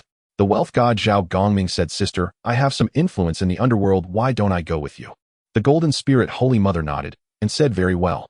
Then she turned to the Plague Emperor Lu Yu and said, junior brother Lu Yu, stay in the Heavenly Court to oversee things. If there is anything, you can urgently inform me. The fire deity Lu Xian asked in confusion, sister, why make such a fuss? What does this have to do with us? The celestial star fruit tree has been missing since ancient times. Even if it were not, what difference would it make? Shut up. The Golden Spirit Holy Mother said, Hao Yin has a saying that is very true. In its position, manage its affairs. Now that I am the Taoist Lady Domu, I must consider the Star God clan. Moreover, we are already in divine positions, so we naturally have responsibilities. If we waste our days on our divine positions, it is irresponsible to all living beings, and also a disgrace to the disciples of Jie sect. Lu Xian mumbled a few sentences and said, junior brother has been taught. Kunlun Mountain Yusu Palace. The South Polar Immortal exclaimed, Hao Yin is already wealthy, and now, with the Witch clan's treasure vault, he has become even wealthier. The Jade Ding Zhenren stroked his sword of slaying immortals, his thoughts extremely complicated. Guang Qingzi looked up at the sky. Hao Yin has obtained so many treasures, it won't be of much use. I wonder how he will handle them. Tai Zhenren chuckled, I really wish I had lived in ancient times. I would directly join the Heavenly Court. Wouldn't Hao Yin give me a few innate spiritual treasures? The South Polar Immortal smiled and pointed at Tai Zhenren, the Western Spirit Mountain. Upon seeing the Witch clan's treasure vault, the Buddha clasped his hands and said, Ba. Then a ray of spiritual light stealthily slipped away from the Buddha. None of the Buddhas and Bodhisattvas present noticed it. Maitreya Buddha's smile froze as he tightly grasped the arm of the glazed pharmacist Buddha. Junior brother, did you see that? The Witch clan's treasure vault. There are countless treasures. The glazed pharmacist Buddha widened his eyes, staring intently at the heavens. Senior brother, I saw it. A thought arose in the glazed pharmacist Buddha's heart. If only these treasures belonged to Buddhism. In the underworld, the 10 Yama kings witnessed this scene, and the sky seemed to collapse. Last time, just a few innate spiritual treasures attracted the attention of the king, who holds the pagoda, and the Buddha, who lights the flames. This time it was an entire vault. How many people would this attract? The king of hell's gaze was somewhat blank. Trouble has arisen, trouble has arisen. The king of hell said, the underworld is in big trouble now. Yet King Chu Jiang remained unfazed, replying, what are you worried about? The Witch clan's treasury is within the 6 realms of reincarnation, where the Lady of Tranquility presides. As a saint, who would dare to act recklessly there? The king of hell suddenly realized and chuckled to himself. I completely forgot that while we lack a sovereign in the underworld, the Lady of Tranquility is still present. I always thought the underworld was governed by Buddhism. The king of hell relaxed, saying, if that's the case, we shall carry on as usual. In the sea of blood, the ancestor of the underworld gazed at the Witch clan's treasury in the sky, chuckling. Interesting, it seems there will be some entertainment to watch. The ancestor of the underworld's eyes twinkled as he transformed into a beam of blood light and vanished into the sea of blood. It seemed he was also heading towards the underworld. In the underworld, amidst the 6 realms of reincarnation, a gigantic whirlpool spun endlessly. Countless souls, after drinking the Meng Pa soup, were cast into the cycles of reincarnation. One day, a middle-aged man clad in a splendid Taoist robe quietly appeared before the 6 realms of reincarnation. None of the attending ghost messengers or souls noticed him. The robed man softly said, Yudi Zhang Bainan, seeking an audience with the Lady of Tranquility. The Lady of Tranquility was originally in deep meditation at the heart of the 6 realms. Hearing his voice, her eyes slowly opened. With a thought, she perceived everything clearly and understood the reason for Yudi's visit. The Lady of Tranquility smiled gently. A kind and warm voice resounded in Yudi's mind. So it is the Great Celestial, please come in. A light gateway opened beside the 6 realms of reincarnation. Yudi stepped inside. He impatiently said, I have come to see the Lady of Tranquility. I have heard that the lady is troubled by matters concerning the Witch Clan. I am willing to protect the Witch Clan. May I know your thoughts, Lady A? To protect the Witch Clan. The Lady of Tranquility's lips curled slightly. Then she waved her hand and said, Don't be hasty, another friend is visiting. The light gateway opened. A monk with a head full of hair buns appeared in the Lady of Tranquility's sanctum immediately, speaking words familiar to Yudi. I have heard that the lady is troubled by a matter. I, Duobao, wish to share your burden. As he spoke, Duobao suddenly noticed the middle-aged man in splendid robes beside the Lady of Tranquility. Oh, someone else has thought the same as I. Yudi and Duobao were momentarily taken aback. However, they thought little of it, believing that those with thick skins get to eat meat, while those with thin skins go hungry. In the wilderness, how can one cultivate without a thick skin? Yudi recognized the newcomer. Duobao. I believe it is the Tathagata Buddha. Yudi coldly snorted, Tathagata, as the Buddha and the leader of Buddhism, why have you come to the underworld instead of staying in the West? The journey to the West world is not large. The Tathagata had already recognized Zhang Bainan as Yudi's good corpse. However, he was not angered and smiled slightly, saying, The heavenly court is busy. Your Majesty has many affairs to attend to. May I ask why your Majesty is here? Yudi waved his sleeve and turned his back, saying, What other matter could there be? I am here precisely for the issue concerning the Witch Clan. I have heard that the Witch Clan is suffering greatly. As the Great Celestial, I cannot bear it. I rushed here to seek an audience with the Lady of Tranquility, wishing to offer my strength for the better survival of the Witch Clan. Had I not heard of this matter earlier, I would have solved it long ago. The Tathagata clasped his hands together, his expression solemn, saying, Your Majesty's compassion is unmatched. To be honest, I too have come for this matter. This concerns an entire clan. It is likely that your Majesty cannot accomplish it alone. I, a poor monk, am willing to lend a helping hand to your Majesty. Yudi coldly chuckled to himself. Is he trying to carve out a piece of the pie? Since the Tathagata could think of this matter, other powerful beings would likely think of it too. I must quickly settle this matter. Otherwise there might be others coming. Thinking of this, Yudi felt indignation, but could only agree helplessly. He cast a deep glance at the Tathagata as if to memorize him, saying, Then let us proceed together, Buddha. The Tathagata smiled slightly, saying, As you command, your Majesty. The two engaged in a battle of wits, exchanging words, creating quite a stir. The Lady of Tranquility watched with amusement from the side. Then her eyes brightened as she discovered another interesting matter, saying, 2 more people have come from outside. Did you bring them? Yudi and the Tathagata were puzzled, as they had not informed anyone when they arrived, nor had they let others notice them. How could anyone have come with them? It must be someone else. Who could it be? Someone who could think of what I was thinking. They heard 2 voices from outside saying, Lady of Tranquility, Ran Dang brings his disciple Li Jing to seek an audience. Upon hearing this, Yudi raised an eyebrow, signaling to the Tathagata. Did you bring them? The Tathagata shook his head, then raised an eyebrow in response to Yudi. Did you bring them? Yudi glared fiercely at the Tathagata. I would have brought Tai by Jin Xing if I were to bring someone. Why bring this 2-bit character Li Jing?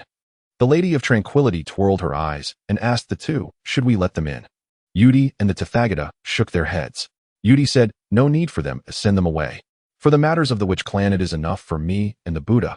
Yudi thought to himself, this Lady of Tranquility has been in seclusion for too long, disconnected from the world. How could such a secret matter be known to others? If Ran Deng and Li Jing were allowed, and they would likely deduce the thoughts of the 2. To sneak in to see the Lady of Tranquility for the Witch Clan's treasure trove. At that time, I, as the Great Celestial, would lose all my face. They must not be allowed in. I'm afraid it is too late to say that. The Lady of Tranquility wore a regretful expression, as if it were truly Yudi's fault for being late. They have already arrived. The Ran Deng Buddha and the king of the Toda Tian Li Jing entered the sanctum, quickly bowing to the Lady of Tranquility. With respectful faces they said, May I ask if the lady has any matters that require assistance from us, master and disciple? We, master and disciple, will certainly do our utmost. The Lady of Tranquility smiled, saying, He, I'm sorry, but I already have 2 people helping here. They said no need for others. Who else dares to steal the heavenly court's work? Do they wish to be cast into the 18 layers of hell? The king of the Toda Tian fumed, and upon raising his eyes he saw Yudi and the Tathagata glaring coldly at him. Yudi, filled with rage, coldly said, What an imposing presence, O king! May I ask whom the king intends to cast into the 18 layers of hell? Your Majesty. The king of the Toda Tian Li Jing was greatly startled. What Majesty? The Ran Deng Buddha was puzzled, and looked up to see Yudi and the Tathagata before him. Get back to the heavenly court, you disgraceful thing. Yudi's expression changed as he angrily reproached the king of the Toda Tian. Yes, yes, yes, obeying your command, your majesty. The king of the Toda Tian, Li Jing, bowed to Yudi and then hurriedly crawled out of the Lady of Tranquility's sanctum. After driving away, Li Jing Yudi stepped back. He signaled to the Tathagata. Your person, you handle it. The Tathagata slightly nodded, clasping his hands together as he said, the ancient Buddha should return. He then transmitted a message saying, Randang Buddha, you should go back. I will share the benefits here with you. The Randang Buddha remained calm, responding, meeting means sharing half. Ooh, I want 50%. The Tathagata shook his head slightly, saying, at most 1%. The Randang Buddha still disagreed, saying, at least 30%. The Tathagata replied, 2% is the maximum. Deal. The Tathagata momentarily froze in his heart. Oh no, I gave away too much. At this moment, the ancestor of the underworld was still on the way. Tathagata and the burning lamp concluded their distribution of spoils with a few words. Amitba. The burning lamp bowed to Empress Pingxin and the Jade Emperor. He turned and left without looking back, as if he had made a certain decision. After the burning lamp departed, the Jade Emperor suppressed his joy and asked Empress Pingxin, I wonder where the remnants of the witch clan are now. He spoke with a serious expression. I plan to settle them in the heavenly realm. As descendants of the Pangu great deity, they must no longer suffer. The remnants of the witch clan. Empress Pingxin scoffed and said, didn't you kill them all? Absolutely not. I have never seen a single remnant of the witch clan. How could I have killed them all? The Jade Emperor probed. Is the Empress jesting? Empress Pingxin's gaze turned cold, and the terrifying aura of a sage silently enveloped them, making the Jade Emperor and Tathagata feel as if they had fallen into an icy abyss. Do you still remember the battle of Xianqin against heaven? The Jade Emperor's expression darkened uncertainly. He recalled that before the great calamity of the journey to the west, there was originally another great calamity. That calamity was caused by an existence claiming to be the ancestor dragon, who sought to become the supreme ruler of all. That existence claiming to be the ancestor dragon had ambitions that could swallow the heavens and earth, exuding overwhelming power. It forged the 12 golden men to form a grand formation of heaven, using mortals to attack immortals. That great calamity almost swept across the entire 3 realms. Later, with the help of the disciples of the sages and the Western sects, this great calamity was quelled. The 12 golden men were shattered, turned into dust. That existence claiming to be the ancestor dragon was also suppressed. He initially thought it was a struggle of the dragon clan. Unexpectedly, there were actually remnants of the witch clan among them. That's right. The 12 golden men, the 12 ancestor witches. The grand formation of heaven, the 12 heavenly divine killing formation. I should have thought of it earlier. The Jade Emperor inwardly cursed himself. He forced an explanation. Empress, that great calamity was too terrifying. I truly had no idea the witch clan was involved. If I had known, I would have granted amnesty to the entire witch clan. Empress Pingxin shot a glance at the Jade Emperor, interrupting him. Enough, no need to say more. The events of that time are difficult to judge as right or wrong. The key is that you no longer need to wait here to protect the witch clan. After all, one cannot protect something that does not exist. Hearing this, the Jade Emperor's face turned red with shame. Empress, I apologize for the disturbance caused by Zhang Baining. He bowed to Empress Pingxin and left her sanctuary. As he exited Empress Pingxin's sanctuary, the Jade Emperor's expression instantly transformed into one of authority as he swept his sleeves and left. As the Jade Emperor departed, Tathagata felt a bit bitter. He too recalled the events of that year. He had miscalculated. He had not expected that this journey, instead of bringing blessings, would lead to enmity. He had no face left to stay any longer. He clasped his hands together and said, Amitba, the poor monk bids farewell. Then he vanished from Empress Pingxin's sanctuary. Tathagata cast a glance. In the distance, 2 familiar figures were flying toward the 6 paths of reincarnation. Shimmy, Shitty, why are they here as well? Tathagata felt puzzled. To avoid an awkward encounter, he turned and left. The visitors were Dumu Yuanjuan, the Golden Spirit Holy Mother, and the wealth god Zhao Gongming. That traitor is also here. Dumu Yuanjuan spotted Tathagata from a distance and sneered internally.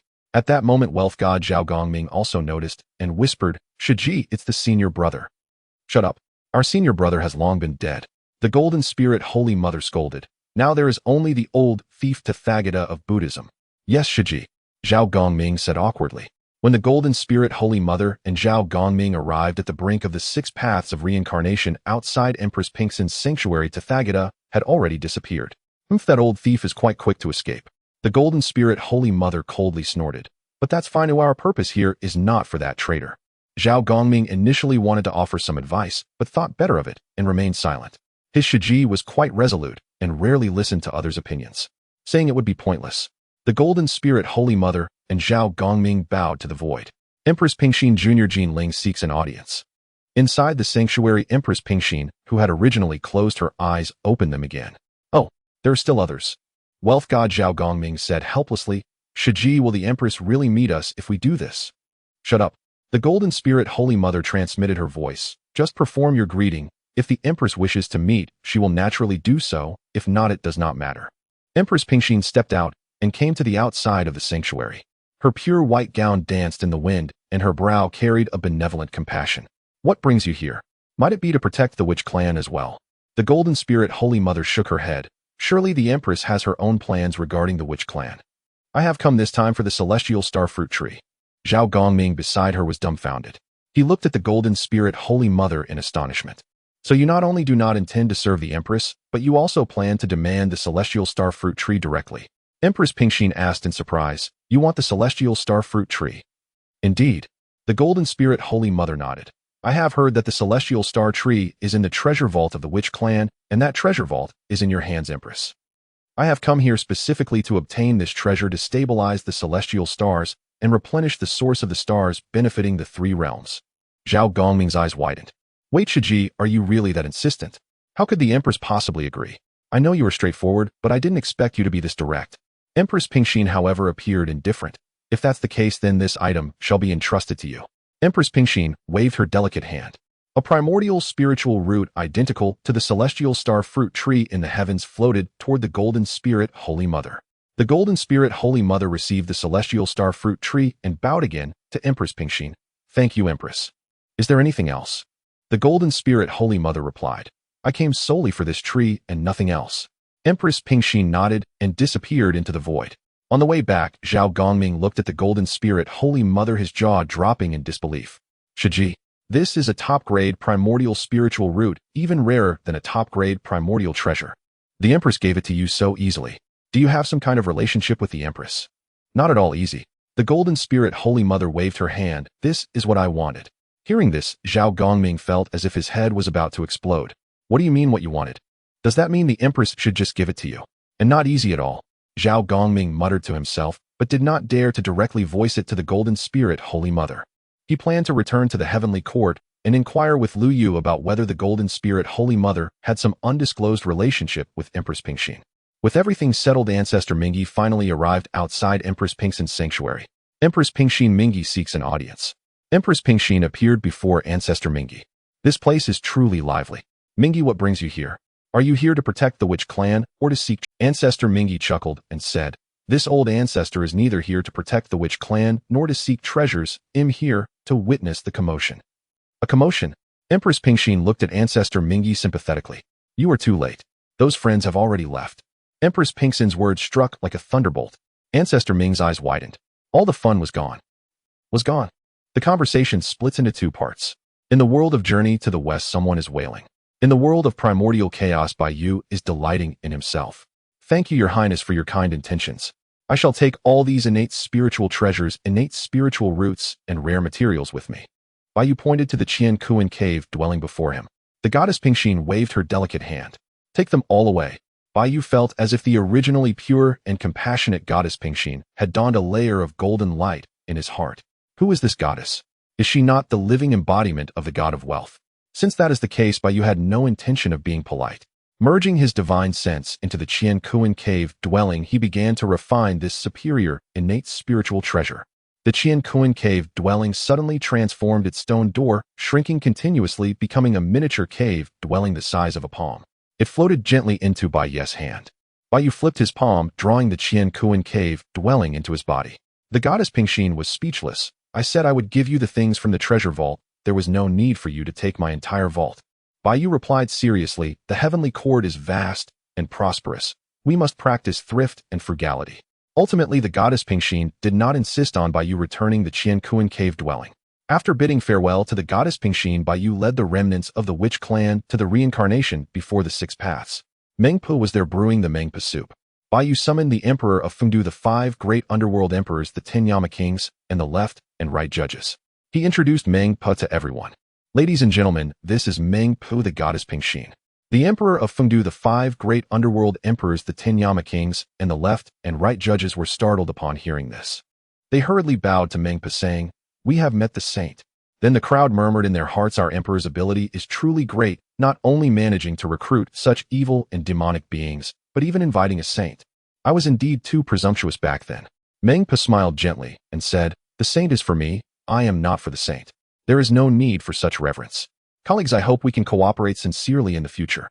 The Emperor of Fengdu and others quickly returned the courtesy. Baiyu nodded and said, "I summoned you here today, firstly to introduce Mengpa." He paused and said, "Secondly, to grant the Book of Life and Death." "Your Majesty, what is the Book of Life and Death?" The Emperor of Fengdu looked puzzled. Baiyu replied, "I was just about to explain this matter. This Book of Life and Death is a treasure of the underworld. It is divided into a primary and a subsidiary version. The primary version can establish rules and back up the records on the subsidiary version. The subsidiary version can record the lifespans, merits, and karma of living beings. With the subsidiary version, you will be able to judge all souls with it. This version is also one of the certificates for the reincarnation of souls in the 6 paths." "That sounds like a good thing," said the Emperor of Fengdu.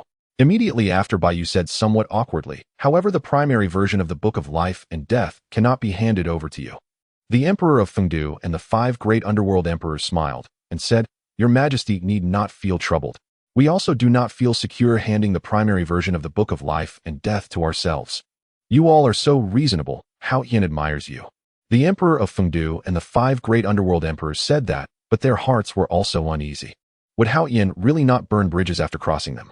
Now in front of the saint, even if everyone spared no effort, they could not stir up much trouble. Baiyu did not let them think too much. He handed the primary version of the Book of Life and Death to Mengpa, saying, "Please take care of this, Your Highness." The subsidiary version of the Book of Life and Death transformed into 12 streams of light, flying into the hands of the 10 Yama kings and the left and right judges. Then he looked up and smiled, saying, "The last matter is a good thing."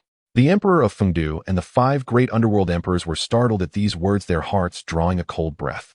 Could it be that we guessed correctly? When they were still people of the demonic path, announcing good news always meant that no good news would follow. They felt a little uneasy for a moment. Baiyu naturally did not know what the Emperor of Fengdu and others were thinking.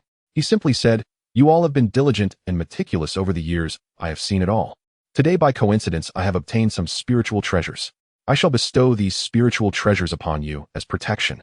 Hearing these words, the Emperor of Fengdu and the 5 great underworld emperors finally felt relieved. Everyone exchanged glances, feeling somewhat amused. Mengpa shot a strange look at Baiyu. "Good, Hao Yin. You are using my treasures to do favors for others, aren't you?" Baiyu remained focused. With a wave of his hand, more than a dozen innate spiritual treasures floated out. They were of various forms. Yin Seal, Evil Coffin, Underworld Pearls, and Mirror Ice Lock Demon Bell. Baiyu said, "Emperor of Fengdu, at your service." The Emperor of Fengdu replied decisively. Baiyu looked at the Emperor of Fengdu with satisfaction. Since the Emperor of Fengdu had turned from evil to good, Baiyu had been watching everything he did. He had personally witnessed the Emperor of Fengdu suppressing evil spirits in hell. He had also seen the Emperor of Fengdu creating a safe haven for the souls. The various actions of the Emperor of Fengdu over these hundreds of years indicated that he truly took on the affairs of the underworld. He felt relatively secure handing the underworld over to the Emperor of Fengdu. As for the Book of Life and Death, that was to comfort others. Baiye's expression grew serious and his voice became authoritative. "Emperor of Fengdu, for your contributions in suppressing evil, I grant you the 9 Nether Fengdu Seal, a superior innate spiritual treasure. It can suppress the fortunes of the underworld and mobilize the power of the 9 Nether. When the seal is issued, all ghosts will submit. It can open the ghost gate and seal the yellow springs. It can also be used to cast the Fengdu barrier. It can contend with those at the peak of Kwasa Saint. Thank you, Your Majesty." The Emperor of Fengdu was visibly excited. During ancient times, he had only possessed a middle-grade innate spiritual treasure. The dark black 9 Nether Fengdu Seal seemed to have heard Baiye's words floating towards the Emperor of Fengdu. Baiyu continued, "Bone Emperor, Demon Muscle Emperor, Monster Flesh Emperor, Demon Skin Emperor. At your service."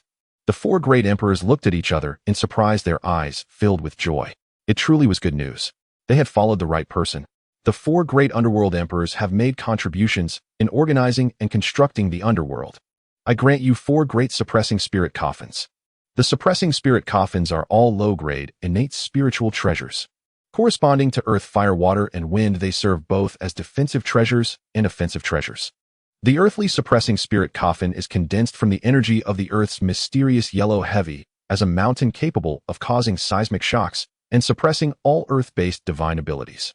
The fire-suppressing spirit coffin seals the 9 nether flames capable of devouring true fire and freezing divine fire with cold flames. The water-suppressing spirit coffin gathers the most arid energy in the world wherever it passes. Rivers dry up, countering all water-based spiritual treasures and techniques. The wind-suppressing spirit coffin draws the ghostly winds of the underworld capable of shredding divine senses and souls, also able to transform into a fierce wind for protection, impervious to all methods. When the 4 coffins are combined, they can form the 4 corpse, suppressing great formation with power comparable to a superior innate spiritual treasure. Thank you, Your Majesty. The 4 great zombie emperors shouted in unison, their voices echoing through the skies. They then divided the 4 great suppressing spirit coffins amongst themselves. Baiyu continued, Corpse Demon Emperor. Even I have one. The Corpse Demon Emperor felt moved inside. He had been reluctant to submit at first and thought he would not receive anything this time. The Corpse Demon Emperor has made contributions in assisting the 10 Yama Kings in governing the underworld and handling souls. I grant you the 10,000 Corpse Emperor Pearl, a middle-grade innate spiritual treasure. This pearl is refined from chaotic corpse energy and millions of evil spirits forming its own corpse realm within. The holder of the pearl can absorb corpse energy to heal or unleash battle power, and can also refine enemies into corpse puppets, storing them within the pearl and releasing them in battle endlessly. Thank you, Your Majesty. The voice of the Corpse Demon Emperor was even louder than that of the 4 great zombie emperors. It was indeed a middle-grade, innate spiritual treasure more precious than the 4 zombies. The Emperor recognizes me. The Corpse Demon Emperor stowed away the 10,000 Corpse Emperor Pearl, retreating with a respectful demeanor. From this day forth my heart will have only one son, the Emperor. Baiyu looked towards the rest. The 10 Yama Kings. The left and right judges. We are all here. 12. You all have made contributions in organizing souls, governing the underworld, and judging evil spirits. I bestow upon you 12 low-grade, innate spiritual treasures for your protection. King Qin Guang, the underworld bell, which can suppress the underworld and stabilize the souls with a thought. You can cause great suffering to the souls or help them focus their spirits. The Ice Lock Soul Chain, which can freeze 1,000 miles, specifically locking the evil soul's original spirits, tightening the more they struggle. It can summon the power of the freezing, hell-shattering souls. King Chu Jiang, this frost soul locking chain is bestowed upon you. Baiyu continued, Emperor Song, the black rope binding spirit snare, like a black serpent, can bind the primordial spirit with black thorns, piercing into the spiritual platform, forcing it to endure the agony of 1,000 cuts. King Wu Guan, the earthly soul suppressing hammer, a single strike directly impacts the foundation of the primordial spirit, causing those struck to feel as if they have fallen into the depths of hell, their physical bodies unharmed while their souls shatter. King Yin Luo, the Yi Ming heavenly prince seal, as heavy as a mountain, can adjudicate heinous cases in the underworld. When the seal falls, the verdict takes effect, leaving the guilty soul unable to argue. King Bian Chung, the earthly fiend summoning bell, shaking the bell produces the wails of hell, disturbing the mind and causing opponents to lose focus. When shaken in front of evil souls, it induces their self-fear, compelling them to confess everything. King Tai Shan, the sin-burning soul lamp, the flame does not burn the physical body, only consuming sins and malicious thoughts. When evil souls are burned, their suffering is akin to falling into a fiery hell. King Du Shur, the karma fire wrath fan, a fan that produces red lotuses of karmic fire capable of incinerating protective spiritual light, directly burning the primordial spirit, specifically targeting the rebellious and unfilial. King Ping Deng, the iron spike prison god net, casts a vast iron net that ensnares all primordial spirit powers, tightening with every struggle, piercing the soul as if enduring the tortures of the iron net hell. King Zhuan Luan, the mind-bewildering 6 paths disc divided into 6 sections, can temporarily simulate the power of reincarnation, drawing the enemy's primordial spirit into the disc, casting them into the paths of beasts, hungry ghosts, etc. Although not permanent, it is enough to make them lose their way for a moment. Left judge, the yin yang soul hook pen divided into black and white. The black side writes the names of the deceased, while the white side writes the names of the living. Pointing the pen at the enemy can forcibly hook out their primordial spirit, exerting a strong binding force even on those of the same rank. Right judge, the book of retribution automatically records the good and evil deeds of those it observes, allowing for the execution of karmic retribution based on this. The virtuous suffer less while the wicked face double punishment. Thank you, Your Majesty. The 10 halls of Yin Luo and the left and right judges stepped forward in unison, their voices echoing through the underworld. We are willing to face fire and water for Your Majesty without hesitation. They were all incredibly excited, not expecting that even lowly followers like themselves could receive rewards. In the demonic path, it was a place where the strong devoured the weak. The weak eat dust. Not to mention receiving innate spiritual treasures, just not having to surrender them was already good enough. Their gazes towards Baiyu became exceptionally fervent. The most crucial part was that with these innate spiritual treasures, they could continue to ascend in the realm of the great Luo Golden Immortal. Each innate treasure contained innate laws that could be comprehended. This is the precious nature of innate spiritual treasures, and it is the credential that the great Luo Golden Immortals and Quasi-Saints crave, especially those treasures that align with one's own cultivated laws, which are extremely rare. Without great fortune and luck, such treasures cannot be obtained. Yet Baiyu casually bestowed over a dozen innate spiritual treasures. Moreover, the innate laws contained within each treasure matched those cultivated by the people present. They only regretted that they had joined Baiyu too late. After the 10 halls of Yen Luo and the left and right judges withdrew, Baiyu turned to the two who had been following him, Zhu Long and the Emperor of Ghosts Luo Sha. Luo Sha stood beside Baiyu, her black gauzy dress moving without wind, her beautiful face filled with astonishment. Could it be? Did this innate treasure also include her? But she hadn't done anything. Not bothering to think too much, she respectfully replied, I am here. Baiyu looked at Luo Sha feeling quite satisfied. Before the cycle of the 6 paths, when faced with unknown power, Luo Sha had stepped forward on her own, standing in front of him. Baiyu knew that Luo Sha had completely reformed. Thus he said, Luo Sha, your protection has been meritorious. I specially grant you the Xian Battle Flag Soul-Devouring Spear, a mid-grade innate spiritual treasure in dual form. This treasure is a flag that is 12 feet tall. The flag is entirely dark black, embroidered with a blood moon and 9 secluded images with ghostly runes adorning the edges. When the flag is rolled up, it can transform into a spear that is 8 feet long, named the Soul-Devouring Spear. When the battle flag is unfurled, it can create a ghostly realm of the 9 seclusions with winds howling and 10,000 ghosts wailing, shaking the enemy's mind and suppressing their combat strength. With the point of the spear, it can unleash the divine ability of the soul-devouring spike. The spear tip carries a primordial spirit attack, piercing the physical body while tearing apart the primordial spirit. Luo Sha hesitantly said, Your Majesty must be mistaken. I haven't done anything. This innate treasure is bestowed upon me. I feel unworthy. If you were to grant an innate treasure, it should have been to Senior Zhu Long. Baiyu chuckled lightly, saying, Luo Sha, you need not be humble. I have seen every word and action of you, offering strategies at Fengdu Mountain, guiding the spirits into the underworld, protecting me as the Heavenly Emperor. Aren't these all your contributions? The Emperor of Fengdu and the 5 great underworld lords also urged in unison. Indeed, Luo Sha, based solely on your merit in protecting His Majesty, you should also receive an innate spiritual treasure. Zhu Long chuckled and added, As a second ancestor of the Dragon Palace, I lack for innate spiritual treasures. Moreover, with innate treasures, you can better protect His Majesty. Luo Sha thought for a moment and indeed saw the reasoning, giggling. Thank you, Your Majesty. Baiyu handed the Xian Battle Flag Soul-Devouring Spear to Luo Sha. She instantly fell in love with it. She felt that this innate treasure was simply her dream come true.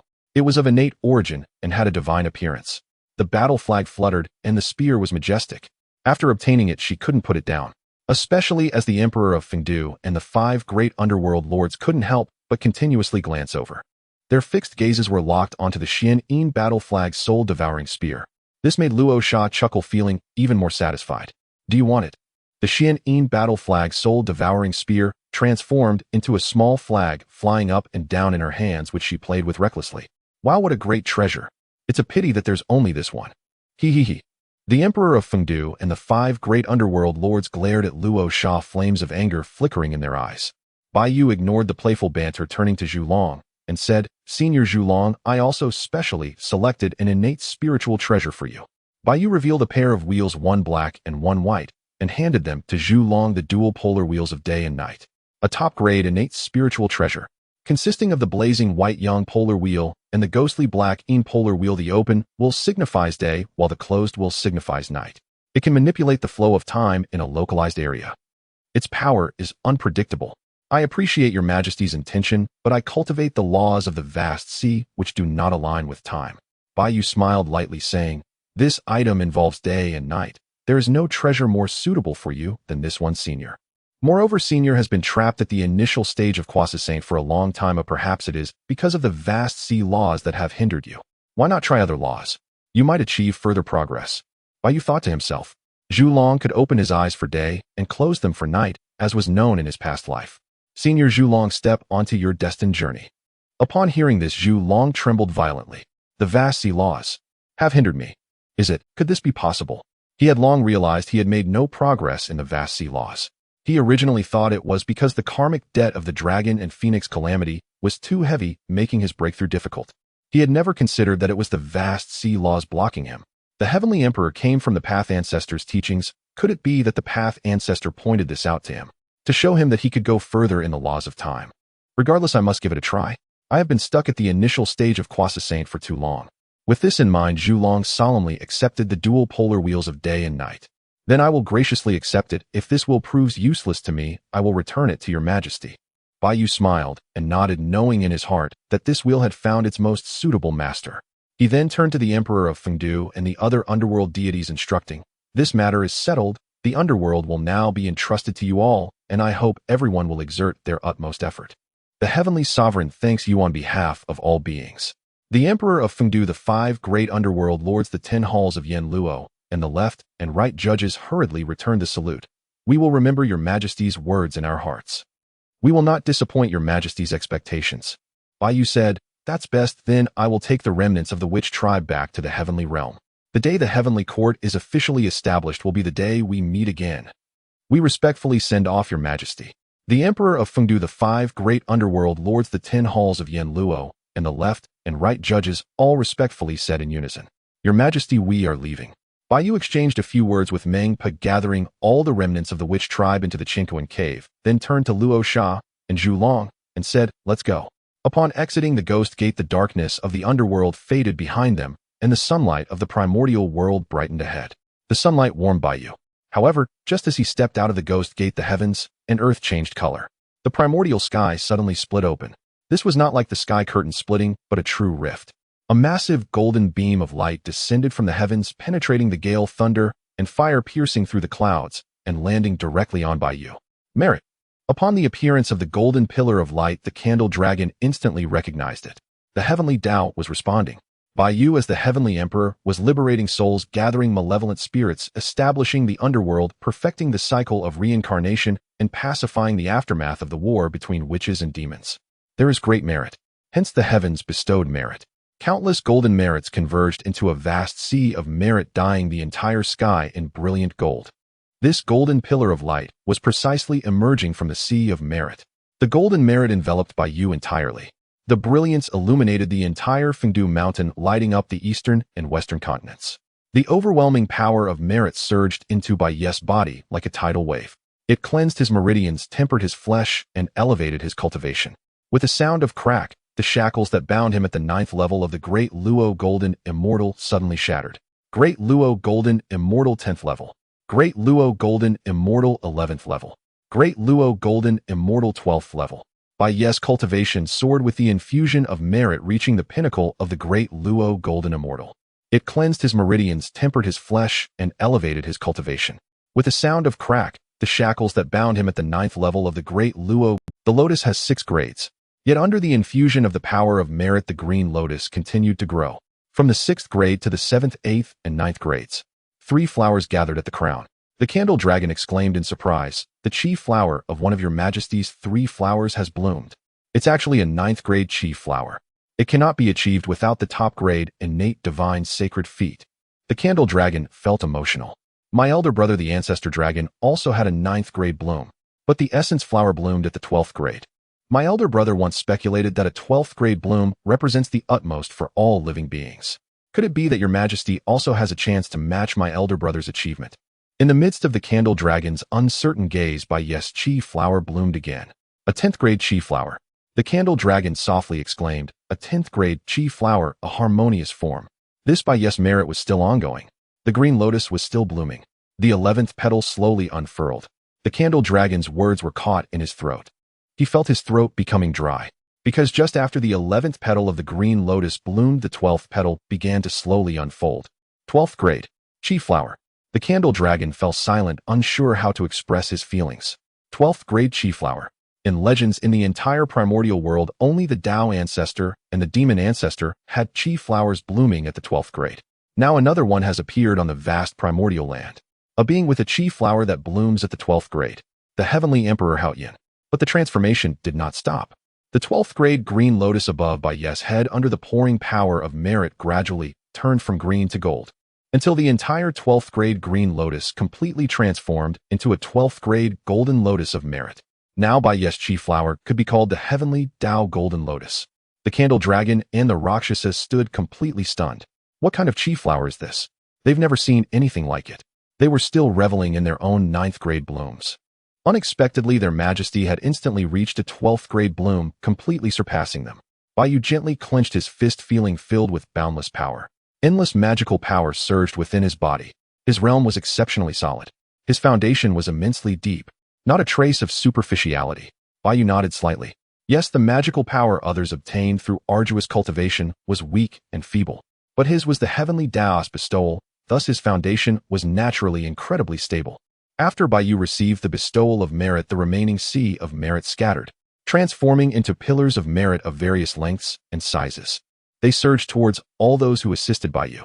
Jin Yuanzi Candle Dragon, the Eastern Sea Dragon clan, and the various In officials who had set up defensive formations. The power of merit is like the universal oil of the primordial world. It can enhance cultivation, refine spiritual treasures, cleanse karma, suppress fate. It can be said to have boundless uses. Zhen Yuanzi, who was originally stationed in the defensive formation at the junction of the east and west, suddenly noticed a golden pillar of light charging directly towards him. With his vast experience, he instantly recognized the essence of the light pillar. Merit! Zhen Yuanzi exclaimed. As merit entered his body, he felt as if his cultivation had increased by 3 points. As a mid-level Kwasa Saint, he had not experienced such significant progress in a long time. He gazed towards Fengdu Mountain, praising, "Your Majesty's grace, this humble Taoist will remember it." Although the scattered cultivators behind him had contributed little, they also received some merit and chimed in unison, "Thank you, Your Majesty." On the shores of the Eastern Sea, the Eastern Sea Dragon clan was originally clearing corpses and liberating souls. Suddenly, beams of light fell from the sky, enveloping all the dragons present. "It's merit." An old dragon of the Eastern Sea who had seen it before exclaimed. Among them, 4 beams of light were more conspicuous than the others.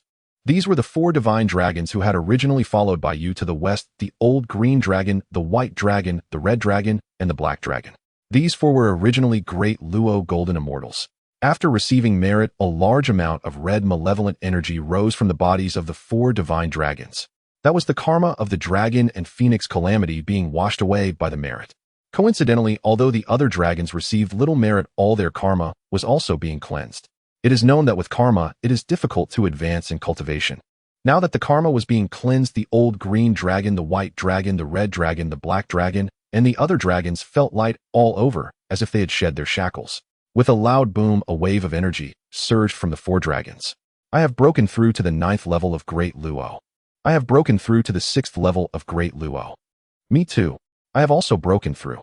The 4 divine dragons, old green dragon, white dragon, red dragon, and black dragon, exclaimed in excitement, their hearts filled with joy. Then the old green dragon faced Fengdu Mountain and shouted, "Praise the Heavenly Emperor. Praise Your Majesty." The other dragons listened solemnly. Facing Fengdu Mountain, they all shouted in unison, "Praise the Heavenly Emperor. Praise Your Majesty." In the underworld of the primordial world, the originally dark realm was illuminated by streams of golden light. "What's going on?" A malevolent spirit looked up, trembling all over. They felt they had encountered their nemesis. This golden merit seemed to recognize its master. It enveloped Meng Pe, the great emperor of Fengdu, the 5 great underworld emperors, the 10 Yama kings, the left and right judges, as well as the ghost messengers and ghost soldiers. The merit light pillar of the great emperor of Fengdu and Meng Pe was the largest. Next were the 5 great underworld emperors. Following them were the 10 Yama kings and the left and right judges. Finally, there were the ghost messengers and ghost soldiers. With the vast power of merit, the great emperor of Fengdu, the 5 great underworld emperors, and the 10 Yama kings, and the left and right judges were all frightened. They remembered that when they were evil beings, what they feared the most was this righteous power. They thought they would be purified by merit. Yet unexpectedly, after receiving merit, it nourished their core and foundation like water. The chaotic, malevolent energy, souls, and stray thoughts were all cleansed completely. Even their originally hideous faces became a bit more refined. The body of the great emperor of Fengdu became clear and transparent. Each of the souls appeared pure, unified as one. The bone emperor's entirely pale skeleton turned crystal clear like jade. The demon tendon emperor's scattered meridians were also organized, with his strength increasing threefold. The monster flesh emperor's grotesque flesh continuously condensed, transforming into clearly defined and powerful muscles. The demon skin emperor's layers of demon skin merged into a single versatile Een skin. The corpse demon emperor's chaotic corpse continuously transformed like assembled building blocks, constructing a perfect physique. The 10 Yama kings and the left and right judges, whose forms and faces were only manifestations of divine positions, still had the inner core of malevolent spirits, which was completely shattered and reformed by merit. From now on, they would truly be the divine beings of the underworld. The ghost messengers and ghost soldiers were also completely transformed into the law enforcers of the underworld. Mengpa looked at the merit above her head. Then she glanced at Bai Yu in the direction of Fengdu Mountain, feeling both amused and helpless. This time, I owe you a favor. However, merit is of no use to me anymore. Mengpa gently shook her head. Then she looked towards the 6 paths of reincarnation, her eyes brightening. The sky full of merit was casually cast into the 6 paths of reincarnation. The 6 paths of reincarnation trembled violently, their suction power greatly increased. The speed at which souls reincarnated increased once again. Tisk, this isn't bad either. Mengpa nodded in satisfaction. Fengdu Mountain. Bai Yu saw 2 beams of merit light pillars enveloping the candle dragon and the Rakshasa as well. As merit enveloped them, the red malevolent energy permeated the candle dragon's body. The Rakshasa was enveloped in a dark, ghostly mist. This massive merit was astonishing in number. It was comparable to the merit of Nuwa when she repaired the heavens. The entire primordial world shook. Some people were extremely envious.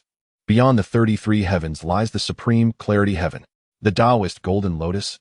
The supreme leader could no longer sit steadily on his cloud bed. His gaze pierced through the 33 layers of heaven, facing the 9 layers of gale, thunder, and fire. He looked towards the white jade on the vast wilderness, his eyes filled with shock. The 12-grade flower of Qi composed entirely of Taoist merit. What immense fortune! The astonishment in his eyes lingered, murmuring, this emperor, Hao Qian, his fortune is truly against the heavens. The golden-horned boy and the silver-horned boy exchanged glances, equally astonished. It was the first time they had seen their Saint Lord in such a flustered state. Xuandu rubbed his eyes and stepped out from the palace of Doshui. Master, is there a problem with Haoshan's flower of Qi being the Taoist golden lotus? The supreme leader cast a glance at Xuandu. You lazy one, what do you mean by is there a problem? He snorted coldly. There's a huge problem. Don't even mention the Taoist golden lotus. Just look at the vast wilderness. Do you know who can achieve the 12-grade flower of Qi? Xuandu shook his head in confusion. I don't know. The supreme leader slowly uttered 2 names, Tao Ancestor and Demon Ancestor. Upon hearing this, Xuandu's eyes widened in disbelief. Master, are you saying that Hao Qian actually possesses the potential of a Tao Ancestor? The supreme leader shook his head. It is likely more than that. But he did not continue, because he had never seen the flower of Qi transform into the 12-grade merit golden lotus. The supreme leader shot a disgruntled glance at Xuandu. You lazy one, don't sleep anymore. He waved his hand to reveal a water mirror. In the water mirror was the white jade. Let's see how Hao Qian operates, shall we? Xuandu replied with a mournful face. Yes, master. On Kunlun Mountain in the Yushu Palace, the primordial supreme looked at the column of merit, his expression dark. So much merit. His voice carried indignation. What right does he have?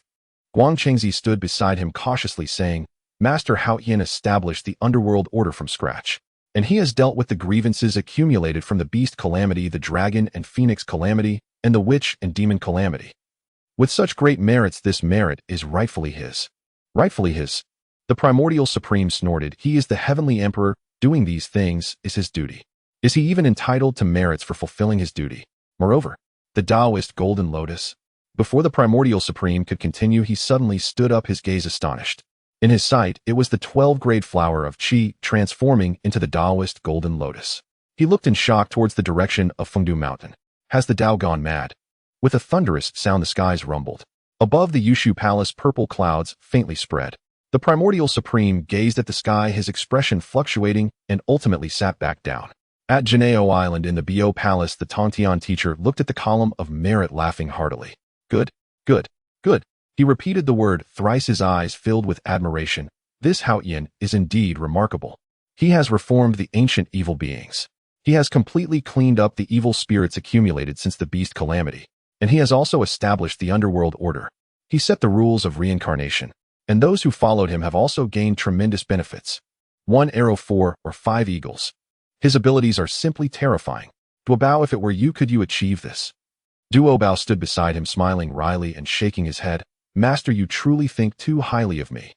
From Haoshan's first step, not constructing the heavenly court, but rather transcending the souls, I would not be able to do that.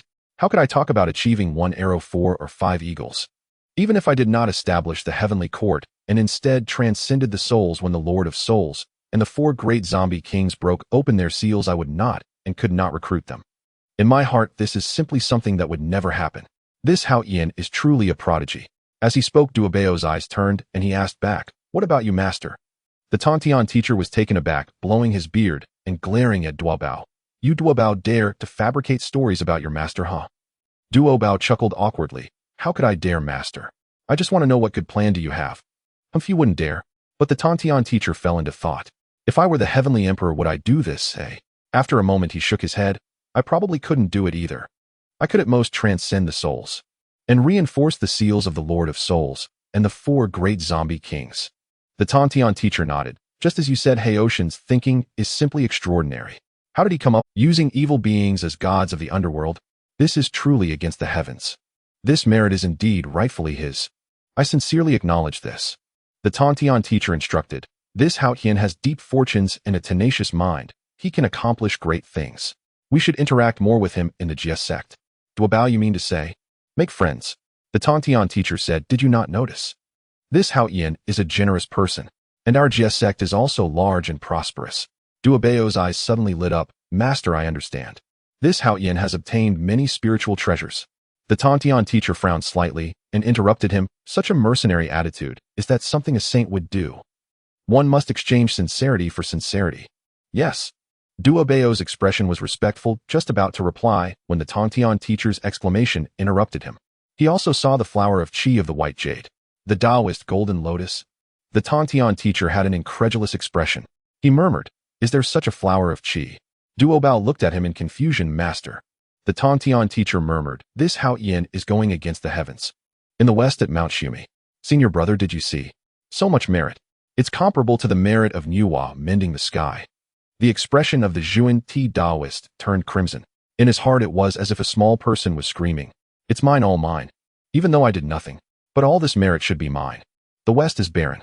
From the moment Zhuan Ti was born, he discovered that the east was blessed with talents and spiritual treasures, while the west was exactly the opposite.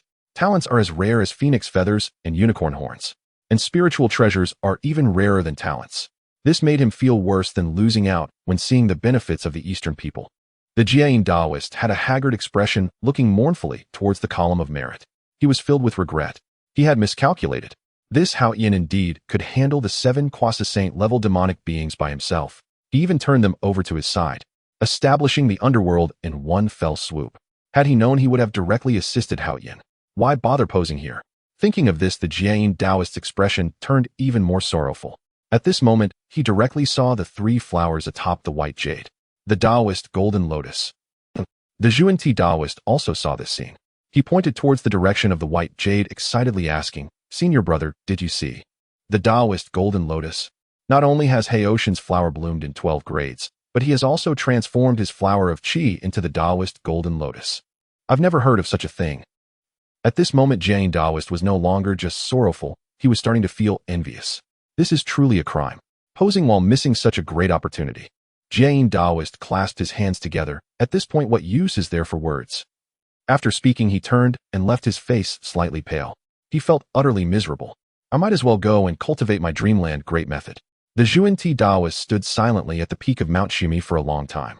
This time both of them had miscalculated. Who would have thought that the demonic beings would submit without a fight?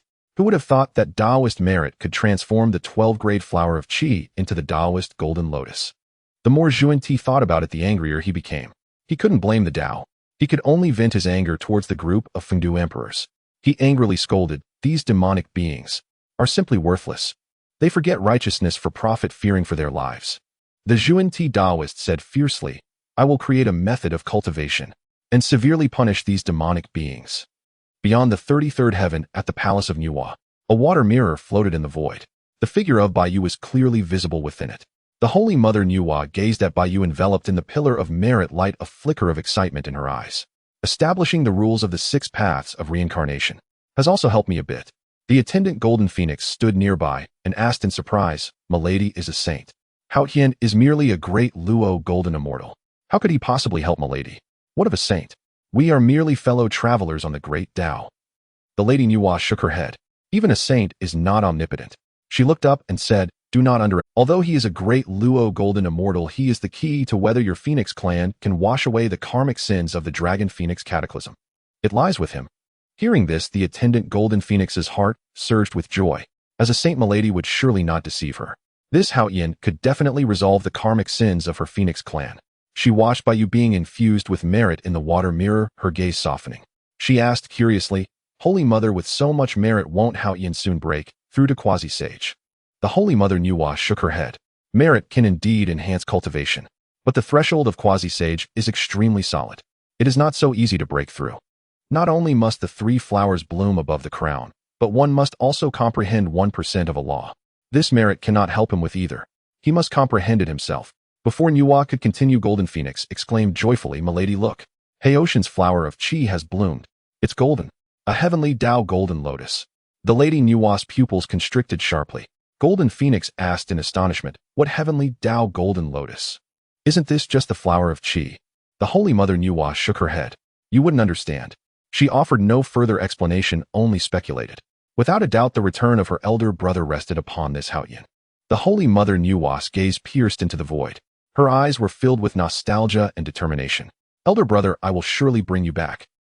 In the journey to the West World beneath the heavenly canopy, the Jade Emperor had returned from the underworld to his loyal Lingxiao palace.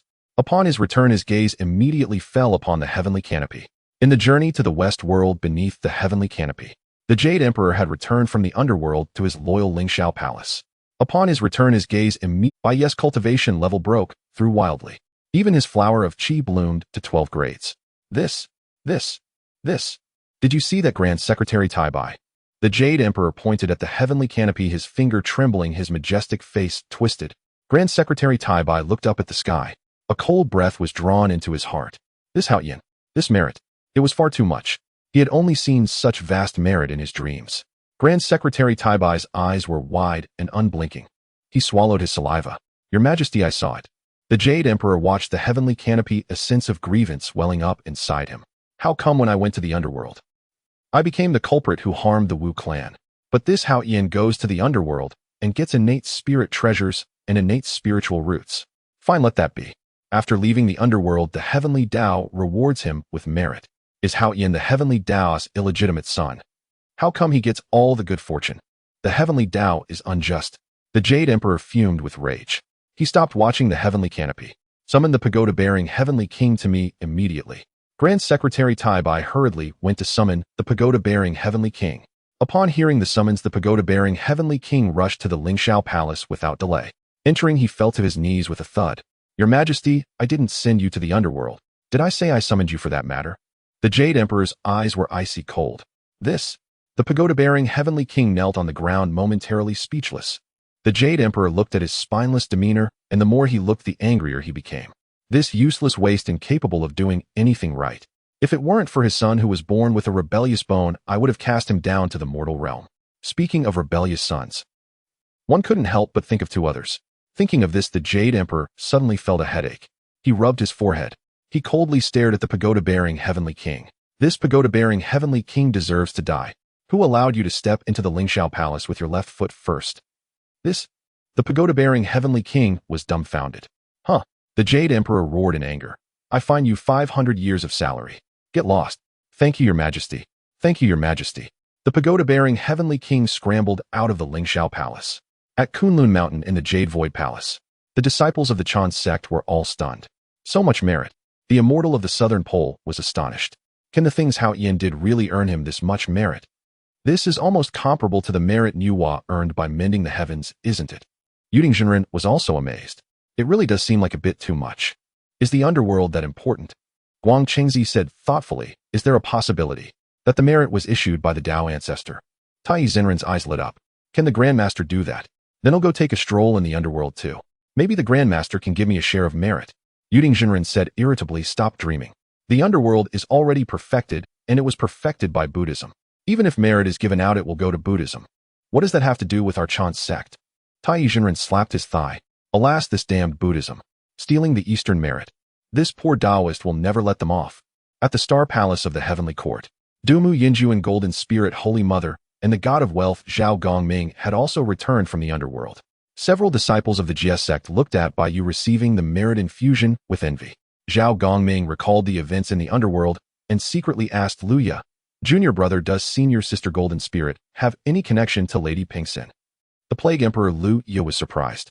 Everyone in the Jie sect knows that senior sister Golden Spirit has been by our master's side since she emerged into the world. How could she have any connection with Lady Pingxin? Then what senior sister said must be true. The god of wealth Zhao Gongming realized with sudden clarity. Luya looked puzzled. What's true?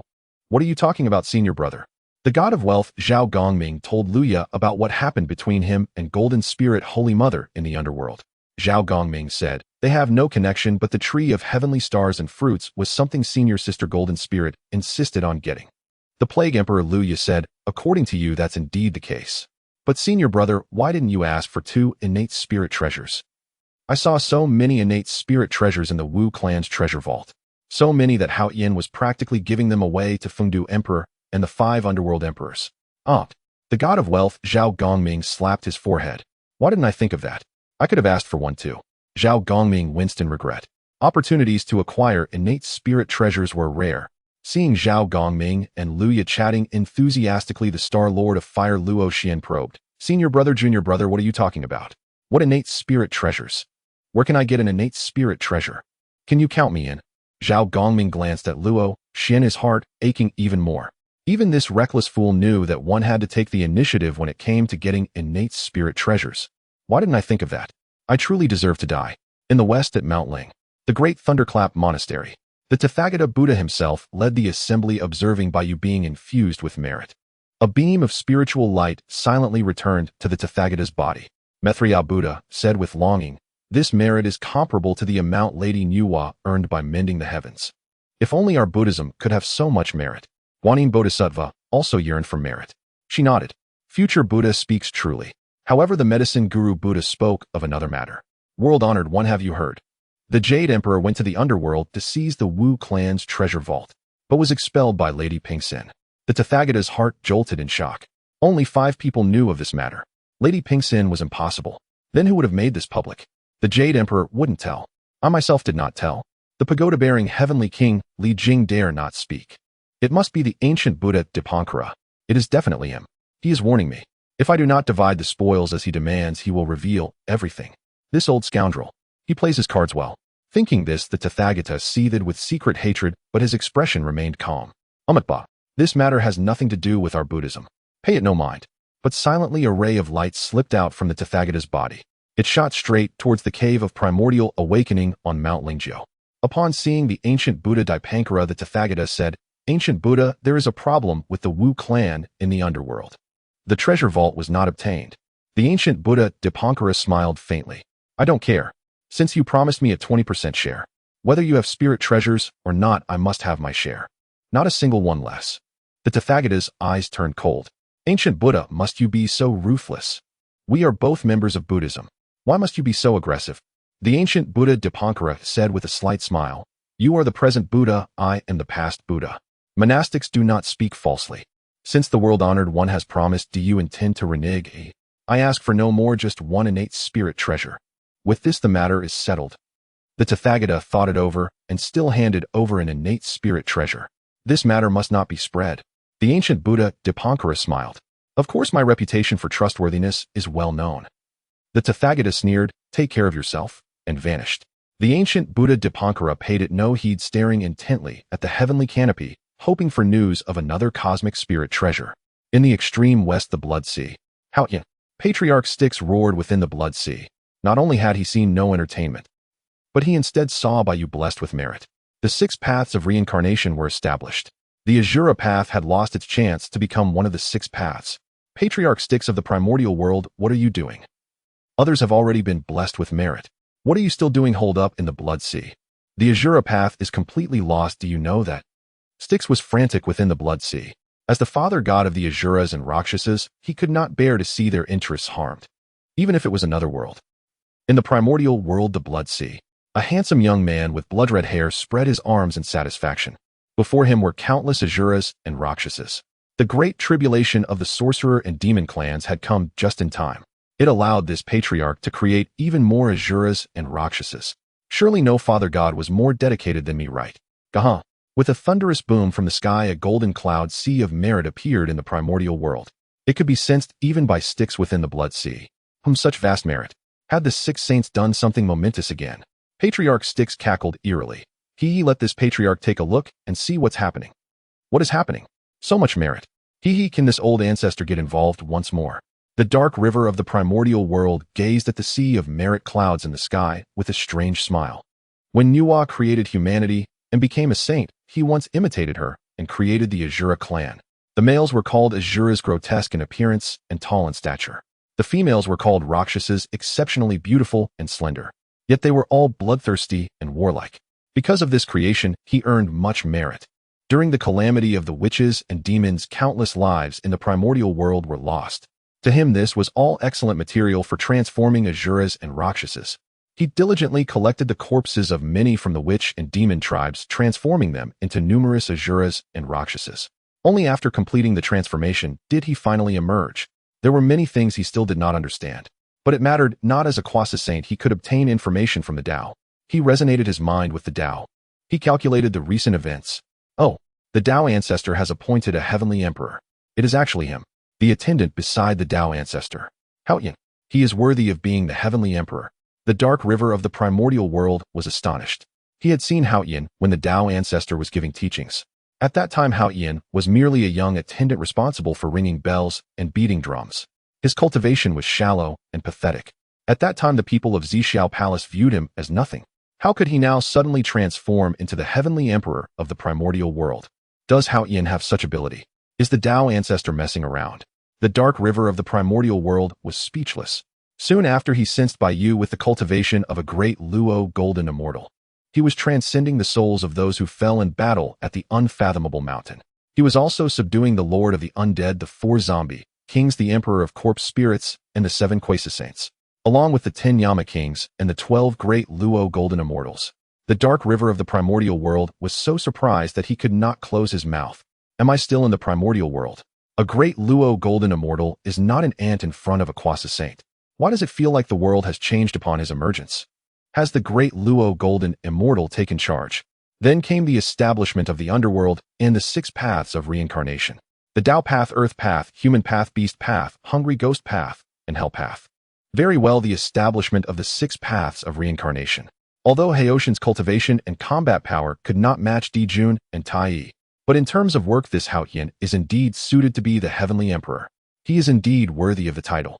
The Tao ancestor has a discerning eye for talent. I cannot compare. The dark river of the primordial world was completely convinced by the Tao ancestor. Just pulling a young attendant could accomplish such a monstrous feat. Why do I feel something strange in my heart? The dark river of the primordial world murmured softly. He felt as if he had lost something. What did he lose? Oh no. The 6 paths of reincarnation, I could have been involved in this too. The merit of this old ancestor. Fengdu Mountain. The pillar of merit vanished. Zhulong and Rakshasa opened their eyes. Both were filled with excitement. They looked at Baiyu with gratitude and said in unison, "Thank you, your majesty. You don't have to thank me, this is what you deserve." Zhulong said with a complex expression, "Your majesty, you are mistaken. When you transcended the souls of the East Sea, I was merely a bystander. If it weren't for your majesty's tireless efforts in transcending, your serious and responsible attitude moved me. I would not have followed you on this path. The recruitment of the great emperor of Fengdu and the 5 underworld rulers was all your majesty's idea. The establishment of the 6 paths of reincarnation rules was also your doing alone. I merely followed along and did not do much. But I have received your majesty's innate spiritual treasure and have gained the merit of the Tao. I have also washed away the karma of the great calamity of the dragon and phoenix on my body. Your majesty's great kindness Zhulong cannot repay, if your majesty agrees. From today onward, I Zhulong am willing to serve your majesty. I am willing to pave the way for your majesty." Upon hearing this, Rakshasa nodded vigorously. Her cold and beautiful face was filled with emotion. Zhulong is right. Those who are close to vermilion become red, and those who are close to ink become black. We are originally demonic creatures unaccepted by the world. If it were not for your majesty, would we have had the chance to reform? It is your majesty who has embraced us with sincerity. By your actions you have moved us. Now still under your majesty's protection, we have gained the merit of the Tao. Your majesty's great kindness and virtue Rakshasa will certainly remember and repay you with my life. Zhu Long and Rakshasa spoke earnestly. Bai Yu listened intently. He gazed into their eyes. If Senior Zhu Long wishes to join the heavenly court, I certainly agree. I can also understand Rakshasa's gratitude. I just want to ask, are you two serious?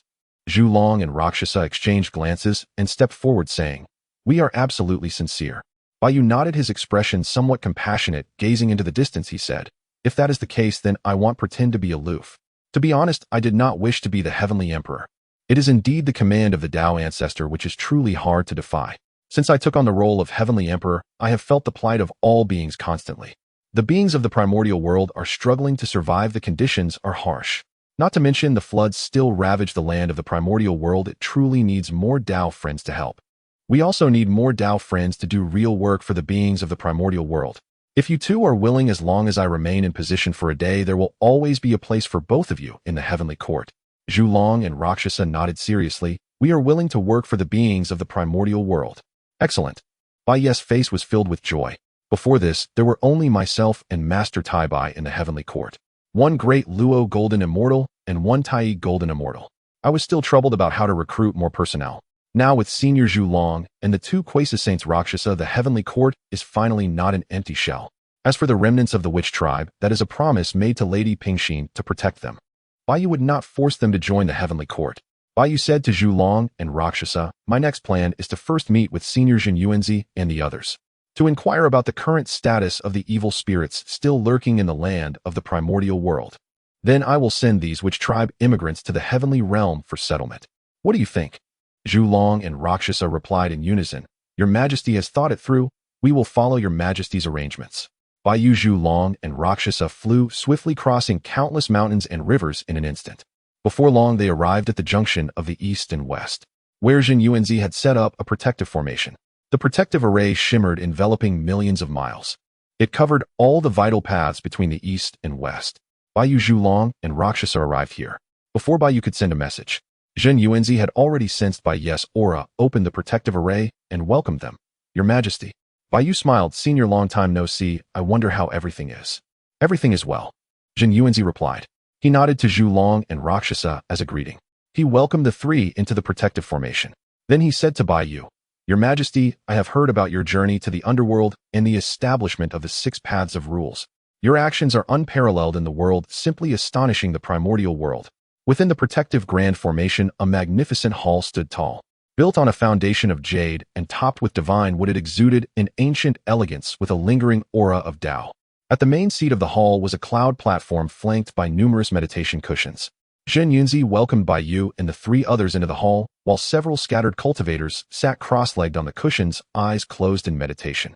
Upon seeing Bai Yu, they all stood up, excitedly bowing respectfully. In their gazes there was envy, admiration, and emotion. But more than anything, there was gratitude. They had also accrued considerable merit. I have seen His Majesty. Bai Yu nodded in acknowledgement, greeting them. I salute all fellow Taoists. Zhen Yuanzi brought Bai Yu to the cloud platform. Sensing the aura emanating from Bai Yu, a glint of surprise flashed in his eyes. Has His Majesty broken through? Zhen Yuanzi's voice held disbelief. Bai Yu smiled lightly, saying, Merit has descended, and my cultivation has improved somewhat. Zhen Yuanzi was equally delighted, bowing deeply. Congratulations, Your Majesty. Bai Yu waved his hand, not wishing to engage in too much small talk, and instead asked, Senior, how goes the cleanup of the lingering evil entities? Zhen Yuanzi straightened, pointing towards the western continent. Thanks to Your Majesty, most of the evil entities have been transferred to the underworld. Some lingering evil spirits in the primordial world are mostly low-level, resentful souls and zombies without intelligence.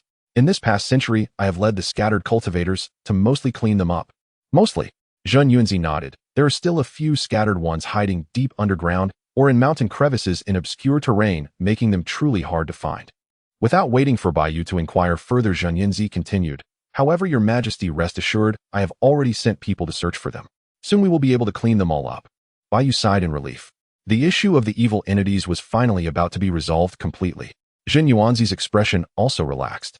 He turned to glance at the scattered cultivators in the hall, seeing their excited expressions. With a smile, Zhen Yuanzi said, There are many Tao friends present. I believe Your Majesty may not be acquainted with them yet. Allow me to introduce them to Your Majesty. Bai Ye's eyes brightened. That would be excellent. I was just about to ask you, Senior. Zhen Yuanzi pointed at an elderly man with white hair and beard. This is Yun Zhongjuan, a master of formations. This protective grand formation was devised and arranged by him. Yun Zhongjuan bowed to Bai Yu, his face gaunt and his gaze profound. Bai Yu returned the courtesy. I have heard from Master Tai Bai that your formation skills are quite profound. It is an honor to meet you. Master Tai Bai has overpraised me. Yun Zhongjuan replied, somewhat embarrassed. Jin Yuanzi then pointed to a middle-aged cultivator clad in a crimson Dao robe. This is Qi Yanxian, who is well-versed in the fire Dao. When cleaning up evil entities, his fire techniques were breathtakingly magnificent. Qi Yanxian bowed to Bai Yu with a warm smile. Bai Yu once again returned the courtesy. Master Tai Bai has mentioned that your fire Dao stands out uniquely in the primordial world. It is an honor to meet you. I am flattered. Qi Yanxian humbly replied, though a hint of pride was evident on his face, clearly taking pride in his fire Dao. Zhen Yuanzi finally pointed to a young cultivator with a slender frame and disheveled hair. This is Guang Cheng, a master craftsman. He, has some interesting ideas. Bai Yu glanced at Zhen Yuanzi, feeling a bit confused. What does interesting ideas mean? Zhen Yuanzi's expression was awkward. Your Majesty, you will understand. For what kind of introduction is this, Senior Zhen Yuanzi? Guang Cheng jumped up. Why is Yun Zhongjuan a master of formations? Why is Qi Yanxian well-versed in the fire Dao? And here I am called just interesting ideas. My crafting skills, are somewhat unique, but that's just because you all can't understand. As he spoke, Guang Cheng's confidence waned, mumbling under his breath. Zhen Yuanzi forced a smile, not rebutting. Bai Yu looked at Guang Cheng, a thought sparking in his mind. The reconstruction of the heavenly court requires a large number of spiritual treasures, magical tools, and structures. An excellent craftsman is vital. Fellow Taoist Guang Cheng, Bai Yu smiled gently. After the heavenly court is rebuilt, we will need to forge a large number of spiritual treasures and require many craftsmen. I wonder if you would be willing to join the heavenly court. Guang Cheng's eyes suddenly lit up. Your Majesty is willing to use me. As long as you are willing. I am willing. Guang Cheng's voice brimmed with barely contained excitement. I absolutely want to. I have been worried about not finding like-minded individuals to exchange crafting insights with. The other scattered cultivators looked at Guang Cheng's excitement and couldn't help but laugh. Bai Yu joined in the laughter. Bai Yu stepped in front of the scattered cultivators, clasping his hands together. Hao Tian's journey this time is to express gratitude for your assistance. The evil entities from the Western continent have been cleaned up, and your contributions are invaluable. The scattered cultivators bowed in return. Your Majesty is too kind, Yun Zhongjuan spoke up. We merely contributed a small amount of effort. Secondly, it is to recruit you all. Bai Yu looked at them with steady eyes. Now the primordial land suffers from endless disasters, and all beings endure great hardship. We are in dire need of manpower. If you all are willing to stay, the heavenly court will not treat you unfairly. If you do not wish to, Hao Tian will not insist. You may leave at any time. The scattered cultivators exchanged glances, and no one left. Yun Zhongjuan chuckled. Your Majesty, I have lived so many years. This is the first time I have seen the Heavenly Emperor personally engage in battle. Personally transcending resentful souls, personally establishing order in the underworld. Moreover, your Majesty's heart is set on the well-being of all beings, and everyone knows this. For the sake of this spirit, I am willing to stay. The other scattered cultivators nodded in agreement. Bai Yu's heart warmed, and he once again clasped his hands. Thank you all. Just then, two powerful auras swept in from the horizon. One was blazing like fire, and the other was gentle like jade. The speed of these two auras was incredibly fast, and in the blink of an eye they arrived above the formation. Bai Yu looked up. A colorful qilin descended from the clouds, surrounded by a radiance of 5 colors, the aura of auspiciousness pervading the surroundings. The qilin was massive, significantly larger than a typical qilin, with a multicolored horn atop its head and eyes resembling jewels.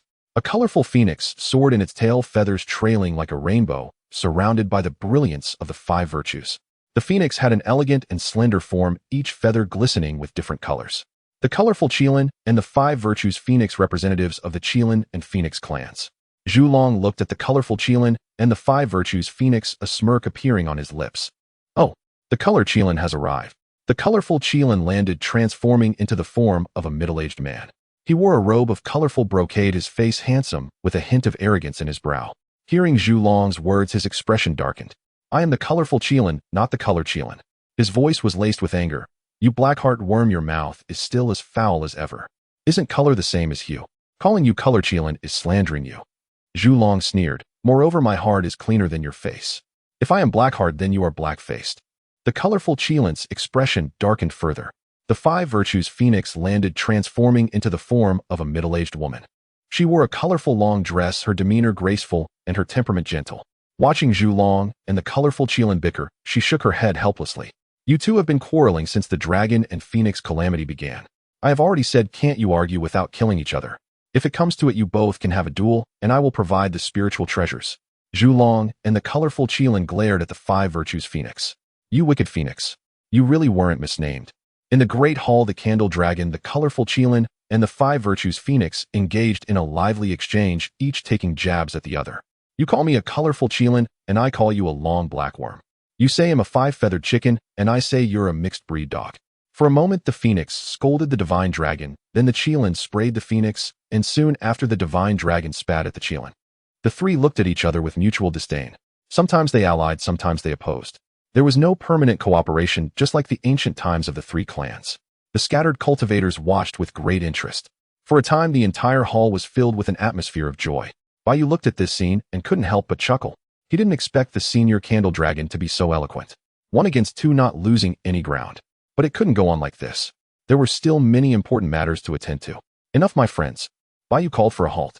Hearing this, the candle dragon ceased his words, glancing disdainfully at the colorful Qilin and the five virtues phoenix. For the sake of his majesty, I shall spare you today. The colorful Qilin sneered, If it weren't for the heavenly emperor being here today, I could take on both of you alone. The five virtues phoenix chuckled coldly. If it weren't for the heavenly emperor today, would have been a feast of braised dragon meat and roasted Qilin. The three were stubborn with each other, but eventually they stopped. Seeing this, Zhun Yuanzi stepped forward and said, the scattered evil spirits and vengeful souls were taken care of by the Qilin clan and the Phoenix clan. These two are the representatives of the Qilin clan and the Phoenix clan. The colorful Qilin Qi Yuan, the five virtues Phoenix Feng Shi. Now that they have returned, it should be with good news. Baiyu asked Qi Yuan and Feng Shi. Fellow Taoist senior Zhen Yuanzi mentioned that there are some relatively hidden evil spirits, vengeful souls, and zombies that are hard to find. It is your Phoenix clan and Qilin clan that took care of them. Upon your return, have those hidden evil spirits and vengeful souls been completely cleared? Qi Yuan and Feng Shi exchanged glances. Qi Yuan nodded. Indeed. It's quite strange. Those evil spirits and vengeful souls were originally very well hidden. Even our Qilin and Phoenix clans with our remarkable abilities needed to expend a great deal of effort to uncover them. However, recently an entity known as the Yin Chai appeared in the Primordial lands. It effortlessly captured them and brought them back to the underworld. Seeing that we could not help, we hurried back to report this to Zhen Yuanzi. Upon hearing this, Baiyu instantly understood. Others might not grasp the nature and preferences of evil spirits, making it difficult to capture them. However, these Yin Chai were originally transformed from evil spirits and vengeful souls. They could be considered the strictest parents of evil spirits and vengeful souls. Capturing these elusive evil spirits would naturally be a breeze. Baiyu nodded. In that case, I can rest assured. These are the Yin Chai under the command of the Emperor of Fengdu. Since they have taken action, those evil spirits and vengeful souls will no longer pose a threat. That's excellent news. Qi Yuan nodded and continued, let it be known to His Majesty. Our Qilin clan has come not only to assist Your Majesty. Additionally, we have heard that the Dragon clan wishes to join the Heavenly Court. If Your Majesty agrees, our Qilin clan is also willing to join the Heavenly Court. He saw the Dragon clan following behind Baiyu gaining a great deal of merit. If this continues, the Dragon clan will wash away their karma from the calamity. Wouldn't they be standing on top of the Qilin and Phoenix clans? This cannot be allowed.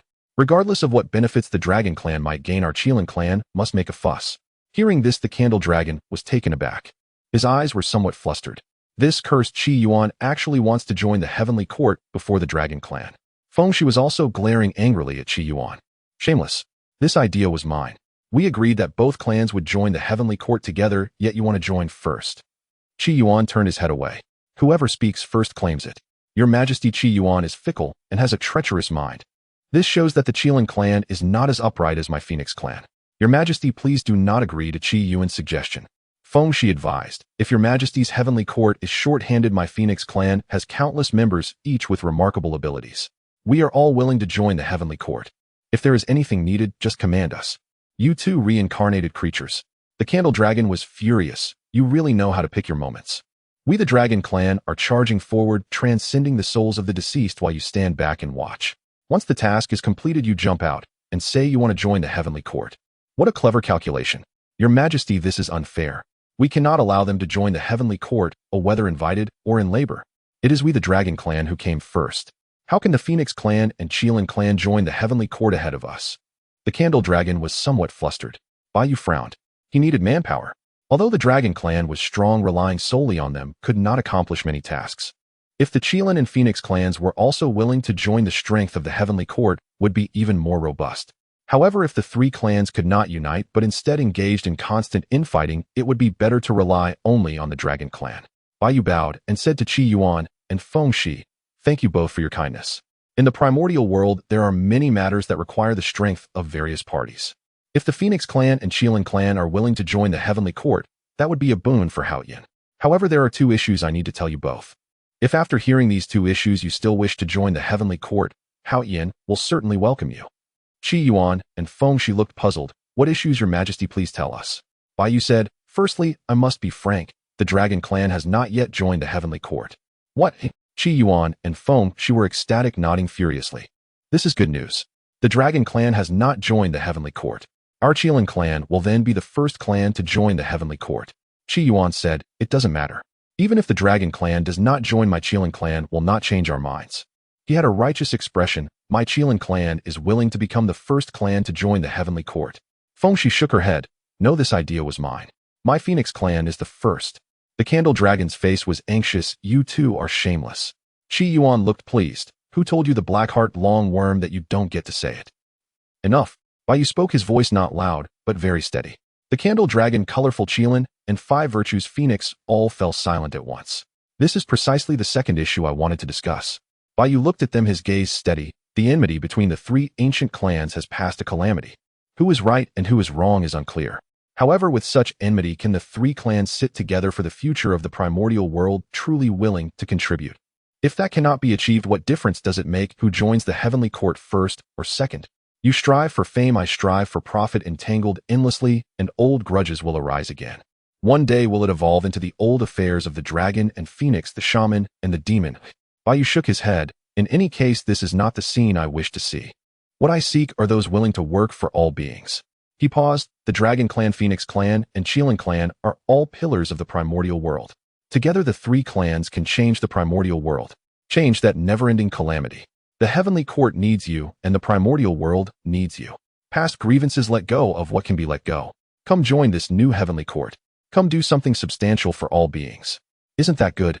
In other words, if it were this kind of Heavenly Court, a Heavenly Court dedicated to the public good, would you all still be willing to join?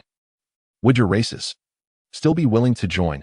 After speaking, Bai Yu surveyed the scattered cultivators in the Great Hall, including Yun Zhongju and Qi, Yin Xian, and Guang Cheng. "Fellow Taoists, this is not merely an inquiry regarding the Dragon Phoenix and Qilin clans. It is also an inquiry directed at all of you. Such a heaven that is wholeheartedly devoted to the public good. Are you willing to join us? If not, you may leave at your discretion."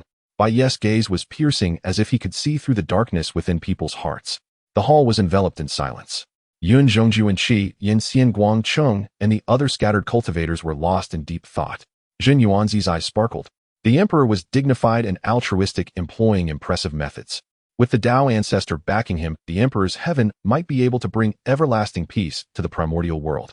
The Rakshasa stood silently behind Bai Yu, observing with cold indifference, unchanged in demeanor. Zhu Long remained silent, reflecting inwardly. He could not decide for his race. He could only make a decision for himself. This matter truly required the judgment of his elder brother, the ancestor dragon. Qi Yuan and Feng Shi exchanged glances, no longer fixated on joining the heaven, feeling somewhat shaken. It was their first time meeting Bai Yu. It was also their first time hearing Bai Yu express such a selfless ambition. For a moment, they were at a loss. The two bowed politely, their eyes flickering. "Your Majesty's words are profound. Oh, we need to consider this further." Bai Yu nodded. "Very well, take your time to consider. I intend to return to heaven and discuss the next steps of the primordial planning with Tai Bai ancestor. If possible, you may accompany me to heaven for a visit. Let us see how our heaven conducts its affairs. It is not too late to make a decision afterward." As he spoke, Bai Yu addressed Yun Zhongju and Qi, Yin Xian, Guang Cheng, and the other scattered cultivators. "Fellow Taoists, the same goes for you. You may first visit heaven for a look. Then decide for yourselves. Haoyin will not force anyone. Since there is an opportunity to investigate, they would certainly go. Let us see if you are sincere." Qi Yuan and Feng Zai's expressions firmed. "We are willing to accompany your Majesty on this journey." Yun Zhongju and Qi, Yin Xian, Guang Cheng, and the other scattered cultivators exchanged glances, their thoughts aligned. They all voiced in unison, "Your Majesty, benevolent and magnanimous, wholeheartedly devoted to the public good. We are sincerely willing to accompany your Majesty." "That is excellent." Bai Yu nodded, stepping forward energetically. Let us depart and return to heaven. In the world of Journey to the West beneath the celestial canopy. In the Lingxiao treasure hall, the Jade Emperor sat alone on the throne. A heaven devoted to the public good, eh? He chuckled lightly, then burst into laughter. As the laughter subsided, his gaze turned cold. I was once devoted to the public good as well, but do these people understand me? How Ian, your ridiculous ideal is insignificant in the primordial world. As the laughter subsided, his gaze turned cold. I was once devoted to the public good as well, but do these people understand me? Fire deity Luo Xian scoffed at the celestial canopy. Immortals live carefree, who would willingly serve in heaven. This Haoshan's actions are simply digging his own grave. Brother, you are mistaken. If it were me, I would be willing. Having such a selfless and impartial heavenly emperor, is that not a good thing? Must heaven possess the same ideals as the master to be acceptable? Wealth deity Zhao Gongming's eyes were somewhat complex. If this were before the canonization, I certainly would not be willing. But since I took on the role of wealth deity, I can now see the suffering of the masses. A heaven devoted to the public good is indeed a blessing for all beings. If it truly exists, I am willing to contribute my part. Luo Xian scoffed. Lu Shidi Zhao Shixiang, are you two out of your minds? This. The Dumu Yuanjun Jin Lingxingmu interrupted him, saying calmly, I believe they are not mad. Luo Xian looked astonished. Shiji, we are disciples of saints. Had it not been for the Jade Emperor seeking the canonization list, we should have been living freely. Why should we be trapped in these divine positions, toiling away and unable to transcend? Now that the primordial world has not yet been canonized, are you all going to throw yourselves into the net? Wealth deity Zhao Gongming looked at Luo Xian with pity. Heaven is not a net. You do not understand. That gaze as if looking at a fool, enraged Luo Xian. Brother, what is the meaning of that look? Turning away, Lu Yu and Jin Lingxingmu looked at him with the same expression. I think you all have truly lost your minds, completely mad. Luo Xian stood up abruptly, muttering as he left the Star Palace. Kunlun Mountain Yushu Palace. A heaven devoted to the public good. Interesting. Master also wanted to create a heaven at that time. A heaven that aligns with the heavenly Tao. Unfortunately, the ancestor did not give Master the chance. What? Guang Qingzi was somewhat surprised. I stood by Master, how did I not know of this? Real person Yuding and real person Tai also looked astonished. Brother, are you joking? We have never heard of this. Nanji Xinwen replied. It is normal that you have not heard. At that time you had not yet entered the sect. Master had once said that Dijuan and Tai were too rigid and would inevitably fail to hold the position of Heavenly Emperor. Our teaching aligns with the Heavenly Tao. The position of Heavenly Emperor should come from our teaching. As Master predicted, the war of the witches and demons erupted and Dijuan and Tai fell. Unfortunately, later we heard that the Tao ancestor decreed Haoyan to take the position of Heavenly Emperor. But that Haoyan is truly incompetent. Not only is he lacking in strength, but he is also hesitant in action and timid in character. Until the time of the three sovereigns, when he was killed by Xing Tian. Only then did the current grand heavenly sovereign ascend to the throne. As he spoke, Nanji Xinwen looked at Guang Qingzi with deep meaning. If Master had succeeded in his plans back then, you would have been the grand heavenly sovereign appointed by Master. Unfortunately, it all came to naught. Hearing this, Guang Qingzi was thoroughly astonished. Elder brother, are you joking? Real person Yuding felt uncertain, recalling Master's high regard for Guang Qingzi. Real person Tai's smile was somewhat dry. Elder brother, this is not a joke you should make. Real person Yuding thought of something and said, it is not impossible. Guang Qingzi, do you still remember your magical treasure? Nanji Xinwen praised real person Yuding, saying, Junior brother Yuding is indeed quick-witted. Indeed, junior brother Guang Qingzi, that Fan Tianyin is the Heavenly Emperor seal that Master prepared for you. Real person Tai also realized this and exclaimed in surprise, Fan Tianyin, transformed from the spine of the Panga great god, is the orthodoxy of heaven and earth. As the seal of heaven and earth, it is justified. Guang Qingzi was momentarily stunned. Is it really so? Then have I not let down Master's expectations? Real person Yuding and real person Tai looked at Guang Qingzi with complex expressions. They understood Master's regard for him. They had not expected he would be so esteemed. The position of Heavenly Emperor was even intended to be bestowed upon you. Thinking of this, the two felt even more bitterness than Guang Qingzi. Bai Yu returned to heaven with everyone. Zhu Long Qi Yuan and Feng Shi followed behind, while Zhen Yuanzi and the Rakshasa flanked either side. The scattered cultivators Yun Zhongju and Qi, Yin Xian Guangcheng, and others followed behind. They arrived at the southern heavenly gate.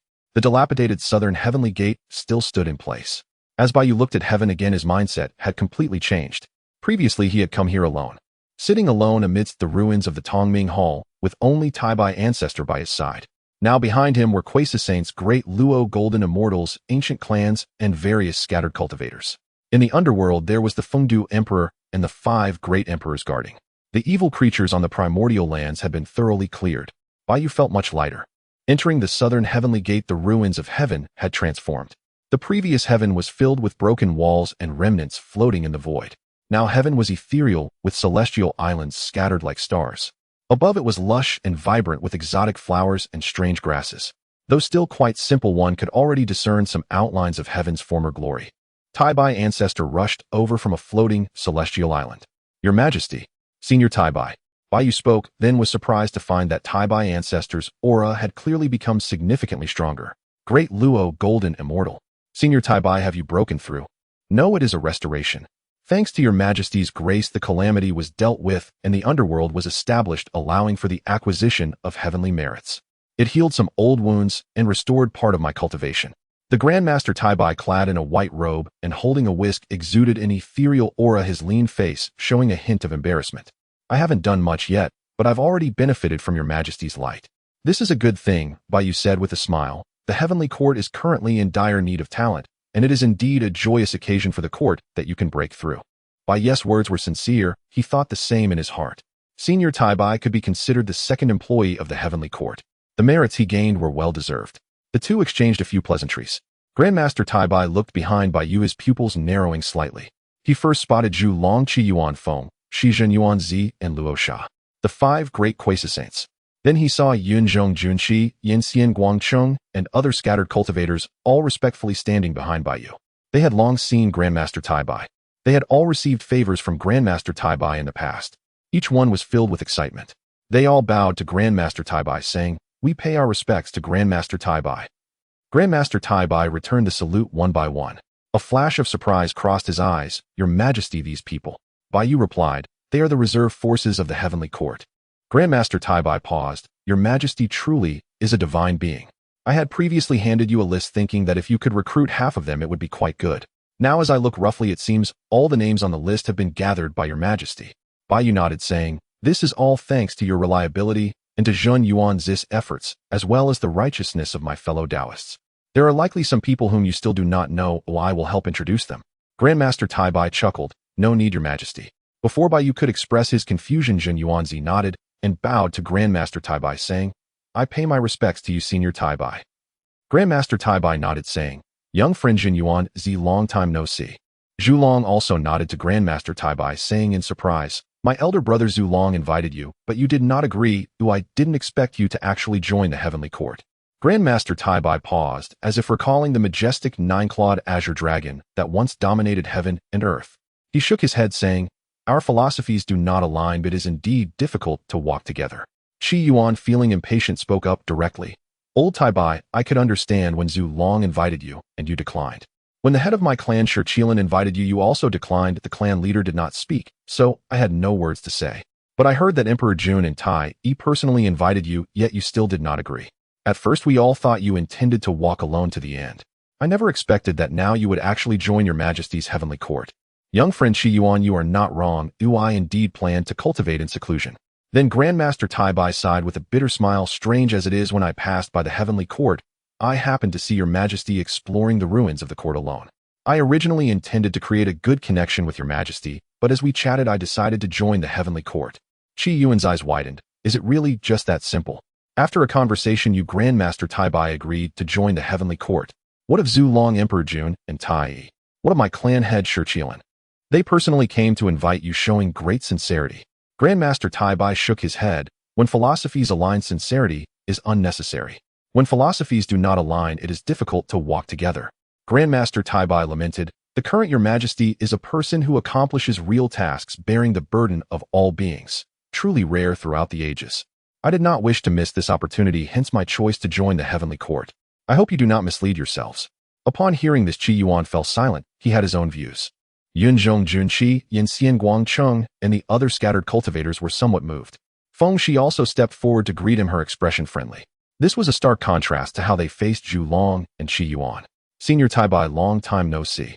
Grandmaster Tai-Bai also smiled and asked, "How is little girl Feng?" Feng Shi sighed, saying, "The clan leader is doing well, but is still trapped in the immortal fire mountain." Grandmaster Tai-Bai remarked, "As long as one is alive, all possibilities remain." Baiyu scanned the crowd, his eyes filled with surprise. In the memories of both his past and this life, he only knew that Tai Bai was one of the original innate divine beings, unaware of how widely he befriended others. In fact, in his past life, he did not even know that Grandmaster Tai Bai existed in the world of Honghuang. Yet Bai Yu could understand the Honghuang world was vast and boundless, and the events and figures within it could not be fully recorded in the tales of his past life. As recorded in history books during a year of great famine, people turned to cannibalism. A mere 6 words encapsulate a widespread calamity and disaster. Until Luo Sha spoke up, her words feeling like a reminiscence from a different era. Bai Yu completely recognized who this second member of the Heavenly Court was. Even if someone said that Grandmaster Tai Bai had indeed fought against the Beast Emperor, he would accept it. Luo Sha said, "Senior Tai Bai, long time no see. I never expected that when we meet again it would be in such a scenario." Grandmaster Tai Bai also sighed. "Indeed, the last time we met was during the great calamity of the fierce beasts." Luo Sha's face revealed a look of nostalgia, as if she recalled ancient times. A blue lotus sword, immortal, the sword aura soaring to the heavens, sharp and unstoppable. She sighed, saying, "At that time you were full of vigor, wielding the gung metal sword path, unmatched in sharpness, with sword energy transforming into a vast blue lotus. Even the 4 great beast kings had to bow before your sword. Even the beast emperor, the divine rebellious." Grandmaster Tai Bai coughed, waving his whisk to interrupt Luo Sha. "A great hero does not speak of past glories, that's enough. Now I am merely a broken Deluo golden immortal, unworthy of such flattery from you." Upon hearing this, Zhu Longzhen, Yuan Ziqi, Yuan Luo Sha, Feng Shi, and the other 5 great Quasi-Saints were fine. But Yun Zhong Junqi, Yin Xian Guang Cheng, and the other scattered cultivators were left speechless. They looked at Grandmaster Tai Bai with resentful expressions. "If you are just a broken Daluo golden immortal, then what are we who have not yet reached Daluo golden immortal status?" Bai Yu was impressed. He did not expect that Grandmaster Tai Bai had truly fought against the Beast Emperor. "Since you all are old acquaintances, I will not unnecessarily introduce them." Bai Yu interrupted the crowd's ongoing pleasantries. "Senior Tai Bai, my purpose in returning to the Heavenly Court is not only to bring Qi Yuan Feng, Shi Yun Zhong Junqi, Yin Xian Guang Cheng, and the others to observe what the Heavenly Court is doing. Additionally, I need to settle the remnants of the Wu clan in the Heavenly Court." As he spoke, he flipped his hand to take out the Qiankuan cave mansion. With a thought, the Qiankuan cave mansion shone brightly. A wide light gate appeared in the realm of heaven. Strong and tall members of the Wu clan walked out from within, their faces pale and surrounded by a sinister aura. Bai Yu roughly estimated that there were around 10 million Wu clan remnants. Although that number was considerable compared to their peak period, it was insignificant. The tall and robust Wu clan remnants filled the heavenly realm. It was a sea of people, shoulder to shoulder. However, the Wu clan remnants seemed to have been in the underworld for a long time, deeply affected by the Yin energy. When they saw the people present, they did not utter a word. Each wore a numb expression, remaining silent. Only the previously more robust elder from the Wu clan did not seem to be affected. "Your Majesty, is this the heavenly realm?" "Indeed," Bai Yu nodded.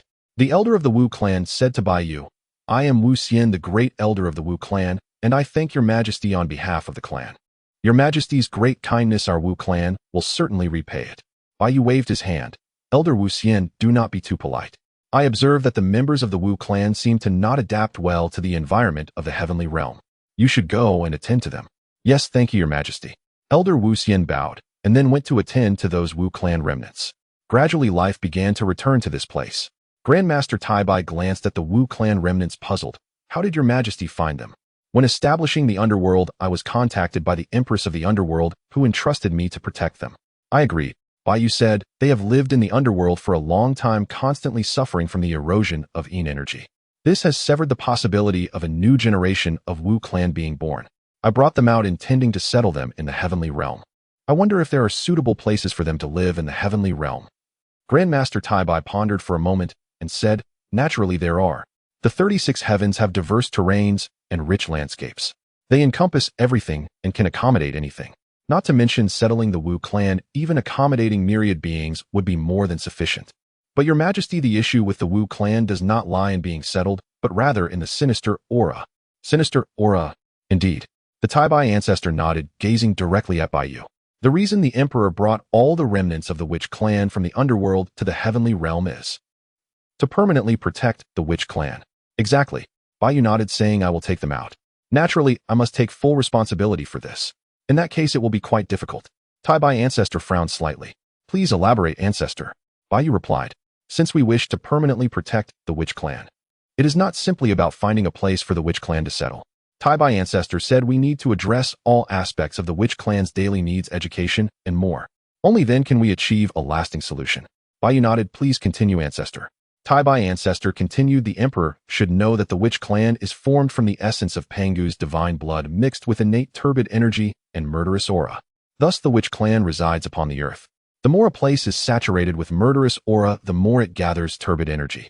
The more the witch clan is drawn to it. Yet the heavenly realm is pure and ethereal, filled with innate clear energy and celestial aura, making it an excellent place for enlightenment and cultivation. It is entirely unsuitable for the witch clan's preferred habitat. If the witch clan were to live in the heavenly realm, there's nothing wrong with that. But it is akin to letting fish live in the sky, or allowing eagles to dwell in the sea. It is not that it cannot be done, but it is not very appropriate. Bai Yu pondered. What you say, senior, is truly enlightening. It is indeed a lapse in Haoshan's considerations. There is no need for your majesty to be so concerned. Your majesty's heart is solely for the witch clan. Tai Bai ancestor comforted. Even if there are occasional oversights, I believe the witch clan will understand. Bai Yu did not think too much about it. He merely felt that a matter must be executed to a satisfactory degree. If abandoned halfway, it would mislead both others and himself. Turbid energy, murderous aura, the heavenly realm, the witch clan. Bai Yu lowered his head in contemplation. Unconsciously, he caught a glimpse of the starry sky. He suddenly smiled lightly, saying, I truly am blinded by the leaves. He proposed an astonishing suggestion. Senior, what if we settle the witch clan in the starry sky? Upon hearing this, Tai Bai ancestor pondered for a moment, then his eyes lit up. Wonderful. This is truly an exquisite arrangement. Your majesty's idea is simply astonishing. I, an old man, had not thought of it. Indeed, in the starry sky there are 800 million and 40 million star spirits shining. The boundless starry sky can serve as a source of murderous aura. Each star is a gathering of innate turbid energy. It is the perfect habitat for the witch clan. Moreover, within the starry sky there are countless star beasts. Each is immensely large, with difficulty in awakening their intelligence. The most crucial point is that they make the starry sky their home and feed on the stars. They roam freely in the starry sky, wreaking havoc across the star sea. This caused immense pain for the demon clan back then, and the people of the witch clan prioritized their physical forms. They are inherently fierce and combative. They have a great appetite for destruction. These star beasts can serve as both food for the witch clan and their hunting grounds. Your majesty's action resolves two fundamental issues at once. It addresses the issues of sustenance and residence for the witch clan. The remaining problems are merely minor issues. They can be resolved with a snap of the fingers. Moreover, the starry sky is boundless. Even if there are many more members of the witch clan, settling them will not pose a problem. Tai Bai ancestor paused, saying, however, there is one issue. Currently within the starry sky, due to the impact of the war of witches and demons, the space is fragmented and the power of the stars is chaotic. If we were accomplished cultivators, it would be manageable. However, I observe that most of the witch clan members are low-tier cultivators, such as human witches, earth witches, and sky witches. In such a harsh stellar environment, it is indeed difficult to survive. Only after your majesty repairs the starry sky can this plan be thoroughly implemented. No worries, this method can be carried out regardless. Bai Yu nodded. I will summon Elder Wu Xian to discuss this matter. Once the witch clan agrees, we can put this on the agenda. Behind him, Yunzhong, Jun Qian, Xian Guangqing, and other scattered cultivators watched Bai Yu and Tai Bai ancestor discuss. Their eyes widened in astonishment. The emperor's thoughts are indeed fantastical. Who would have thought of settling the witch clan in the starry sky? One must remember that the starry sky was once a strategic stronghold for the demon clan. Even the 12 ancestors of the witch clan could not conquer this land back then. As time passed, before long these remnants of the witch clan were about to settle in. Zhu Long, Jin Yuanzi, and Luo Sha stood silently behind Bai Yu. They had already grown accustomed to their emperor's surreal ideas. There was nothing surprising about it. Qi Yuan and Feng Shi were more surprised by Bai Yu's attitude. In their view, the heavenly emperor should be domineering and unparalleled. Whatever the situation, he should decide with a single word. Moreover, such a good idea was all for the witch clan. Why need to consult Wu Xian? Once arrangements are made, simply notify the witch clan, right? Why summon Elder Wu Xian specifically for a discussion? It was truly difficult to comprehend. Qi Yuan and Feng Shi exchanged glances, both harboring the same thought. This heavenly emperor is quite peculiar. The two shook their heads and continued to observe. Upon hearing that Bai Yu summoned him, Elder Wu Xian arrived in confusion. Which clan? Wu Xian pays respects to your majesty. May I ask what your majesty seeks of me? Bai Yu informed Wu Xian about the discussion held with Tai Bai ancestor. This is the matter. If you are willing, once I repair the starry sky, you may move to reside in the starry sky. Before that, you need to temporarily reside in the heavenly realm. What are your thoughts? Upon hearing this, Wu Xian was taken aback, feeling deeply moved. He did not expect Bai Yu to show such respect toward the witch clan. Even during the time when the Witch Clan was dominant, all decisions were made by the 12 ancestors of the Witch Clan. As a high-ranking witch, he only needed to obey orders. Never had there been a need to discuss matters with someone of his status. Wu Xian replied earnestly, "This matter is entirely up to your Majesty's arrangements. Moreover, your Majesty's considerations are so thorough that the Witch Clan has no objections." Bai Yu smiled lightly, saying, "No need for formalities. Since I have brought you out, I will naturally ensure your proper arrangements.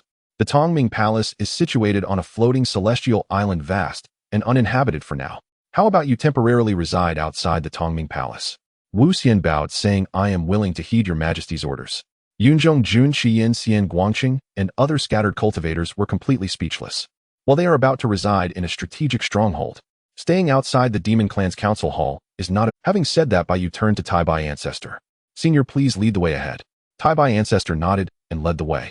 Bai Yu, Zhu Long, Qi Yuan Feng, Shijin Yuanzi, and Luo Sha followed behind. Yunzhong, Jun Xian, Xian Guangqing, and other scattered cultivators lagged further behind. Wu Xian led the remnants of the Witch Clan in a long line following behind the scattered cultivators.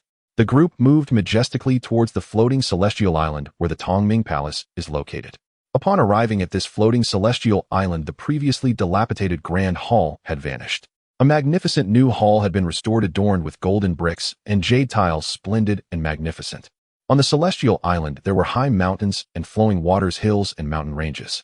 Spirit roots and celestial herbs flourished abundantly. Bai Yu turned to the remnants of the Witch Clan behind him and said, "Elder Wu Xian, this is temporarily your new home. Once the Starry Sky is repaired, you may bring the Witch Clan to reside in the Starry Sky." Seeing that the Witch Clan finally had a place to settle, Wu Xian's eyes reddened, and he exclaimed, "Your Majesty's great kindness will be remembered by the Witch Clan for eternity." The members of the Witch Clan were equally excited, no longer appearing numb. Some even had tears in their eyes, collectively shouting, "Your Majesty's great kindness will be remembered for eternity." Bai Yu waved his hand, saying, "No need for excessive courtesy." He then turned to Tai Bai Ancestors in Yuanzi and the scattered cultivators, saying, "The matters of the Witch Clan are settled for now, but let us discuss how to proceed next. Elder Wu Xian should join us too." "Yes, Your Majesty." The Master Tai Bai led everyone into the Hall of Clarity. The hall door swung open. Several pillars adorned with exquisite carvings of fantastical beasts supported the structure. The ground was paved with white jade bricks as smooth as a mirror. Atop the 90-yard steps, a new throne of chaos stood majestically. The tattered curtains had been replaced with new ones. Light golden silk was embroidered with the sun, moon, and stars. On either side of the throne, clouds formed into seats for the guests. Bai Yu said, "Senior, this." The Master Tai Bai stroked his beard and chuckled. "While your Majesty was busy, this old man was not idle either. I've tidied up these crumbling bricks and broken walls. After all, the heavenly court cannot always meet amidst ruins." Bai Yu felt quite pleased in his heart. "Senior, you are indeed thoughtful." The Master Tai Bai stepped aside to make way, gesturing with his hand, "Your Majesty, esteemed friends, please." Bai Yu stepped into the Hall of Clarity. The Master Tai Bai, Xinyuanzi, Zhulong, Luocha, Chiyuan, Fengshi, Yun Changzhen, Kaiangxi, and Guangqing, along with the Elder Wu Xian from the Wu clan, filed in one after another. Bai Yu came to a halt before the throne of chaos at the base of the 9 steps and turned to face everyone. "Please take your seats." The Master Tai Bai remarked in surprise, "Why doesn't your Majesty sit upon the throne of chaos?" Everyone looked at Bai Yu with puzzled expressions. "It's too high, Yu. I'm not used to it." "Never mind." Bai Yu waved his hand, moving the throne of chaos closer before finally sitting down. This was much more comfortable. He then called to everyone, "Please, everyone sit down." Only then did all take their seats. Xinyuanzi occupied the seat of honor on the left, followed by Yun Changzhen, Kaiangxian, and Guangqing in turn. Zhulong sat in the seat of honor on the right with Qiyuan and Fengshi beside him. Wu Xian took a seat after Fengshi. The Master Tai Bai and Luocha did not sit, but stood behind Bai Yu. Bai Yu, feeling helpless, summoned a cloud platform for both the Master Tai Bai and Luocha. "Seniors, please take a seat." He gazed at Bai Yu with a determined look. The two had no choice but to sit down. Everyone sat upright on their cloud platforms. Although they were on the same level as Bai Yu, they felt as though he was extraordinarily tall. Was there really such an emperor? Was this the feeling of equality? But oddly enough, he felt a swell of emotion, as if something had filled him up. Bai Yu was oblivious to the complex thoughts of everyone. He began to speak. "Time is pressing and the tasks are heavy, so I won't say much. Esteemed friends, please take a look." He unfolded the Haotian mirror. In the center of the hall, a miniature primordial world floated before everyone's eyes. Above was the starry sky. Countless stars sparkled like jewels embedded in the celestial fabric. Gold and silver, purple and blue starlight radiated brilliantly. Occasionally, bright white fireworks erupted, the stars colliding in chaos. Below was the vast and boundless primordial land. A majestic mountain range spanned the center of this primordial earth. This was the collapsed Buzhou Mountain. Endless waters of the celestial river were surging wildly across the land. They swept away everything in their path, wreaking havoc upon the primordial realm. The suffering of all beings was beyond words. Moreover, on the eastern and western lands of the primordial realm, dense black lines were spread everywhere. These were the fissures of the earth veins. Countless innate spiritual energies were wildly escaping from these fissures. Furthermore, an endless stream of turbid and evil chi was surging from these earth veins, polluting the vitality of the primordial land. Many places had already turned into lifeless zones. You pointed at the miniature primordial world and said, from this we can see that we currently need to do three things. First, clear the flood, allowing all beings to have a place to dwell. Second, repair the earth veins to stop the spiritual energy from escaping, prevent the pollution from the turbid and evil chi, and rejuvenate the primordial land. Third, restore the starry sky, rearranging the stars and rebuilding a new home for the Wu clan. Establish the grand formation of the celestial stars to maintain the legitimacy of the heavenly court. Yu paused, his gaze sweeping across everyone. Only by completing these three tasks can the heavenly court be truly established. Then we can rightfully announce to the primordial realm, the heavenly court is re-established. Now the question is, which task should we start with? If any esteemed friends have opinions, please feel free to speak. Everyone was silent for a moment before beginning to discuss, but no one dared to speak. The master Taibai chuckled. Since no one speaks up, let this old man throw out a brick to attract jade. My suggestion is to first clear the flood.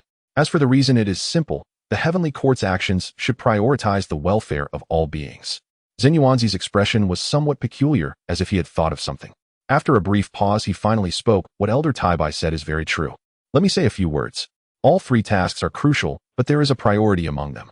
Firstly, repairing the earth veins requires understanding the direction and extent of damage of the primordial earth veins. Moreover, it requires a friend proficient in the earth path to oversee it. I am not very talented, but I have some accomplishments in the earth path. However, in my view, repairing the primordial earth veins will take a considerable amount of time, and the beings ravaged by the flood evidently cannot wait that long. Secondly, the sorting of the starry sky requires a friend adept in the starry path to take charge. But there is no one present who is proficient in this path. The stars are endless and complex, making them difficult to sort out. Additionally, repairing the grand formation of the celestial stars requires not only the essence of the stars, but also a high level of proficiency in formations. Among everyone, only Yun Changjin possesses profound knowledge in formations. We are merely superficially acquainted with it. This makes repairing the grand formation of the celestial stars even more time-consuming. Thirdly, clearing the flood is relatively simple. Dredging the rivers and building levees can be carried out by all of us. Therefore, my suggestion is also to clear the flood. Zhulong also spoke up. Your Majesty, I concur. We should first clear the flood. Yun Changjin nodded. What Zenyuanzi said is correct. Clearing the flood will yield the quickest results. If the flood does not recede, repairing the earth veins cannot be done. Moreover, Zenyuanzi has overestimated my abilities.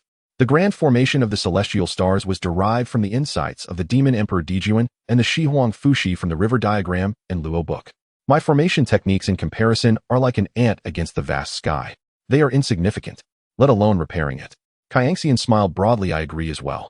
Let's first clear the flood, and once the water recedes, we can repair the earth veins. As for the starry sky, it can wait until last. After all, the heavenly court has not yet formally established, so there is no rush to repair the starry sky. Guangqing remained silent, merely nodding to express agreement. Qiyuan smiled. Actually, there is another benefit to clearing the flood. Once the flood recedes, vast stretches of primordial land can be reused. Beings will have a place to settle. The prestige of the heavenly court can also be established through this matter. Fengxi and Luocha did not speak, but their expressions showed they also agreed with clearing the flood first.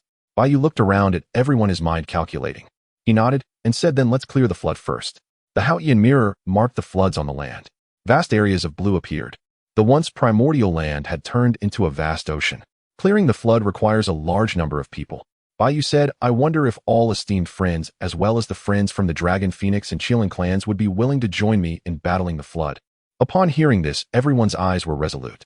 Zhulong was the first to speak. The Dragon clan is willing. Qiyuan quickly followed. The Qilin clan is willing. Fengxi did not want to lag behind. The Phoenix clan is willing. Zenyuanzi clasped his hands. I am willing. The master Taibai chuckled. This old bone of mine can still move a bit. Yun Changjin's expression was solemn. I am at your disposal. Kaiangxian smiled broadly. I am also willing. Guangqing looked excited. Though I am not talented, I am willing to lend a hand for the sake of all beings. Luocha said nothing, merely standing quietly behind Baiyu. But her gaze spoke volumes. Bai Yu looked at everyone with a warm current rising in his heart. United in purpose, the will of the people is formidable. Good. Bai Yu stood up resolute and decisive. Esteemed friends, listen up, I will make the following arrangements. As Bai Yu was about to arrange the flood control strategy, Elder Wu Xian of the Witch Clan suddenly stood up, his expression excited. Your Majesty, why do you not ask for the opinion of my Witch Clan? I too am willing to contribute for the sake of all beings. Bai Yu replied, Elder Wu Xian, it is not that I do not seek the opinion of the Witch Clan. It is just that the Witch Clan has just returned from the underworld to the primordial world, and it is better for you to settle down first before coming to assist. Wu Xian said sternly, Your Majesty underestimates my Witch Clan. Every member of my Witch Clan possesses extraordinary strength. We are not so delicate. With just a slight rest for a few days, we will return to our peak state. Moreover, when it comes to repairing the Earth's veins, my Witch Clan can be of great assistance. No one understands the foul air and malevolent energy better than us. When it comes to flood control, Your Majesty, please do not exclude my Witch Clan. Bai Yu advised, I understand that Elder Wu Xian has a heart of gratitude which I can appreciate. But do you know whether the members of the Witch Clan are willing? Wu Xian answered without hesitation, Your Majesty, you jest. You are our benefactor. How could the members of my Witch Clan possibly refuse? If Your Majesty does not believe me, you can come with me to the Witch Clan and select anyone you wish. If anyone is unwilling, I will expel them from the Witch Clan on the spot. Bai Yu felt somewhat helpless. The Witch Clan is known for their gratitude, which is commendable. If it were the peak period of the Witch Clan, Bai Yu would naturally have no objections. However, currently the Witch Clan is in its lowest valley. If Bai Yu were to call upon them to work, while they have not yet settled down, it would be too capitalist. Such things are simple. However, looking at Elder Wu Xian's determined demeanor, Bai Yu could understand. After all, as a peak race, the Witch Clan naturally has its pride. Seeing other races contributing while they sit idle in the heavenly realm feeling like useless beings, naturally, they would be unwilling. At this moment, Qi Yuan said from the side, Your Majesty, you are overthinking it.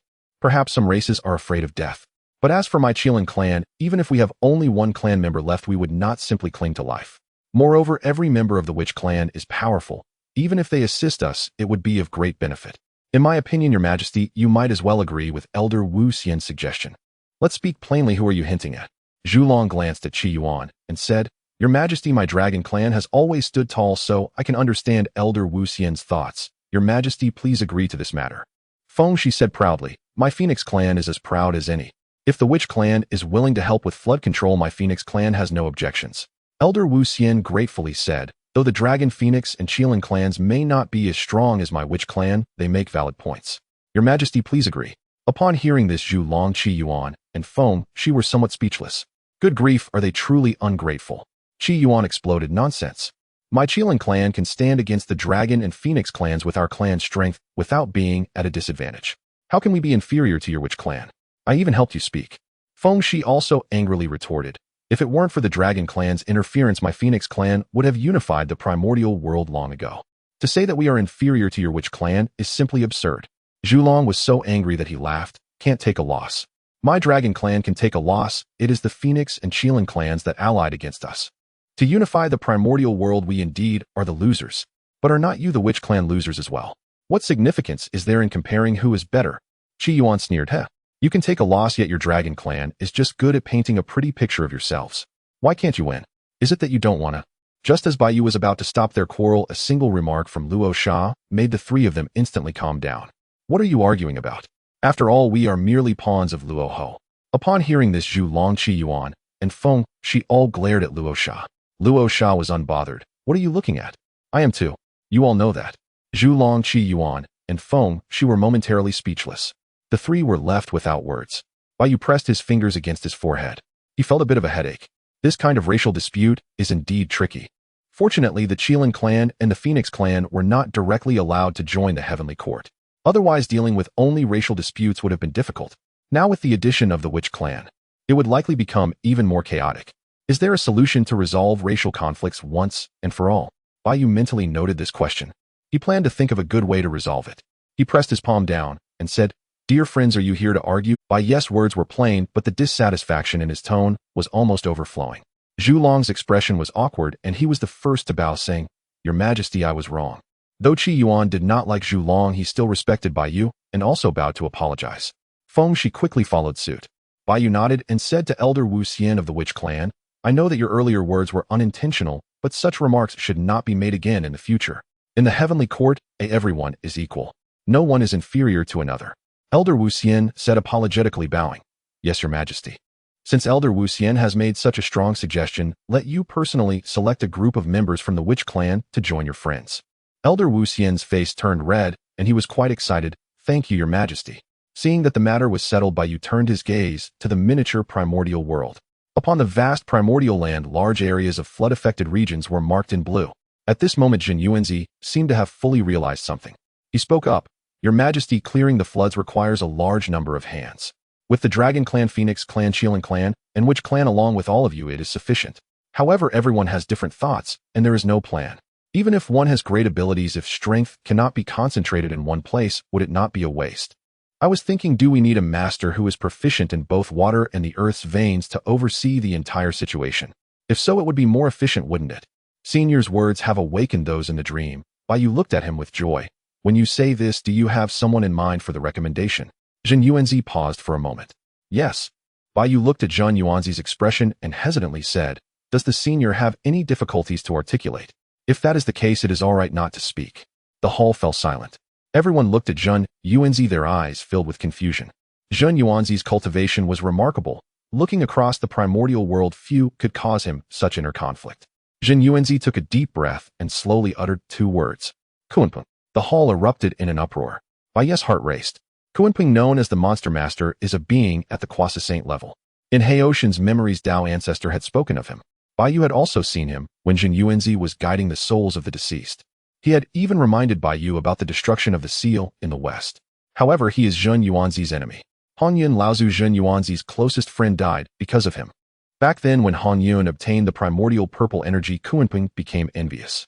This led to Emperor Jun and Tai chasing after Han Yun, while Kunpeng launched a surprise attack, forcing Han Yun to self-destruct. After Han Yun's death, Jin Yuanzi and Kunpeng formed an unresolvable enmity. Now Jin Yuanzi mentions him. Jin Yuanzi's eyes turned red. To be honest, this person has enmity with me. At the time of guiding the souls of the deceased, if it were not for Your Majesty being by my side, I would have already taken action to seek revenge.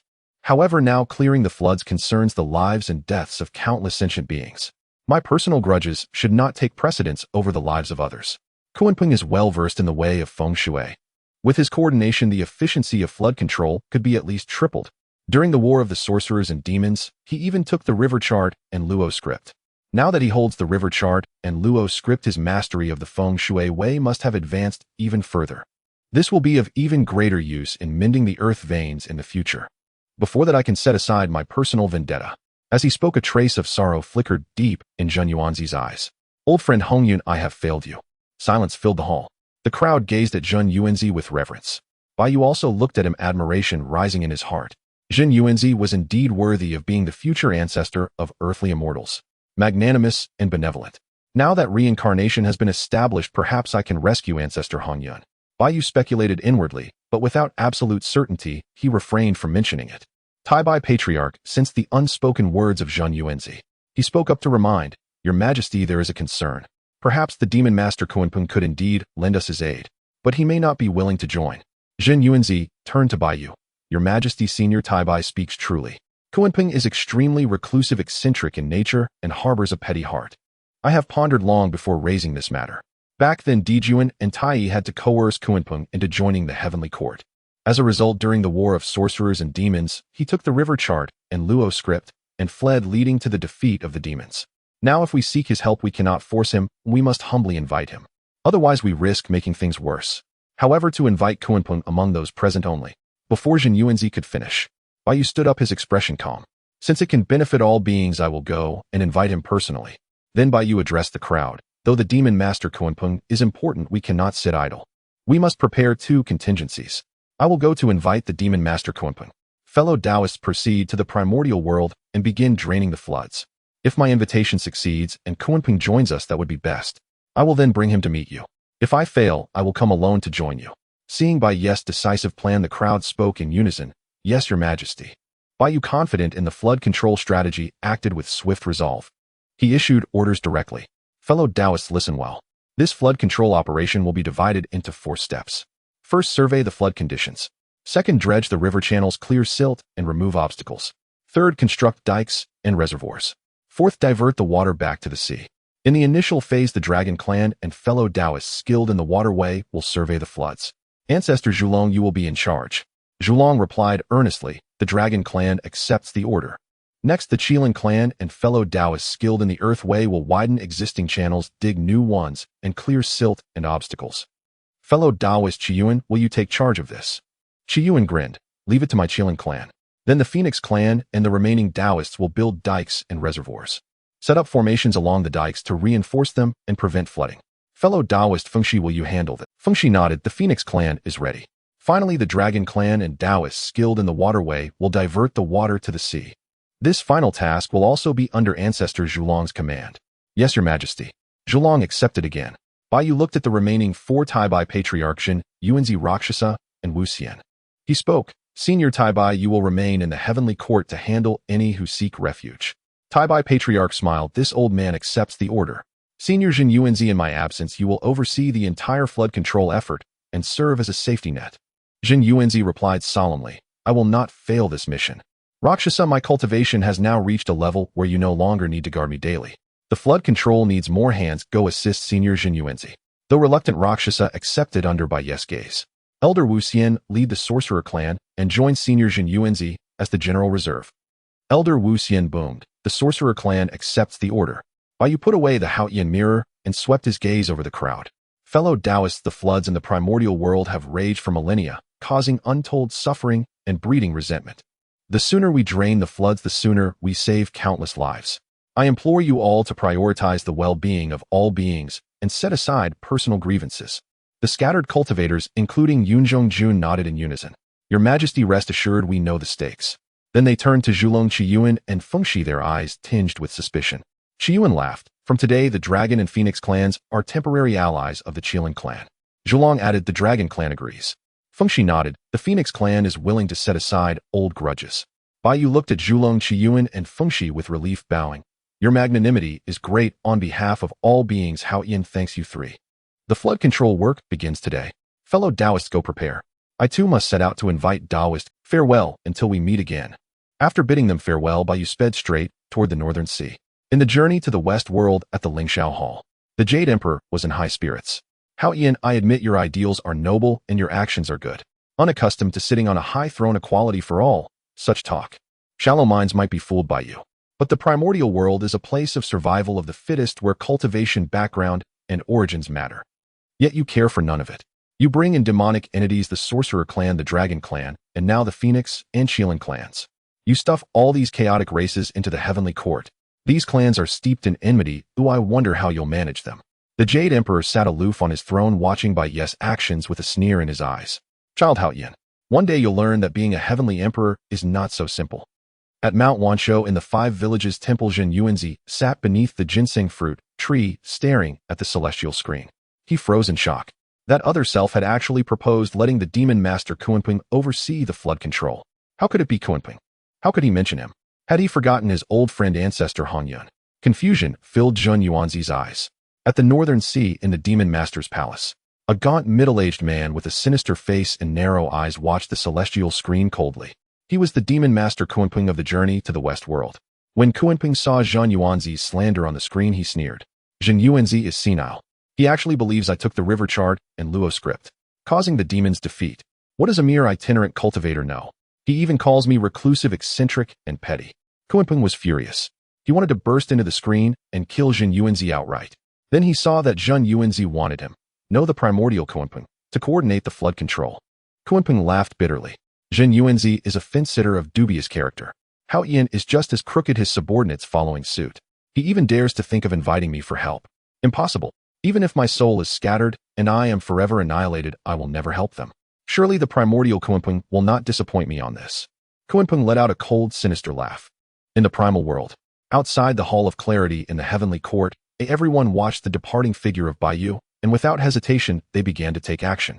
Zhulong said, I will go gather the members of the Dragon Clan. Those who practice the water Dao should wait here.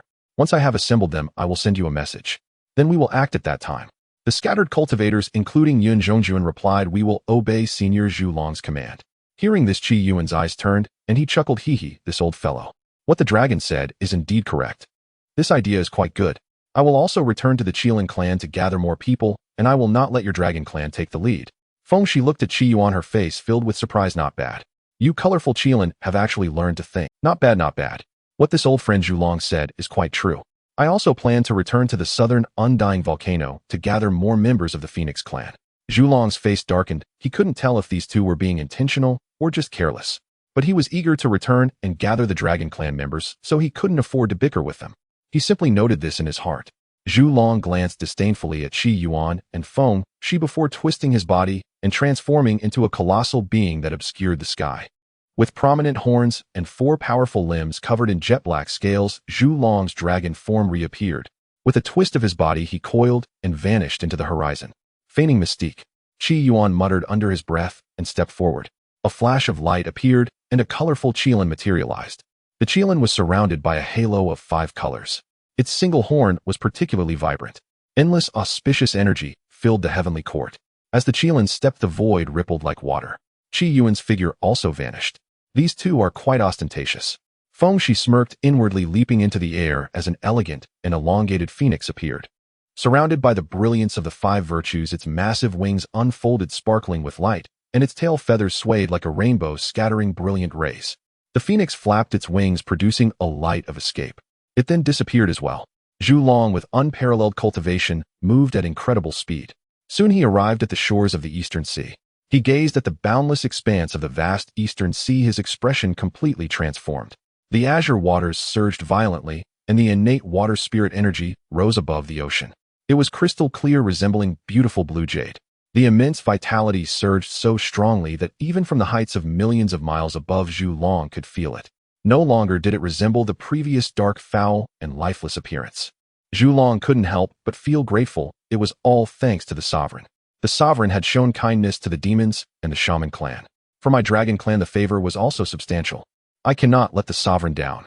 He hesitated no longer and dove into the Eastern Sea. Deep within the Eastern Sea lay a place of utter silence. It was pitch black, chilling to the bones, silent as a deep abyss. A towering ancestral dragon palace stood here. Zhu Long entered the ancestral dragon palace. In the center of the palace was a massive stone wall. Upon the wall there was a petrified statue of a 9-clawed azure dragon. The azure dragon's eyes were tightly shut, its prominent horns exuding majesty, and its mane swayed with the water currents, vividly lifelike. "Brother," Zhu Long called out to the statue of the azure dragon. Surprisingly, the statue's eyes began to slowly open. Deep within those eyes lay unparalleled dominance, gazing down upon all beings. "What is it?" A dignified voice of a middle-aged man resounded from the depths of the Eastern Sea, carrying the weight of a mountain. Zhu Long recounted everything that happened with Baiyu to the ancestral dragon. "Brother, I returned this time intending to bring some of our clansmen to assist the sovereign. What do you think about this?" Some of the clansmen. A deep, rumbling laugh echoed from the ancestral. Then his expression changed, and he scolded, "Foolish. Since we can gain merit, why not bring all the clansmen?" The ancestral dragon said with frustration, "Our dragon clan is currently burdened with karma. With such a great opportunity, how can you be so stingy? When will our dragon clan ever be liberated? When will I ever be freed from this dark and gloomy sea? Listen to me, throw all of the dragon clan into the plan of Haoyan. Remember, it must be all." Zhu Long questioned all. "Even those clansmen who have not yet attained the Tao." The ancestral dragon looked at Zhu Long in surprise. "Those who have not attained the Tao are also considered clansmen. When has my dragon clan become so incapable? Isn't it said that we are born as celestial beings?" Zhu Long explained, "Brother, times have changed. It is no longer the ancient times. If we do not count those who have not attained the Tao, my dragon clan's members might not even be 1/10th of their peak period."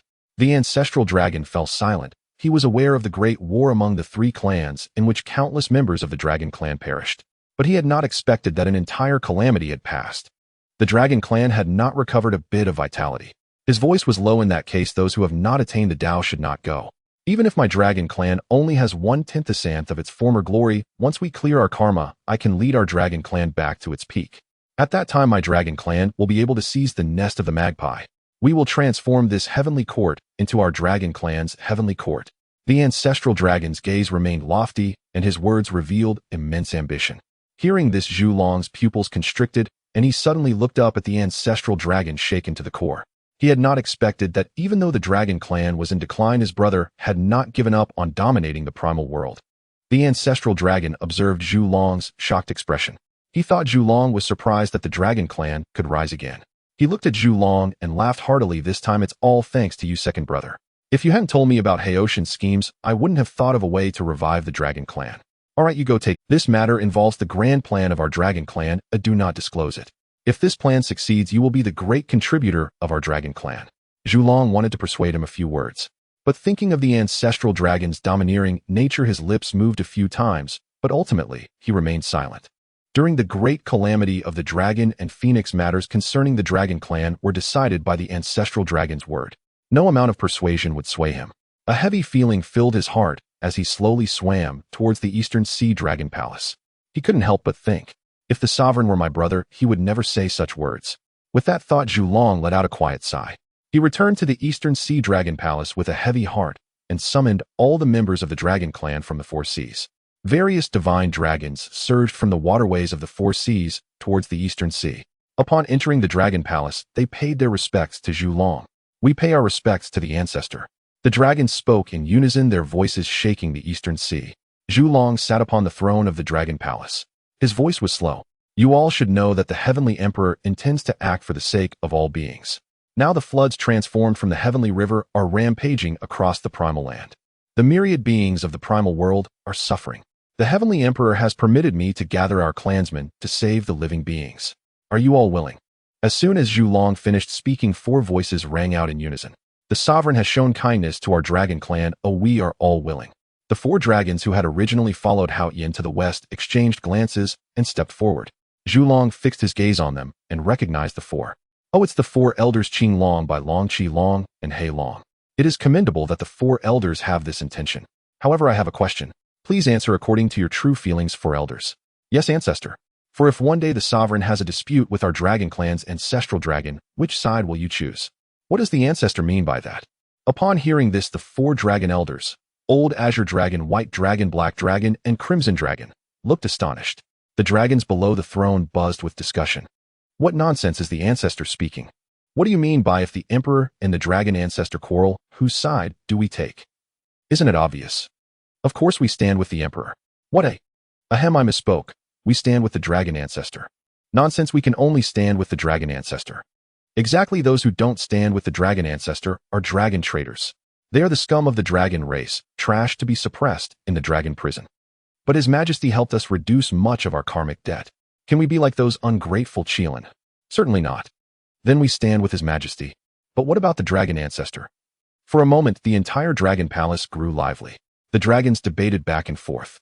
Among their words, some favored the dragon ancestor, others favored by you. Old Azure Dragon stepped forward, paused, and asked, could it be that the Heavenly Emperor spoke ill of our dragon race? Certainly not. Candle Dragon waved his hand. I merely said it offhand. You need not take it seriously. Candle Dragon thought to himself he would just take things one step at a time. Then he stood up. As for whether the dragon race joins the Heavenly Emperor's current scheme, it is entirely voluntary. Among the dragon warriors, those willing to save the myriad beings of the primordial world may journey with me to the heavenly realm.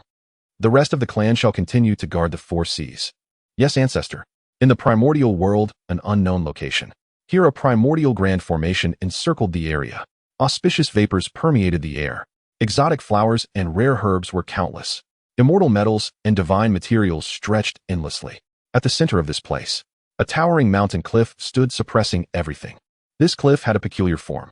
Two rugged protrusions resembled antlers. The mountain body was mottled patch after patch as if clad in scales. From afar, this cliff resembled a massive Qilin lying across the earth. Qi Yuan approached the cliff, bowed, and called out, Chieftain.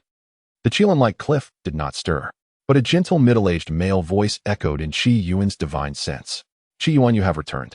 If the dragon ancestor were here, he would surely recognize this as the voice of the primordial Qilin. Qi Yuan nodded, recounting everything he had done and thought since his emergence, from initially assisting Zhen Yuanzi in repelling the invasion of evil spirits into the eastern continent, to now collaborating with the dragon and phoenix clans to control the Great Flood. The primordial Qilin chuckled. Qi Yuan, among our Qilin clan, you are the most imaginative. Proceed. Now that I have transformed into Qilin Cliff, it is enough if I can suppress the fortune of our Qilin clan.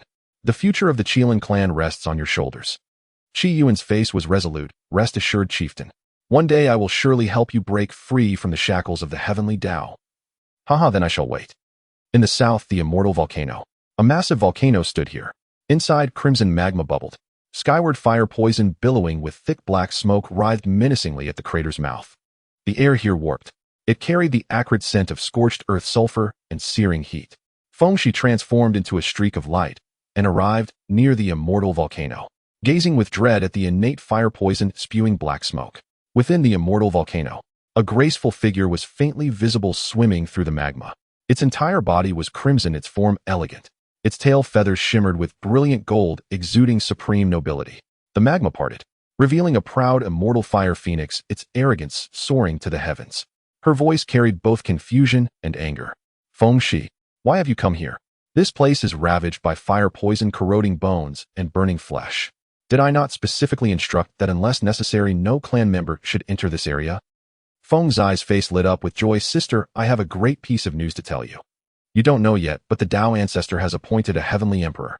Working with him can earn merit. Our Phoenix clan is saved. Big sister, you are saved too. Upon hearing this, the primordial phoenix's expression softened. Since it is good news, she said calmly, then handle it as you see fit. Yes, big sister. Fengshi left excitedly, her heart brimming with hope. The primordial phoenix gazed at Feng Zai's retreating figure, a hint of melancholy in her heart. Heavenly Emperor. Merit, let alone whether merit can be continuously obtained. My body alone may not hold out. Fengshi was too far away to notice that the primordial phoenix's form had grown somewhat ethereal. It was the sign of her primordial essence nearly burned out. The primordial phoenix herself knew that. Suppressing the immortal volcano for an entire kalpa had left her on the verge of depletion. But her lifelong pride prevented her from revealing her weakened state. The primordial phoenix's gaze seemed to pierce through to the Qilin cliff at the center of the primordial world, and also seemed to see through to the stone carving of the dragon ancestor in the dragon ancestor hall deep within the eastern sea. She murmured, "You two old fellows should be about the same, shouldn't you? The three of us have prided ourselves on roaming the primordial world for countless eons, laughing at countless deities and demons. Little did we expect a single dragon phoenix catastrophe would have us played in the palm of Luo Hao's hand. Now we are to fade away in silence." Truly ironic. As she spoke, the primordial phoenix looked toward a protruding spot within the immortal volcano. Resting there were two round phoenix eggs. One was entirely multicolored, the other entwined in black and white. The two phoenix eggs hovered in the void, surrounded by a crimson barrier of the primordial phoenix's divine power, shielding them from all fire poison. But before I depart, I must settle these two little ones. A trace of affection lurked beneath the primordial phoenix's indifferent eyes. Baiyu was unaware of everyone's actions. He transformed into a streak of light and headed north. His goal was clear: to go straight to the North Sea of Darkness, to invite the Demon Master Kuanpeng, to tame the Great Flood. How could he persuade the Demon Master Kuanpeng? Baiyu flew swiftly, pondering as he went, drawing on his past and present lives. He continuously searched his memories related to the Demon Master Kuanpeng. Senior Jinyuan Zi had said that the Demon Master Kuanpeng was solitary, eccentric, and petty-minded. But that was just one opinion, not to be fully trusted. In his past life, Baiyu knew that to truly understand a person, one must actually interact with them. Only then is it real. At that moment, an essay suddenly popped into Baiyu's mind. The Joyful Journey. The meaning that the ancient sage had borrowed from Kuanpeng was no longer of concern to Baiyu. One line from the essay: the perfect man has no self, the divine man has no merit, the sage has no name. Yet it gave Baiyu some initial ideas. The cold wind howled. A land draped in silver and endless appeared before Baiyu's eyes. Countless towering mountains of extreme cold black ice stood on the sea surface. Upon the mountains lay snow that had not melted for years. Baiyu instantly realized the North Sea of Darkness. He had arrived. Baiyu transmitted his voice into the sea. Senior Kuanpeng, Hao Tian seeks an audience. The waters of the Beiming Sea are bitterly cold. Deep beneath the ocean lies an abyss, utterly lightless. Within this abyss stands a grand palace, named the Palace of the Demon Sovereign. Inside the Palace of the Demon Sovereign, a middle-aged man in black robes sits upon a cloud-draped dais, his countenance sharp and forbidding. Below him, a youth sits motionless upon a meditation cushion, attentively listening to the elder's discourse. The youth wears a cerulean Taoist robe, his bearing noble and striking. The middle-aged man is none other than Kuanpeng, the Demon Sovereign whom Baiyu had previously encountered. The youth before him is Kuanpeng's newly accepted disciple Jinwu. Kuanpeng opens his eyes, pausing in quiet contemplation. A faint sense of foreboding stirs within him. Hao Tian, why does he not remain peacefully upon his celestial throne? Why must he build his heavenly court, yet still seek out this sovereign? Could it be that he intends once again to invite this sovereign into his heavenly administration? This time under no circumstances shall he accept. Unwilling to meet Bai Yu in person, Kuan Peng turns to Zhen Wu beside him and commands, "Disciple, go forth and inform Hao Tian that this sovereign is absent." "Yes, master." Zhen Wu departs from the palace of the demon sovereign. The frigid seawater parts instinctively before him, as though yielding to a sovereign of the deep, revealing a broad, clear path through the waves. The aqueous corridor gleams translucently, affording a view of the ocean beyond. Zhen Wu traverses it swiftly and soon emerges onto the surface of the sea. There he beholds Bai Yu. He bows respectfully and declares with solemn formality. Zhen Wu greets His Celestial Majesty the Heavenly Emperor. "My master bids me say he is not present." Zhen Wu. The great Emperor Zhen Wu. Though Bai Yu entertains a fleeting suspicion, he cannot help but smile at the sight of this remarkably gallant youth.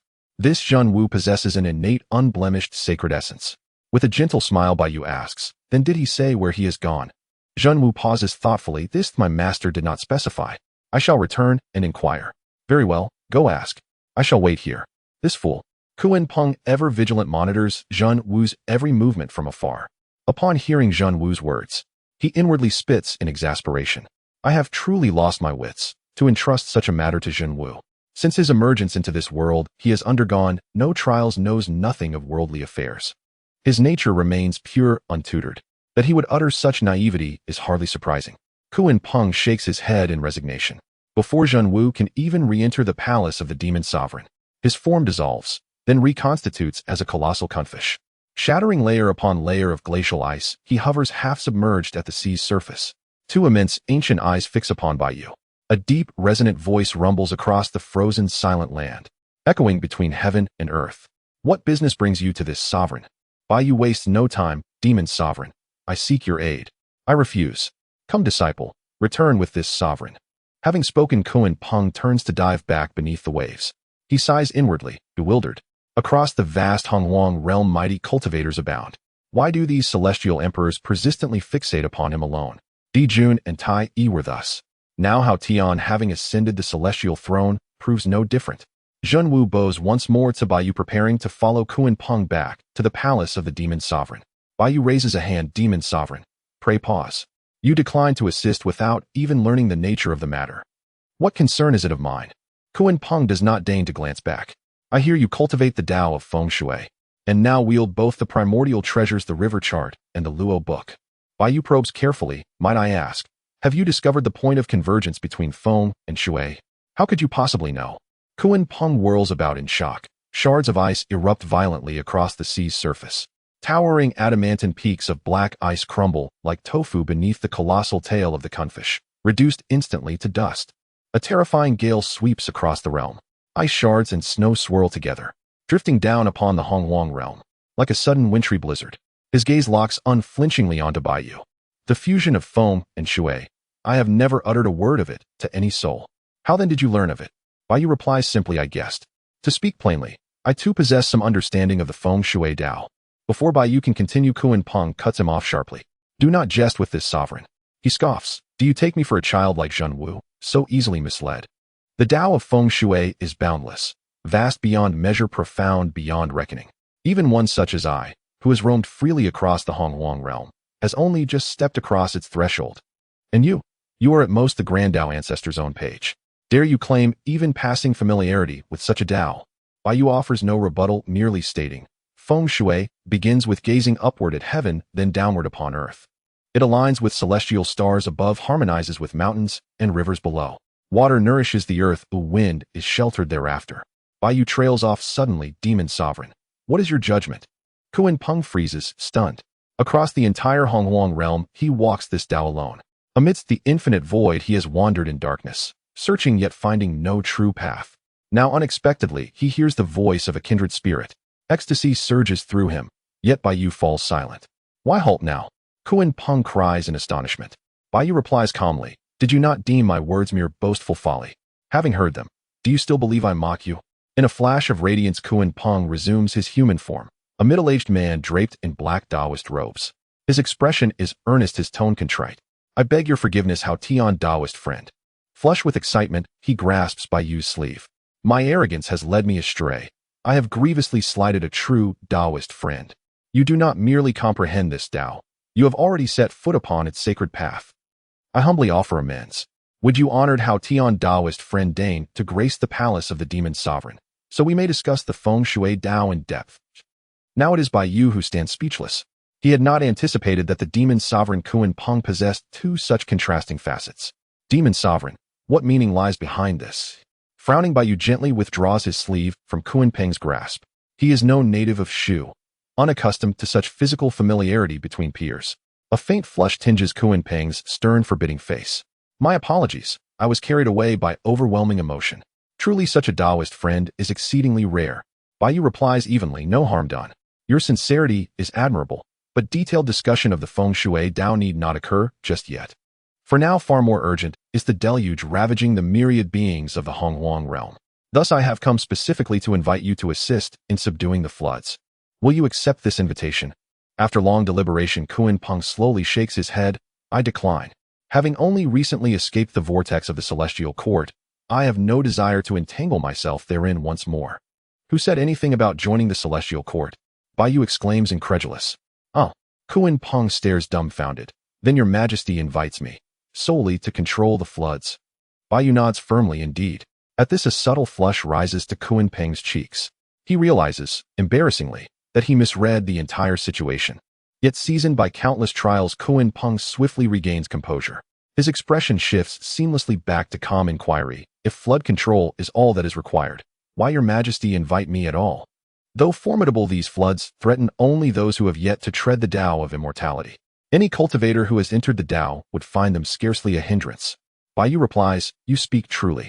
Yet precisely for those uninitiated into the Tao, those myriad beings of Honghuang, I extend this invitation.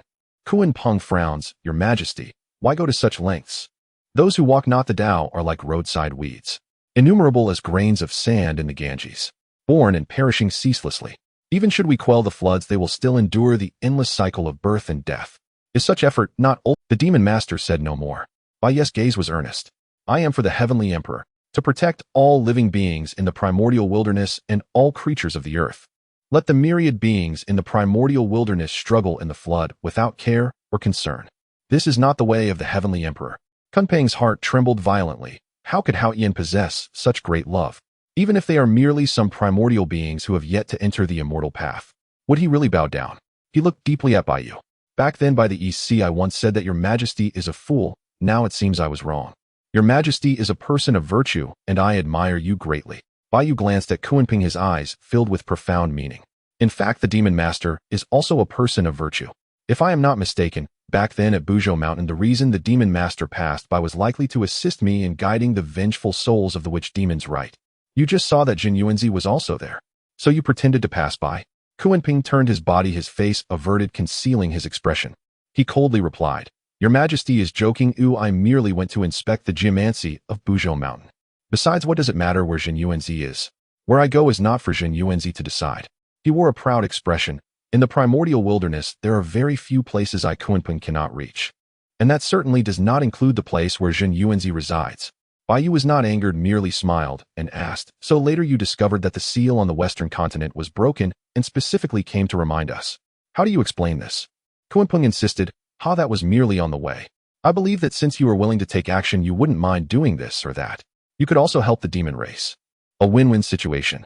Moreover, Bai Yu interrupted him, demon master, stop being stubborn. Even if you appear indifferent, I can see your true heart at a glance. In your heart, saving all beings is as simple as eating and drinking. Now the floods are ravaging the primordial earth, and your help is urgently needed.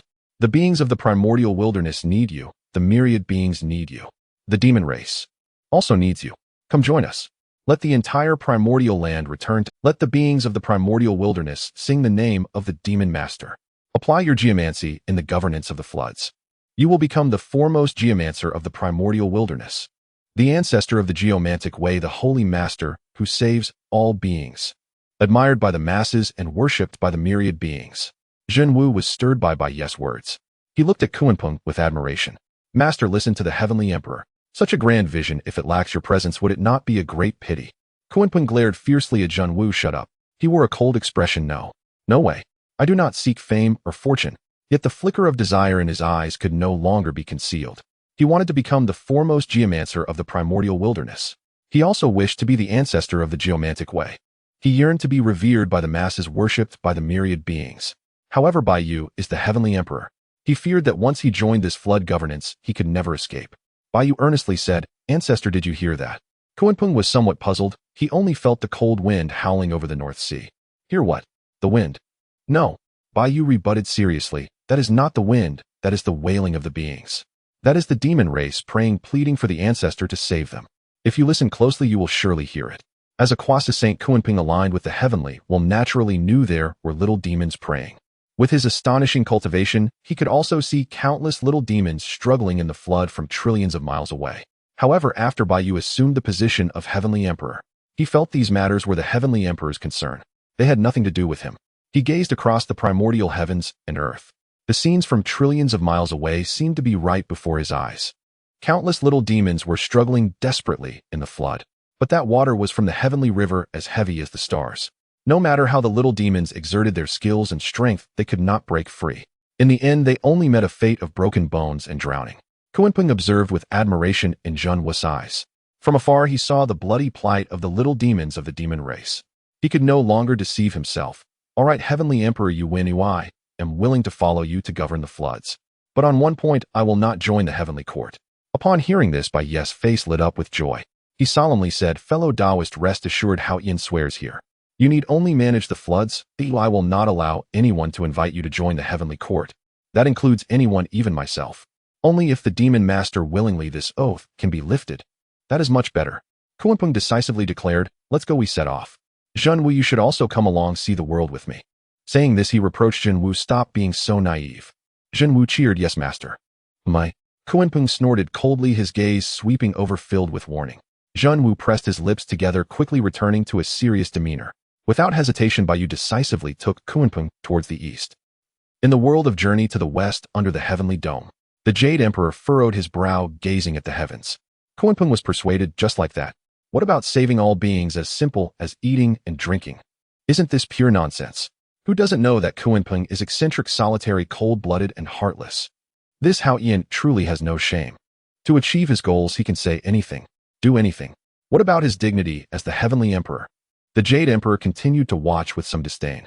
In the west at Lingshan, at the great Thunder Sound Temple, Buddha Ru Lai gazed at the heavens, filled with admiration beyond words. This Hao Yin was gathering powerful allies as easily as eating and drinking. First Jin Yuanzi, then Zhu Long. Afterward, Emperor Fengdu, the 5 great underworld emperors in Rakshasa. Even the likes of Lady Pingxin could be drawn to the underworld as Meng Pe. Not to mention the Qilin clan and the Phoenix clan. Now even Kunpeng has been swayed by him. He joined his palms and chanted a Buddhist phrase. I must learn well.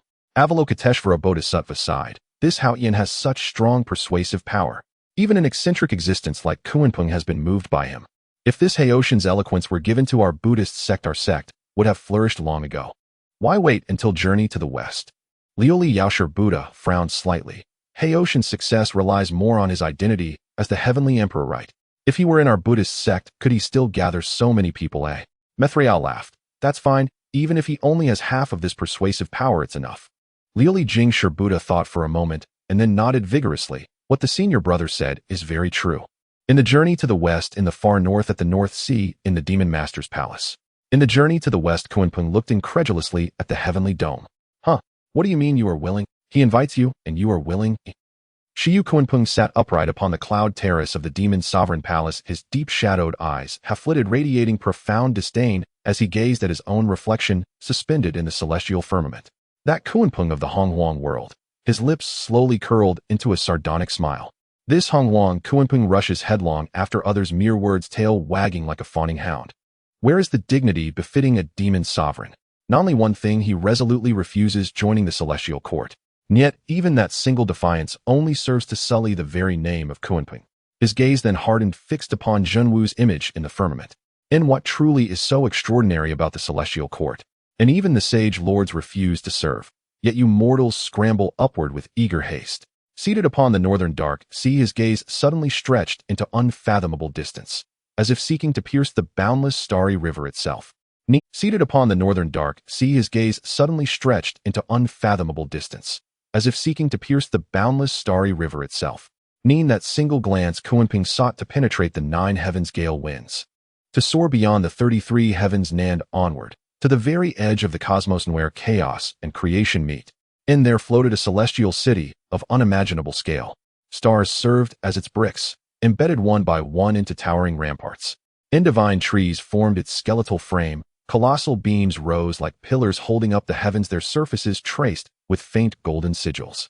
The entire celestial city hung suspended in the void and surrounded by wisps of nebula emanating an overwhelming aura, the sovereign might to subdue all realms. Within the city lay a colossal rift of primordial chaos and slit-like and vertical, a monstrous, unblinking eye carved across the fabric of space. Stretched across billions of li, its edges bled hazy, formless chaos energy. In around it raged chaos gales, razor-sharp shrieking, and churned with chaotic thunderstorms. Violet chaos divine thunder erupted across the void, illuminating the entire starfield. In through the rift glimmered the gray, endless expanse of the primordial chaos realm. There rained infinite torrents of chaotic energy, and all matter entering that gray maelstrom swiftly dissolved and reverting instantly to undifferentiated chaos. From time to time, grotesque chaos beasts crawled forth from the fissure, and some mountainous, covered in countless staring eyes, and others serpentine, armored in overlapping scales. Still others were pulsating fleshballs studded with rows upon rows of gnashing mouths. In countless celestial soldiers and generals had encamped within the city. Tents stretched endlessly, banners snapped in the wind, each emblazoned with the insignia of Xuanwu. In-armored troops moved with disciplined precision, their presence stern and unyielding. Chaos beasts spilled from the rift into the city, and immediately seized and subdued by the celestial host. In deep within the city stood the city lord's mansion. Upon the central dais sat a middle-aged man bearing a striking resemblance to Hong Huang's Jinwu. Knees top-knot high and severe, his features bold and commanding, knees tiger-like, eyes burning with fierce clarity. He wore black battle armor, its plates shimmering faintly with starlight, and a long flowing black cloak draped loosely over his shoulders. And merely seated there, he exuded an aura of uninspiring authority, calm, unshaken, absolute. He was Jinwu Dadi of the Shiyu realm, and patriarch who sweeps demons across the 9 heavens. And master, long have we been apart. And Jinwu Dadi lifted his gaze toward the heavens, fixing his eyes upon Kunpeng in the firmament. A wistful flicker passed through his gaze, and then sudden urgent footsteps echoed outside the hall. A celestial general strode and knelt on one knee and saluted. Your Majesty, the captured offspring of the void-devouring ancestor, has spoken. Silence fell across the chamber. Jinwu Dadi slowly opened his eyes, a subtle, knowing curve lifting his lips. Not double blessing. And he rose, his towering figure eclipsing half the hall's lantern light. His expression remained impassive, his voice iron-hard, mobilized the host. Raised the void-devouring beast's lair.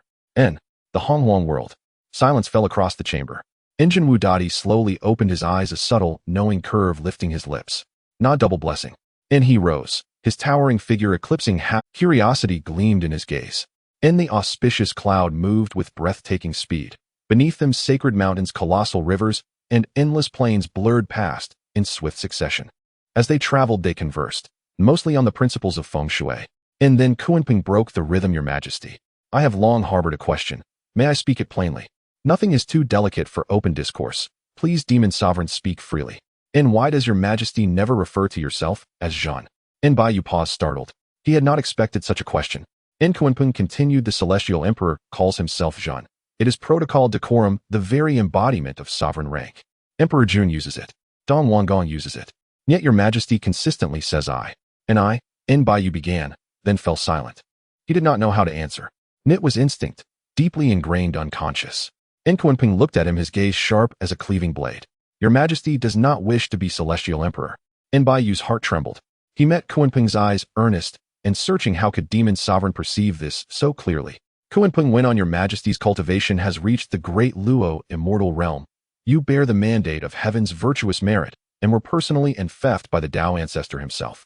You possess both the qualification and the strength, and above all the solemn responsibility. Yet still, you say I. At first I believed it mere courtesy. But these conversations along our journey. No, I sense something deeper. You are evading something. I suspect. Your Majesty evades your own identity. Bai Yu fell silent. Even the demon sovereign had seen it. I never wished to become celestial emperor. I told myself I accepted the throne only out of necessity. I took it upon seeing the suffering of all living beings. And I cling to my former name, not from pride, but because I intended, once I completed 3 sacred duties, liberating tormented souls, restoring the earth's veins, and ordering the starry firmament, I would relinquish the throne. Then I could return to my true self. Enbai Yu reflected upon all he had witnessed, undertaken, and accomplished, thus far liberating tormented souls, because none should be abandoned upon Honghuang's soil. Yet without his intervention, no being across the vast Honghuang realm had stepped forward to perform such rites. In reintegrating malevolent entities, because they too were victims of Luo Ho's corruption, had they remained untamed, their devastation would have ravaged Honghuang far more deeply. In establishing order in the netherworld, because justice demands structure and retribution for virtue and vice alike is the way's true path. Resettling the Wu clan, because Pan Gu, the primordial creator, cleaved heaven and earth, now could his bloodline linger in decay within the netherworld. Channeling the floods, because until waters receded, life would drown in ruin. In the cries of the multitudes, he could not turn away. Any ordinary person from his past life would have done the same. Yet what he now observes across Honghuang, and thus great cultivators abound. Not one truly places the welfare of all sentient beings at the heart of their cultivation. He could not comprehend it. And if he abdicated the celestial throne, could the next emperor truly shoulder such a burden? And if not, and could he stand aside indifferent and abandon all living beings? In his past life he loathed those who held office without purpose. And would he now become precisely that which he despised? And if he acted at all, he would act wholly. Even should he step down as celestial emperor, nay, must first find one worthy, none capable of bearing the weight of all sentient beings. Only then would he fulfill the true Tao of the celestial emperor. And for if he refused the throne now, what injustice would befall the multitudes? At that moment Hao Tian's gaze grew piercingly clear. He had awakened to his true heart. And from this day forth, and I am Hao Tian. The white jade lies deep within my heart. After recognizing my true self, the clarity of Haoshan's spiritual platform emerges as if shedding heavy shackles. Hao Ian gazed into his own sea of consciousness, discovering that his Luo divine soul had become increasingly solid.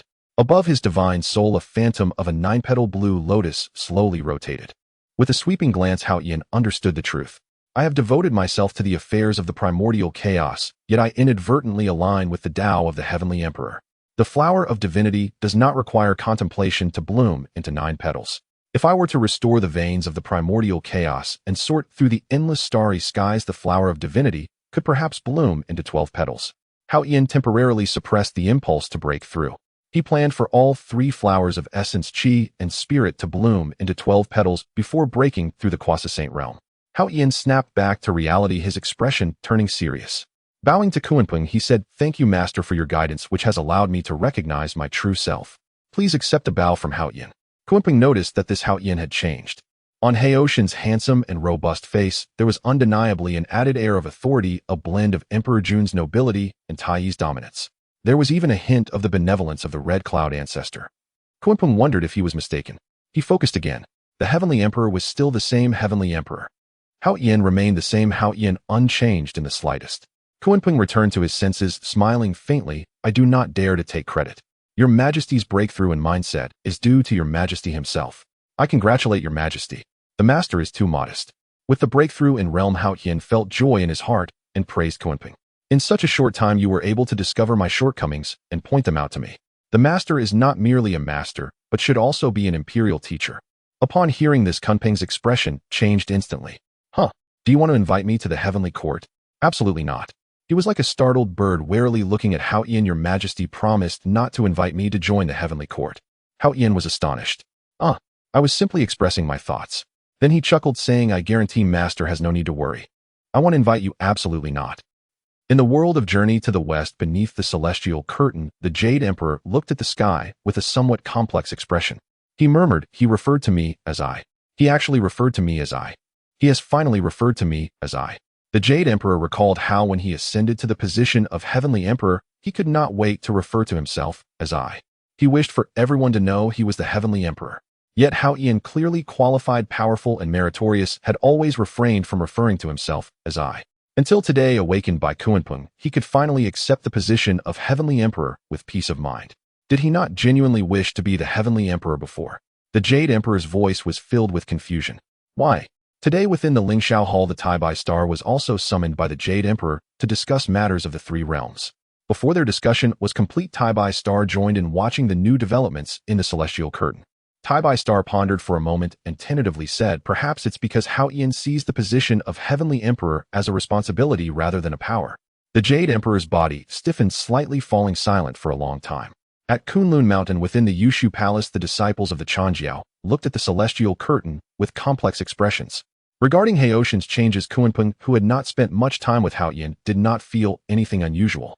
However, the disciples of Yushu Palace had witnessed Haoshan's journey all along. The Southern Polar Immortal said, "Did you see? Haoyan has completely changed."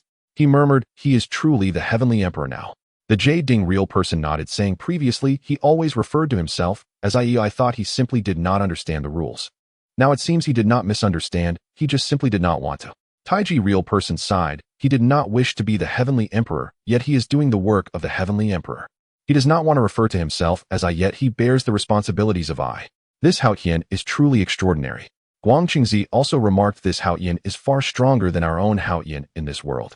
If the master were to know, he would likely no longer seek to select another Heavenly Emperor from the Chanjiao. The Southern Polar Immortal stroked his beard, his gaze deep. He shook his head. As a sage, the master is meticulous like an abyss planning for eternity. Who can know what the master is thinking? Within the heavenly court, in the starry pavilion, the golden spirit, Holy Mother, gazed at the celestial curtain, her eyes shimmering. She said, "Now this Haoyan has finally assumed the position of Heavenly Emperor." Zhao Gongming asked in surprise, "Senior sister, what do you think Haoyan is thinking?" "As the god of wealth, I see that many people are driven by fame and fortune. They all ride donkeys yet aspire to ride fine horses, hoping to attain the position of prime minister and look down upon the lords. The position of Heavenly Emperor is extraordinarily noble, the first person beneath the Tao ancestor. If it were anyone else, they would have been anxious. Why did Haoyan refuse at the beginning?" The Plague Emperor LVU nodded in agreement, saying, "What you say is indeed true. Just look at our Haoyan in this world. Equally a disciple of the Tao ancestor, equally appointed by the Tao ancestor. Yet our Haoyan, once appointed by the Tao ancestor, immediately rushed to assume the position of Heavenly Emperor, first repairing the Heavenly Court and then holding the Peach Conference. But he ignored the aftermath of the Wu and Yao catastrophe. He does not care for the souls of the dead in the underworld nor the chaos of reincarnation. On the earth, he does not heed the wails of the myriad beings in the primordial chaos. He only knows how to issue orders declaring the establishment of the Heavenly Court. As a result, his strength was insufficient and he was slain by Xingtian. All of his actions pale in comparison to the Haoyan on the celestial curtain. I even suspect that if my Haoyan had not died, the list of deities would not require the Jade Emperor to announce it.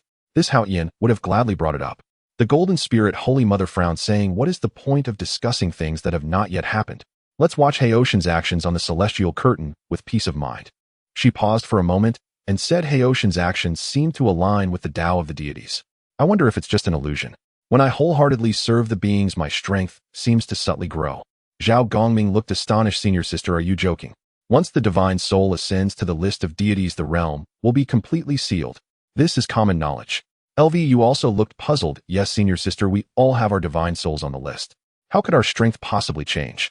The Golden Spirit Holy Mother shook her head. "I said it might just be an illusion. Let's wait and see." She looked towards the celestial curtain with a hint of excitement. Deep down, she knew this was not an illusion. After obtaining the fruit trees of the stars, she planted them among the stars. The foundation of the starry sky grew ever deeper. New stars were also slowly forming. She could feel her celestial power over the stars continuously increasing. However, this matter was too significant to let the Jade Emperor know. Otherwise, at Ling Mountain in the Great Thunder Sound Temple, Amitabha, the Buddha looked at the celestial curtain, his hands clasped, his eyes filled with memories. He understood Haoyan. He was originally the elder brother of the Jia sect. During a great war to seal the deities, he was transformed into a Buddha by his own master, becoming the supreme of Buddhism. Initially, he was also unwilling. Had it not been for his master's guidance, he could never have occupied the position of Buddha. In the world of the primordial chaos, beyond the 33 heavens and the Tai Ching heaven, in the palace of Do Shua, Xian Du gazed at the actions of Hao Tian in the water mirror, feeling somewhat bewildered. Master Hao Tian intends to control the floods. What use is inviting Kunpeng? The supreme leader was initially comprehending the Tao of heaven. Upon hearing this, he opened his eyes in surprise and said, "Kunpeng, has Kunpeng truly walked the path of feng shui? It shouldn't be the case. Normally, Kunpeng should be forever trapped in the path of feng shui." The supreme leader calculated with his fingers, and suddenly his expression changed. Kunpeng's fate has actually changed. What has Hao Tian done? Has he actually altered Kunpeng's fate? He neglected his contemplation of the Tao of heaven and asked Xian Du, "What did Hao Tian do just now? Tell me about it." After Xian Du finished speaking, the supreme leader fell silent for a moment and murmured, "Let's just watch." In Kunlun Mountain in the Yushu Palace, Guang Chengzi exclaimed, "Master Hao Tian has gone to invite the demon master Kunpeng." Can the demon master Kunpeng really govern the floods and restore the earth's veins, eh? The primordial heavenly sovereign sat high upon the cloud platform, wearing a splendid and noble Taoist robe. He scoffed, I see that Hao Tian has lost his mind. What use is inviting Kunpeng, a creature born of wetness? It's a desperate attempt to treat a serious illness. Now that the 6 saints are in office, he could invite anyone, and the current problems would have already been resolved. As the heavenly emperor appointed by the Tao ancestor, he should not be so negligent. He only knows how to invite those from the unorthodox paths. It's simply laughable. Saying this, the primordial heavenly sovereign showed his dissatisfaction. He addressed Guang Qingzi saying, even if he invites you, I would still hold him in high regard. Now, Hao Tian, let me see what achievements you can accomplish. You can rely on words forever. Can you really attract all your enemies? On Janeo Island in the Bo Palace, Master Hao Tian has gone to invite Kunpeng and hasn't invited us disciples. What do you think Hao Tian is thinking? The most crucial point is that Kunpeng has indeed been persuaded by him. Duo Bao said with a puzzled yet somewhat admiring expression. The Tontian leader slowly opened his eyes and said, strange. Logically, I had specifically instructed you to interact with him. When a saint speaks, the Tao of heaven responds. Why doesn't Hao Tian come to actively invite you? Doesn't he understand the importance of valuing the worthy? The Tontian leader couldn't comprehend, then continued, since he doesn't invite, we will just observe the changes. Since you are my disciples, there is no need to rush. Duo Bao nodded and replied, yes, master. In the west, the Jain and Zhuanti Taoists arrived again at the mountain peak, sitting calmly on the lotus platform. Zhuanti Taoist looked anxious and said, Senior brother, are we really not going? Even if we as saints cannot intervene, we can still allow our disciples to go. Jain Taoist's withered face was calm. If they go, then what? Zundi's eyes lit up excitedly, saying, if they assist Hao Tian in repairing the earth's veins and governing the floods, they will also gain a lot of merit. Hao Tian is so generous. They might even acquire some innate spiritual treasures. Jain Taoist clasped his hands together, saying, in this way it will be our Western sect that seeks Hao Tian's assistance, and not the other way around with Hao Tian seeking our Western sect. As the heavenly emperor, Hao Tian owes us a favor, which is no problem. If we owe him a favor, it could delay our major affairs. This matter is not worth it. Zundi's eyes turned. We can let our disciples claim they are doing it voluntarily. Simply going to help. How about it? Jain Taoist looked deeply at Zhuanti and said, Junior brother, do you not think that the 3 pure ones of the East and Hao Tian are foolish beings? He then sighed, karma. Where there is cause, there is effect. Where there is effect, there is cause. Do not place temporary benefits in your heart. Just watch. Merely Kunpeng may not be able to completely resolve the issues of the earth's veins and floods. Jain Taoist's gaze turned towards the east, filled with deep meaning. Zhuanti Taoist was somewhat perplexed. He speculated in his heart. Is senior brother planning something else? Subsequently, Zhuanti Taoist fell silent. Beyond the 33 heavens, in the heaven of Nuwa, the golden phoenix looked at the water mirror. Your Majesty, do you think Kunpeng can really resolve the water disaster of the earth's veins? Nuwa shook her head and said, if it's just Kunpeng, naturally it won't work. But with Hao Tian present, this matter cannot be certain. This Hao Tian can be considered an anomaly. His ideas are always imaginative and his actions are also unexpected. Whether the water disaster of the earth's veins can be completely resolved still depends on Hao Tian. Jin Feng looked surprised. Your Majesty means that the water disaster of the earth's veins is not merely superficial. Nuan nodded. Indeed, if it were just the water disaster of the earth's veins, relying solely on the automatic repair of the primordial chaos world would not cause such a great calamity. Behind this matter, there must be someone else manipulating it. Jin Feng looked at Hao Tian with some worry. Your Majesty, will this harm the heavenly emperor? Nuwa shook her head. I am not certain. Because the person behind it, even we saints cannot comprehend. Moreover, with Hao Tian's own fate being chaotic, no one knows his ultimate destiny. Jin Feng looked anxious. If it comes to a critical moment, can you save his life, Your Majesty? Nuwa paused and said no. This can only depend on him. If a saint intervenes, the heavens will crumble and the earth will crack. The entanglement of karma will become even more troublesome. He is the heavenly emperor, no one will cushion the fall for him. Except, the remaining words were left unsaid by Nuwa. Regarding the discussion of the 6 saints, Hao Tian was naturally unaware. He brought Kunpeng and Jinwu to Mount Buzhou. Here a large expanse of land had already turned into a swamp. The roaring floods surged violently. Waves of murky torrents crashed into each other, raising colossal waves thousands of feet high. The giant waves roared, filling the air with deafening sounds. Amidst the giant waves, countless white dots of light rose and fell. Hao Tian looked closely. Each of those white dots contained the figures of miniature beings. They struggled, screamed, and lamented. Their voices were faint and inaudible to ordinary people. These miniature beings included humans, demons, spirits, beasts. All the myriad races of the primordial chaos were among them. They were the true spirits of the deceased beings. As the saying goes, all beings have spirits, referring to the true spirits. Those who do not enter the immortal path are true spirits' souls and bodies. None of the three can be missing. Now their bodies have turned to dust, and their souls have been ground into ash. The remaining true spirits are still entangled in the waters of the river of heaven, unable to transcend. Streams of resentment, unwillingness, sorrow, pain, and despair continuously emanated from these true spirits, flooding toward Hao Tian's heart sea. Hao Tian endured the pain, pointing at the boundless waters of the river of heaven before him. Demon Master, this is the source of the floods on the primordial land. It is also the root cause of the calamity for all beings. We must start governing the floods from here. Kunping stared at the waters of the river of heaven. His expression grew serious. Your Majesty should know. The waters of the river of heaven are all condensed from the primordial water of the pure Yin. A single drop can transform into a vast sea.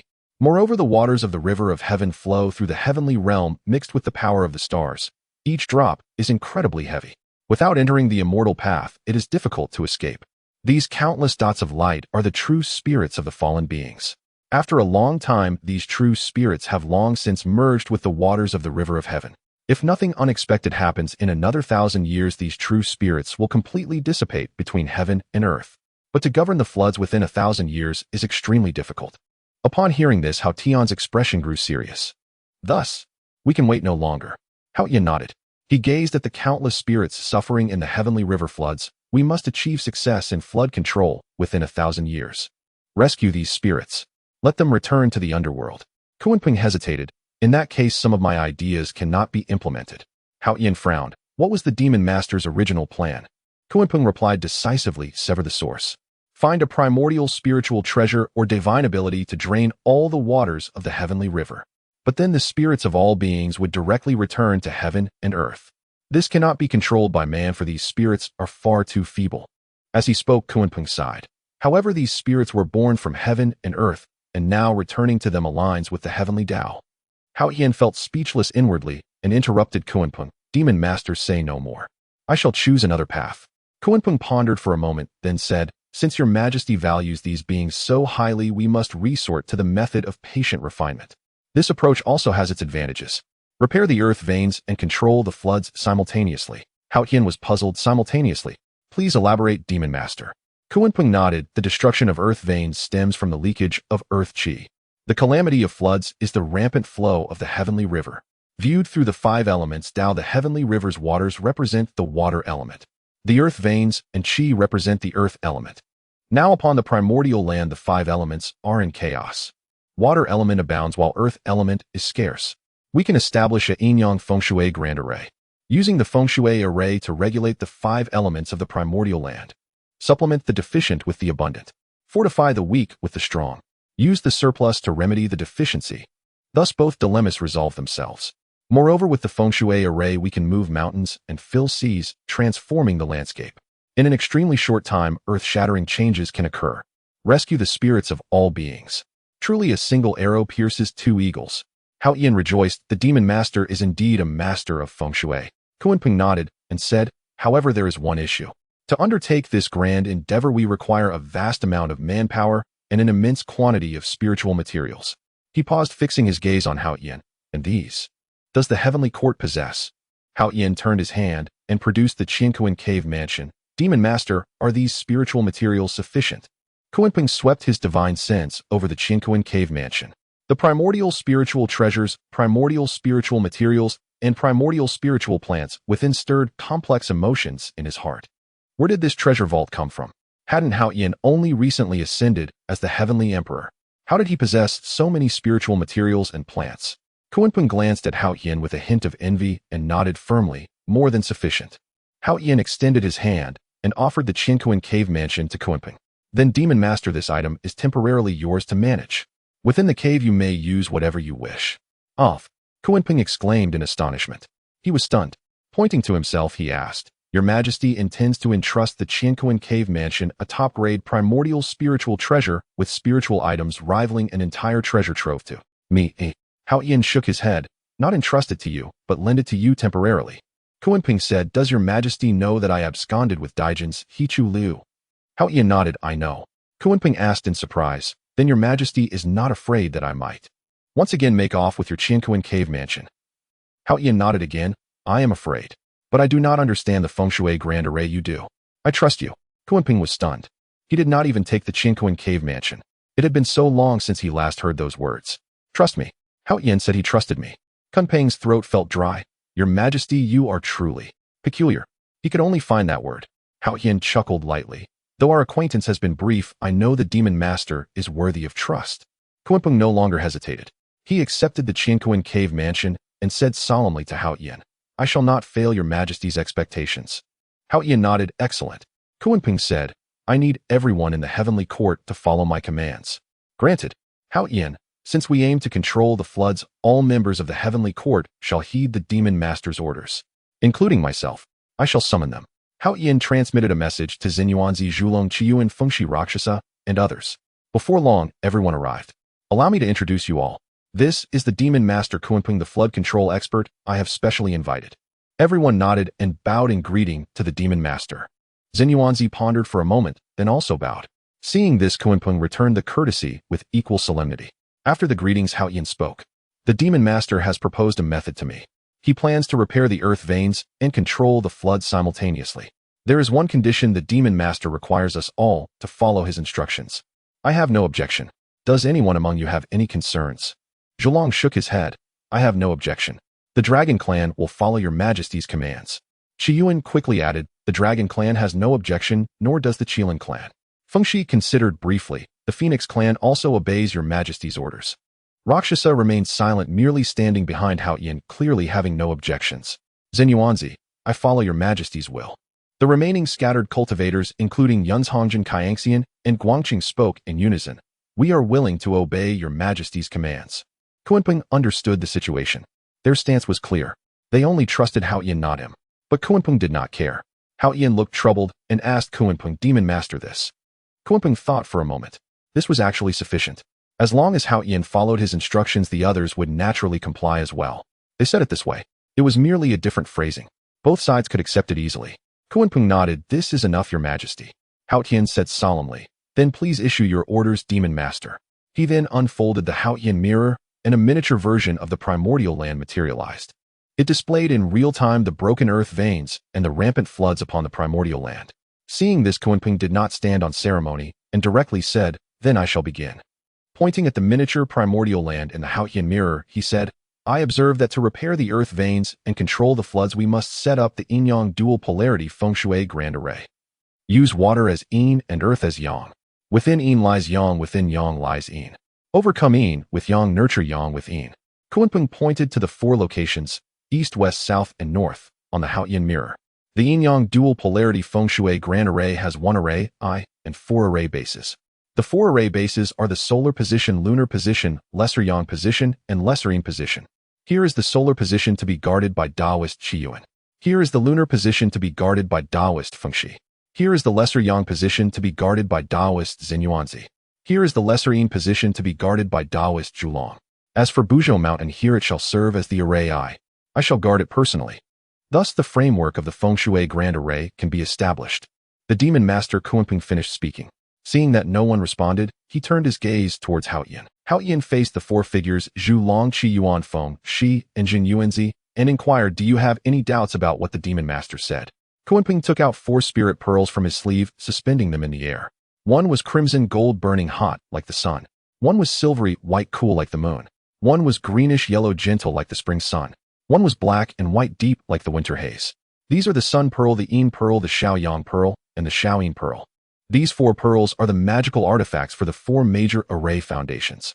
Kunpeng pointed, and the 4 spirit pearls fell into the hands of Zhu Long, Qi Yuan Feng, Shi, and Zhen Yuanzi. These spirit pearls are entrusted to you, my fellow Taoists. The other 3 were fine, but Zhen Yuanzi stared at the Shaoyang pearl in his hand, showing an expression of astonishment. Could it possibly be a mid-grade, post-heaven spiritual treasure? Is this poor Taoist dreaming? Or has Kunpeng changed his nature? From being stingy to suddenly so generous. Is this really him? Zhen Yuanzi took a deep look at Hao Yin. Although he did not know what had happened, Kunpeng's change must be related to his majesty. Kunpeng was unaware of Zhen Yuanzi's strange thoughts. He continued, once the 4 Dao friends reach their respective positions, bury the spirit pearls in the core of the earth vein and activate them with your magical power. These 4 spirit pearls will naturally attract innate spiritual energy to form the array foundation. Once the foundation is established, the feng shui grand array can take shape. Kunpeng instructed at that time we must all exert our full strength to hold the array foundation and the eye of the array, to prevent the backlash from heaven and earth. Zhu Long, Qi Yuan, Feng Shi, and Jin Yuanzi all nodded, indicating their understanding.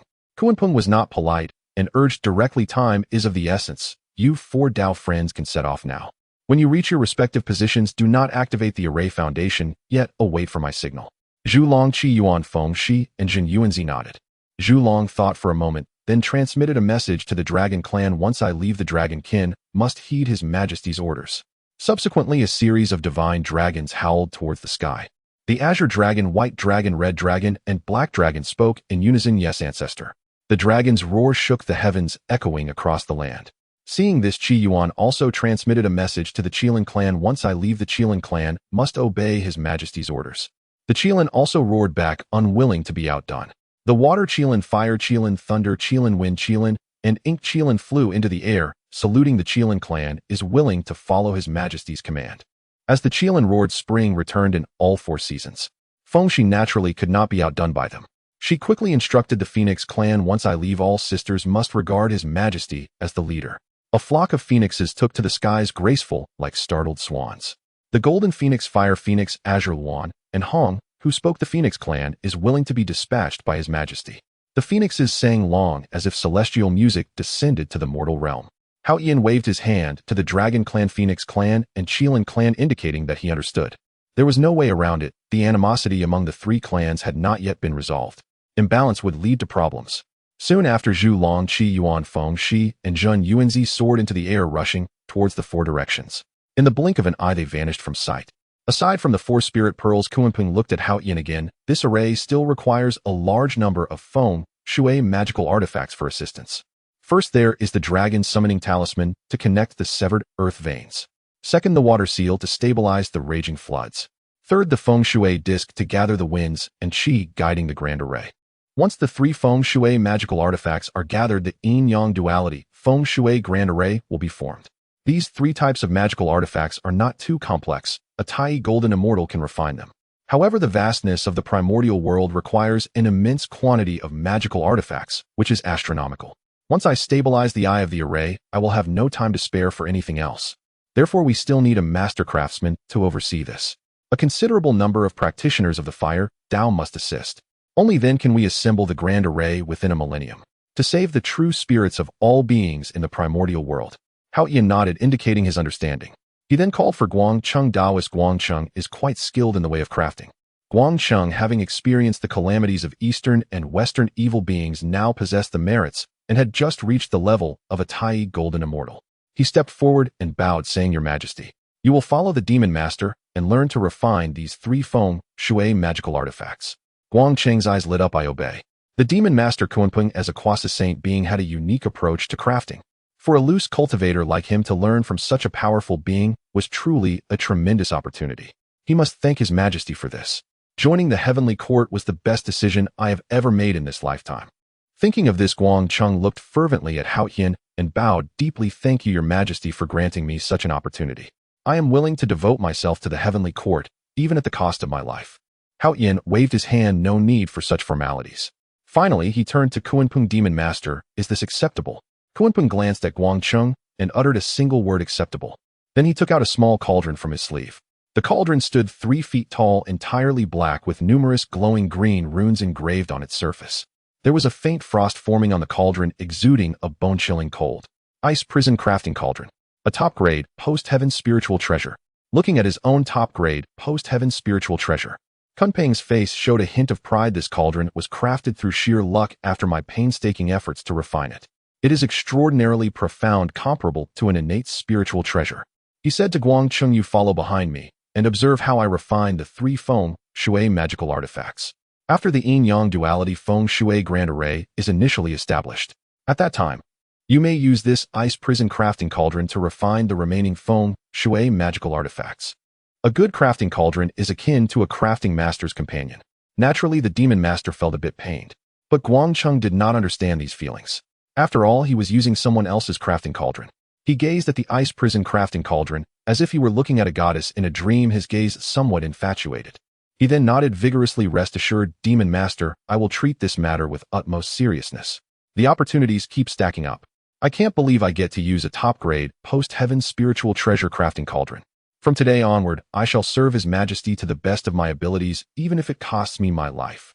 Kunping turned to Hao Yin. Your Majesty, to save time, we still need a large number of practitioners of the Fire Dao. Hao Yin turned around and said, Red Flame, Immortal Fire, Qilin, Red Dragon, Fire Phoenix, where are the Witch Clan's Zhu Rong division? The Red Flame, Immortal, wasted no time and directly arrived beside Hao Yin. I am here.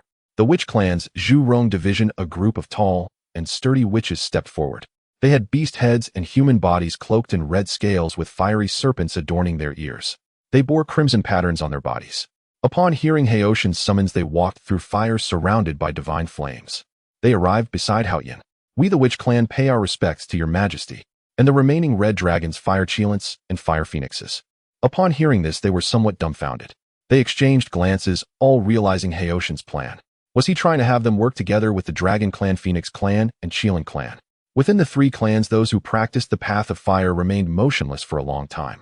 It was one thing to have them work separately, but now Hao Yin had them all engaged in the same task. This was somewhat beyond their expectations. The Dragon Clan's red dragons swam continuously in the sky, communicating with one another. The Qilin Clan's Fire Qilins paced back and forth, their expressions filled with hesitation. The Phoenix Clan, with one Fire Phoenix after another, hesitated to move forward.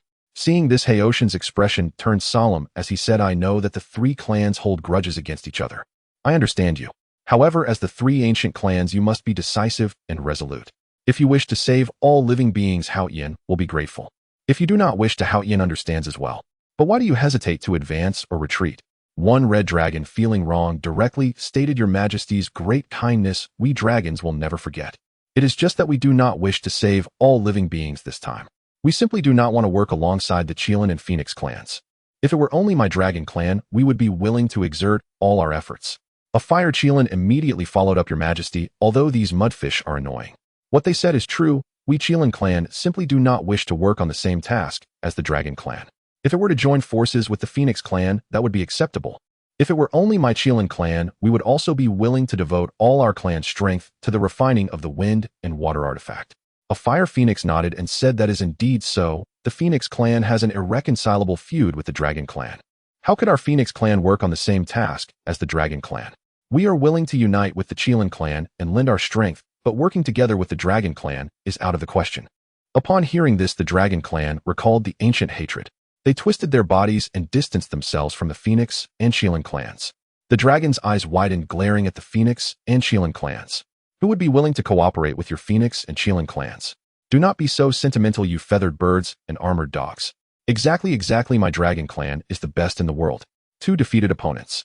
Upon hearing this, the Phoenix Clan and Qilin Clan became angry as well. Old mudfish boasting, and you call us defeated opponents? Oh, where is your ancestral mudfish? Why doesn't it come out? Is it unwilling? You long-lived worms are joking here and claiming to be the best in the world. Without your Majesty's help, your East Sea is just a stinking swamp. Exactly, old mudfish and stinking ditch, simply a perfect match. Ha! The three clans immediately descended into chaos, hurling insults at each other. An old dragon swam out and said, Your Majesty has seen it. Our three clans have grievances that are difficult to resolve, making it truly hard to work together. Your Majesty, please do not make things difficult for us. Hao Yin frowned slightly. Long years had passed. The enmity among the Dragon Phoenix and Qilin clans had not diminished. Instead, it had deepened. Hao Yin remained silent while Luosha could no longer bear it.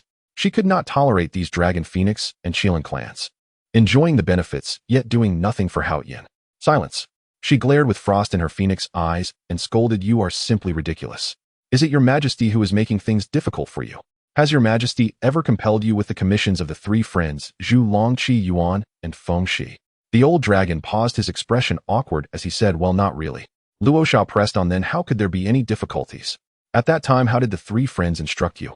And how did you respond? If you have forgotten, I will help you recall. You all agreed to obey your Majesty's orders. But what about now? Zhu Longqi Yuan and Feng Shi have not left yet. What is your behavior now? Your Majesty is benevolent. But that does not serve as a reason for your defiance, disrespecting the throne. I do not know how such acts of overstepping are punished among your three clans. But in my demon clan, such acts of overstepping shall be met with disintegration of the body, obliteration of the soul, and extinguishing of the true spirit. Dare you show disrespect to your majesty? Upon hearing this, Luosha's phoenix eyes carried a murderous intent. Do you wish to test my demon clan's punishment? The dragon phoenix and Shilin clans exchanged glances, feeling somewhat guilty, but they remained silent and motionless. Hao Yin could tell at a glance. The dragon phoenix and Shilin clans were neither convinced at heart nor in words. They were in a situation of non-violent non-cooperation. In such circumstances, forceful suppression would be useless. Hao Yin waved his hand, signaling Luosha to step back. He comforted them, saying friends of the Dragon Phoenix and Shilin clans need not worry. What Luosha said just now was indeed excessive. You all are here to help, not as members of the Heavenly Court, so you will not be subjected to heavenly punishment nor to the Demon clan's punishments. Upon hearing this, the Dragon Phoenix and Shilin clans felt a bit relieved. It was still your majesty who spoke well. How pleasant it was to hear. However, Hao Yin continued. But Luosha's words are for the heavens and for all beings. I do not feel I am wrong. Looking across the vast expanse of the wilderness, the true spirits of all beings are still suffering. The myriad clans of the wilderness continue to suffer. Hao Yin waved his sleeve and stood, his expression solemn. It was as if he were declaring to heaven and earth, I have a message, please listen carefully. Since Pangu the Great opened the heavens and the earth, calamities have arisen across the wilderness. In ancient times, when the gods rebelled and ancestral dragons contended, the wilderness was first opened and all spirits were ignorant. The Dragon clan stirred up waves to drown living beings, the Phoenix clan raised flames to burn the 8 realms, and the Qilin clan stomped the earth to collapse mountains and rivers. The 3 clans competed for supremacy, killing and warring without end, bringing chaos to the wilderness and committing atrocities against living beings. This is not a tale of heroes, but rather a curse spanning eons. Later, the Dao ancestor hung a curtain. Jun and Tai emerged, establishing the heavenly court, regulating the sun and moon, unifying the myriad demons, and bringing peace to the wilderness. Yet the calamity of the witches and demons arose again, and Mount Buzhou crumbled. The pillars of heaven broke, the earth split, calamities surged, and the gods fell. Jun and Tai spilled their blood across the sky. The 11 ancestral witches returned to chaos. The wilderness nation became ruins, and the masses suffered greatly. At this critical moment of danger in the wilderness, and you Dragon clan remained hidden in the depths. The Phoenix clan concealed their flames, and the Qilin clan evaded the mountains. Each clan swept away the snow in front of their own doors, yet how could they see the tears of the masses? Now I, on the orders of the Dao ancestor, inherit this decayed heavenly court, not for the sake of gaining a good position, but truly for the sake of all who have no one to rely upon. You may say this is the fate of heaven, which cannot be reversed. Or you may say my strength is weak and inadequate. I ask you, when the floods roared, did the Dragon clan, the masters of water, ever open a channel to guide the floods into the sea? When the calamity of fire burned the wilderness, did the Phoenix clan, the masters of fire, ever exert any effort to extinguish the flames? When the earth's veins fractured, did the Qilin clan, the masters of earth, ever take a step to flatten the deep valleys? According to my observations, you all are merely bearing the innate divine positions, squandering the bloodlines of countless ages. You only know how to hide yourselves and seek to secure your own livelihoods. This is not the work of heroes, but the actions of cowards. It is not the thought of wise men, but rather of the mediocre. I stand here today not to blame you for past mistakes, but to ask you about the future. The vast wilderness cannot be governed by a single person or clan. The suffering of all beings cannot be saved by a single emperor's decree. I invite the 3 clans to govern the floods, not to enslave you, but for the sake of all beings. The Dragon clan can control the clouds and rain, the Phoenix clan can serve the heavens and manage fire, and the Qilin can tread the earth and monitor. Fulfill your duties and showcase your strengths. Let the floods return to their paths, extinguish the calamity of fire, and ensure the earth's veins are unimpeded, allowing all beings to live in peace. By acting this way, you will not only earn merit, but also attain the status of divine beasts. However, if you still cherish your feathers and only seek to preserve your lives, then when the wilderness is revitalized and all beings are at peace, what position will you hold? What face will you show to the living beings of the wilderness? And what face will you have to stand among the wilderness and claim the status of divine beasts? With that said, I conclude my words. Your decisions are your own. But let me offer one final word. Heaven and earth do not owe you anything. It is you who owe heaven and earth an explanation. After Hao Yin finished speaking, the entire scene fell silent. The nearby Jinwu felt a surge of excitement, his hands raised high and clenched tightly, his face flushed red, almost ready to leap up. Luosha also stared intently at Hao Yin, her heart pounding as if filled with something. The cold lake of her heart seemed to bloom like a water lily. Her icy expression softened. She was both shaken by Haoshin's words and moved by his defense of her act. In the path of the demonic way, it is entirely normal for subordinates to take the fall for their superiors. But here the emperor claims to be unaware of any wrongdoing. The emperor personally took on this responsibility. Indeed, the emperor is always like this. Responsibilities lie with the emperor while we merely need to carry out our tasks. There is no need to worry about anything. The emperor has it all covered. This feeling is quite wonderful. I wonder what kind of environment shaped the emperor's character. However, the emperor is somewhat too benevolent, and I fear that someone might take advantage of his kindness. I must prevent that. With this thought, Luo Sha became serious. She then cast an approving glance at Jinwo. This young man is quite impressive, much stronger than the 3 clans. Kunpeng was also silenced by a word from Haoyin. In a daze, Kunpeng seemed to see a vast aura of Danqing rising from Haoshin's profound entrance flourishing throughout the world.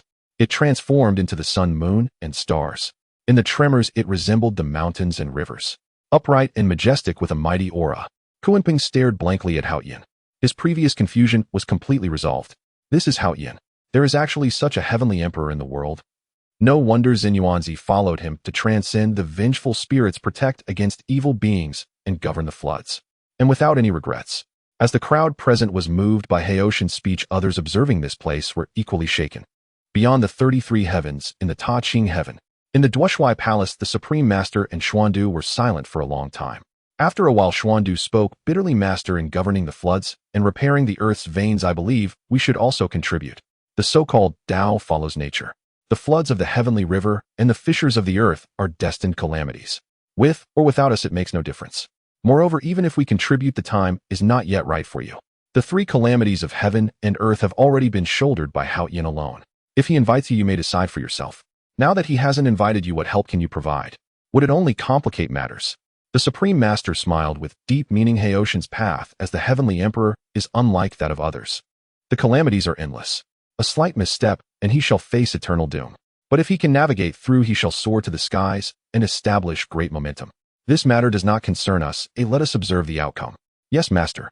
Xuandu's expression cleared slightly, his eyes calm as water, gazing at the water mirror. At Kunlun Mountain in the Yushu Palace, the Primordial Supreme sat high on the cloud platform, grand and noble. He snorted coldly, just a mere boy spouting nonsense. Having fortuitously obtained the title of Heavenly Emperor, he dares to ramble here. What does Pangu opening the heavens have to do with him? The divine chaos runs rampant, and the ancestral dragon contends. Oh, what use is he bringing up these ancient grievances to point fingers at the 3 clans, spouting astonishing words? With this, the Primordial Supreme scoffed. Moreover, the heavenly pillar is broken, and the earth is cracked. This is the cycle of heavenly law, the principle of nature. Yet he presents himself as one who speaks for all beings, as if in the chaos he alone encompasses all beings. Under the heavenly law, the vast world of chaos is shouldered by my 6 great sages. In the chaotic earth, with me as a sage, there shall be no more calamities. What he says about the calamities of the chaos rising is truly laughable. Guangqingzi stood by, not daring to speak much, only respectfully saying what Master said is indeed true. No need to look any further. The Primordial Supreme waved his hand, signaling Guangqingzi to leave. Guangqingzi bowed respectfully and exited the Yushu Palace. The Primordial Supreme looked at Haoyin in the water mirror, snorting coldly. Daring to bear the 3 calamities alone. Arrogant. If he fails to transcend this tribulation, even all beings will suffer more greatly. Under the backlash of karma, I shall see how you can maintain this position of Heavenly Emperor. At Janeo Island in the Bio Palace, Tongtian Master suddenly stood up, a surge of Qingping sword energy shooting straight into the sky. The clouds above Janeo Island were torn open, allowing sunlight to pour down from above. Tongtian Master looked excited, exclaiming, "Well said, it should be so.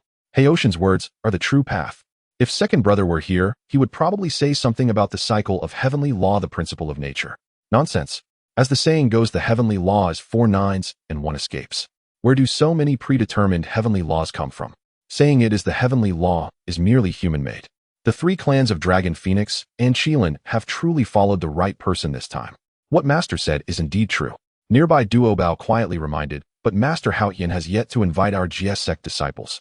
If the Dragon Phoenix and Qilin 3 clans complete the flood control, then we GS sect will have no merits to claim. Tongtian Master was startled, then waved his hand dismissively. As disciples of sages, even without merit, you can still strive valiantly. Having merit is merely the icing on the cake. For the Dragon Phoenix and Qilin 3 clans, with karma weighing upon them, merit would indeed be like timely rain, For you, whether you have merits or not is of no great consequence. Do not worry about it. As Hao Yin said, the vastness of the chaos cannot be managed by just one person or one clan. In the future, he will certainly come to invite you. So sit quietly at the mountain gate and recite the Huangting scripture.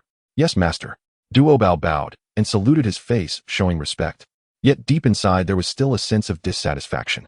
As the saying goes, although being a disciple of a sage is already quite good, but having merit would be even more expansive and boundless. In the west at Mount Shumi, Zhuan Ti pointed at Hao Yin in the water mirror, his face showing urgency. Senior brother Haoshan's eloquence surpasses even mine. The Dragon Phoenix and Qilin, 3 clans, are likely to be swayed by his words. Jane joined his hands, his expression calm, and said faintly, some calamities entangled in causality are already determined. If Hao Yin continues to act this way, I fear he may falter at this tribulation. By then it will be out of his hand. Zhuan Ti exclaimed in surprise, is there a manifestation of heavenly secrets? His expression changed. He closed his eyes tightly, aligning with the heavenly heart, fingers forming seals. Suddenly he saw a vision in the river of fate. Zhuan Ti's anxious expression turned calm, and he smiled with his eyes. What senior brother said is indeed true. It is indeed my junior brother Menglang. Beyond the 33 heavens, in the realm of Nuwa, the Holy Mother Nuwa, dressed in a light yellow palace gown, looked at the solemn Hao Yin in the water mirror and sighed. Haoshan's eloquence is far superior to that of Dijuan and Tai. Jin Feng nodded in agreement indeed. If not for Jin Feng already following the Empress, I would have gone to accompany His Majesty Hao Yin in governing the floods. Nuwa Holy Mother glanced at Jin Feng, yet your sisters remained silent. Jin Feng chuckled, that is true, but it is because they have been stunned by His Majesty Hao Yin. Once they come to their senses, they will naturally follow His Majesty Haoshan's lead. The calamity of the dragon and phoenix has already passed a great era. Even we Phoenix clan will not stubbornly cling to the past. Just wait and see, your majesty. Jin Feng's eyes were filled with certainty. She understood her sisters very well. When Hao Yin speaks, how could it merely stir the 3 clans? It shook the 6 sages. Most shocked were those in the world of journey to the west beneath the heavenly curtain. In the west, Nyo Huzhou, in the spiritual mountain realm. In a blessed land cave, a young man clad in a robe of 5 colors gazed at the heavenly curtain. He stood with his hands clasped behind his back, exuding an air of pride and nobility. In the world of journey to the west, on the sacred mountain, in a blessed cave of heaven, at the summit of a divine mountain, golden light shone in myriad rays, and auspicious aura enveloped the area. Kong Xian stood beneath an ancient pine at the mountain's peak, gazing up at the sky. He wore a 5-colored brocade robe, his countenance stern and proud, with an innate air of disdain for the world. This was the pride engraved in the bones of the Phoenix clan. However, at this moment, a nearly distorted expression appeared on his typically unperturbed face. In the sky, Hao Yin stood atop the ruins of the Buzhou mountain, delivering his resounding words to the 3 clans of dragons, phoenixes, and Qilins. Kong Xian's gaze was fixed on the figures of the Phoenix clan in the sky. His eyes were like 2 sharp swords, seemingly piercing through that light screen, directly transmitting his voice to the primordial world. He clenched his fists, his knuckles turning white, and could no longer hold back as he shouted, what are you all waiting for? Why aren't you promptly submitting to your majesty? Are you all trying to become the sinners of the Phoenix clan? Hurry and answer, your majesty. His voice echoed across the sacred mountain, startling a flock of celestial cranes resting on the ancient trees. Behind him, several nuns who had never seen the proud Kong Xian lose his composure fell silent as Kong Xian's chest heaved violently. His eyes were bloodshot. How many years had it been? How many years? Ever since the calamity of the witch and the zombie, the Phoenix clan had dwindled, relying solely on him to struggle to support. At this moment in the sky, the primordial world finally had a turning point. The Phoenix clan welcomed their day of resurgence. Yet the Phoenix clan in this primordial world hesitated. Furious, Kong Xian wanted to enter the sky and strike down those phoenixes right there, in the world of journey to the west, in the deepest part of the East Sea, at the extreme of the East Sea beneath the abyss. The water here was not blue, but an almost solidified pitch black, cold and silent. It was as if even time had frozen here. In this deathly silence of darkness stood a magnificent palace. Above the palace door, ancient divine characters were engraved with the 2 characters Dragon Palace. The writing was ancient and powerful, each stroke imbued with terrifying pressure. Deep within the Dragon Palace, a giant dragon coiled upon a massive stone platform. Its entire body was pitch black, each scale the size of a grinding disc, emanating a cold starlight in the darkness. If one looked closely, countless star trajectories could be faintly seen reflected on its scales, as if a miniature star river was entwined around its body. Its horns were prominent, resembling inverted mountain ridges. Most striking were its dragon claws. With 4 limbs and 9 claws, their tips sharp as hooks between their opening and closing nebulas flickered in its palms. It slowly opened its eyes. Golden and silver pupils deep as an abyss seemed capable of piercing through the ages. It gazed at Hao Yin in the sky for a long while. Then it gently sighed. "You have, your majesty." Its voice was deep and aged. "I do not. In the end it is you." After saying this, it closed its eyes again. The palace returned to silence. Only the seawater surged silently. In the world of Journey to the West. In the ancestral land of the Cheelants. The ancestral land of the Cheelants lay at the very center of the earth, a secret realm surrounded by mountains. Here spiritual energy was abundant, lush, and green. It was the last refuge of the Cheelan clan. At this moment within the ancestral land, the crowd was agitated. One by one the Cheelants raised their heads to the sky, emitting deafening roars. The fire Cheelan was engulfed in flames while the water Cheelan was surrounded by swirling mist. The thunder Cheelan's body flashed with electricity, crackling with sound. The wind Cheelan galloped through the swift wind, its form like an illusion. Various Cheelants gathered together, a dazzling sight, resembling a grand painting of myriad Cheelants.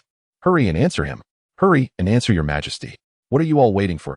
The Cheelan roars echoed one after another as the anxious Cheelants looked at their kin in the sky. Finally, the image in the sky no longer stagnated but began to flow slowly. Everyone's gaze was firmly locked on that light screen. They saw. On the high platform, Hao Yin stood with his hands clasped behind his back.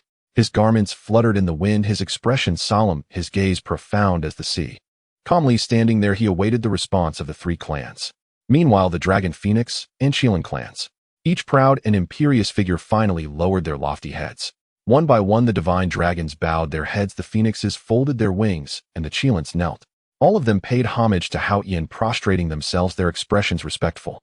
Between heaven and earth the voices of the 3 clans swore together, "With a word from your majesty, it resonates deafeningly. Like the great bell, it enlightens us. From today our Dragon Phoenix and Cheelan clans are willing to heed your majesty's command. Wherever the sword of your majesty points, that is the direction we charge forth. This oath heaven and earth can witness." The ancestral land of the Cheelants instantly erupted in excitement. "Well done. That's it." A fire Cheelan in excitement let its flames soar 3 zhang high. The nearby flora was ignited. The water Cheelan beside it shot him a disdainful glance. "Do you have any ambition? Such a small matter, look at how excited you are." The fire Cheelan chuckled. "Right, you're not excited. Where did that large lake beneath your feet come from?" The water Cheelan looked down and saw a vast lake forming beneath him. A hint of red flushed across the water Cheelan's face as he shouted, "That's just sweat. It's so hot here it's reasonable for me to sweat." An old Cheelan, while laughing, suddenly burst into tears. He trembled as he bowed down towards the sky, touching his forehead to the ground, his voice hoarse.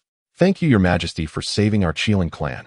Your majesty's great grace, our Cheelan clan shall..." The other Cheelants also bowed down in unison, solemnly greeting Hao Yin in the sky, their voices in unison. "Thank you, your majesty, for saving our Cheelan clan." That voice resonated throughout the ancestral land, reaching the clouds, even shaking the mountains. In the world of Journey to the West. In the sacred mountain. In the blessed cave of heaven. Kong Xian looked at the scene of the Phoenix clan worshipping in the sky, and his tense body finally relaxed. He slowly closed his eyes and let out a long breath. That breath carried the relief of releasing a heavy burden, along with a trace of bitterness that even he himself was unaware of. "The past has changed," he murmured. "The past has truly changed. My Phoenix clan finally has a future again." He opened his eyes, his gaze sharp and bright like a bullseye. Kong Xian adjusted his robes and solemnly bowed towards Hao Yin in the sky. That was the highest form of etiquette of the Phoenix clan. "Thank you, Emperor Hao Yin. Thank you, your majesty." He straightened up, standing with his hands clasped behind his back, looking at the young heavenly emperor in the sky, a hint of a smile on his lips.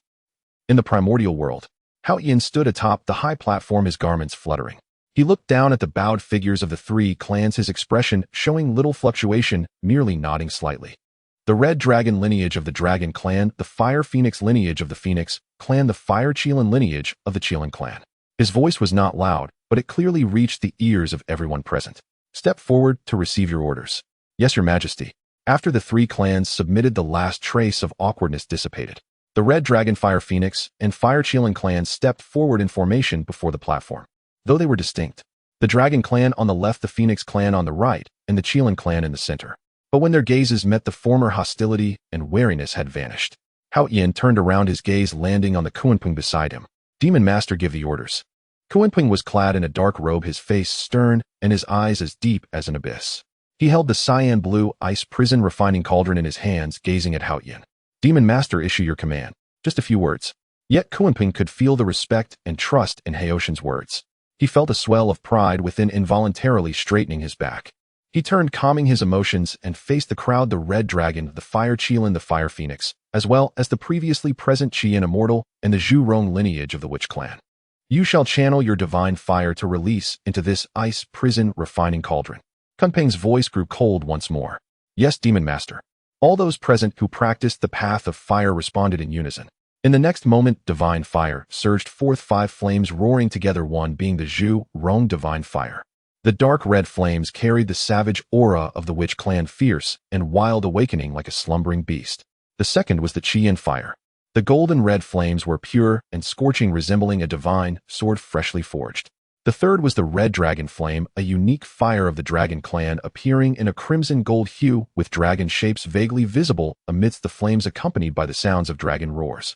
The fourth was the Qilin divine fire, the innate fire of the Qilin clan, displaying a color of glazed glass, its flames warm as jade, yet harboring the power to incinerate all things.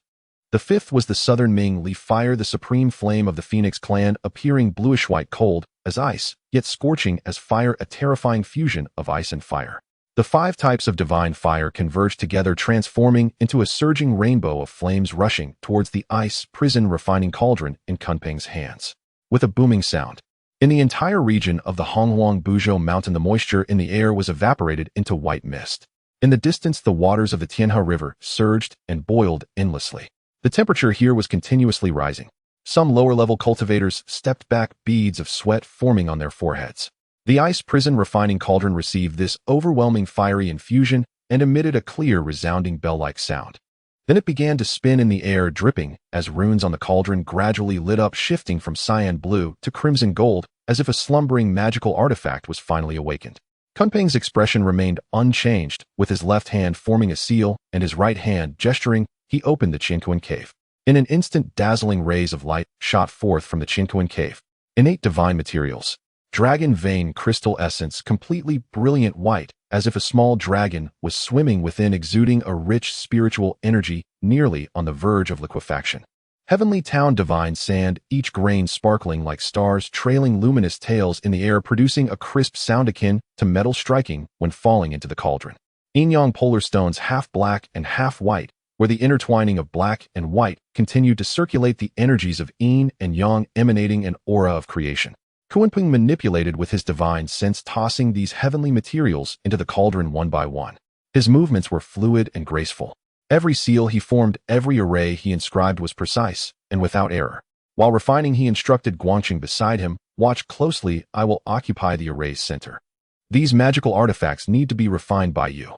"Yes," Guangqing replied, his expression fervent, his eyes fixed intently on every move of Kunping. Veins on his forehead slightly bulged, wholly focused. He even deliberately softened his breathing, fearing he might miss any detail. Kunping, as expected, was a being of croissant level. Before long, the humming sound of the ice prison refining cauldron gradually ceased. Ding, ding, ding. Rays of divine light shot out from the cauldron, ringing out like a chime, countless in number. The myriad of divine lights were of various colors. Some were blood red, some azure blue, like the sea, others lush green. Each ray of divine light enveloped a magical feng shui artifact. There were talisman seals, arrayed discs, each varying in form, yet all exuding an astonishing aura of spiritual energy. Hao Qian gazed intently and saw countless magical artifacts floating in midair. Their surfaces glimmered with a faint halo, subtly resonating with one another, as if forming a singular entity. Kunping waved his hand, summoning 3 dazzling rays of divine light that transformed into streaks of flowing light, landing in his palm. He flipped his palm, presenting the 3 feng shui artifacts before everyone. He then said, "Your Majesty, behold." The first was a scarlet jade talisman engraved with winding dragon patterns. This is the dragon summoning talisman, capable of drawing the energy of dragon veins and guiding the flow of the earth's veins. Restoration of the earth's veins relies on it. Hao Qian nodded. Good. The second was a blue seal. The seal's knob was carved with a xuanwu entwined by a turtle and a snake, with complex array patterns etched on the surface. This is the water-stabilizing seal, capable of suppressing rivers, lakes, and seas, halting floods and calming waters. Currently, the Honghuang lands are ravaged by floods, endangering all beings. This spiritual treasure is the natural enemy of floods. Hao Qian exclaimed, "Wonderful." The third was a green feng shui compass, entirely verdant and brimming with vitality. The face of the compass was divided into yin and yang with 9 palaces and 8 trigrams. Kunpeng continued, this is the yin-yang feng shui disc. It connects the dragon summoning talisman and the water stabilizing seal, drawing the yin and yang feng shui great formation. Relying entirely on this treasure, Hao Tian marveled, remarkable. With a series of praises from Hao Tian, Kunpeng felt a touch of pride. He pointed at the microcosm of Hong Huang on the Hao Tian mirror, showcasing limitless points of light. These are the array nodes of the yin-yang feng shui great formation. We just need some personnel to place these feng shui artifacts 3 at a time at these nodes. At that time, the feng shui great formation will be established. Under the great formation, the universe will evolve. Heaven and earth will be turned upside down. The sea will turn to mulberry fields. The earth veins will reconnect, and all rivers will return to the sea. Floods will scatter, and all beings will find peace. Upon hearing these words, Hao Tian sincerely praised, Demon Master, your foresight deserves the admiration of all beings. Your Majesty overestimates me. Kunpeng felt warmth in his heart, then reminded. There is one matter I must mention in advance. Some nodes of this yin-yang feng shui great formation are the places of some powerful beings or ancient clans. If we proceed to set up the formation without consultation, it may lead to trouble. Your Majesty must consider carefully how to proceed. I shall leave this to your Majesty to arrange, and I will not interfere. Hao Tian nodded solemnly. Thank you for your reminder, Demon Master. I will be cautious in my actions. After saying this, he turned to arrange the remaining Dragon Phoenix Qilin, which clans and numerous scattered cultivators. With a thought, Hao Tian activated the nodes of the feng shui great formation on the Hao Tian mirror, which transformed into distinctly separate red and green colors. The red indicated lands with owners, while the green indicated unclaimed soil. Hao Tian pointed at the green nodes on the Hao Tian mirror. These are the nodes of the feng shui great formation for the unclaimed lands. You shall go and set them up. Yes, your Majesty. The remaining Dragon Phoenix Qilin clans, which clans and numerous scattered cultivators replied in unison.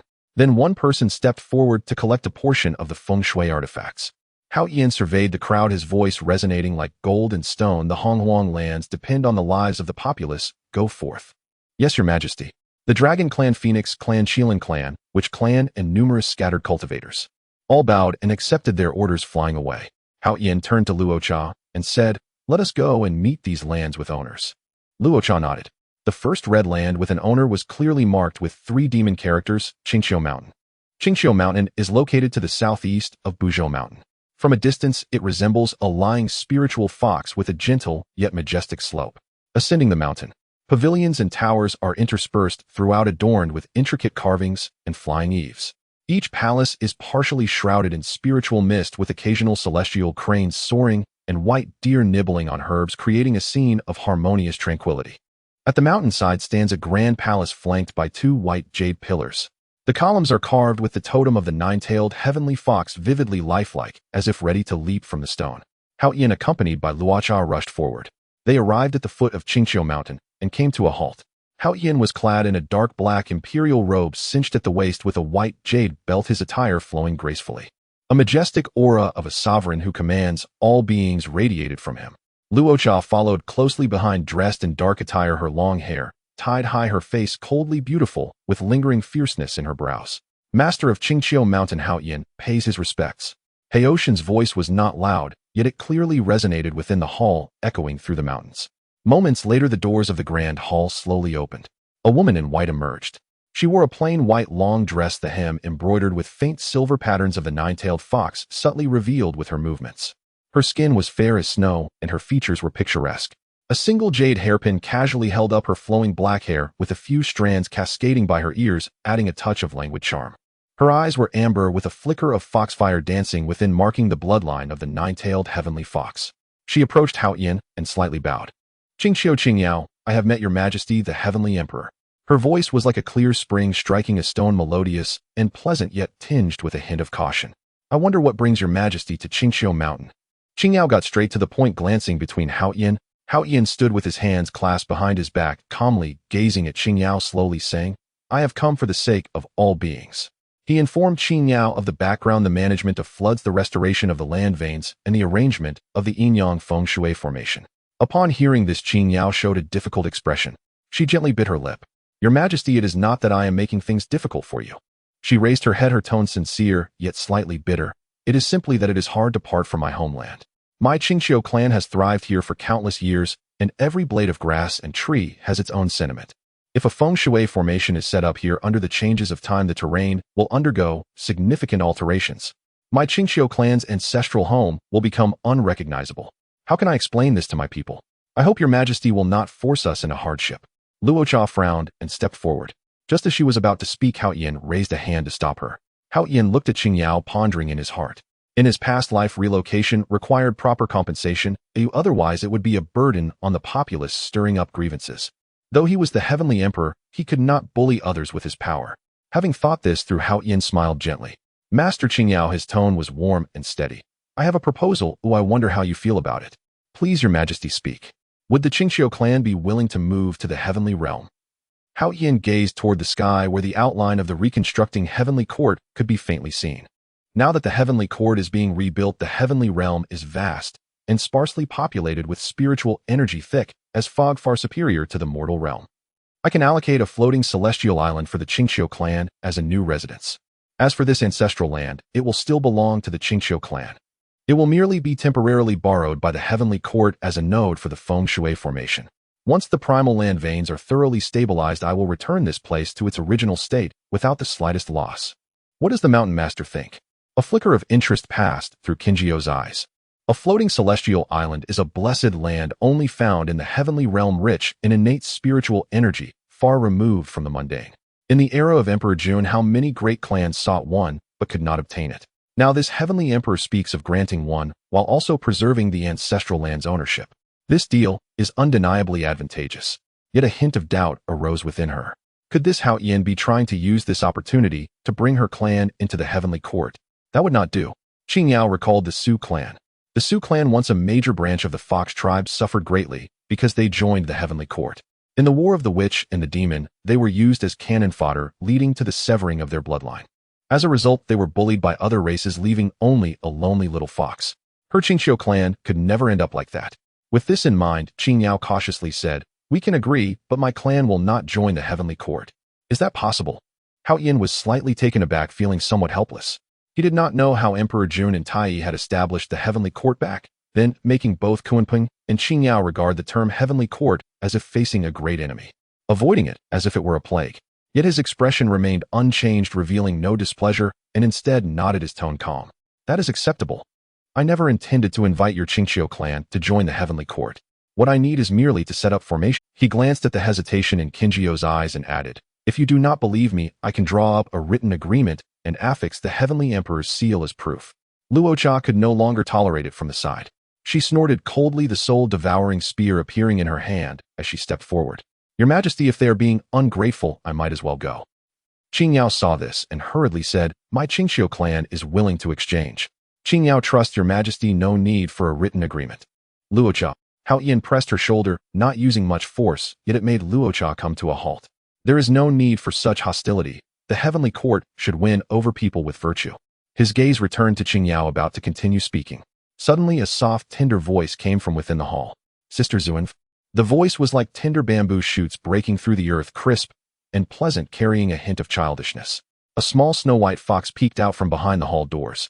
The fox was entirely snow-white without a hint of color, its fur fluffy like a ball of cotton. Most striking were its tails. 9 fluffy tails gently swayed behind it, and the tips of each tail were tinged with a faint pink as if dipped in peach blossom juice. Its round, glistening eyes were amber, just like Qingjiu's, yet carried a touch of innocent playfulness. At that moment, those sparkling eyes were fixed on Luocha, her little face filled with delight. With her short legs, she hopped out from behind the hall door, her 9 tails swaying back and forth, lively and spirited. Sister Zuanf, it really is you. The little fox ran to Luocha's feet, looking up with eyes crescent-shaped with joy. Luocha looked down, momentarily stunned. Suddenly a rare softness appeared on her cold, beautiful face. Is it you, little fox? Luocha squatted down and gently stroked the little fox's head. The little fox squinted her eyes, emitting a comfortable woo sound, her 9 tails wagging even more joyfully. Hao Yin looked on in surprise. His gaze darted between Luocha and the little fox. Do you know each other? Of course, Sister Zuanf is the savior of Daji. The little fox looked up, shouting excitedly. Hao Yin suddenly realized something. You are Daji. In front of Qingqiu Mountain, Hao Yin stared at the little white fox before him, his gaze filled with scrutiny and surprise. Daji. He frowned slightly as the name from the myths of his past life surfaced in his mind. the concubine of the last human emperor Xian, the legendary demoness who disrupted the court. Yet this little creature before him bore no trace of the alluring charm typical of a demoness. She resembled more a fluffy Hakimi. In later years, some even attributed the downfall of the Shang dynasty to Daji. Hao Yin found it somewhat laughable. To say that a vast dynasty collapsed because of a demoness implies that the monarchs of a nation were merely playthings in Daji's hands. It was utterly absurd. Hao Yin then turned to the Rakshasa, recalling another question. Why does she call you Xian Nu and refer to you as her savior? The Rakshasa rarely displayed a hint of shyness.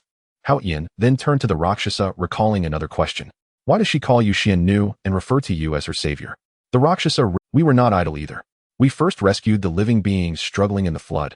At that time, I saw her struggling in the water and helped her. She paused, seemingly unaccustomed to mentioning her good deeds in front of others. After a moment, she added, at that time she was on the verge of death, covered in injuries so pitiful. I used my spiritual energy to prolong her life. I never expected she would remember me. The little fox Daji nodded vigorously, her amber eyes slightly reddened, glistening with moisture. Her 9 fluffy tails wagged even more joyfully. Sister dressed in black, yet you do not tell me your name. Daji's voice was soft and sweet, tinged with innocent mischief. Black is Xian, so we'll call you Xian Nu, sister. Daji will remember your kindness for a lifetime. Hao Yin raised an eyebrow. His gaze lingered on the Rakshasa for a moment. Xian Nu. Could it be that the Rakshasa was the future Xian Nu of the 9 heavens? This thought flashed by, but he did not delve deeper, merely nodding slightly in praise. Rakshasa, you have done very well in this matter. There is no need to feel shy. As a member of the celestial court, it is our duty to rescue all living beings. Upon hearing this, the Rakshasa turned her head to the side, her ears slightly flushed. Qingyao glanced between the 3 of them, already plotting in her mind.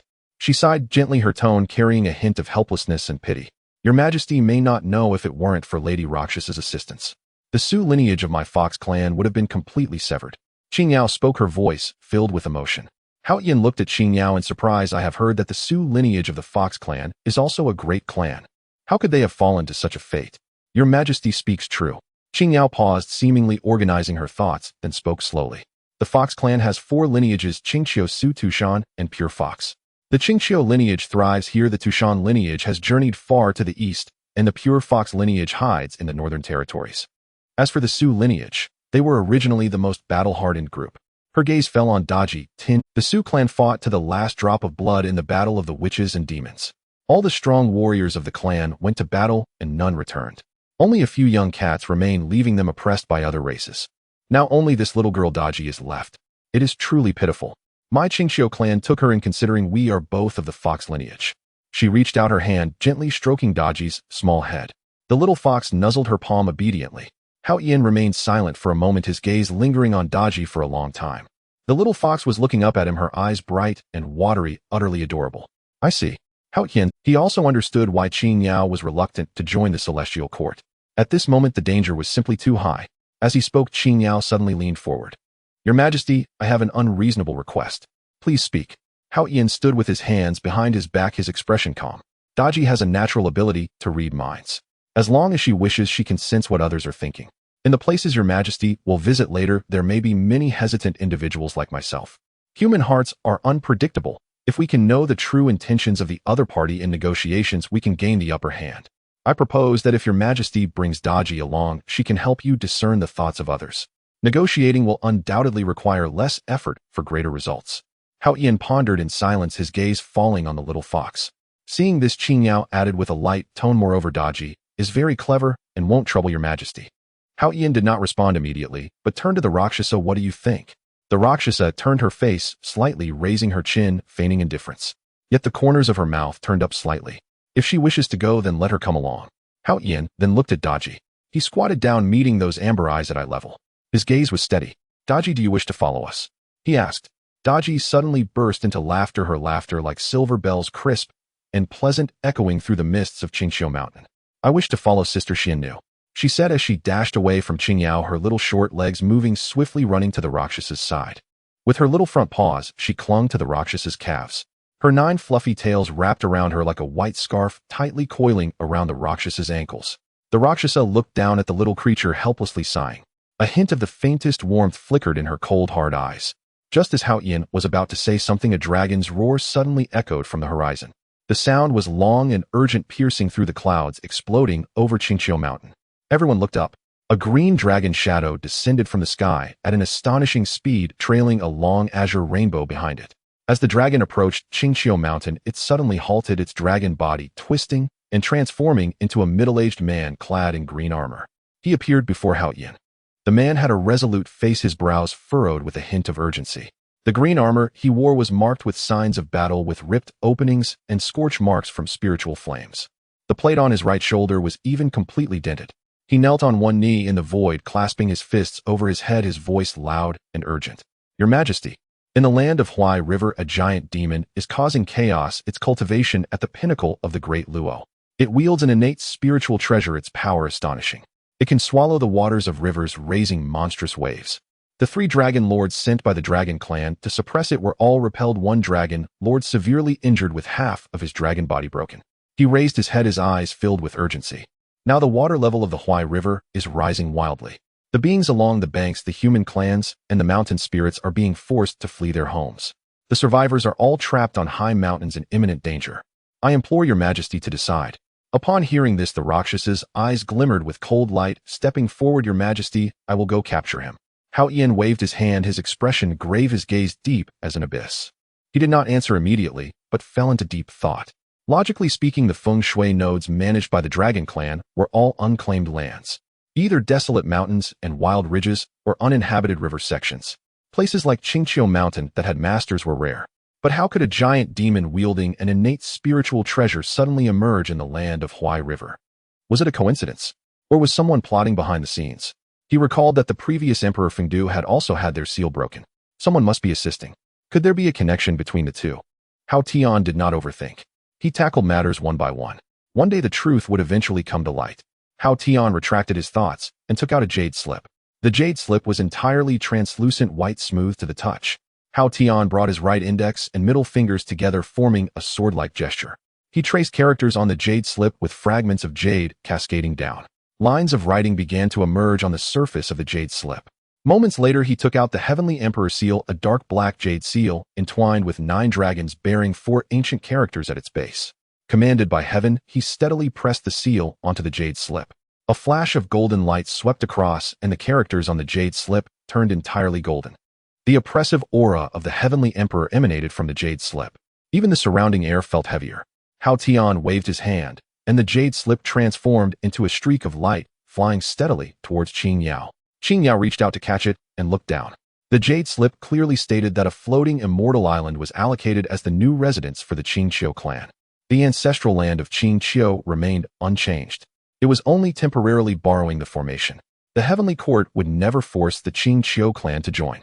At the bottom, the 4 golden ancient characters commanded by heaven shone brightly.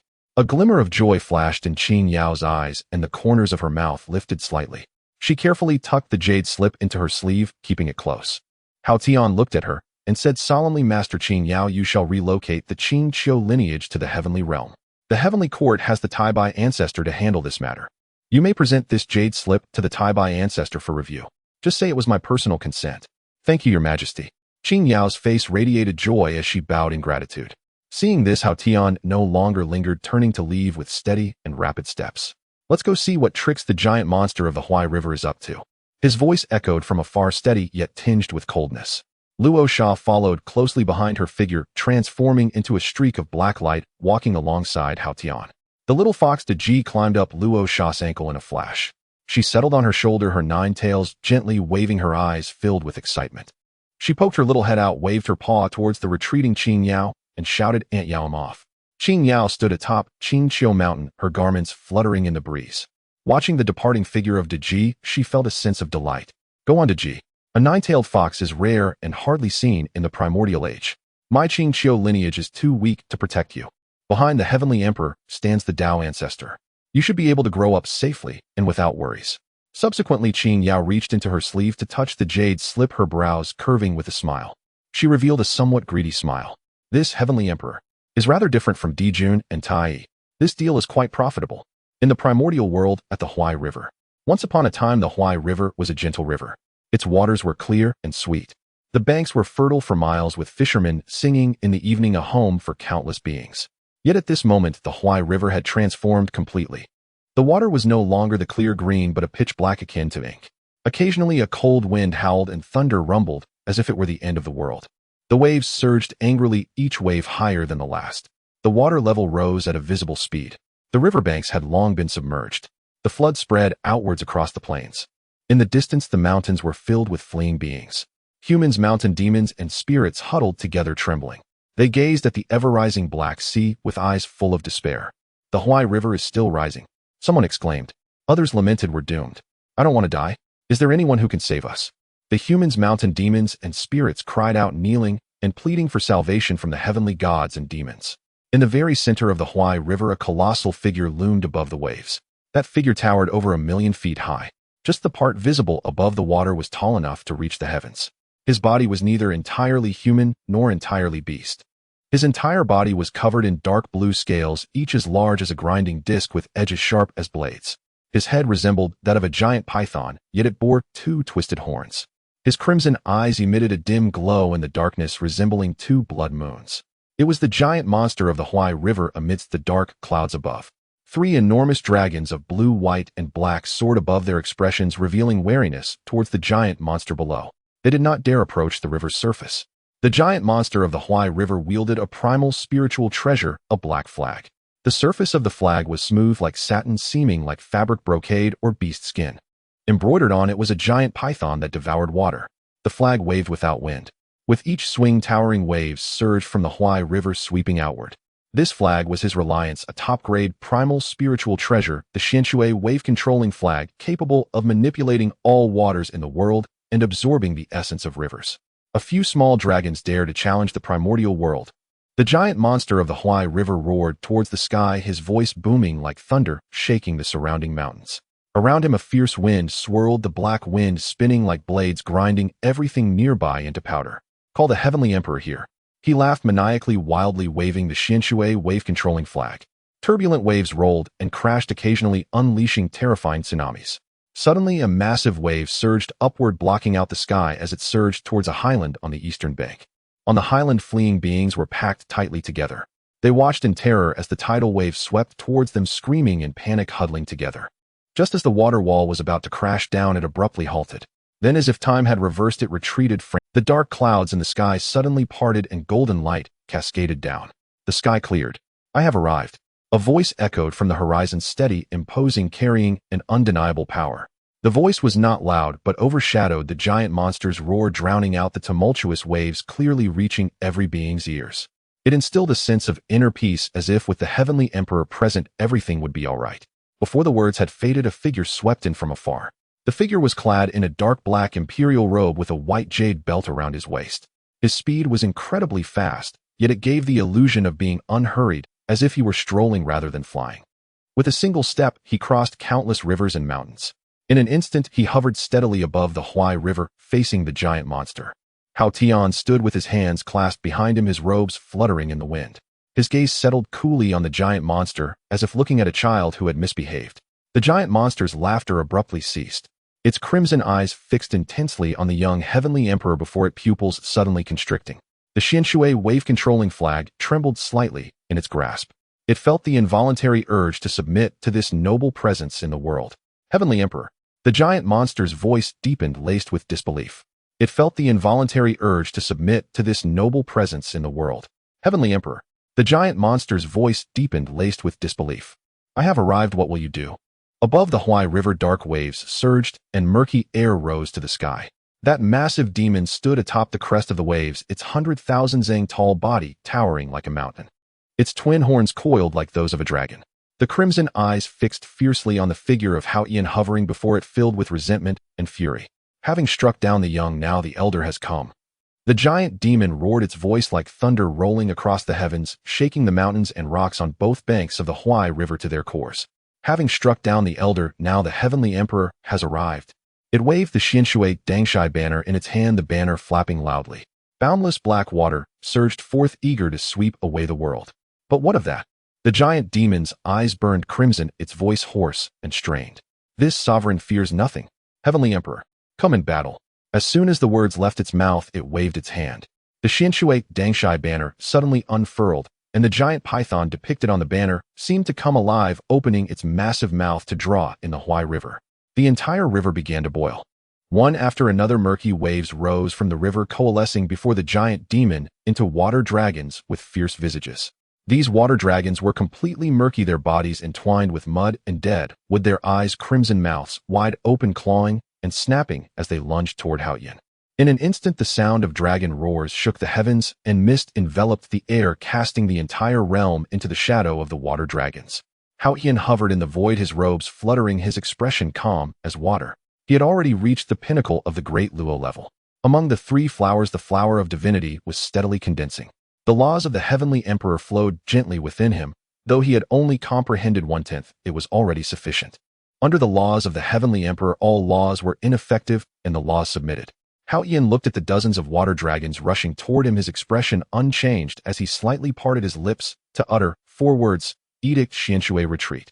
His voice was not loud, but it resonated like a heavenly decree descending to the world. Each word transformed into a golden rune flying from Haoshin's mouth, rapidly magnifying in the air like a meteor crashing into the water dragons. In an instant, it seemed as if the world had paused for a moment. Those fierce, roaring water dragons appeared to have their spines ripped away, exploding into fragments. The dragon bodies shattered, turning into torrents of murky waterfalls that crashed back into the Huai River, stirring up waves of 10,000 zhang. The splashes of water resembled a torrential rain falling upon the Huai River. A flicker of astonishment crossed the giant demon's eyes. Haoshin's expression remained calm, his gaze slightly intense. Reciprocity is a matter of courtesy. Edict no way for the heavens. As soon as the words were spoken, an invisible domain rapidly expanded, centered around Hao Yin, silently, yet as fast as lightning. Wherever the domain passed, the air solidified, spiritual energy stagnated, and laws collapsed. In the blink of an eye, it enveloped the Huai River giant demon. The giant demon's expression changed drastically. It horrifiedly discovered that its internal magical power and the laws it cultivated had all lost their resonance in that instant. It was as if an invisible divine blade had completely severed its connection to the heavens and the earth. The Xianshui Dangshai banner in its hand also instantly lost all luster. That innate spiritual treasure which once could engulf rivers now hung limply in its grasp like a tattered cloth. The giant python on the banner dimmed and appeared to have fallen into slumber. What kind of demonic technique is this? The giant demon was filled with a mix of shock and rage, attempting to struggle, but found even using a wisp of magical power had become immensely difficult. Hao Yin did not answer and spoke again, Edict Buzhou Mountain. As soon as the words fell, the void above the giant demon suddenly split open. A half-mountain silhouette resembling heaven and earth slowly emerged from the crack. With a hum, it pressed hard before everyone's eyes. It obscured the entire Huai River region. That was Buzhou Mountain. In the past, Gong had furiously struck Buzhou Mountain, causing the heavenly pillar to break and the earth to tilt. Though Buzhou Mountain had been shattered, its remaining will and pressure had never dissipated. At this moment, it was summoned forth by the heavenly emperor's laws. Though merely a phantom, it was enough to suppress eternity. The phantom of Buzhou Mountain was entirely grayish-white. The mountain was covered with battle scars, yet it remained towering and proud, supporting the entire firmament. A terrifying weight emanated from the phantom, an unparalleled heaviness. Suppress. The phantom of Buzhou Mountain suddenly crashed down, firmly pressing upon the back of the Huai River giant demon. Puff. Blood mist erupted from the giant demon's pores. The blood mist spread in the void, resembling a blooming blood lotus. Blood gushed from its mouth, dripping down its chin into the Huai River, dyeing the black water a dark red. Its back was bent under the pressure. Knees trembling, it bore the weight of the Buzhou phantom, as if it were carrying the entire primordial world. That terrifying weight pressed its 100,000 zang tall body down inch by inch toward the river's surface. Its bones emitted a painful cracking sound. Blood seeping between its scales gathered into small streams flowing down its body. Finally, it could no longer hold on and knelt into the Huai River, splashing massive waves. Its gigantic body bent like a bow head, drooping down, unable to move even a fraction. Above, the azure white and black giant dragons continuously watched this battle. When Haoshin's single edict shattered the water dragons, a unique light burst forth in the eyes of the three dragons. Your Majesty is mighty. The azure dragon transformed, becoming an elderly man in azure robes. His hair was white, his azure robes stained with blood, yet his spirit was still commendable. The white dragon transformed into a woman in white, her complexion as pale as paper, cold sweat streaming from her forehead, swaying slightly as she stood. The black dragon transformed into a young man in black, half of his body drooping, his right arm hanging limply at his side, as if the bones of that half were crushed. The three staggered forward to Hao Yin, bowing in unison. Your Majesty, you have come. The elderly man in azure spoke in a hoarse voice tinged with guilt. We are useless, allowing that giant demon to wreak havoc in the Huai River, harming the living beings, a crime deserving of death. Hao Yin recognized the three dragons. They were indeed three of the four dragon elders who had accompanied him to the west to thwart the evil spirits. Azure Dragon Elder, White Dragon Elder, Black Dragon Elder. Elders, let's not speak of other matters. Hao Yin waved his hand, his tone steady, yet with a hint of concern. I will first treat your injuries. With that he raised a hand and pointed. Edict 10,000 trees revive. The laws of the Heavenly Emperor were set into motion, commanding the laws of vitality. Suddenly innumerable emerald green lights appeared in the void. Those green lights carried a rich vitality and gentle aura. They converged into a vast emerald rainbow surging from Haoshan's palm, spreading in all directions. Wherever the radiance of vitality passed, withered trees blossomed anew, and iron trees sprouted buds. Even the murky air in the Huai River was partly dispelled. That brilliance enveloped the three dragon elders. The azure dragon elder's complexion visibly turned rosy. The blood at the corner of his mouth stopped, and the wounds on his body healed rapidly. The white dragon elder's pale complexion gradually faded. In its place was a faint blush, vitality surging like a tide. The black-clad young man's drooping half-body emitted creaking sounds. That was the sound of bones regrowing. Vast vitality permeated through his dragon body. The broken tendons and bones reconnected one by one, and the shattered bone fragments reassembled. In just a moment, the black-clad young man stood upright, moving his right arm, his eyes filled with awe and gratitude. Thank you, Your Majesty. The three bowed in unison. The radiance did not stop with the three dragons. It continued to spread outward, enveloping the densely packed humans, mountain demons, and spirits on the distant high ground. Those who were besieged by floods and suffering from hunger and cold were all encompassed within. On the mountain, countless beings crowded together. They were ragged and emaciated, some of them even bearing wounds. The cold wind over the Huai River sliced through the air like a knife, with dark clouds looming overhead blocking out the sun. Everyone felt as if the end of the world had arrived. But from the moment the heavenly figure descended, it was as if everyone had returned to the mortal realm. A vast river of vibrant green life spread forth from the heavenly hands, enveloping all the humans, mountain spirits, and ethereal creatures on the mountains. Everyone simultaneously felt a warm power surging from all directions, soaking into every inch of their skin and every strand of their souls. The sensation was akin to soaking in warm spring water. The cold wind was kept at bay. The dark clouds were dispersed by golden light. Rays of sunlight streamed down through the gaps in the clouds, casting a warm glow upon their faces. Wounds began to heal, fatigue faded away, and fear receded. They lifted their heads to gaze upon the dark figure suspended in the void, their eyes brimming with moisture. It was unclear who led the way, but soon everyone knelt down, bowing towards the heavenly figure.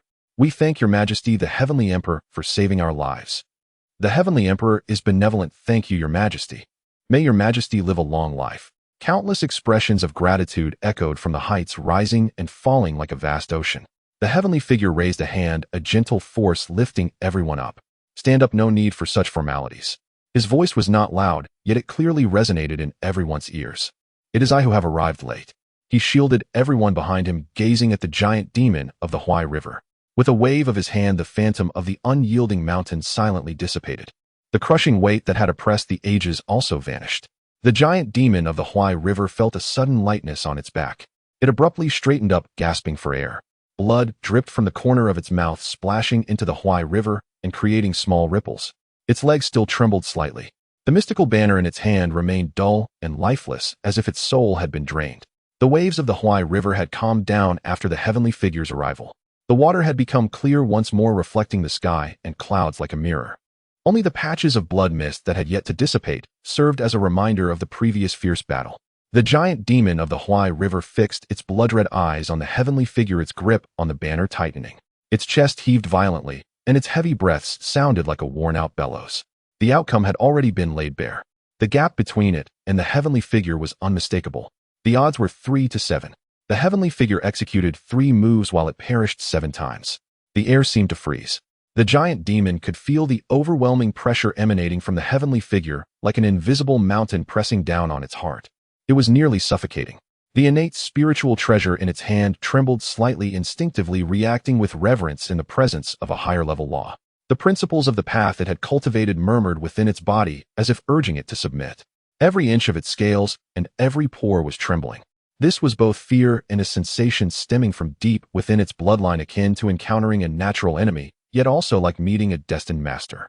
Its knees had an impulse to kneel down. However, the giant demon gritted its teeth, holding on fiercely. The heavenly figure looked at it with calm eyes and slowly spoke. I see you have not harmed any lives, so I grant you an opportunity. Lay down your spiritual treasure and quell the raging flood. Restore the mountains and rivers of this place to their original state. Spend 3,000 years managing the waters here. I may spare your life and allow you to return to your realm. He paused for a moment, his tone not aggressive, yet carrying an undeniable weight. Otherwise, do not blame me for being unreasonable. The giant demon suddenly raised its head, its blood-red eyes burning with anger. Where does your majesty wish for me to return to? It roared, its voice filled with frustration and unwillingness. Does your status as the heavenly emperor mean you need not speak reason? The heavenly figure's gaze sharpened, his tone still steady, but now laced with a hint of coldness. What do you mean? Are you saying that your rampage over the Huai River endangering lives is the fault of the people? The giant demon snorted coldly, tightening its grip on the mystical banner. It is their fault. It pointed at the humans, mountain spirits, and ethereal creatures on the heights, its voice booming. This Huai River is my homeland. I slept here, and upon awakening my homeland has been occupied by this group of ants. Its voice brimmed with anger and grievance. Upon discovering this, I merely aimed to drive them away, creating some waves to scare them so they would leave on their own. I have never taken their lives. It turned to the heavenly figure, its blood-red eyes fixed intently, and the heavenly emperor on the other hand. Upon arriving here, without questioning the situation, you insist on driving me away. You wish to hand my realm over to others. Is there such a principle in this world? The giant demon gripped the mystical banner tightly, its knuckles turning white, its eyes blood-red, staring fixedly at the heavenly figure. Its chest heaved violently, and the scales on its body trembled slightly. Meanwhile, the humans, mountain spirits, and ethereal creatures on the heights looked anxiously at the heavenly figure, their eyes filled with tension and unease. They feared that the heavenly figure might be swayed by the giant demon, that they would be driven from this land where they had lived for generations. Someone could no longer contain themselves and shouted loudly, "Your Majesty, he is lying. We have lived here since birth and have never heard of this place as the realm of some giant demon. This land is our home. We are the true masters here." In an instant, various voices rose, creating. The Rakshasa flew to the side of the heavenly figure with the little fox Daji. The Rakshasa stood tall, her expression stern, vigilantly watching the giant demon. Daji squatted on the Rakshasa's shoulder, her 9 tails gently swaying, her amber eyes narrowing slightly as if sensing something. A moment later, Daji leaned close to the heavenly figure's ear and whispered, "Your Majesty, I sense that this great demon is not lying. He indeed only wishes to drive away those humans, mountain spirits, and ethereal creatures, never intending to kill them. Moreover, the time he has slept here is indeed much longer than the time these humans have settled here. However, it seems he was not the original master of this place before he fell asleep. This Huai River has had several masters over time." The heavenly figure nodded slightly, his gaze deep. For a moment, all eyes were fixed upon him. On one side was the giant demon of the Huai River. Despite its ugly appearance and fierce temperament, it was indeed a long-term resident of this place and had never harmed a life. On the other side were the humans, mountain spirits, and ethereal creatures. They were weak in strength, but numerous, having thrived in this land for hundreds of years, considering the Huai River their home. Which side should one stand on? How should this matter be resolved properly? The heavenly figure remained silent for a moment, his gaze landing on the giant demon as he asked in a deep voice, "If that is the case, I am willing to apologize. Additionally, the heavenly court is newly established and lacks talent. We are in need of personnel. Your powers are extraordinary and your divine strength is astounding. If you are willing, a position as the Grand Marshal of the Celestial River awaits. Would you be willing?" The giant demon opened its mouth about to speak. "I do not." It suddenly stopped, the fury within it dimming by more than half. The serious gaze of the heavenly figure, the sincere invitation, and the respect shown in seeking its opinion left it momentarily speechless, unable to utter words of refusal. On both sides of the Huai River, the turbulent waves have calmed. The massive body of the giant demon, towering over 100,000 zhong, was slightly hunched. The mystical water banner in its hands hung low. Its crimson eyes stared blankly at Haoyan. Seeing the Huai River giant demon appeared doubtful, Haoyan slightly bent his waist, clasped his hands together, and solemnly bowed to the giant demon. His movements were neither rushed nor slow, his posture dignified and natural. A steady voice resonated across the banks of the Huai River. "The heavenly court wishes to invite you, sir, to be the marshal of the heavenly river.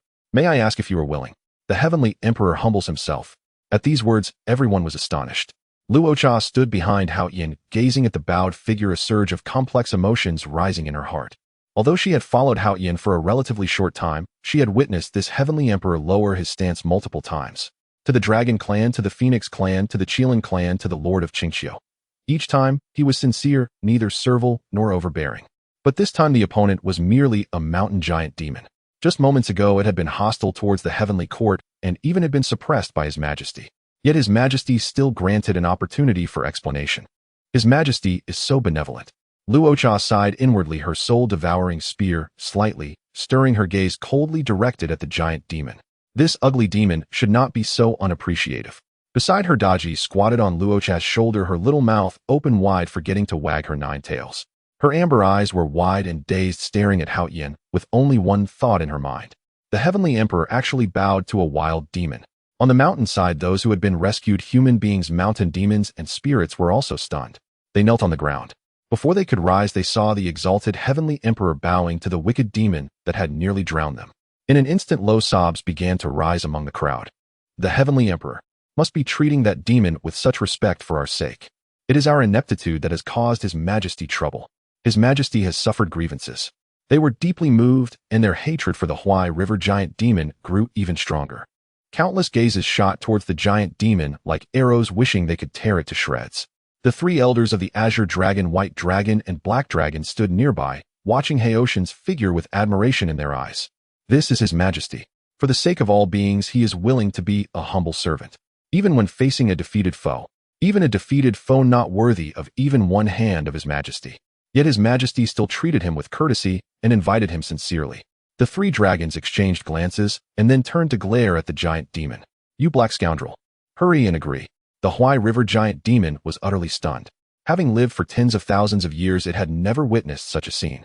Hao Yin, the Heavenly Emperor, the 3 realms ruler appointed by the Tao ancestor, could suppress his existence with a wave of his hand. His status is among the most esteemed in the world. His strength is also terrifyingly formidable. And what about him? Merely a wild demon, having slept for countless years without even a proper Taoist temple. Even so, His Majesty. Still call me sir. He even bowed to me. The giant demon's eyes widened, disbelief filling its crimson pupils. Its lips trembled slightly, wanting to say something, yet no words came out. In this world, has there ever been such a heavenly emperor? He had seen Emperor Jun. That one was majestic, lofty, and awe-inspiring. He had seen Tai. That one was domineering, decisive, and slaughter, and chilling. Yet he had never seen a heavenly emperor who would bow to a defeated foe, who would call a wild demon sir. Haoshin's words were like a spring breeze brushing over the heart of the Huai River giant demon. That wind carried warmth, melting the icy cold in its heart inch by inch. His eyes unexpectedly grew slightly warm. The giant demon opened its mouth, its voice hoarse. In the next moment, he no longer hesitated. The towering body of 100,000 zhang suddenly shrank, the overwhelming demon aura retreating like a tide back into his body. The dark blue scales transformed into a form-fitting black attire. A cold and ruthless young man gradually solidified in the void. The young man stood tall and straight like a pine tree, dressed in black, his figure agile. His features were grim and resolute, with a natural air of arrogance between his brows. His eyes changed from red to black. Deep within them there was reverence. He landed before Hao Yin, kneeling on one knee, firmly supporting Haoshin's still outstretched hand with both hands. I am willing, sir. His voice was deep, carrying a resolute determination. Your Majesty treats me with sincerity. How could I dare to neglect you? He raised his head, his deep black eyes meeting Haoshin's gaze, speaking each word with clarity. From today onward, Zhu Lai is willing to lead your horse and carry your saddle for you. In gratitude for your Majesty's kindness. Hao Yin looked at the black-clad young man kneeling before him, his eyes filled with appreciation. Very well. Haoshin's voice was gentle yet steady. Sir can prioritize the common people. It comforts my heart greatly. He helped Zhu Lai to his feet. With his hands behind his back, he gazed at the retreating Huai River in the distance, looking at the frightened humans, mountain demons, and spirits. He expressed his plans. You are about to become one of the heavenly court's people. Yet the banks of the Huai River remain in disaster. I wish for you to manage the waters here for 3,000 years, to heartily soothe the humans, mountain demons, and spirits here, and thus provide the beings here a peaceful and joyous home. When the time comes, your merits will be fulfilled, and you may return to the heavenly court to succeed the position of Marshal of the Heavenly River. He turned to look at Zhu Lai, his gaze carrying inquiry. What do you think, sir? Your Majesty has thought this through. Zhu Lai, moved in his heart, expressed his gratitude to Hao Yin. I am willing to follow your Majesty's arrangements with no second thoughts. He knew that the Majesty was doing this for his own good. In this way, his previous misdeeds would be transformed into merits. Even if he ascended to the heavens as a deity, he would not be held accountable for past mistakes. Your Majesty, such kindness. How should I repay it? He felt a bit troubled. Suddenly his eyes lit up as he remembered something. Your Majesty, I have one matter to report to you. Heotian's gaze shifted slightly. Speak. I must not hide from your Majesty, I have a lazy temperament. Once I fall into slumber, it is hard to awaken. I have calculated that even if I wake up, it shouldn't be at this time. Zhu Lai's brows furrowed. Yet I do not know why I was suddenly awakened by a strange aura. That aura seemed intentional. He raised his head to look directly at Haotian. It was precisely that aura that made me feel threatened, causing me to awaken early, thereby triggering this conflict. Heotian's expression tightened. Are you saying? Under normal circumstances, you shouldn't have awakened? Yes, Your Majesty. Haotian fell silent for a moment, a cold smile forming in his heart. Had there really are people pulling strings behind the scenes? Haotian gazed into the distance, his eyes deep as a chasm, seemingly wanting to penetrate mountains and rivers to see the person behind the scenes. Coming closer. Who could it be? Haotian buried this matter in his heart, maintaining his composure. He flipped his hand and produced a lustrous white jade slip. He inscribed the words Marshal of the Heavenly River onto the jade slip. Stamping it with the Heavenly Emperor's seal, Haotian handed the jade slip to Zhu Lai. This will serve as your proof. If 3,000 years later I have not returned to the Heavenly Court in a timely manner, you may take this jade slip to find Master Tai Bai for your accommodation. Zhu Lai accepted the jade slip with both hands, solemnly storing it in his bosom, keeping it close. Zhu Lai will not fail to repay your Majesty's kindness. He extended his hand and gently patted Zhu Lai's shoulder. Do well, my Marshal of the Heavenly River. Yes, Your Majesty. Zhu Lai felt like a furnace inside. Immediately after, Haotian turned to the three elders of the Azure Dragon, White Dragon, and Black Dragon. The three immediately stood with hands down respectfully. Three elders, the vast wilderness of the primal chaos. The geography is complicated and disasters from water are frequent. And these floods mostly originate from the Yangtze River, Yellow River, Huai River, and Jishui. I intend to resolve this once and for all. Heotian's gaze swept over the three men. I intend to appoint you Qinglong, Bailong, Qilong, and Heilong as the four river dragon gods, each governing a great river, managing affairs of the four rivers. I wonder if you are willing. Qinglong, Bailong, and Heilong exchanged glances. In the next moment, they all nodded vigorously, their faces unable to hide their joy. We are willing. We are willing. We are willing. The three voices almost echoed simultaneously, their excitement spilling over. Haotian was slightly taken aback. Do you not need to consult Zhu Long and Zhu Long's opinions? The elder in blue robes transformed from Qinglong chuckled and clasped his hands, saying, Your Majesty does not know Zhu Long's ancestor has already informed us that this matter is for us to decide without need for reporting. He paused, a hint of guilt surfacing on his face. There is one more matter that requires Your Majesty's forgiveness. Previously, Your Majesty asked our dragon clan's Qilong lineage to collaborate with the Fire Qilin and Fire Phoenix. We did not promptly step forward to support, and truly, we are ashamed to face Your Majesty. Haotian waved his hand, his tone calm. I have said I can understand you. Let this matter be set aside, do not mention it again. Upon hearing this, the three elders, Qinglong, Bailong, and Heilong, felt warmth in their hearts. The emperor is always like this, with a broad mind, able to embrace the chaos. They vowed to remain loyal to the emperor. The three looked at Haotian with fervent eyes. Haotian turned to them. What about the opinion of the elder from Qilong? The black-clad youth transformed from Heilong grinned widely. No need to ask. That guy Aoze has no brains. If we ask him, he will just come to ask us. We might as well agree on his behalf. He will only be pleased to know and will never oppose it. Haotian smiled and advised, you should still inform him, so he is mentally prepared. Yes, Your Majesty, the three replied in unison. Haotian took one last look at the Huai River. The water had gradually receded, revealing the submerged fields and houses. Although it was a scene of devastation, those survivors among the human race and spirit beasts had begun to descend from the mountains, wading through the shallow waters, returning to their homes. Some were rummaging through the ruins for usable items. Others were weeping, holding their lost relatives. And some were bowing devoutly towards the dark figure in the sky. Haotian withdrew his gaze and turned to soar away. Luocha followed closely behind. The little fox Daji perched on her shoulder, her 9 tails gently swaying in the wind. The three figures streaked through the sky, racing towards the next land with a master. Behind them, Zhu Lai knelt by the Huai River, watching the dark figure disappear between heaven and earth. He glanced down at the jade slip in his arms, then looked up towards the distance, murmuring, Marshal Tiana. Zhu Lai, I will not disappoint Your Majesty. In the world of Journey to the West, beneath the celestial dome at Gao Lao village, the scene of Haotian bowing was frozen for a moment before slowly flowing. At Fulling Mountain in the Yunjian cave, Zhu Beiji suddenly leapt up from his bed, grabbing the collar of the meditating Sha Xing beside him. His face flushed excited to the point of spitting. Old Sha, did you see? The Heavenly Emperor is lowering himself. The Heavenly Emperor is lowering himself. The Heavenly Emperor actually lowered himself to invite me, old pig, to become the Marshal of Tianhe. I, old pig, have such great face. No, I need to find Monkey Brother. I need to have a good talk with him. Ha ha. Sha Xing looked at him expressionlessly, his mouth twitching slightly. Was that you? Are you really this excited? His name is Zhu Lai. What does that have to do with you?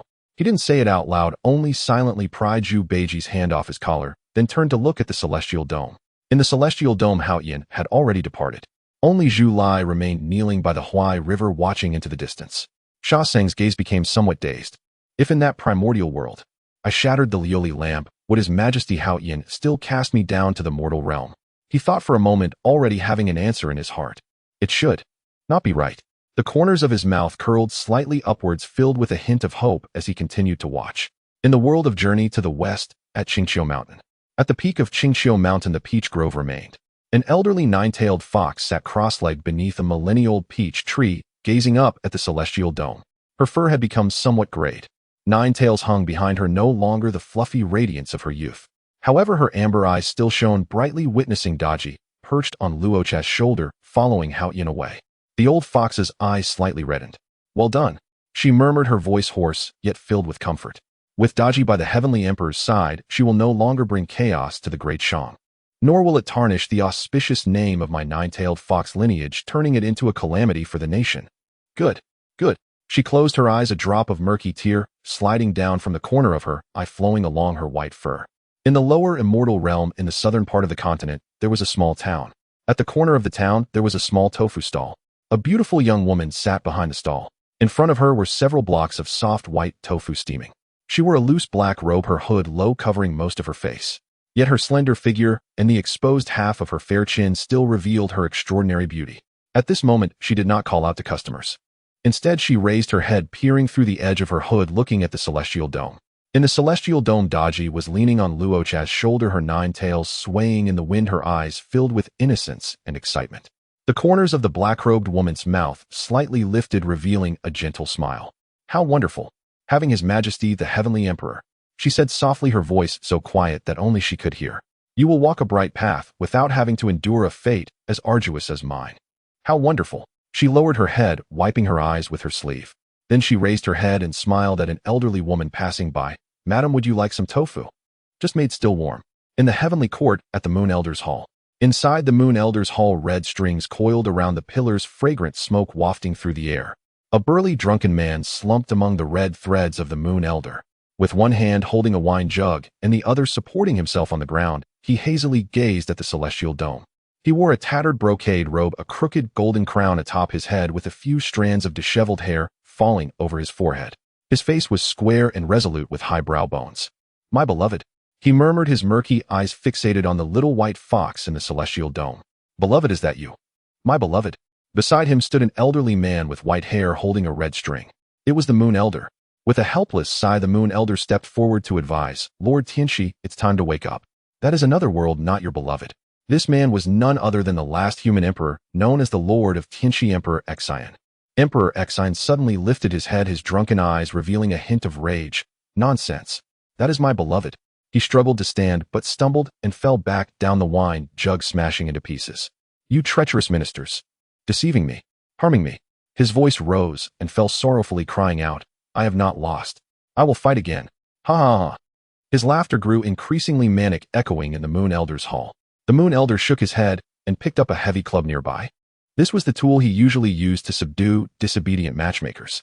He walked in front of Emperor Xian and swung the club at his head. Bang! Emperor Xian fell to the ground, toppled over. Fight, fight, fight, fight, a ghost. Inside the hall of the Moon Elder, crimson fate threads cascaded like a waterfall. All day long, battle, battle, battle. The Moon Elder fumed, his white beard bristling with indignation as he brandished his mallet through the air, stirring gusts of wind. Does he care at all whether others can bear it? Anyone unfamiliar would think this hall is a military barracks. Here, a blow from my mallet to jolt you back to your senses. Even I, the Moon Elder, you cannot best. Still wish to fight. Dream on. As the mallet descended, Xian seemed to awaken from his haze. He lay sprawled upon the floor, the golden bricks icy and biting beneath him. His eyes blazed wide open, fixed unblinkingly upon the void. Jiangxia, how dare you disgrace this sovereign? His voice, hoarse as a cracked gong, sent tremors rippling through the crimson fate threads suspended in the hall of the Moon Elder. I am the human sovereign. I shall never accept celestial investiture. Get away now, or I shall subject you to the bronze pillar torture until your flesh chars to ash. Would you become humanity's greatest traitor? Be gone, immediately. Away. His voice dwindled, faint slurred, until it dissolved into deep, heavy snoring. A single turbid tear traced a path down his temple, slid along the bridge of his nose, and fell silently onto the golden bricks of the Moon Elder's hall. Was it wine that intoxicated him, or memory that condemned him? The Moon Elder crouched beside him, sighed deeply, and gently draped an old worn robe over Dxion's still form. Sleep now. When you wake, all will be well. The Moon Elder rose to his feet, then glanced upward, at the celestial tapestry where a small nine-tailed fox perched atop the Rakshas's shoulder, her tail swaying softly. He looked down once more at the slumbering Dxion, shook his head slowly, and murmured, alas, such karmic retribution. Heavenly Court, the Lingxiao Palace. Within the Lingxiao Palace, an unnamed oppressive aura hung thick and heavy. Tai Bai Jinxing stood below the dais, gazing upward at the celestial tapestry, his expression one of stunned disbelief and profound contemplation. He turned and bowed deeply before the Jade Emperor. Your Majesty, the heavenly sovereign Yu Huang, has awakened the celestial sovereign Dao Law. His voice trembled with incredulity, and he achieved it unguided, through innate insight alone. With but a single utterance, 10,000 Dao principles dissolved into emptiness. This is the realm of the Golden Edict, the immutable sovereign decree of heaven itself. He stroked his beard, utterly baffled. Recall, since ascending the celestial throne, the heavenly sovereign Yu Huang has ceaselessly traversed the primordial chaos, never pausing, never resting. When then did he find time to cultivate the celestial sovereign Dao Law? Indeed, when did he find the time? This sovereign too remains perplexed. From the dragon throne, the Jade Emperor spoke with unruffled composure, his tone betraying no trace of inner turmoil. 12 jade pendants of his imperial crown cast half his face into shadow. His hands gripped the dragon-carved armrests of the throne, knuckles bleached bone white, his countenance ashen with suppressed fury. Yet inwardly his mind roiled like a storm-tossed sea. Has the heavenly Dao grown so indulgent toward Yu Huang? Others seeking Dao law comprehension rely on primordial spirit treasures, occupy supreme cultivation grounds, even attend lectures by the Dao ancestor himself. They expend every ounce of cunning, endure countless perils across eons, yet grasp merely a fraction of a Dao law. But Yu Huang, he journeys tirelessly, never halting to meditate, never formally cultivating any celestial sovereign Dao law. He even bestows primordial spirit treasures upon others. He has never once dwelled within the heavenly court. And yet, suddenly, he comprehends a full tenth of the celestial sovereign Dao law. Setting aside the heavenly Dao itself, who else could have orchestrated this? It is profoundly difficult to fathom. The Jade Emperor let out a cold, silent laugh. The Lingxiao Palace fell into a silence so absolute it chilled the marrow. Tai Bai Jinxing lowered his head, his heart sinking. So, I have unwittingly offended His Majesty. Yet, this fault lies with the heavenly sovereign Yu Huang himself. Why must he be so extraordinary? His astonishment had robbed him of all composure. Western lands. Mount Ling. The great thunderous sound monastery. Upon Mount Ling's sacred chants resonated endlessly, bathing the peaks in boundless golden light. The Buddha Shakyamuni sat serenely upon a 90-yeared lotus pedestal, his palms pressed together, his visage radiating boundless compassion. Yet his gaze remained locked unwavering upon the dark, enigmatic figure shimmering within the celestial tapestry. Within the celestial tapestry, Yu Huang subdued Zhu Lai in 3 flawless moves, effortless, seamless, decisive. So clean, so absolute it sent chills crawling up the spine. A violent tremor surged through the Buddha's heart.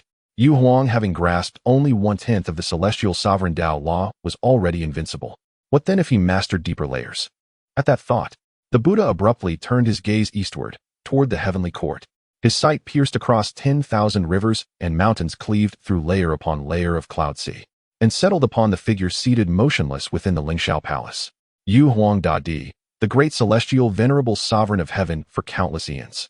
Surely he must have plumbed the celestial sovereign Dao law to its most profound depths. Yet, even when Sun Wukong wreaked havoc throughout heaven, the Jade Emperor did not raise a single hand. Such terrifying power remained utterly concealed, veiled in perfect stillness. Truly an unfathomable depth of guile. A flicker of wariness now gleamed within the Buddha's eyes. Beside him, Guanyin Bodhisattva stood upon her lotus pedestal, gazing at the celestial tapestry, and softly murmured, "This celestial sovereign Tao law is astonishingly overbearing. With but a single phrase, all realms are without Tao. Spirit treasures fall mute, Tao laws shatter and dissolve." Zhu Lai's cultivated Tao law froze, his spirit treasures ceased to respond. Were we to face such an opponent as Yu Huang, what recourse would remain but surrender? She paused, her voice unusually grave. Thus does Yu Huang stand peerless among equals. Wait, this is outright unfair. Maitreya Buddha, usually smiling now, wore an expression of pure shock, his round face slack, his eyes bulging with disbelief. Can the heavenly Tao truly permit such a technique? Yao Shi Fo, the medicine Buddha of Lapis Lazuli, spoke solemnly. Most critically, Yu Huang's advancement is astoundingly rapid. Recall how he struggled to pacify vengeful spirits upon first descending the mountain.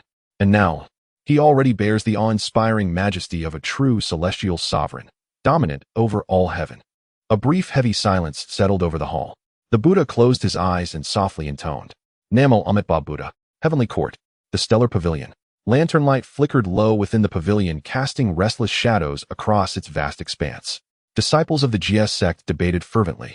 Zhao Gongming, the god of wealth, drew a sharp breath, his bell-like eyes widening in shock. The celestial sovereign Tao law, terrifying beyond measure. He turned to Jinling Shengmu beside him. "Senior sister, what do you make of Yu Huang?" Jinling Shengmu, the Empress Do Mu Yuan Jun, shot him a withering glance and retorted unimpressed. "What do you understand?" A glint of piercing insight shimmered in her eyes as she lifted her gaze to the celestial tapestry and declared, each word deliberate, "I only hope that His Majesty Yu Huang grows ever stronger."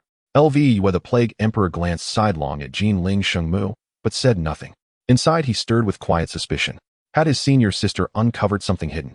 Why speak thus? Zhao Gongming scratched his head, glancing between Jinling Shengmu and Lvu. Opened his mouth, then fell silent. The primordial chaos. Beyond the 33 heavens. Tai Ching Heaven. Dalv Palace. At the hall's center stood a colossal bagua furnace, its interior ablaze with self-sustaining true samadhi fire. Taishang Lao Jun sat cross-legged upon a cloud-padded dais, white-haired, white-bearded, his countenance serene and austere. Xian Du pointed to the water mirror before them, tilting his head with childlike curiosity. "Master, do you deem Yu Huang's trial now concluded?" Lao Zi had been immersed in contemplating the heavenly Tao, eyes half-lidded, the subtle resonance of the Tao flowing about him. At Xian Du's words, he opened his eyes just slightly and glanced at the water mirror. Instantly his expression shifted, ever so faintly. His fingers moved swiftly within his sleeve, tracing cryptic calculations. A ripple of puzzlement crossed his mind. How could this be? Soon his fingers stilled. He cleared his throat, resuming his usual imperturbable calm. This tribulation has only just begun. That Yu Huang surmounts it so effortlessly is in truth entirely unsurprising. Yet now he gains another peerless Grand Luo sovereign as his subordinate. Xian Du blinked innocently. "Master, do you truly call this a tribulation?" Hearing the words of Xian Du, the supreme leader was momentarily taken aback. Indeed, all along Haoyan has been taking action, accomplishing one task after another. When calamities arose, he gathered more people instead. Was this even his calamity? However, the supreme leader, being a sage, quickly regained his composure, stroked his long beard, and spoke leisurely. "You lack cultivation and understanding. Naturally, you would not know." His voice was aged yet peaceful. "Under the heavens, misfortune and fortune are interdependent. What is said is that misfortune and fortune depend on each other. Misfortune is where fortune leans, and fortune is where misfortune hides. As a disciple of the true self, you should understand this principle." Xian Du's eyes brightened. "I know this. What Master means is no matter how many calamities arise, as long as Haoyan has the ability, they can be transformed into good fortune." The supreme leader looked at his lazy disciple with annoyance. The duster in his hand struck him on the head with a thud. "You talk too much." Xian Du rubbed his head with both hands, grinning. He mumbled softly, "If I can't argue back, I resort to violence, and still claim to be doing nothing. I'm talking about you, and you still don't accept it. You only see that calamities can be transformed into good fortune. Unbeknownst to you, good fortune can also be transformed into calamities. Unlearned and unskilled. When you go out, do not say you are my disciple." Xian Du shrank his neck, not daring to retort. He stood with his hands at his sides, looking at his nose, and his nose at his heart, appearing very obedient. The supreme leader snorted coldly. He closed his eyes to continue contemplating the Tao. Silently, he divided a wisp of divine sense, leaving it on the water mirror. "Let me see. How will you overcome the calamities to come? You must know that calamities are like water, one wave surpassing another. Water can carry a boat, but it can also capsize it.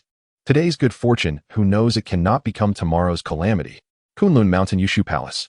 Inside the hall, the Primordial Supreme sat high upon the cloud platform. How can this be the outcome? Has Haoshan's nature changed? The Primordial Supreme gazed at Hao Yin in the water mirror, greatly astonished, his brows tightly knitted. He murmured to himself, given Haoshan's nature of loving all living beings as one's own children under normal circumstances, he should have suppressed Zhu Lai to death as a warning. How did it turn into Zhu Lai directly submitting? His gaze was piercing as he scanned back and forth in the water mirror. After a moment, his eyes landed on the fluffy nine-tailed fox.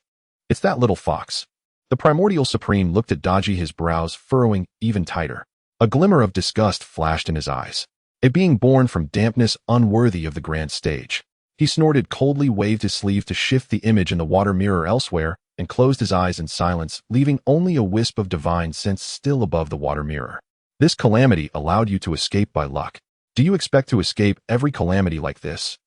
On Golden Ao Island in the Bayou Palace, the Tontian leader was laughing heartily while looking at the water mirror.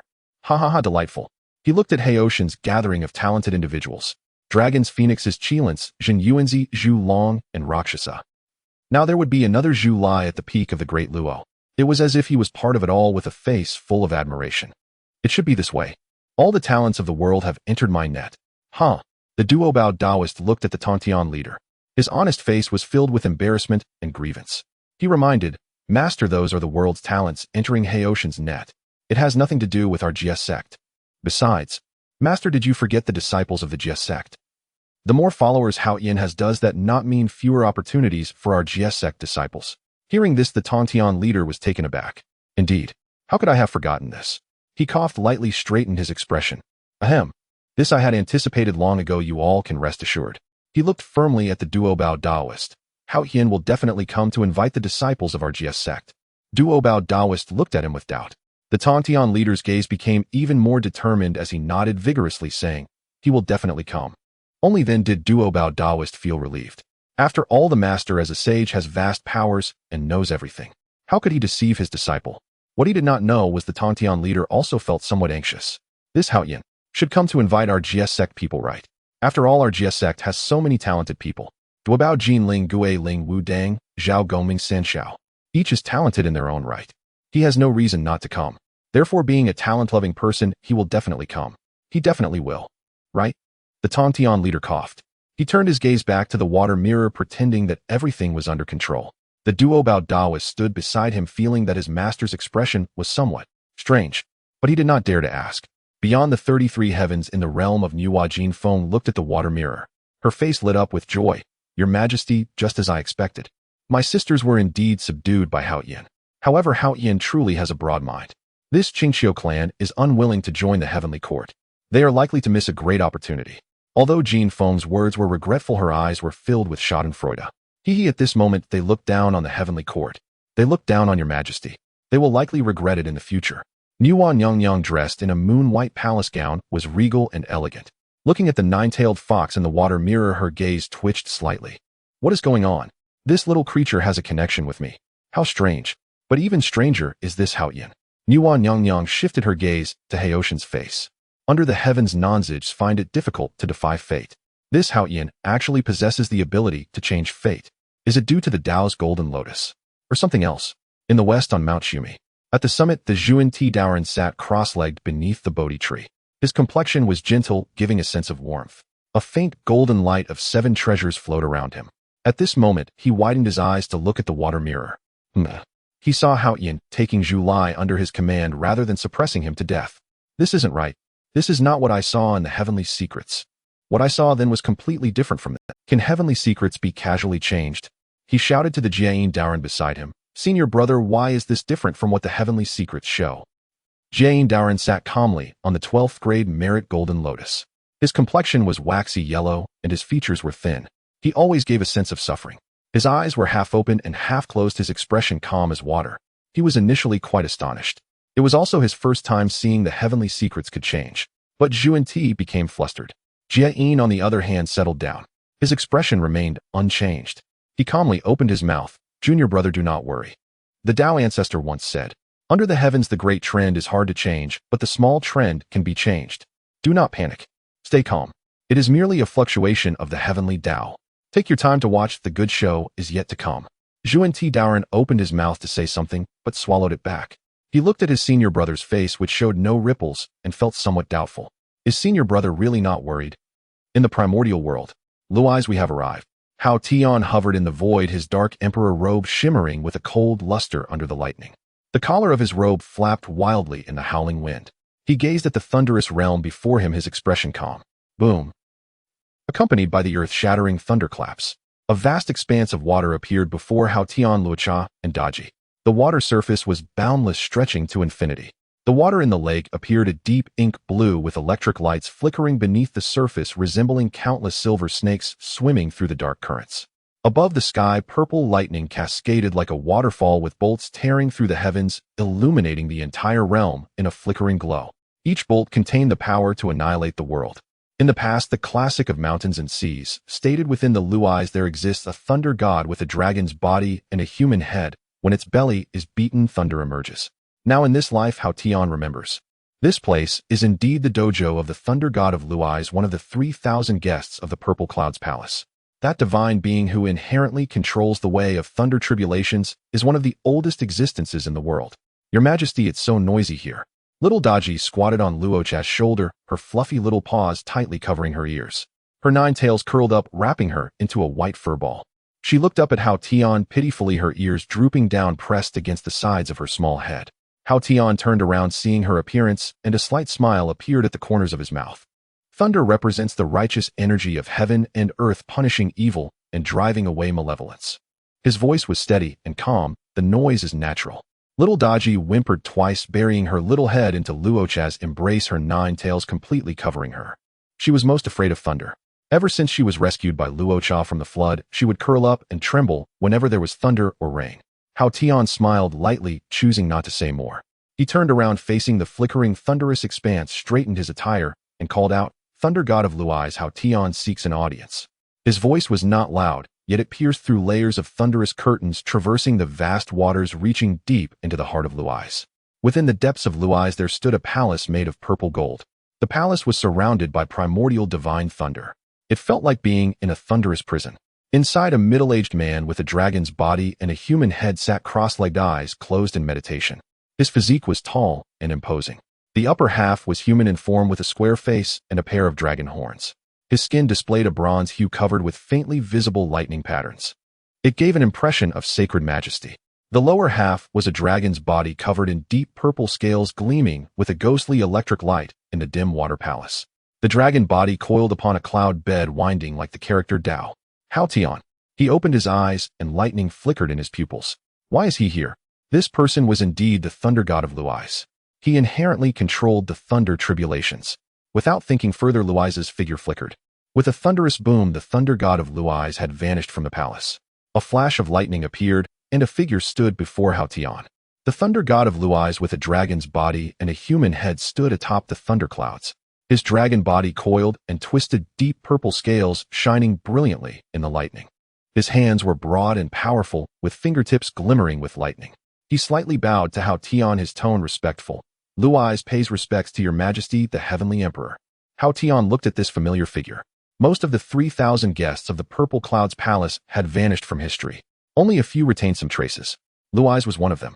Under normal circumstances, this person should be the biological father of the heavenly sovereign Fuxi.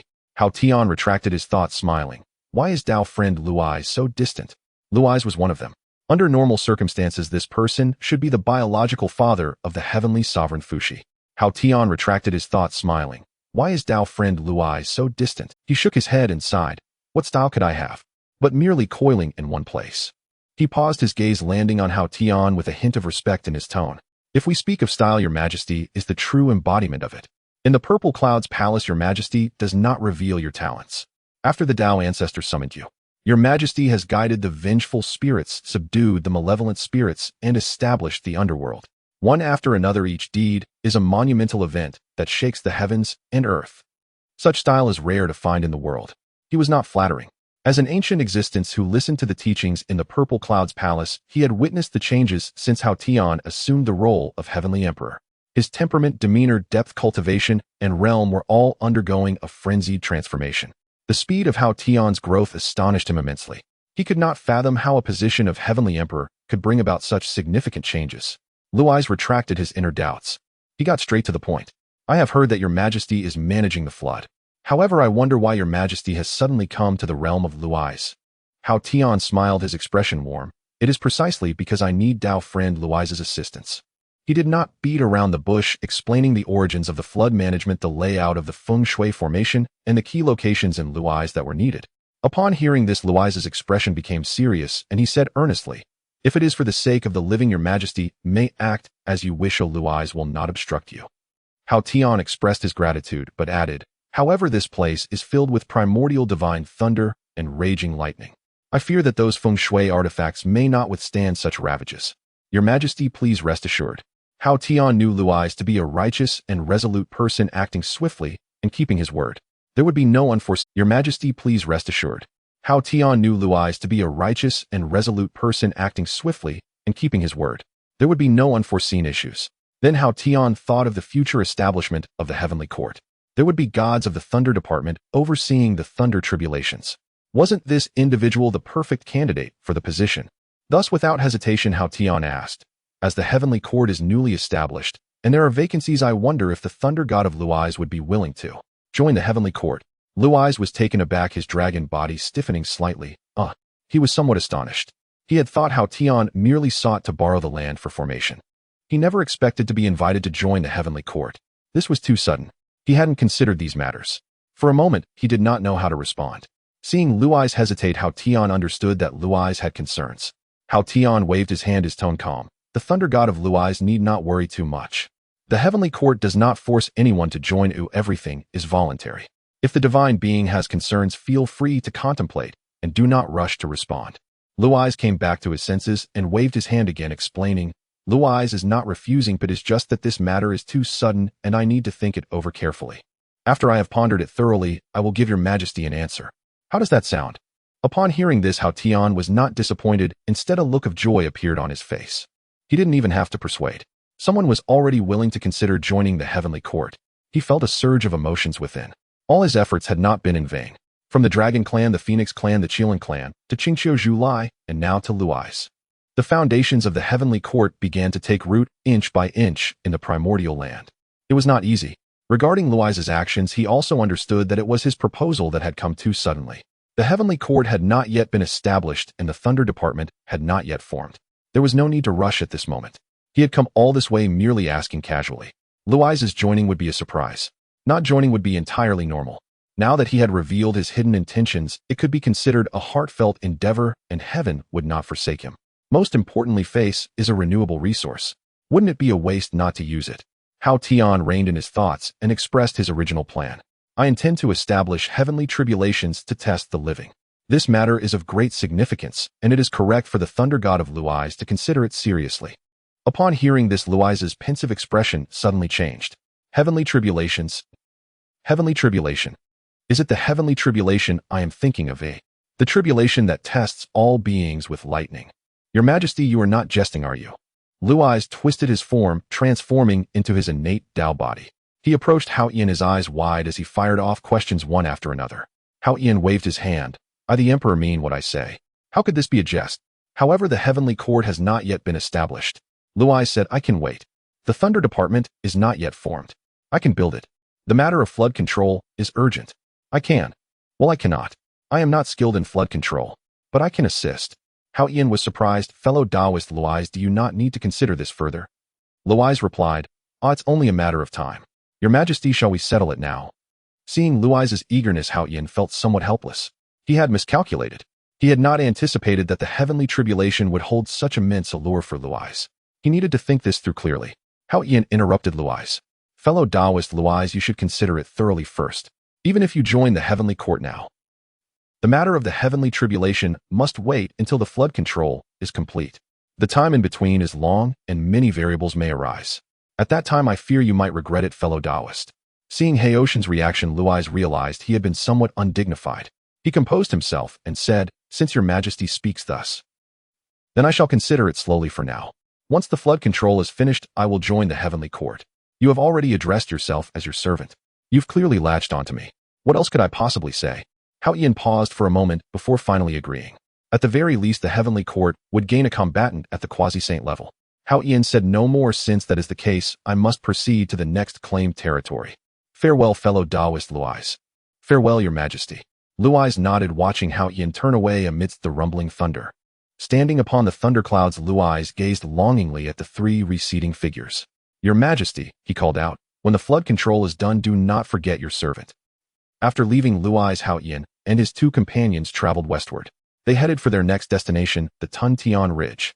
Luocha, clad in dark martial attire, a trace of disdain flickering across her cold, hard face, remarked, to dare name themselves swallowing heaven. Utter audacity. Her tone carried a murderous intent, as if the name alone was enough to condemn the clan dwelling within the ridge. Hao Qian heard this and gently shook his head. He had no intention of dealing with this place harshly. However, he too found it curious. In the primordial world, where cause and effect were intricately entwined, a single spoken word would be sensed by the heavenly Tao. A name like Swallowing Heaven Ridge was akin to erecting a lightning rod during a thunderstorm, practically inviting calamity. Come, let us go and see, he said. The three quickened their pace and swept towards the Tun Tian Ridge. The terrain of the ridge was exceedingly peculiar.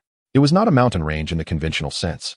It resembled more a colossal beast prostrate upon the earth, its spine rising high, its wings spread wide, stretching for tens of millions of li. The rocks on the ridge were a dark gray, hard as iron. The surface was riddled with holes of various sizes through which the wind passed, producing a mournful wail. Inhabiting this ridge was an ancient race, the Tun Tian Toads. They were born with an innate divine ability capable of devouring all things in heaven and earth. The essence of the sun and moon, the spiritual energy of mountains and rivers, even an opponent's magical treasures and spiritual artifacts, all could be swallowed in one gulp and transformed into their own nourishment. This ability was exceedingly domineering, earning the Tun Tian Toad clan considerable renown in the primordial world. Hao Yin, along with Luocha and Daji, descended before the main peak of the Tun Tian Ridge. Before the ridge stood a crude mountain gate. Two rough stone pillars stood on either side, each topped with a stone-carved toad, round-eyed and wide-mouthed, lifelike in their detail. Above the gate, three large characters were carved in ancient seal script, Tun Tian Ridge. The calligraphy was archaic, and faint black chi swirled between the strokes, carrying a domineering intent of devouring all. Before Hao Yin could even announce himself, someone emerged from within the mountain gate. It was an elderly man, short and stout, his gait unsteady, clad in a drab hemp robe. What was most striking was his face. It was wide and flat like an old toad. His mouth was enormous, nearly stretching to his ears. He bowed deeply to Hao Yin, his face wreathed in smiles, his voice hoarse and obsequious. Jiao Tun, Grand Elder of the Tun Tian Toad clan, pays homage to the Heavenly Emperor. He raised his head, his eyes fixed intently on Hao Yin, a barely perceptible glint of sharp light flickering deep within. Heavenly Emperor, you have finally come. Hao Yin raised an eyebrow slightly. You know me. Jiao Tun's expression remained unchanged as he let out a harsh, grating laugh like a broken gong. Your Majesty's renown is known to all in the primordial world. After all, your Majesty has accomplished so many earth-shattering deeds. It is only natural that Jiao Tun recognizes you. A faint sense of unease stirred within Hao Yin, but his countenance remained calm. He nodded and continued. Then do you also know the purpose of my visit here? Jiao Tun smiled faintly, his mouth stretching even wider. Naturally, I do. Your Majesty has come for the flood control. You wish to set up a node of the Feng Shui Grand Array on my Tun Tian Ridge, is that not so? Hao Qian exchanged a glance with Luocha. Could it be this smooth? If the other claimed territories were as agreeable as the Tun Tian Ridge, wouldn't the nodes of the Feng Shui Grand Array be laid out in no time? Jiao Tun's good news was not over yet. Furthermore, our Tun Tian Toad clan is interested in joining the Heavenly Court. His voice remained hoarse and fawning, but his eyes were fixed squarely on Hao Yin. I wonder if your Majesty would be willing to enter the ridge for a detailed discussion. Something was amiss. Sensing the anomaly, Luocha frowned, the light of her spiritual treasure concealed in her hand, as she said coldly, Cannot we discuss it here? Jiao Tun feigned embarrassment, rubbing his hands together as he explained, It is because the younger generations of our clan have long admired your Majesty's prestige and wish to behold your glorious countenance. To see the Heavenly Emperor with their own eyes would be the honor of a lifetime for those children. He paused, then added, Of course, this matter is entirely at your Majesty's discretion. If your Majesty is truly unwilling, that is also fine. His tone turned subtly sly. It is just. If your Majesty refuses to enter the ridge, my people might doubt your sincerity. At that point, my clans joining the Heavenly Court might face some obstacles. Luocha let out a cold laugh, killing intent surging in her eyes. What obstacles? Kill them all and be done with it. Her soul-devouring spear materialized in her hand. A baleful aura radiated from her, as if she was ready to massacre the entire Tuntian Ridge at the slightest provocation. Hao Yin let out a helpless sigh. He reached out and restrained Luocha. Luocha, calm your anger for now. His voice was steady and gentle, yet carried an undeniable authority. I have said that the heavenly court should win people over with virtue, not with force. He turned to Jiu Tun, his gaze calm. Since the Tuntian Toad clan has this wish, I cannot refuse such a kind offer. He pondered for a moment, then said to Luocha, take Daji and proceed to the next location. I will accompany fellow Taoist Jiu Tun for discussions within the Tuntian Ridge and join you afterward. Luocha frowned about to speak, but saw the calm and resolute look in Haoshan's eyes. After a moment of hesitation, she finally nodded. Before the Tuntian Ridge, a chilling wind howled. Hao Yin stood at the mountain gate, his dark black, imperial robe fluttering slightly in the breeze. Jiu Tun stood beside him. The toad-like face was plastered with a fawning smile, the wrinkles piled together resembling a blooming chrysanthemum. Hearing that Hao Yin was willing to accompany him into the Tuntian Ridge for a detailed discussion, he was overjoyed. The grace of your majesty is profound, encompassing heaven and earth. His raspy voice resonated once more. Our clan will never disappoint your majesty's goodwill. He bent slightly, his withered hand gesturing to lead the way. This way, your majesty. Hao Yin nodded slightly and stepped forward. Once Hao Yin crossed the mountain gate, Jiu Tun straightened up, deliberately looking back at the still-standing Luocha. The smile was excessively fawning. Luocha's brows furrowed tightly, a trace of disgust flashing in her eyes. The figures of Hao Yin and Jiu Tun, one in front and one behind, disappearing into the shadows behind the mountain gate. Luocha stood at the ridge motionless for a long time. She couldn't pinpoint what was amiss. Jiu Tun's attitude was overly enthusiastic. The sincerity of the Tuntian Toad clan was all too evident. Moreover, Haoshan's decision to enter the ridge was too decisive. Everything was astonishingly smooth. Countless thoughts flashed through Luocha's mind, yet none could bring her peace. At that moment, a voice echoed in her heart. It was the voice of Daji, lively and adorable. Sister Xianenvi, your majesty, has sealed a message in my heart. He instructed us to stay away from this place and then to open our eyes again. Luocha was taken aback, then her heart settled. Heart-to-heart communication. With heart sealing the heart, there was no need for words or divine sense transmission. Directly imprinting thoughts in the other's heart. This mysterious ability was subtle and concealed, it was hard for anyone below the sage level to perceive. Since your majesty specifically instructed, then he must have considered everything thoroughly. Luocha took a deep breath, her expression normal, showing no signs of abnormality. Her form flickered and transformed into a wisp of black smoke, silently vanishing from the spot. The black smoke was extremely light and dispersed at the slightest breeze. It was as if no one had ever lingered there, until arriving who knows how many miles away from the Tuntian Ridge. In a desolate wilderness, Luocha finally came to a stop. She looked around, confirming there were no pursuers, and then whispered, "There is no one here, is it all right?" Little Daji nodded. A small white paw pressed against her forehead. A stream of spiritual light shot out from above her head. Haoshan's calm voice rang out. Luocha summoned the Emperor of Fengdu and the 4 great kings of the underworld to surround the Tuntian Ridge. Wait for me to signal with the Heavenly Emperor's seal. Do not let a single person escape. As soon as the words fell, the spiritual light transformed into specks of golden light, dissipating into the void. Seeing this, Luocha's last trace of doubt also disappeared. I knew it. Your Majesty must have other plans. The corners of her mouth curled slightly, revealing a rare smile, but the smile vanished as quickly as it appeared. She raised her hand. A mysterious spiritual light flew out from her palm.